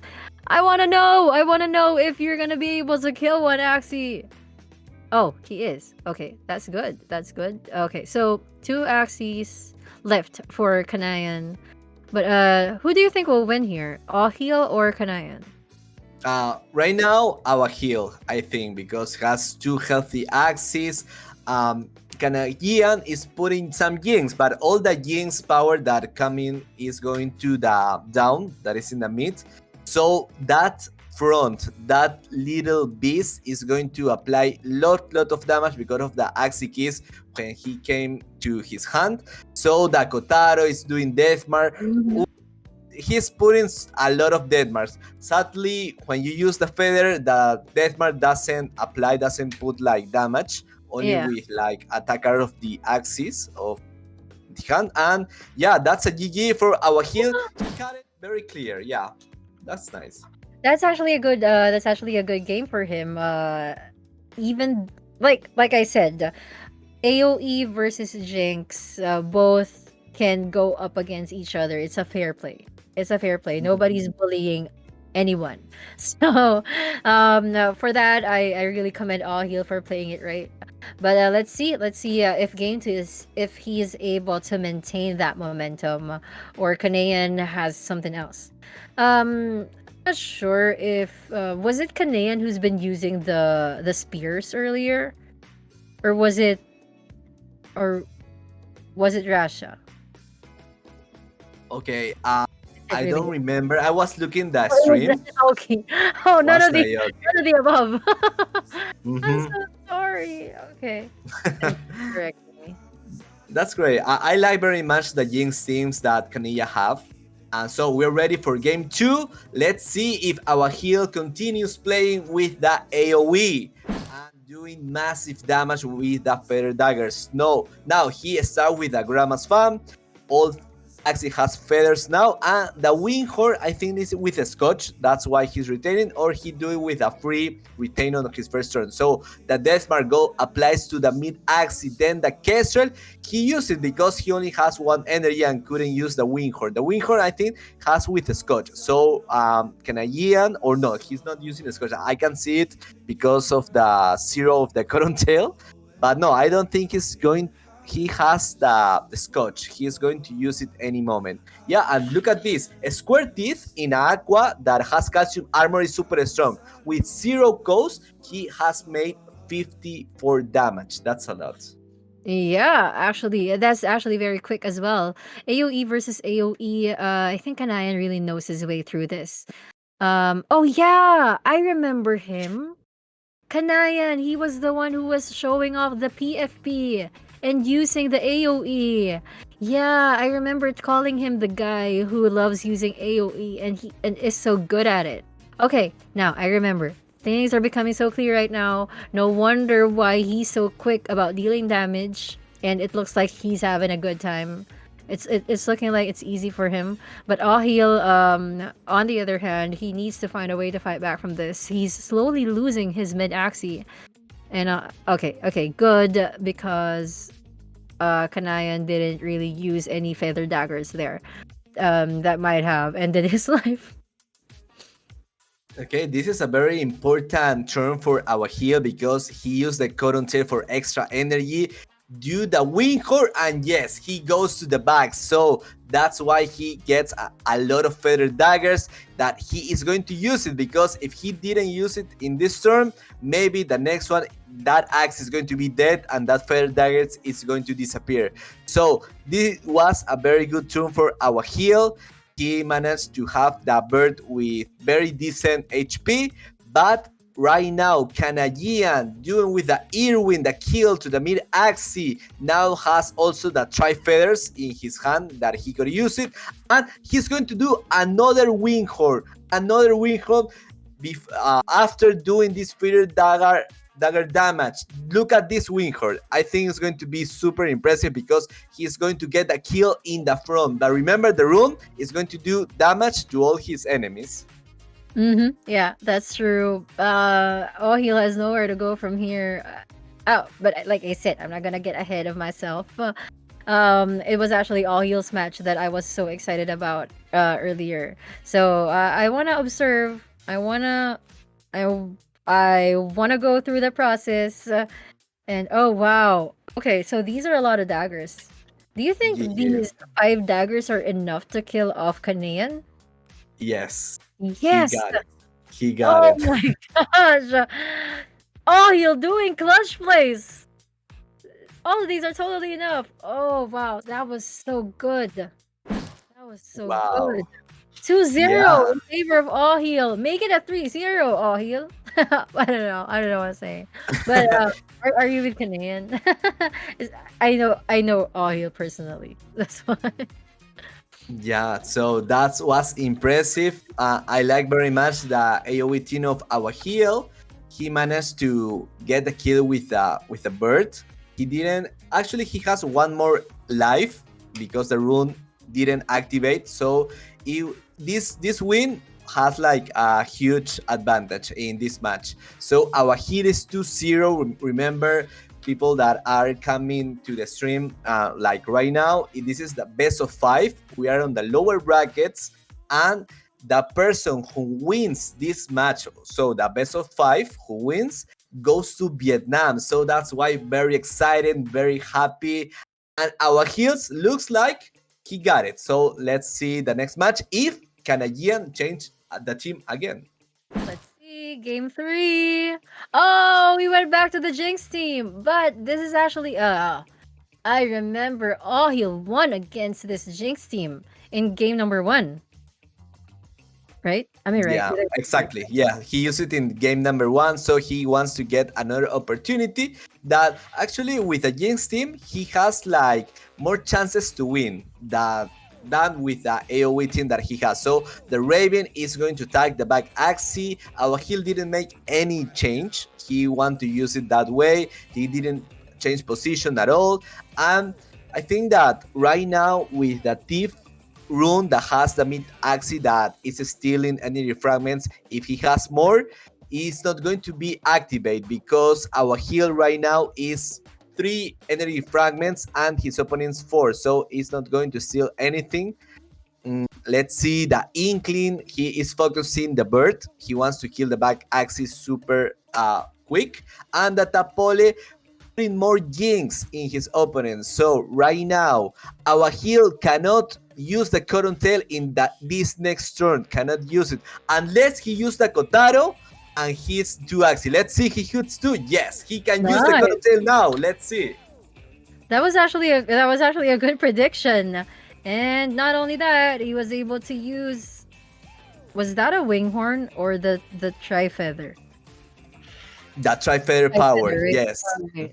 That looked like a machine gun as well. But as for Kanayan, of course, he'd stick to his guns and use all those jinxes, keep on jinxing, all heal, and what else?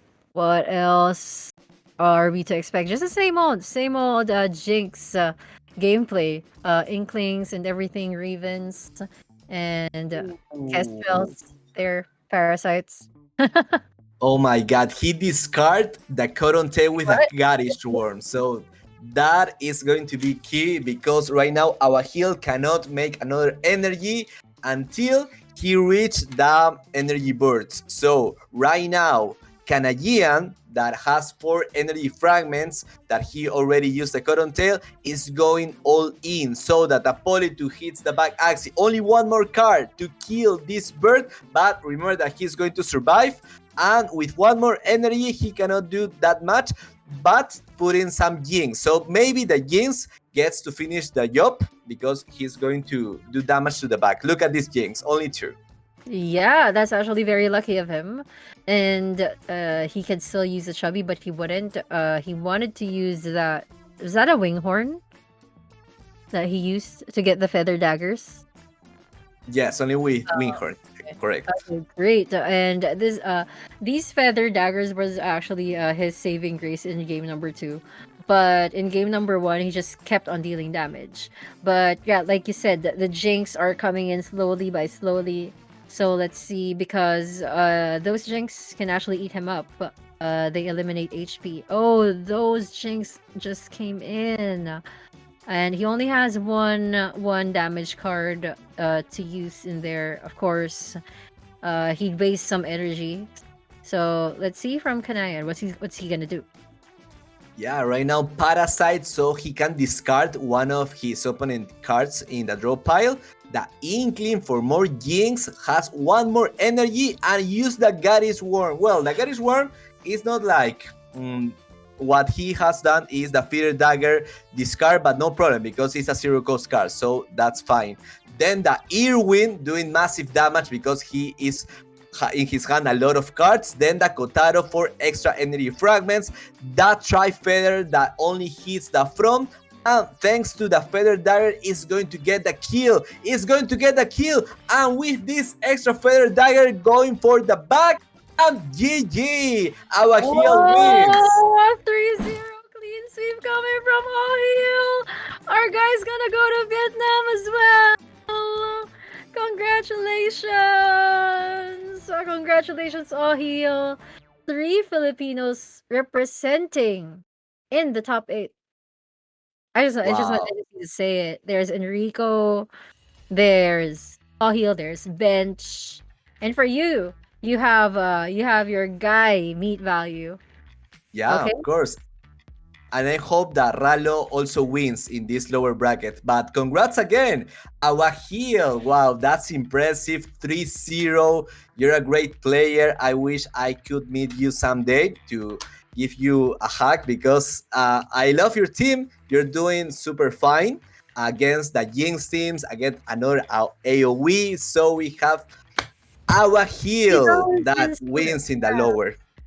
He's always been smart about doing his teams. Shout out to the whole Hyperion, to R, to everybody in Hyperion. Yeah, let's see. But okay, let's not make you guys wait. We're gonna have Zero and Rallo real quick, like right now. So let's see. I think their game 1 is already ready. Are you ready for it, Buke? Yeah, I'm super ready. I hope Ralo wins because we want to have another representative person of Latin America.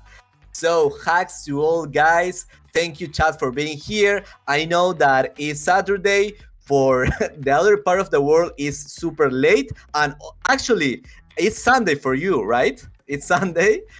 And for us, it's Saturday. Oh yeah, it's already Sunday. Yeah, okay. I lost track of time. But yeah, Sunday just came in. Yeah, Hello. you're in the future right now. Yeah. For me. I thought it's already Monday. I'm so advanced. I just need to keep myself paced. Let's go ahead and watch Zero versus Rallo for you guys. Okay, let's see. Ralo is doing the Shrill team, and he has 2 blackmails, and his opponent Zero from Meditate is going. Oh my god, is going with the ears. That ears that has the aqua in the middle, the tiny fan is going to explode because right now Zero has in total 4 Nemos, so he can do the energy burst super fast and has the cactus for maintaining the from alive a little bit more. So that's the strategy of Zero. He wants to do the tiny fan power in the late game. And right now, Ralo is putting the damage, putting the confused cards. He's retaining a lot, so he can rotate the strills very often with the blackmails, and also doing the energy fragment with Nemo. So Merate Zero, the thing that he has to do is rush Ralo, because if he doesn't kill at least the front Naxi, Ralo is going to cycle the strills, the blackmail. So right now, Zero has to have that in mind and didn't use the blackmail. Well, we're going to see if he used the blackmails right now or not. It's really rare for us to see triple aquas. The other one's not even an aqua; it's just a dusk. But it's really rare for us to see aqua cards unless they're curse cards. But for Zero, they're not really. They're just aggro. And for Sura, this was the sustain comp that he's been using against who was he up against with? Can't remember. Oh, Minnow, yeah. This was the one he kept on using against Minnow earlier. So another dynamic. This is new to us, new for me at least. But I'm just really excited to see who's gonna win this. But what are your predictions? Yeah, it's like very difficult for Zero to reach that tiny fan power because his win condition is to reach 5 energies super fast. Okay, super fast. He only needs 8 now because he's stealing with the rune Ralo, he's stealing the energy fragment. So Oh. right now he needs like 3 turns to get the 5 energies, and with the 5 energies he can use a tiny fan to one shot one axis, to kill one axis with one shot. So that's his win condition. Right now he's retaining some cards also. And Ralo has the thrills in the next turn, but as you can see, Zero has 8 cards in his draw pile, so the strategy is going to work like 50% only. Now with the pigeon post for putting Blackman with the 2 thrills, I think that is 50% chance to get a lot of confused, but Zero is super intelligent because he's retaining like a full hand to be used in the next round. You see? Yeah, Pretty that's so confused. smart. Yeah, and you just really need to know how to position your retains well because you don't get a lot of potential points. But this is actually very smart for the both of them, and especially for Rallo right now, he's getting a lot of damage cards. Well, especially that Zero doesn't really have a lot of curse cards. But as for Zero, this is how he should be practical about retaining. Because like that, he'll get a lot of confused cards. He only got one damage card. But, oh, did he just skip? Did he just skip? Yes. Oh, he Yeah, did. he retained the cards because he wants to do the tiny fan next turn. Now you will see the power of tiny fan because he's going to one shot an axis. Well, he's going to use the tiny fan and another card because all of Ralo axis is more than 400 HP. So that's why he's retaining. We're going to see that Zero is going to kill one axis of Ralo in this turn. Oh, does he already have like 5 energy? Yes. Oh, how did he do that? Oh, because of the Nemos? Yeah, because of the Nemos. Yeah, well, actually for the Nemos only. Yeah. Yeah. He got goldfishes to get more energy fragments, right? Okay, I remember. Yes. Oh, so those are the power of aquas. That's the power of aquas actually. So, now I'm curious what Rallo is gonna do about this. I'm actually excited for that tiny fan, and I think he's gonna set it up along with the Blood Moon Curse so that he'll deal a lot of damage. Yeah, for one shot kill. Yeah, he didn't use it last turn. He prefers to use the other attack cards. That's fine. In this turn, he could use it. As you can see, it's 5 energy because of tiny fan, and he used it and gets the kill to the mid. Oh my god, that's insane damage. Obviously, using 5 energies. At least he has the piranha with the octopus retaining right there. So with Meditate Zero with only 1 in the draw pile, he's going to push a confuse. So no problem because out of 5 cards, 3 of them is going to be like very good, well, good cards for Zero, and maybe another tiny fan to get the kill. Well, not going to get the kill because of the shield, but he didn't get the tiny fan. So right now he's going to attack, has the koi for a lot of damage. So in this moment with Piranha that he would recover if he was wounded. Oh, he shielded up? Wait, I'm so confused right now. Because if he used that sword, it would have killed Rallo real quick, but maybe he wanted to play with Rallo's feelings. Because he could have, I swear, he could have ended that game in turn 20, right? But he waited. It's because the Blue Moon Curse that works different now. It's not like putting 17 damage, it's like 70 of your max HP. So that's why he knew that he couldn't kill it. He had only going to wait a little bit. So that's a very nice play. GG gets the kill. Tiny fan. So there's something new about the Blood Moon Curse. Yes. So it goes through the shield now? It is now the number that appears on the Blue Moon Curse. For example, if it says 50 Blue Moon Curse, is 50 from your max HP. So if you have like 300 HP from 400, it like wouldn't do a lot, right? It's from max HP right now. Okay. Interesting. Okay, this is something new. I swear, thank you so much for teaching me about stuff. Okay, yeah. He can't. Balloon don't deal damage. It's H minus HP. Okay. Thank you so much, Mook and Wami, for clearing that up for me. Alright, Yeah. so that was just game number 1, right? That was just game number 1. Yeah, game number 1. Let's check I it love the Tiny Fan. Yeah, as Wami said, is that the Blue Moon Curse doesn't deal damage anymore. It's like HP. It's from your max HP that it changed. So that's why he protects, because he knew that with one sword he wouldn't have the kill. So yeah, that's right. We are 1-0. Ralo has that try. I think that Ralo could change to that triple little O that I love a lot to get a chance, because Zero is like he has put a strategy to beat against the Thrill. So that's it. Okay, let's check on game number 2. I think, are they using the same composition, or did Ralo switch? I think Ralo switched to the triple little O now. Okay. Oh, the machine gun! You kept on talking about this guy. Yeah, I wish I could have that team. It's super awesome that Ralo has. But right now, Zero with a Tiny Fan could do something very interesting. That he's prioritizing like the goldfish, like the Nemos. He wants to reach 5 energies as soon as possible. So right now, Ralo has to do the same with Kotaro after the little owl, because every time he has the little he has another little owl, because every time he has little owl, he has to use it. Is that I don't want to use it right now. He has to use it like obligated 100%. So that's why he didn't use the Kotaro for extraordinary fragments. So right now, Zero is going to the plant. He wants to kill the plant very, very soon.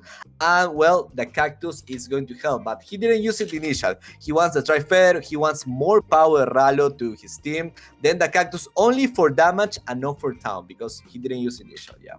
Yeah, I wouldn't. It wouldn't really have much use, but for Zero, just like what you said earlier, he wants to get 5 energy as much as possible and as soon as possible. So that's what he's trying to set up right now. He already used up all the Nemos, and the Shoal Star he's gonna retain.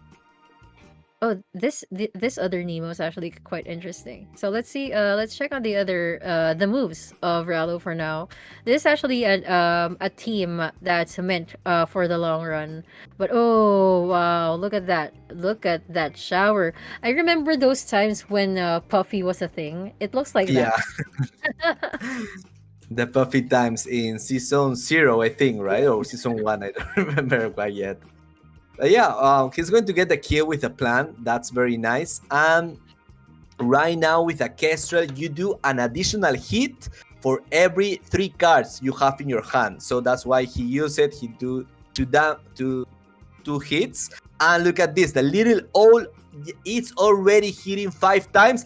And he's going to get a kill 3, 4, 5 times again. It will be 6, but he gets a kill early. So it's 2 versus 1. I think Merate Zero doesn't have any more, the Tiny Fan, because the composition is Tiny Fan. He didn't have any more Daraxi, so that's why he surrendered. Yeah, that's the setup, all for nothing. Well, I wouldn't really blame him. Well, that was actually quick. Thank you, Zero, for surrendering. We didn't waste more turns in there. But let's check on the next games. I'm not sure how many games this match has, but let us know there in the comment section, guys, if you're rooting for Zero or Ralo. Please, no spoilers. That would be totally bad. Of By the way, course. guys, thank you so much for staying up late with me and Edoma, especially if you guys are somewhere here on the east. So we're going to the game 3. I hope Ralo stays with the same team, the winning team, the triple little owl. It's super impressive, but I think that Zero is going to change. Ralo not, but Zero Oh yes, he's going to change. Oh no, he stayed the same. Okay. What? Oh my gosh, this is not good. I mean, for Zero, we already know what happened in game number 2. Yeah. Right? And this is not the same game, right? This is not the same game. This is just the same comp.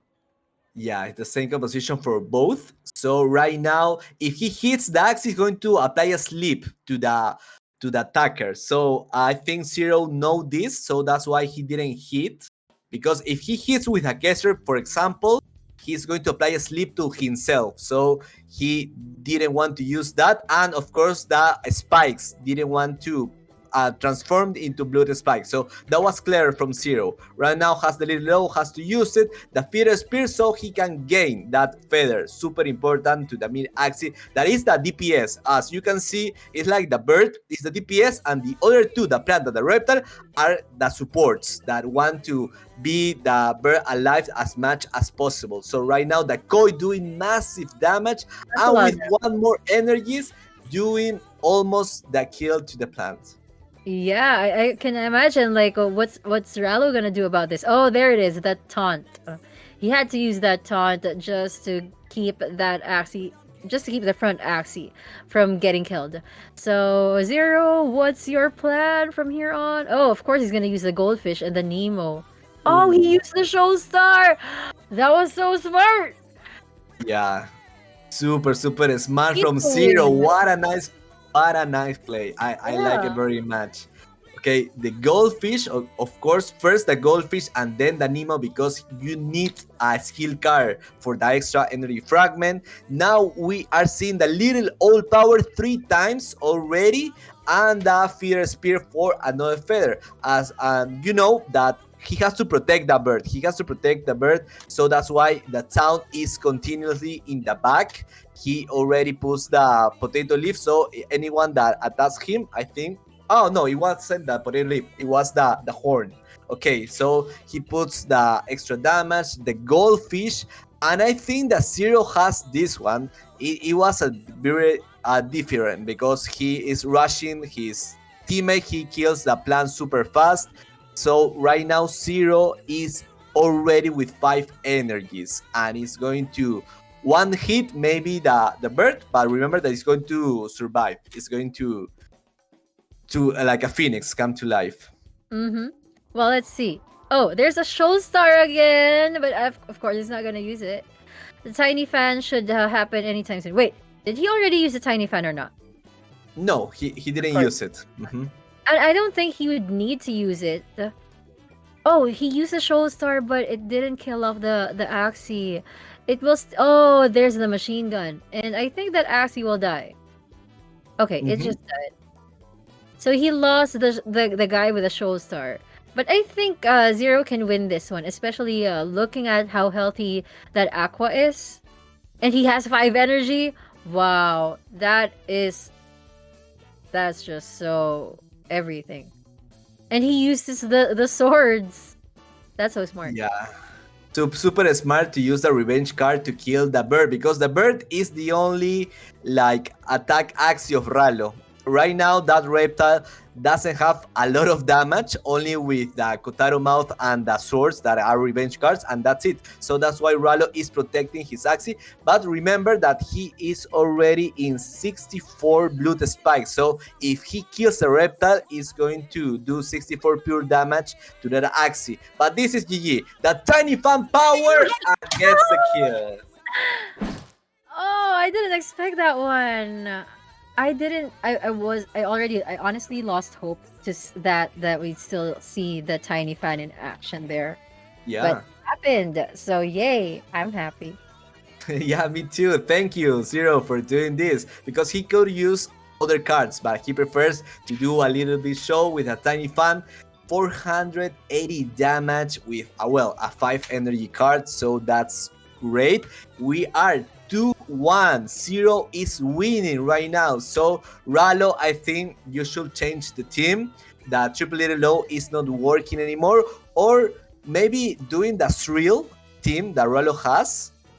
It's like the last chance. Rallo has to win 100%, or he's going to be disqualified to go to Vietnam. So, chat, thank you all for being here. For me, it's an honor to be next to Paring right now. It's super great. And yeah, we're going to kill it.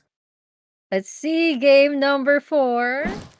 Okay, match point in favor of Zero. Let's see if Zero's gonna take the win or Rallo can still even out the series. But before we get on to that, I think let's just revisit a little the top 8 players or the top 5 players. The players that came in, all heal recently just came in, and then bench. We also have Minnow. We also have Enrico and Meat Value. Right? Did I miss anybody?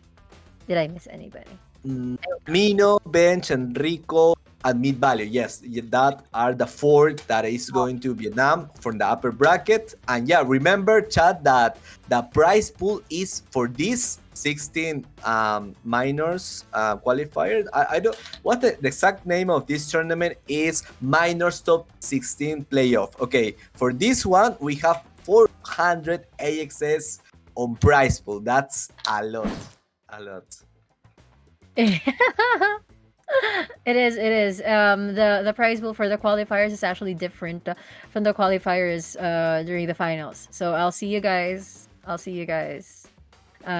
Oh wow. There you go. Okay, Zero has a new team. Wait, what? He's not using Aquas anymore. He's using again.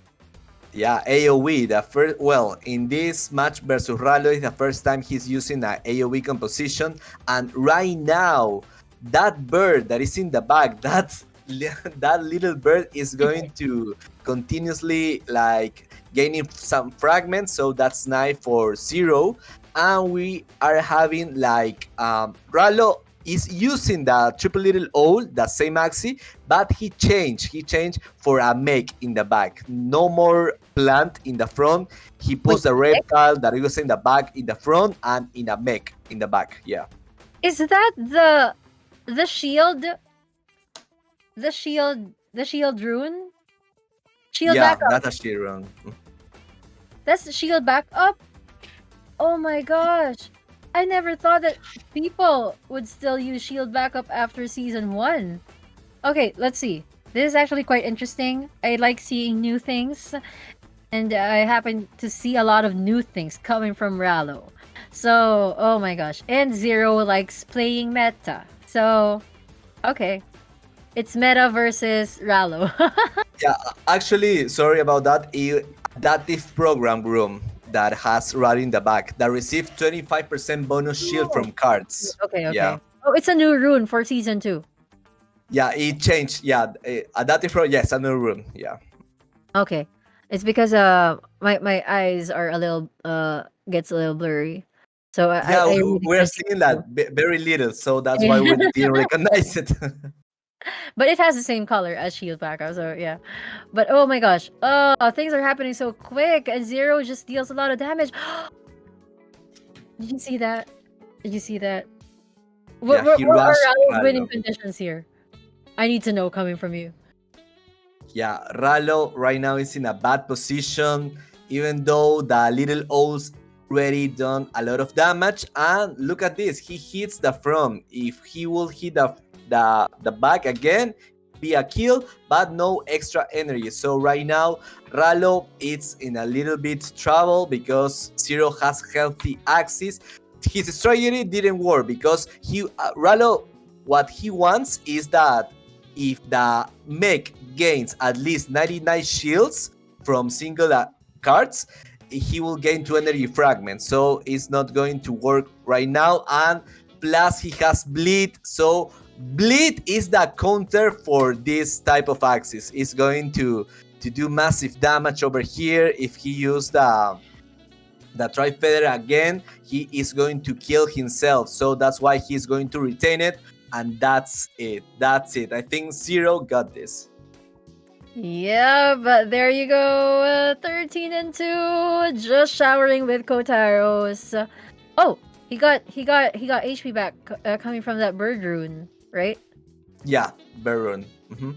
Oh, but it was all those damages were still enough. Congratulations, Zero! You're moving on to the next round, aka Vietnam.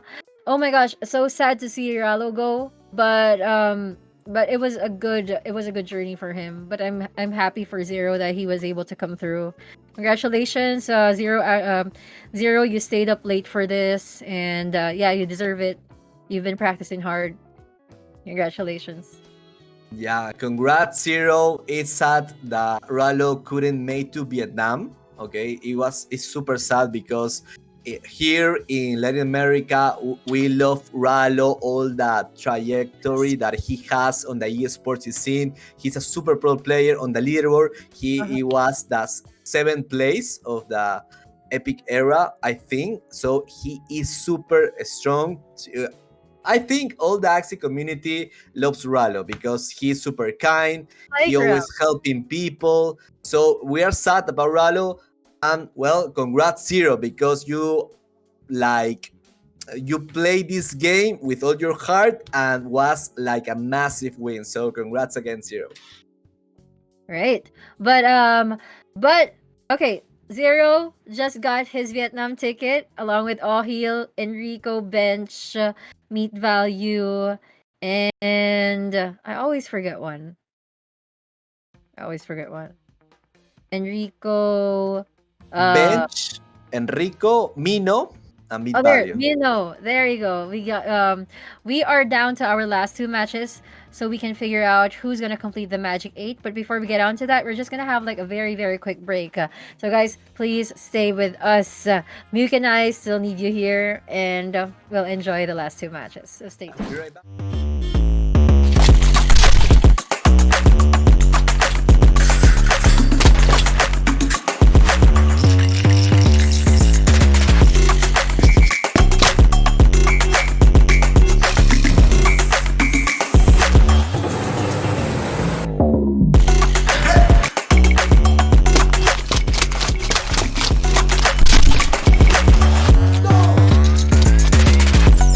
March, the action begins. One of the biggest events in Vietnam's history. Axie Miners, the future of esports is now. At the end of November, the action begins. Jugadores de todo el mundo. Đấu với nhau. $100,000 prize pool. 2048 Spieler. 5 giải đấu. And 1 champion. Don't miss your chance at making history. Axie Miners. Esports for everyone. Win to earn.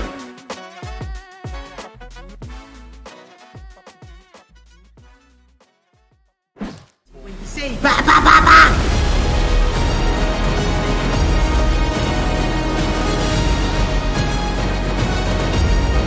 Oh wait, he has the confidence. Oh no, he can't just doing everything he's got.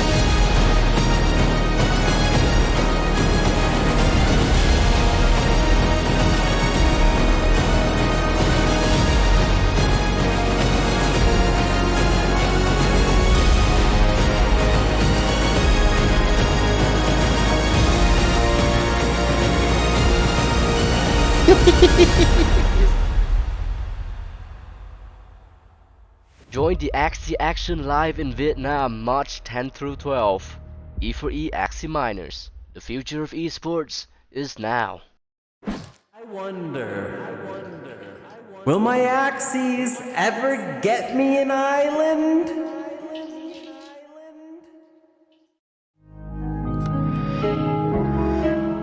Yeah. It's Axie Infinity, baby. Yeah. You ain't ready. Let's go. Yeah. Axie gang, Axie gang, Axie gang, Axie gang, Axie gang, Axie gang, Axie gang, Axie gang. Just spent 50 racks on a big dip. My girl love breeding mystics. Come and join us on the Axie ship.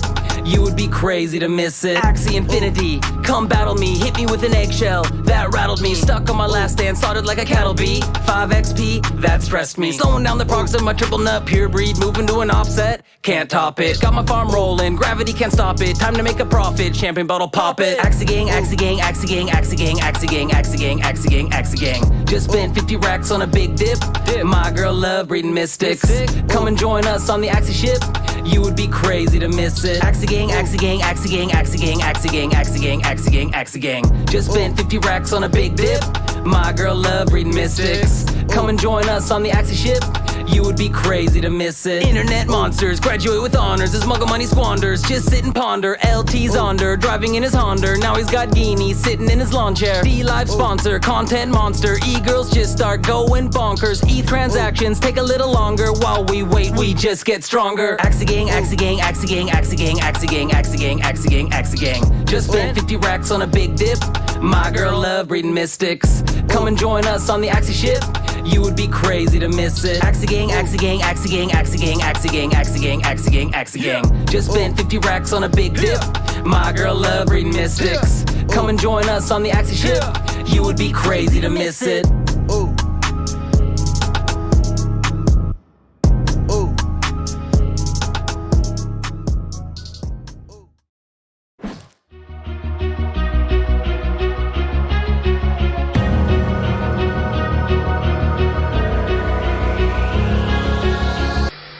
Times that you are free from the system. No stress in the money, breaking the rules. Do it. Actually, GG. Pay to play. You know what it is. Listen real quick. Play to earn. Earn your own money, be your goddamn.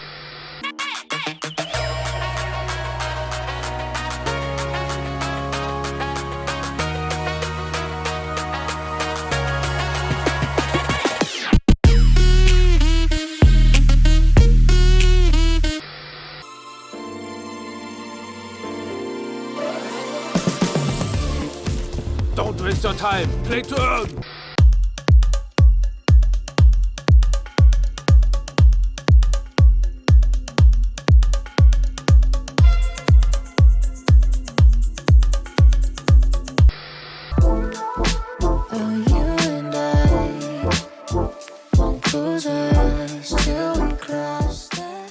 Don't waste your time. Play to earn.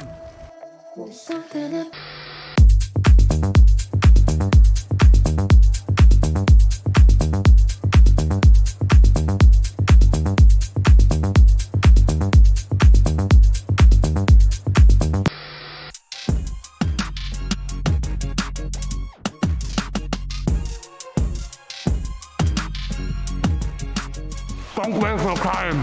Play to earn.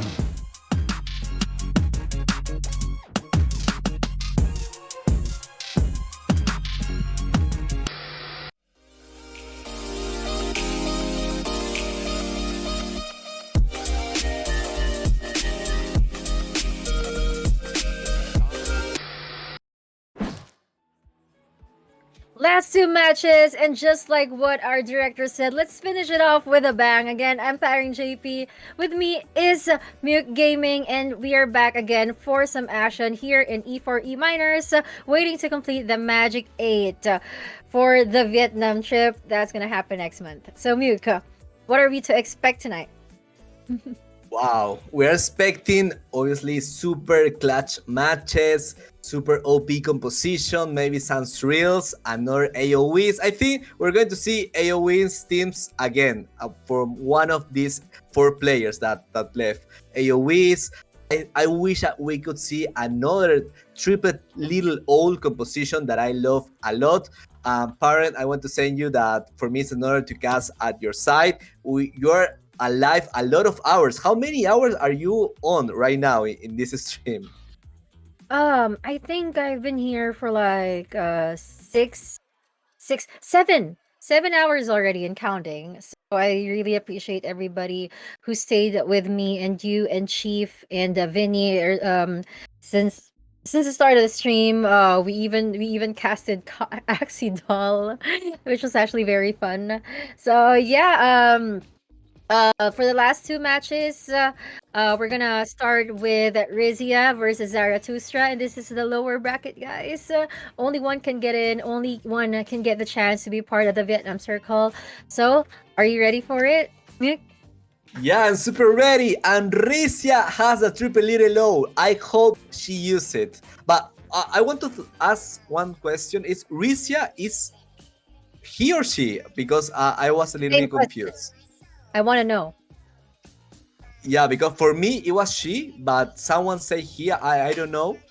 I want to say it correct. So if someone know, please tell us. That But would make me Ricia, very happy if there's a female here in the top 16. yeah. Okay, let's go to the match. All right. So guys, let us know there in the comment section if you guys, any of you will know if Rizia is a she or a he. Oh, yeah, I remember having the spectating problems so that when you start a game, you spectate. If you pause it, you can't unpause it. Yeah, this actually was actually kind of a struggle. But if any of the Sky Mavis devs hears this, Yeah, please. I have the same problem. It's like in the first 5 seconds you cannot pause because it bugged.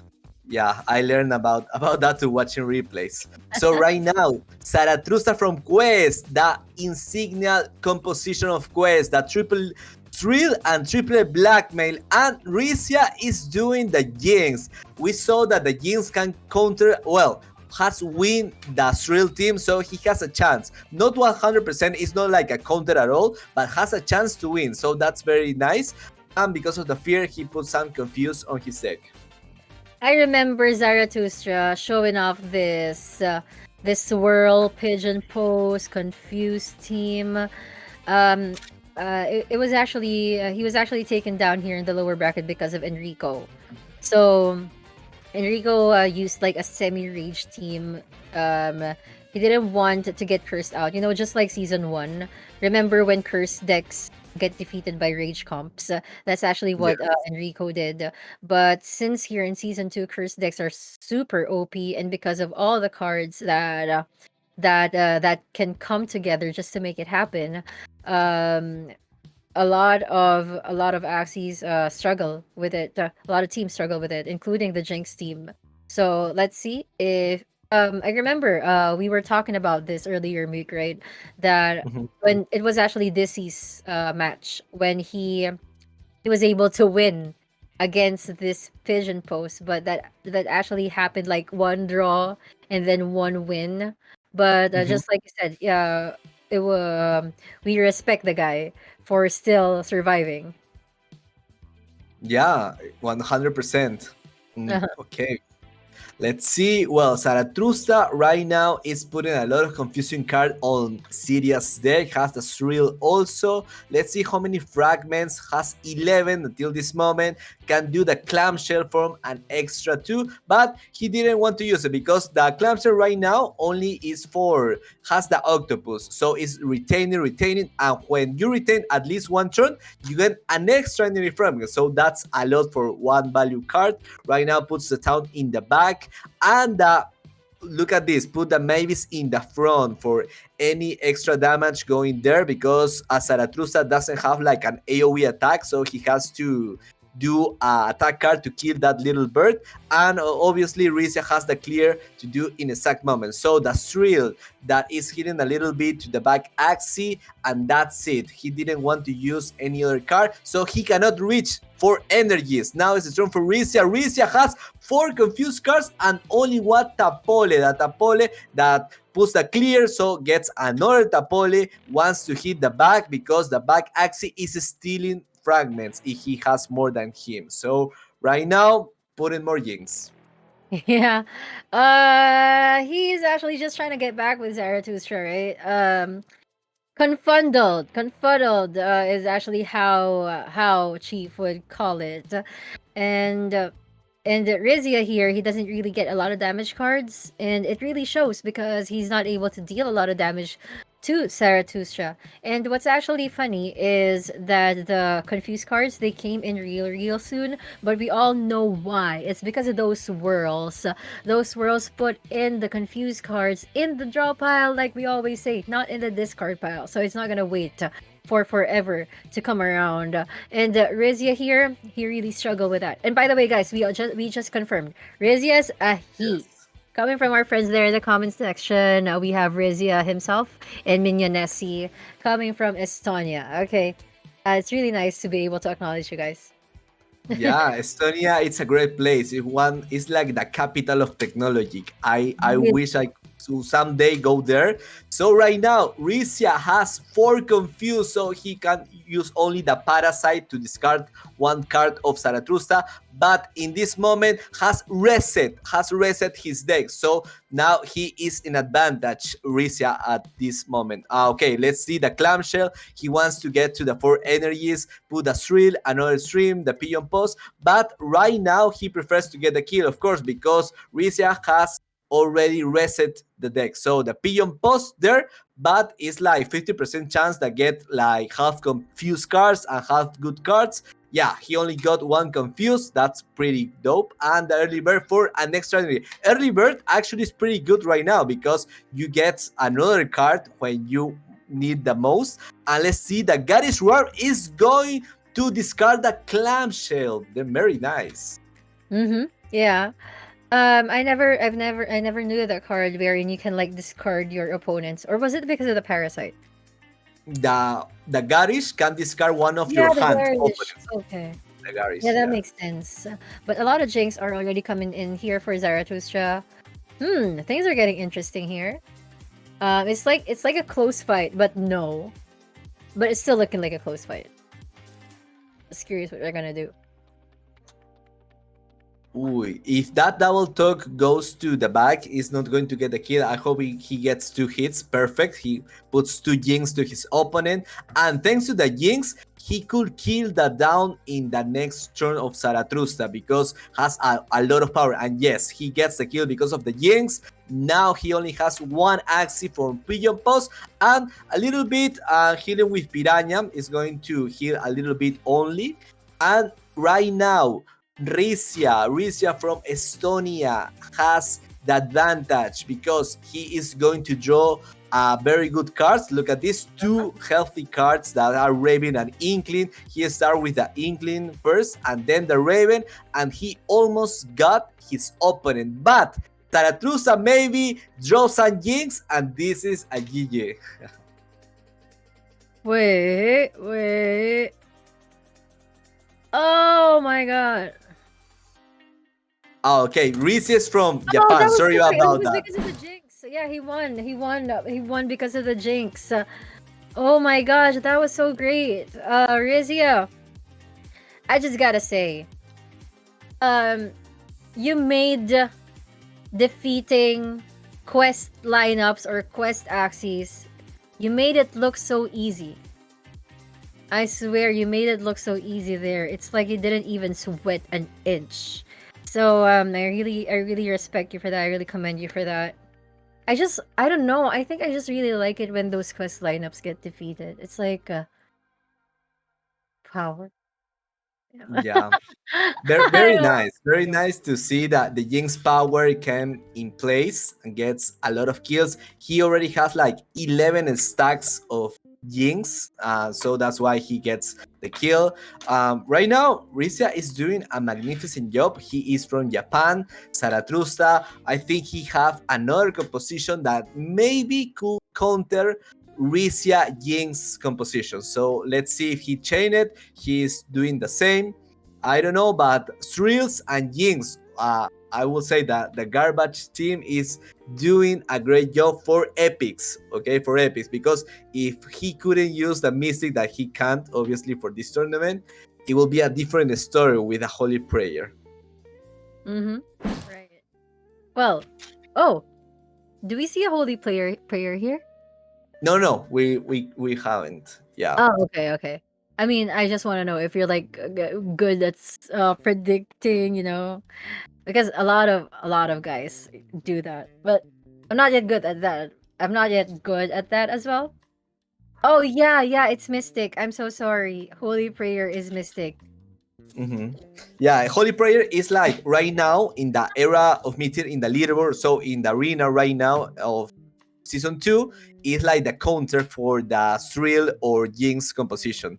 But here in this tournament, yeah, they cannot use it. But so that's why we're seeing a lot of garbage composition that put in games and confusion. Right now, I like very much Alatrusa Little Owl. As you can see, it's the same bird as Ralo. That's the six excellent parts for a bird. And with the exact rune, the secret feather rune, is super OP. And with two axes that protect that little bird. That's the secret. That's your DPS. You have to protect him. So that's why he has the ant in the back on the reptile, so he can put the taunt. Has obviously again the spikes. Right now he has 16 blood spikes for extra damage, but he doesn't have the 3 spikes. So the blood spike is only going to work to do pure damage when he gets killed, the reptile. Yeah. But until when? Until when that reptile should be alive? Well, that would depend on how fast Rizia would be. But oh, wait a second. Wait a second. I remember Zarathustra using this against Enrico earlier for his third game. And this is the machine gun comp you're talking about, right? Zarathustra has his own take on this. Okay. So, I'm curious, how would Rizia go around this? Because the taunt keeps going to the reptile. And you mentioned that the reptile has to die. But it's actually and then it's actually the bird that's the DPS. So he needs to find a way to get through that. I don't think he's gonna attack a lot here. Because he knows that the reptile is shielded. Oh, but he's gonna attack it for the sake of the Jinx, right? Yeah, he wants to put some Jinx. Actually, I think that the Jinx is going to kill the reptile, not any soon, but in a moment. It's going to be the first axis that is going to be dead, the reptile, because of the Jinx. But look at this machine gun. That's so beautiful to see. And the Tri-Feather that hits only the front. It's not bad. It's not bad because he only gained one feather. That's okay. But look at that down. It's almost dead. Only like one card, one attack, and it's done. Look at this, the Inkling attack the back. Remember that if Rizia kills that reptile, 40 pure damage go to all his axes, so he has to think about it. Put the Garish Worm, and that's why the antenna vanish. Well, not vanish, that discard the antenna. That doesn't look good. Oh, you're right. You're right. You are so right. Those Jinx cards just killed off the reptile. But now this is already 1 versus 2. And I don't know where Rizia's gonna go. But the good news is he's not gonna get cursed. He's just gonna get attacked by the little owl. And that's actually what he needs to kill. Before the little owl comes back. And Zarathustra, he needs to expect more Jinx cards. Like soon. Let's see what kind of cards he's gonna pull up right now. Oh, only one Jinx card. That's lucky. That's very lucky. Yeah, that's lucky. And the fear for more damage. Look at this little owl is going to get the kill. 1, 2, 3. No! Almost get the kill. 17 HP. Oh my god. If it does it because of the shield that he survived. So this is the last turn for Rizia to get a kill. But because remember, the bird has the feather, has the rune that can survive. If he gets killed by Jinx, again he's going like a phoenix, come to life and attack again. So in this turn, Zarathustra has the win. Yeah, little low, GG will play. That's it. Wow. 1-1. Okay. So I still believe in the prowess of the little owl team. That's yeah, he didn't need those triple pigeon posts in order to win. He just needed that little owl. Okay, so let's see. Game number 3. Who's gonna take the lead on this? I'm sort of feeling a game number 5 for this, but I'm not manifesting it. Chief, as Chief would say, if you think it, you're manifesting it. Yeah, that's right. So let's go to the next match when production is ready because we want to know if we're going to see Little O. Yes, we're going to see the same team from both sides. The Triple Little O from Zarathustra versus the Jinx team of Risia from Japan. Puzzle, of course. And let's see, the God is wrong. The God is wrong will be super nice right now if he uses it because he's going to discard all the Cottontail or the Fear Fan. But no, he didn't use the God is wrong. He's retaining. He's retaining the next turn. I think he's going to use it 100% because he knows that his opponent has very good like cards retaining, and one of them is Cottontail. Cottontail, if he managed to discard, it will be like one like extensive match for him, and that's very good for a Jinx team. So putting the Tapoli at the back, it's going to happen again. It's going to get rid of the reptile first, then go to the plant, and then go to the bird. Let's see if Zarathustra gets some lucky on how many little owls arrive so early. So that's the second little owl, 2 times hits. Yeah. Well, actually, all those damages happened too early, but not too early because it's already turn number 5. But as for Rizia, I'm seeing that none of them changed teams. None of them changed teams. So, well, dynamic-wise, we already saw Zarathustra win there. But as for Rizia, maybe he just needs a different strategy for this. I wasn't really observant on what cards they are using, but I'm gonna take more. I'm gonna take closer look into that right now. Oh my god, that machine gun doing massive damage. I mean, in turn number 6, it just died. That quick. Yeah. Super nice. I love this Triple Little Bird. I love this one. So my birthday is coming soon. If anyone wants to give me that bird, it will be so nice. Let's see that Apolita putting for more Jinx. So right now the Jinx is going to do the work to kill that reptile. Not in the next turn, but the next after that.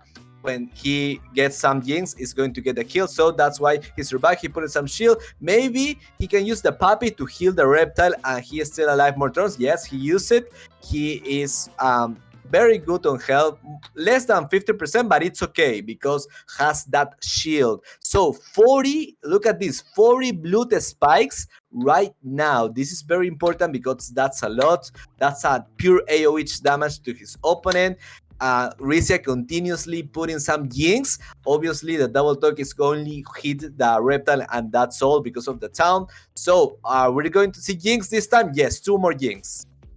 Let's see. Those 2 Jinx, just like you mentioned, it's the one that's gonna kill off that reptile eventually, but I don't think it would mean much. Zarathustra can still win this, but Rizia, he's the one I'm more worried about. So, okay. He's probably gonna use the Gary Schworm. He wants to Jinx. He wants to Tadpole just to give additional Jinx and another Jinx. So he's not gonna discard any card from Zarathustra right now. So he just wants Zarathustra to get Jinx. Let's see how many Jinx is gonna get. Oh, just 2.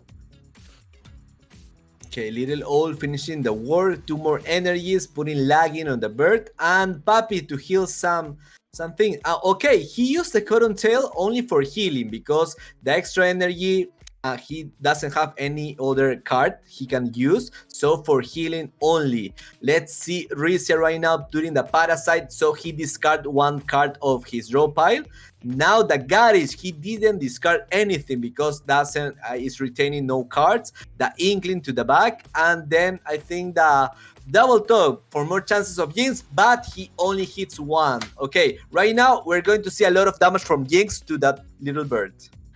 Is the little owl coming in? Oh, there's none, but the Tri-Feather just did a revenge sword, and then the pumpkin. He just shielded up, but we can expect the little owl to come in on the next round. I think so. That is if he manages to stay alive. How many cards would it take? Oh, I think he's gonna die. Oh no! Oh, there was 5 HP. There was 5 HP. You had 1 job. Oh no. Yeah, the rune saved him. The plant runes has saved him because he has the leaf in the leaf. Right now, the last turn from Zarathustra, but little old, doing massive damage, and with a fear fang, he finished the job. Zarathustra wins this one. So it's 1-2. 1 for Rizia and 2 for Zarathustra. Oh my gosh, am I sensing a game number 5 for this? Am I sensing game number 5? Can production please tell us is 2-0 or 1-1 right now? Okay, 1-2. Rizia has won 1 time and Zarathustra 2 times. Perfect. Yeah. Okay, let's go. Let's go. Okay. Yeah. Oh, by the way, guys, this is game number 4. So I think if the I will be so nervous if I were Rizia or Zarathustra because it's a trip to Vietnam in place, in game. So if you win this game, Zarathustra, you will go to Vietnam, and Rizia, you have to win 2 more, but that's okay. I will be super nervous, but these are pro players. The mental thing is super important also, and I think they got it. So right now, they're using the same things, but Zarathustra now puts the reptile in the front and the plant in the back. Oh yeah, he switched it. Well, that actually makes sense because it's the plant that could deal the pumpkin. And I remember it was kind of frustrating for Zarathustra to like draw the pumpkin back earlier, like instead of getting a damage card. I mean, if you want one Axie to get killed off first, it would be the plant using the Jinx, right? Because it's gonna get Jinx anyway, so it could get killed off. But he would want that reptile to stay alive because it has more damage cards compared to that plant. Yeah, I mean, that's true. not really. He only has like the piranha. No more damage cards after that. Like unlike Zarathustra, he has the is this the incisor? And then In the the plant. series. Yeah. Oh, yeah. So he has In the like plant, yes. cards. Okay. Okay, now we're seeing the little O that is the second time he used it. This is the feather spear, so one more feather to his axie, to that beautiful bird, and he is retaining the feather fan to use it in the perfect moment. That Tapole hitting the back axis. Remember that the rune that has a plant is every time he gets hits and he has 1 leaf, he applies 1 leaf to his ally. So that's very intelligent from his part, because right now all his axie is going to gain some health every single turn, like this one. So the Jinx power appears right now, two Jinx to his dropper, and look at that feather fan, massive damage, finish with a tri-feather, putting some heal and an extra energy with that cottontail, and again that little O. That's so nice from Zarathustra. I think Zarathustra want to rush it his enemy super fast. Okay. Oh, nice draw, by the way. He has a lot of damage cards in here. And this usually happens when you're in turn 9. You get all your damage cards, and then that's the end of it. Next round, next turn you get a lot of curse cards for Zarathustra. Now, well, let's see if our prediction is right. This is the last time he's gonna get all those damage cards. But wow, speaking of damage cards, that was a lot of damage coming from the little owl, the machine gun little owl, and almost ending the life of that Dawn. Yeah, that's super nice to see. Okay, applies vulnerable first, then the Inkling wants to kill the reptile first, and the Garrus that is going to discard the antenna. Okay, he discard the antenna, he has the puppy. Maybe he can use the puppy to heal the reptile. It will be one option. Only, okay, he used the clear for more cards, has the fear fan, has the ant for town. He used the fear spear. Okay, that's nice, more than 100 damage with that card. a lot of shields in the front and use the ant. So right now he is putting all the focus on that reptile, and that's nice because if he used a double talk, he only would apply one jinx and not two. So that's very good from Zarathustra. Okay, the double talk has 3 more energy so he can get the kill. The Garage that is going to discard the puppy and then use that tapole with the early bird next to gain 1 energy, but no, he didn't want to use it. He wants to get the bird in the front because he know that he has little, like no too much attack cards only from the bird. So that's what I mean. Look at that. That little owl could kill the down, but because of that little maybes in the front has saved him. Mm-hmm. Yeah, I totally agree. Okay, I'm just waiting to see what's gonna happen here. Oh, he got killed! Just using 2 energy. And, oh my gosh, I think Rizia is gonna have this one. I think he's gonna have this one. That's a lot of HP left for him. And Zarathustra here, he... Oh, that... Oh, only fear is fear. Oh my god. He only needs 2 little owls and Zarathustra wins. Only 2 little owls. But right now, Rizia has 4 energy, so that's in trouble. Remember that he's going to survive. He's going to get killed, but thanks to the rune, is going to be alive again. He's going to come from the dead. So right now, with a double talk, gets the kill because he hits 2 times. That's it. Rizia 2 and Zarathustra 2. Wow, nice. Something just get evened out. I knew it. We're gonna have a game number 5. Okay. Rizia looks excited. Uh-huh. But I think Zarathustra can win this if he's gonna use his pigeon post team again. Yeah, that's correct because it's super strong. Super strong. I think Rizia is going to do the Jinx, super powerful. And I think that we are on the esports server. That's why there was an update. Okay, there was an update that the Jinx was supposed to do the damage at the end of the turn. Yeah. But they didn't update it on the esports server. So on the esports server, the Jinx do the damage first. And that's different from the normal server. So I don't know when they're going to adapt it that way. Because the Jinx, sadly, the Jinx composition is like, was OP before the patch. But now with the patch, it's like, no, not all the people are using it. Not all the people. So I think that if they update the esports server for the finals, we are not going to see a lot of Jinx competitions. Yeah, and I think a lot of players would be excited for it as well. So speaking of excitedness, game 5 is ready, and I hope you guys are excited as me and Muke. Let's get it on. Rizia versus Zarathustra. Who's gonna go to Vietnam this time? Okay, same teams like the last time. That's nice. Look at this, put that double top, but only hits the from axis. So that's why he has the 8 blue spikes. Thanks to the rune, he gains 1 spike each turn. So when he gets hits, he going to the 8 blue spikes. Now the little owl, and with 1 more energy, he can use the ant, and that's it. Putting the ant, a lot of shield, let me tell you, that's 85 shield, that's a lot. A lot of damage because of the down rune. Also the Raven from Jinx. Oh my god, this is like Jinx after Jinx after Jinx, and that's it. And look at this, he has the Oranda, that Oranda can't hit any axis of the field. Mm-hmm.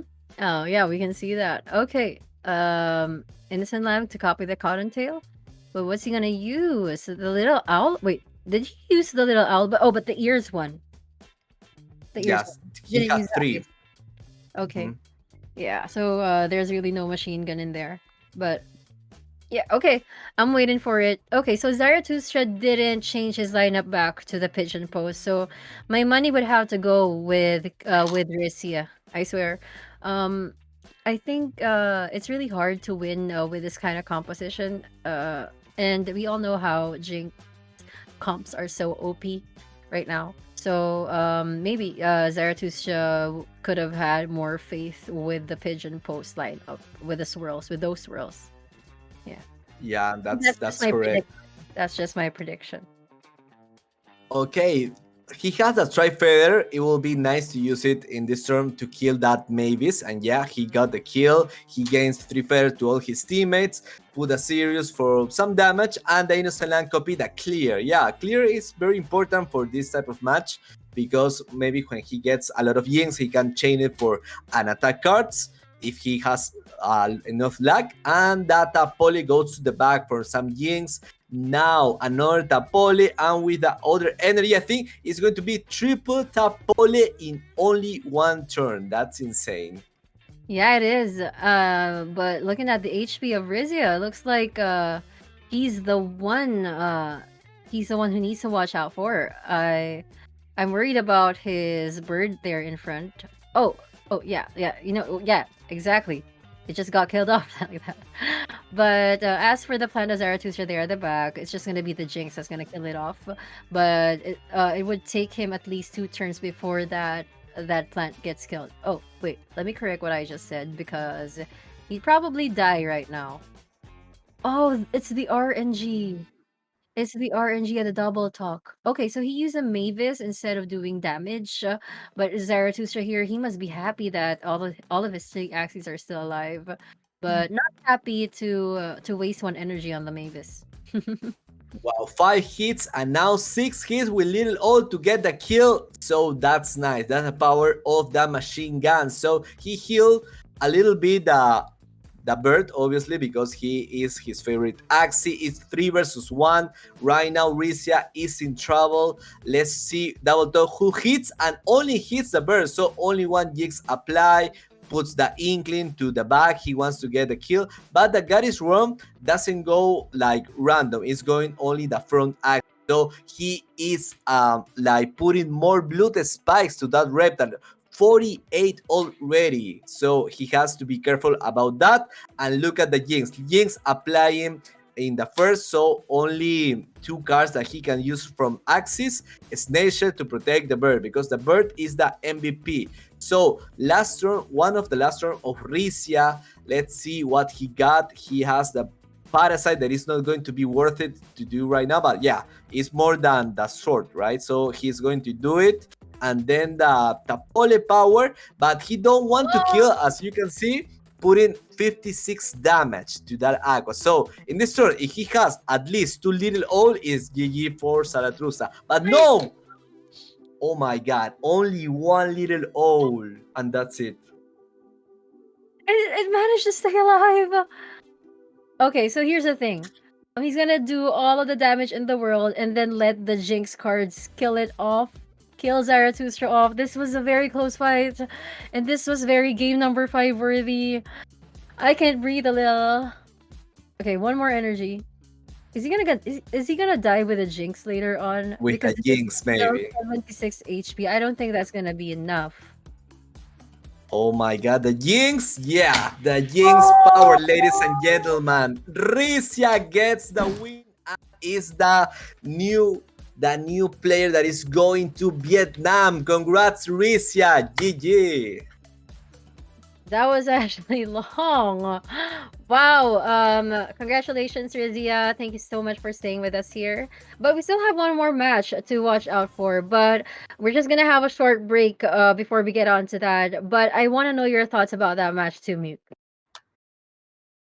Jinx power. I think that if the patch was implemented and the Jinx do the damage at the end of the turn, it will be a different story. But for now, Rizia doing a magnificent job. I love your Jinx team. And Zarathustra, of course, with the ults, it's so OP. So stay here. We're going to see you in the next tournament. Thank you for participating. And of course, enjoy your prize, because everyone that is here is going for the prize. They already win some prizes. So that's super nice. Yep. Stay tuned for the last match later on. That's gonna be... Wait, was that the last one? Oh yeah, Paradise versus Dizzy. Yes! Okay, let's do it. It's gonna be another Quest versus YGG fight. So stay tuned.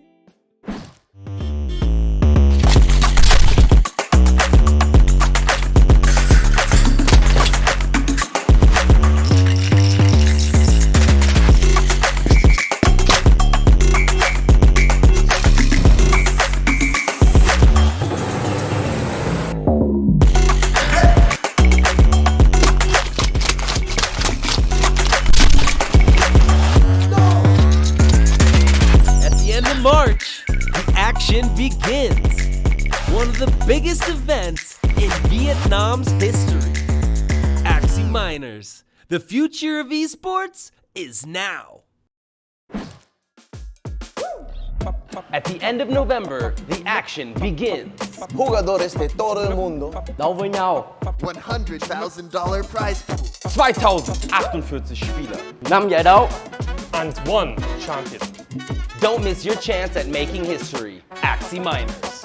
Esports for everyone. Win to earn.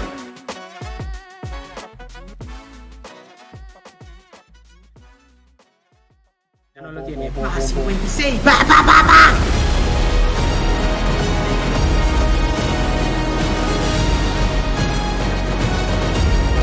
Oh wait, he has the confidence. Oh no, he Kanian just doing everything he's got.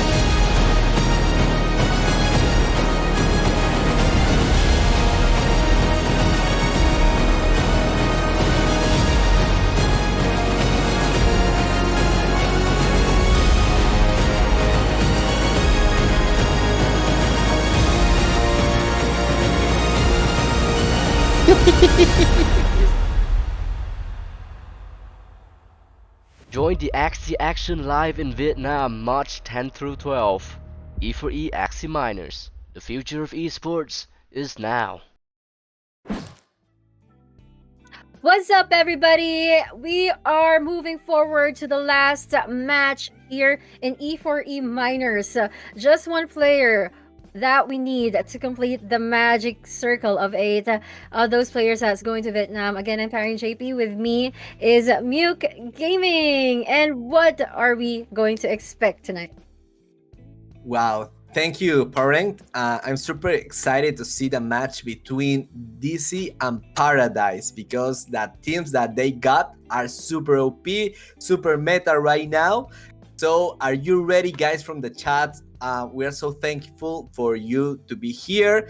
It's Sunday for some countries, it's Saturday for another ones.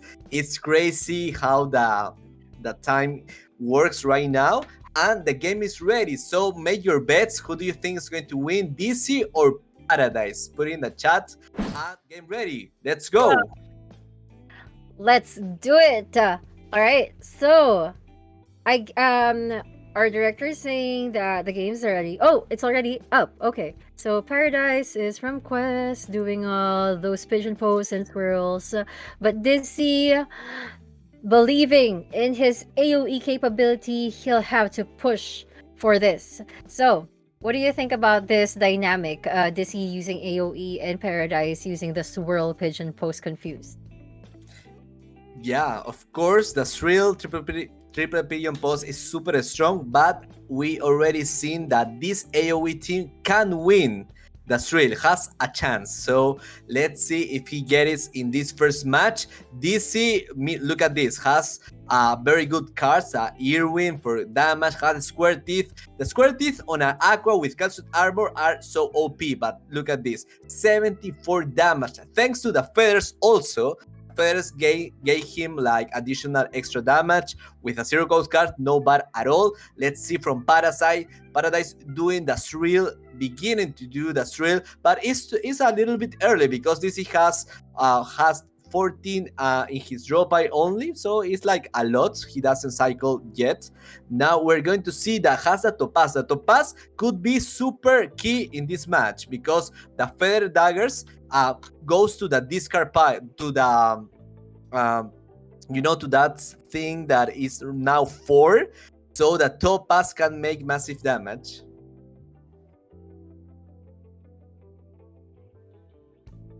You're mute, I think, Parent. Oh yeah, I'm so sorry. What does the Topaz do, by the way? for every single discard, I don't know why I can remember it now, but you see number 4 in the Oh, yard. the banish pile. The banish, exactly. The banish Oh. card. So the topaz do a massive damage for each banish card that he I had. thought I thought it was changed, but it was still the same. Okay, okay, that's good then. Topaz is still OP. And then okay, so let's check on who is on the lead. It's really hard to tell. Probably when Paradise starts cursing Dizzy, if those confused cards start showing up, that's when I can say that Paradise has the lead. But as of now, Dizzy, he just lost one Axie, and suddenly, soon, the confused cards will keep showing up. Actually, they just did. So he lost some opportunities to get damage cards, and that's really sad for him. I just don't know if Paradise damage against these two Axies should be enough in the long run. But I'm waiting to see that. Oh, swirl cards again. That's just Yeah, and this is the key moment you can use the thrill. So double thrill and one pion pause when your enemy has like very few cards in his draw pile. It's super OP, and plus one confused because he has 4 energies and use the scar. He wants to banish his cards. Now let's see, more than 80% of the cards is going to be confused. Well, all of these confused cards. Right now, this is the only thing that he could do is the fear dagger.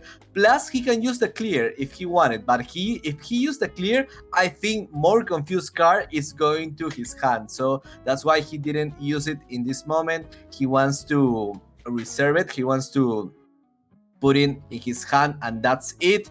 Now we're going to see Paradise that doesn't have another thrill, only one thrill, putting some fear to the back axis, the pigeon post doing the damage, and then that tiny dino is now like huge on damage, only 75, so that's why he prefers to use the clamshell. He is already 12 fragments from 20 for that energy burst. Mm-hmm. I'm actually just observing their card decision making. So Dizzy here, since he still has like a lot of HP, but he's not able to deal damage. What I'm actually trying to understand here is whenever Dizzy doesn't choose to use the pigeon post, and then he suddenly sacrifices his card draws, and then he ends up trapping himself in there. Yeah, but right now, thanks to the clear, now he has reset the deck, the draw pile, so now he's free. Now in the next turn that DC has, is going to have like attack cards, and then the fun begins. Look at this, at least one card, well, at least one, because he has very bad luck. This is purely luck, because he has 19 cards and all of them are confused. So that was very bad luck for DC, and now Paradise wants to make the kill, and he's going to do it to the first axis. Oh, and then he's gonna use a swirl again just to annoy Dizzy. See? And then he's gonna go to the draw pile, and it's gonna come out very, very soon. Now let's see. Draw pile, are you reset again? Oh, he only has one card left. Oh, he had to surrender. That was so painful to watch, I swear. And this is the reason why I'm siding with Paradise. Pigeon posts, swirls are just so OP unless you have a team like Enrico. Yeah, super annoying. He almost had a chance because he used the clear in the moment that he can reset his deck. Has chance to get attack cards, but he got bad luck, so that's why he grabbed some confused, because of course he has a lot, but also the attack. So he was lucky enough not to draw the attack, so that's why Paradise gets the win super ready, and we're going to the game 2. I don't think Paradise is going to change team. As you say, Parent, it's super OP. Yeah, look at that. He's not planning changing anything. But for Dizzy, he's also sticking to his guns. He wants to keep the AoE team. But what I'm worried about is that it doesn't really match the kind of potential that the quest, the signature team that quest has. I mean, you can win, but you have to fight like tooth and Mhm. blood for it. You know, there's just a little chance of you getting it. I mean, intelligence wouldn't be enough to defeat this kind of team if you're using AOE. Yeah, 100%. We're seeing right now DC in trouble because that reptile has fear. So if he use like the attack cards that he has, he's going to apply more confused to his hand. And yes, he's doing it. So very nice, very nice. The chum right now he puts one confused card and put sleeps on the reptile, but because of the town, he is going to be awake. He's going to be awake with 1 billion posts. That's right. 24 blue spikes right now are clear to have the thrills in position, because I think he is going to use it right now. That thrill gets rid of the sleep, another thrill, and yeah, the town that is thanks to the charm. He has 17 in the draw pile. Almost two confused cards came in place. Well, three with that clear that he has done. The Gromma's fan for Federer because he is getting out of it. It's important for the damage and the pigeon post. As you say, I think Paradise has it again. Has it again this match. And look at that. He keeps on getting all those royal cards. He got two in just one draw. He didn't even need to use all those damage cards. He knows they're gonna come back because he doesn't really have any curse cards that would keep Paradise from resetting or rotating his cards. He will still have a very thin deck, unlike Dizzy, who has 3 confused cards right now, and probably get a pigeon post later on. You know, everything's just too thick for him. His deck is so clogged, and right now he's even on full hand and he can't do anything about it. Thankfully, he was able to eliminate one Axie. Just one Axie. I'm not sure if this is gonna do him well in the long run. Yeah, that's correct. Let's see the pigeon post power here, the thrill. Then he has another pigeon post, okay, and the cute bunny. So cute bunny and next pigeon post is going to be a nightmare for DC because he only has a few cards in his draw pile. Again, he still got the reptile, so that Topaz can come in any time soon and do a lot of damage. Obviously, it's capped also. Let's see the Topaz power 129. He only has 10. That's okay. He has 10 in the banish pile, and well, put Suntown in the back. Right now, Paradise has a tiny dino with 120 damage, but has also the two thrills that is going to prioritize. And with that energy, is going to do the two thrills. And let's see if he use the clamshell or, well, the risky fish, and well, the clamshell or tiny dino. A shield, okay, that's fine because both of the cards are retained. Yeah. Okay, so Dizzy, since he was able to eliminate one Axie, it's not really hard for him to deal a lot of damage against these two. And I'm not sure if you agree, because I kind of got this from you, but usually the mid Axie is the most important one, and he was able to eliminate that. So things are getting so easy for him, and Paradise is actually losing his momentum about this game. Yeah.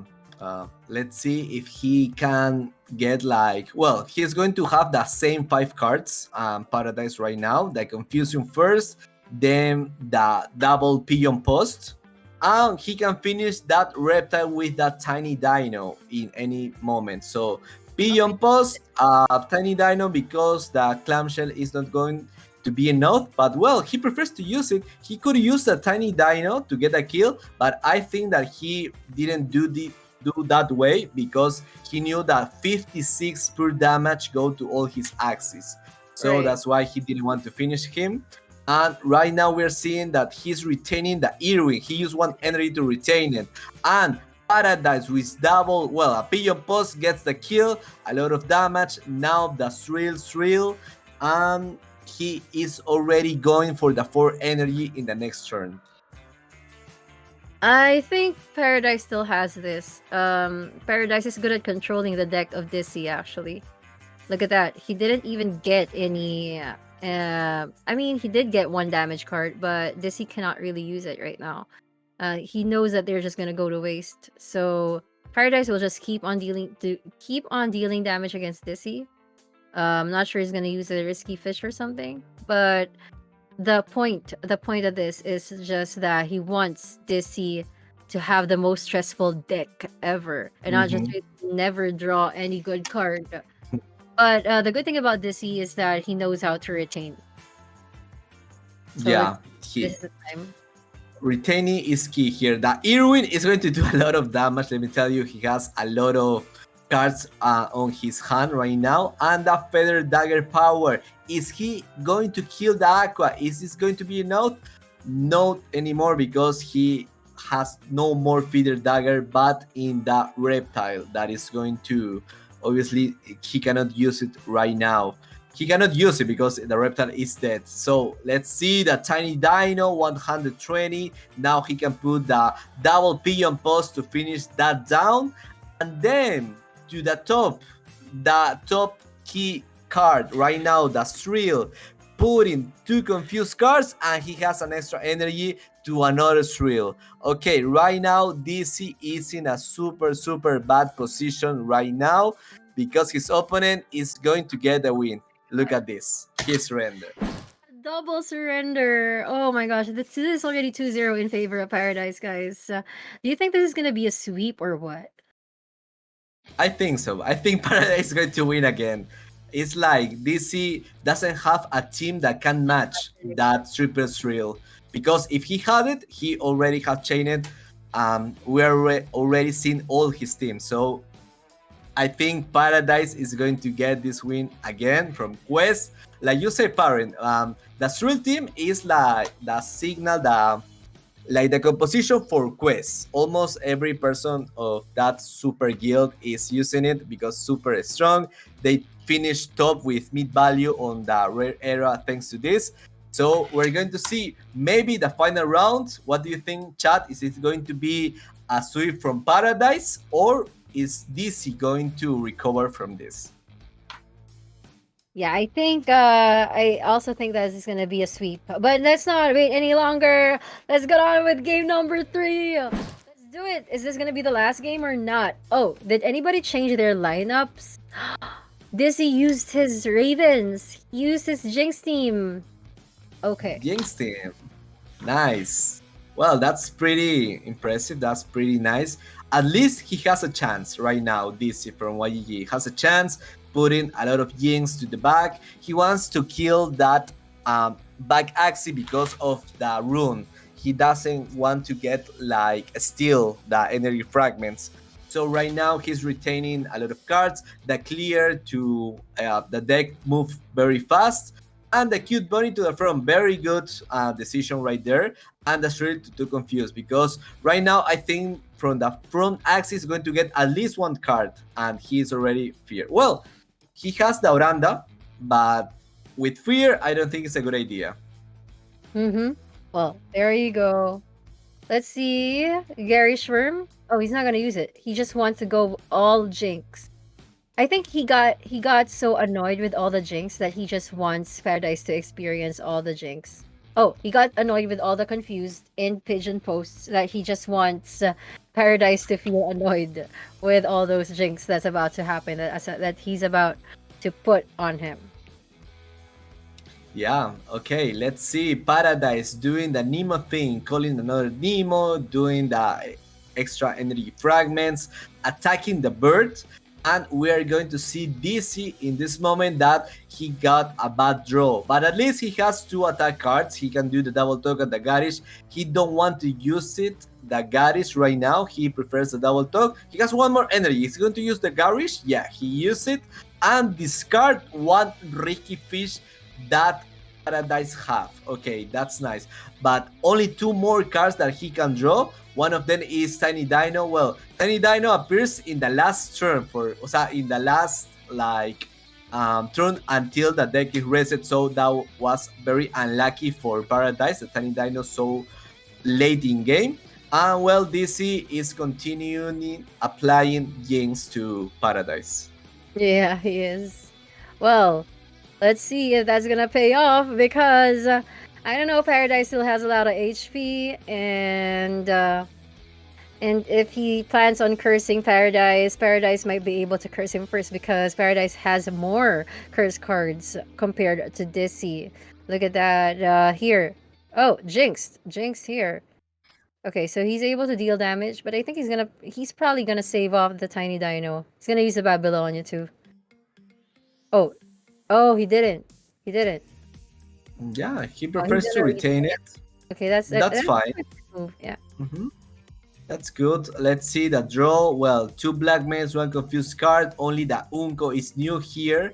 And he used it to put one go to his opponent. And then the Tapole going to the back or to the front?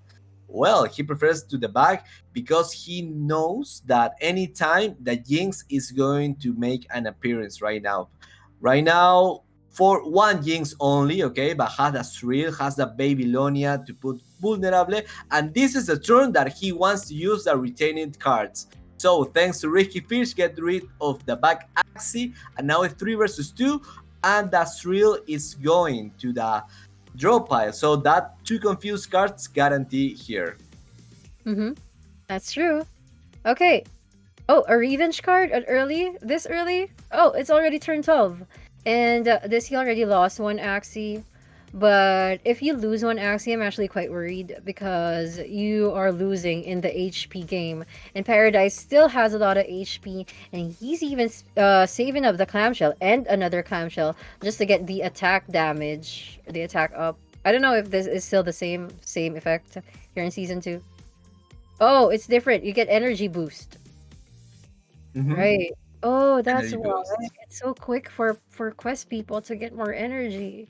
Exactly. The clamshell is super OP because you get 1 extra energy and they like buff that card with a charm. That is the octopus. That if you retain the card at least 1 turn, you get an extra energy fragment. So that's why they get to 4 or 5 energy so fast. I think that's one of the secrets. And now Paradise is 2 versus 1. And look at this.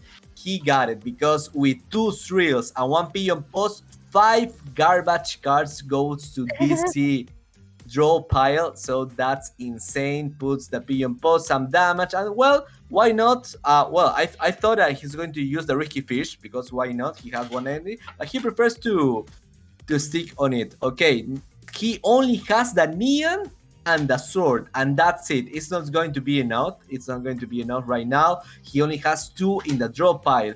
Right now, Paradise with 5 energies. Oh my god. But with 2 Goose and 1 Jinx, he is not going to kill him. He is going, well, I think, yeah, with a Tiny Dino. I didn't saw that. The Tiny Dino Pigeon Post, and this is for Paradise. The win ticket to Vietnam 3-0 sweeps. Congrats, Paradise. GG.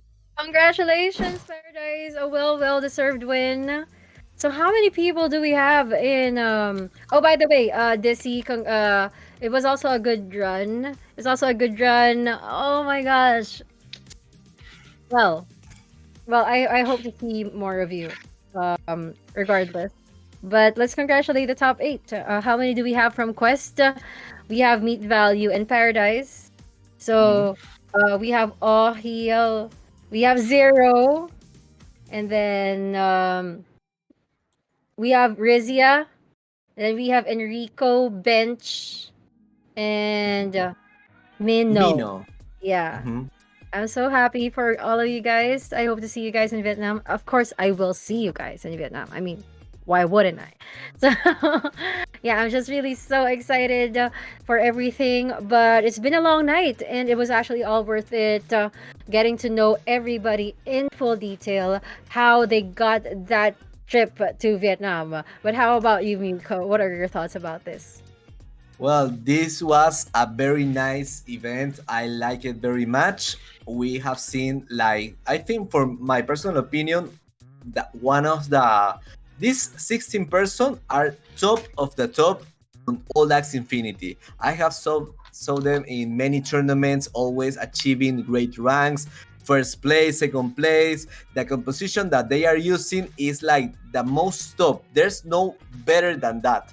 So great guilds representative, people from all around the world. I'm super happy. We have a Latino representative that is mid value at least. We have one person from Latin America that is going to Vietnam.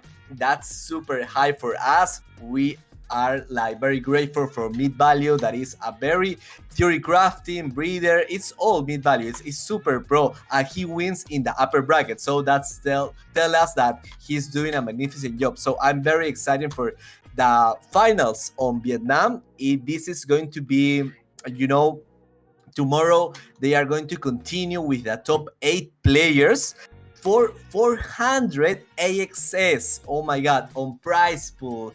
That's so great. What do you think about this? I'm super hyped. I'm actually very excited. Aside from the prize pool and everything, all the activities that we're about to do together. That's what I'm the most excited about, and just being with everybody and just partying together, and touring, and everybody who's been part of this, from all those, from the qualifiers, like from way, like a people of more than a bracket of more than 500 people. And I'm glad that I was also able to cast with you today. I'm glad that I was able to spend time with Vinny, with Chief, who I wanted to cast for a long time already, and just everybody who stayed with us here in chat since the start of the stream. Thank you guys for everything. Yeah, thank you, Chad. Oh, Thank Nick, you by the way. for your time. Yes, Noob Nick, the Chief, everyone. Thanks, Covator, that is in the production. Tomorrow, they are going to like do the top 8 will compete for the prize pool, but that won't be a streaming. Okay, that will be on a stream. It's off a stream for the prize pool. Yeah, Parent, for me it was an honor to cast by your side. You are super great. You have a lot of strange power because you are here more hours than me because you were with Chief early. So that talks very good about you, like a great caster as you are. So I'm very thank you to be at your side to the next opportunity. And yeah, thank you all for this. Yeah, we'll be able to cast more tournaments together real soon. But yeah, I think that's about it for me. And last shout outs to Riziel, to Mignones, to Nightbot, to Noob Nick if he's still there, and just everybody who's still watching. Good night, everybody, and good morning wherever you are, guys. So thank you so much for watching. And that was Esports for Everyone, Top 16 Miners. So we already have our Magic 8, and see you guys in Vietnam soon. Yeah, before we finish, I want the final comments is that we want to thank Infinity for the prize pool, of course, Skay Mavis, X Infinity. Thank you for making this possible.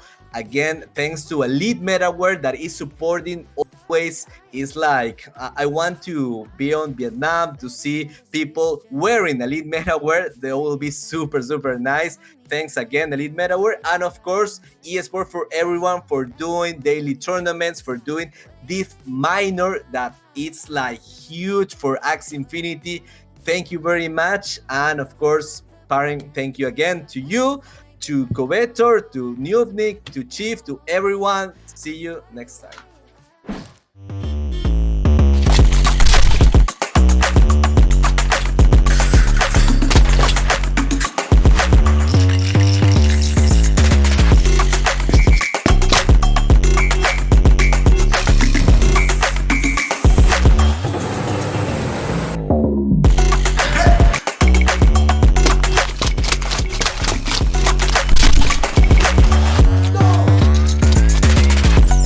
March, the action begins.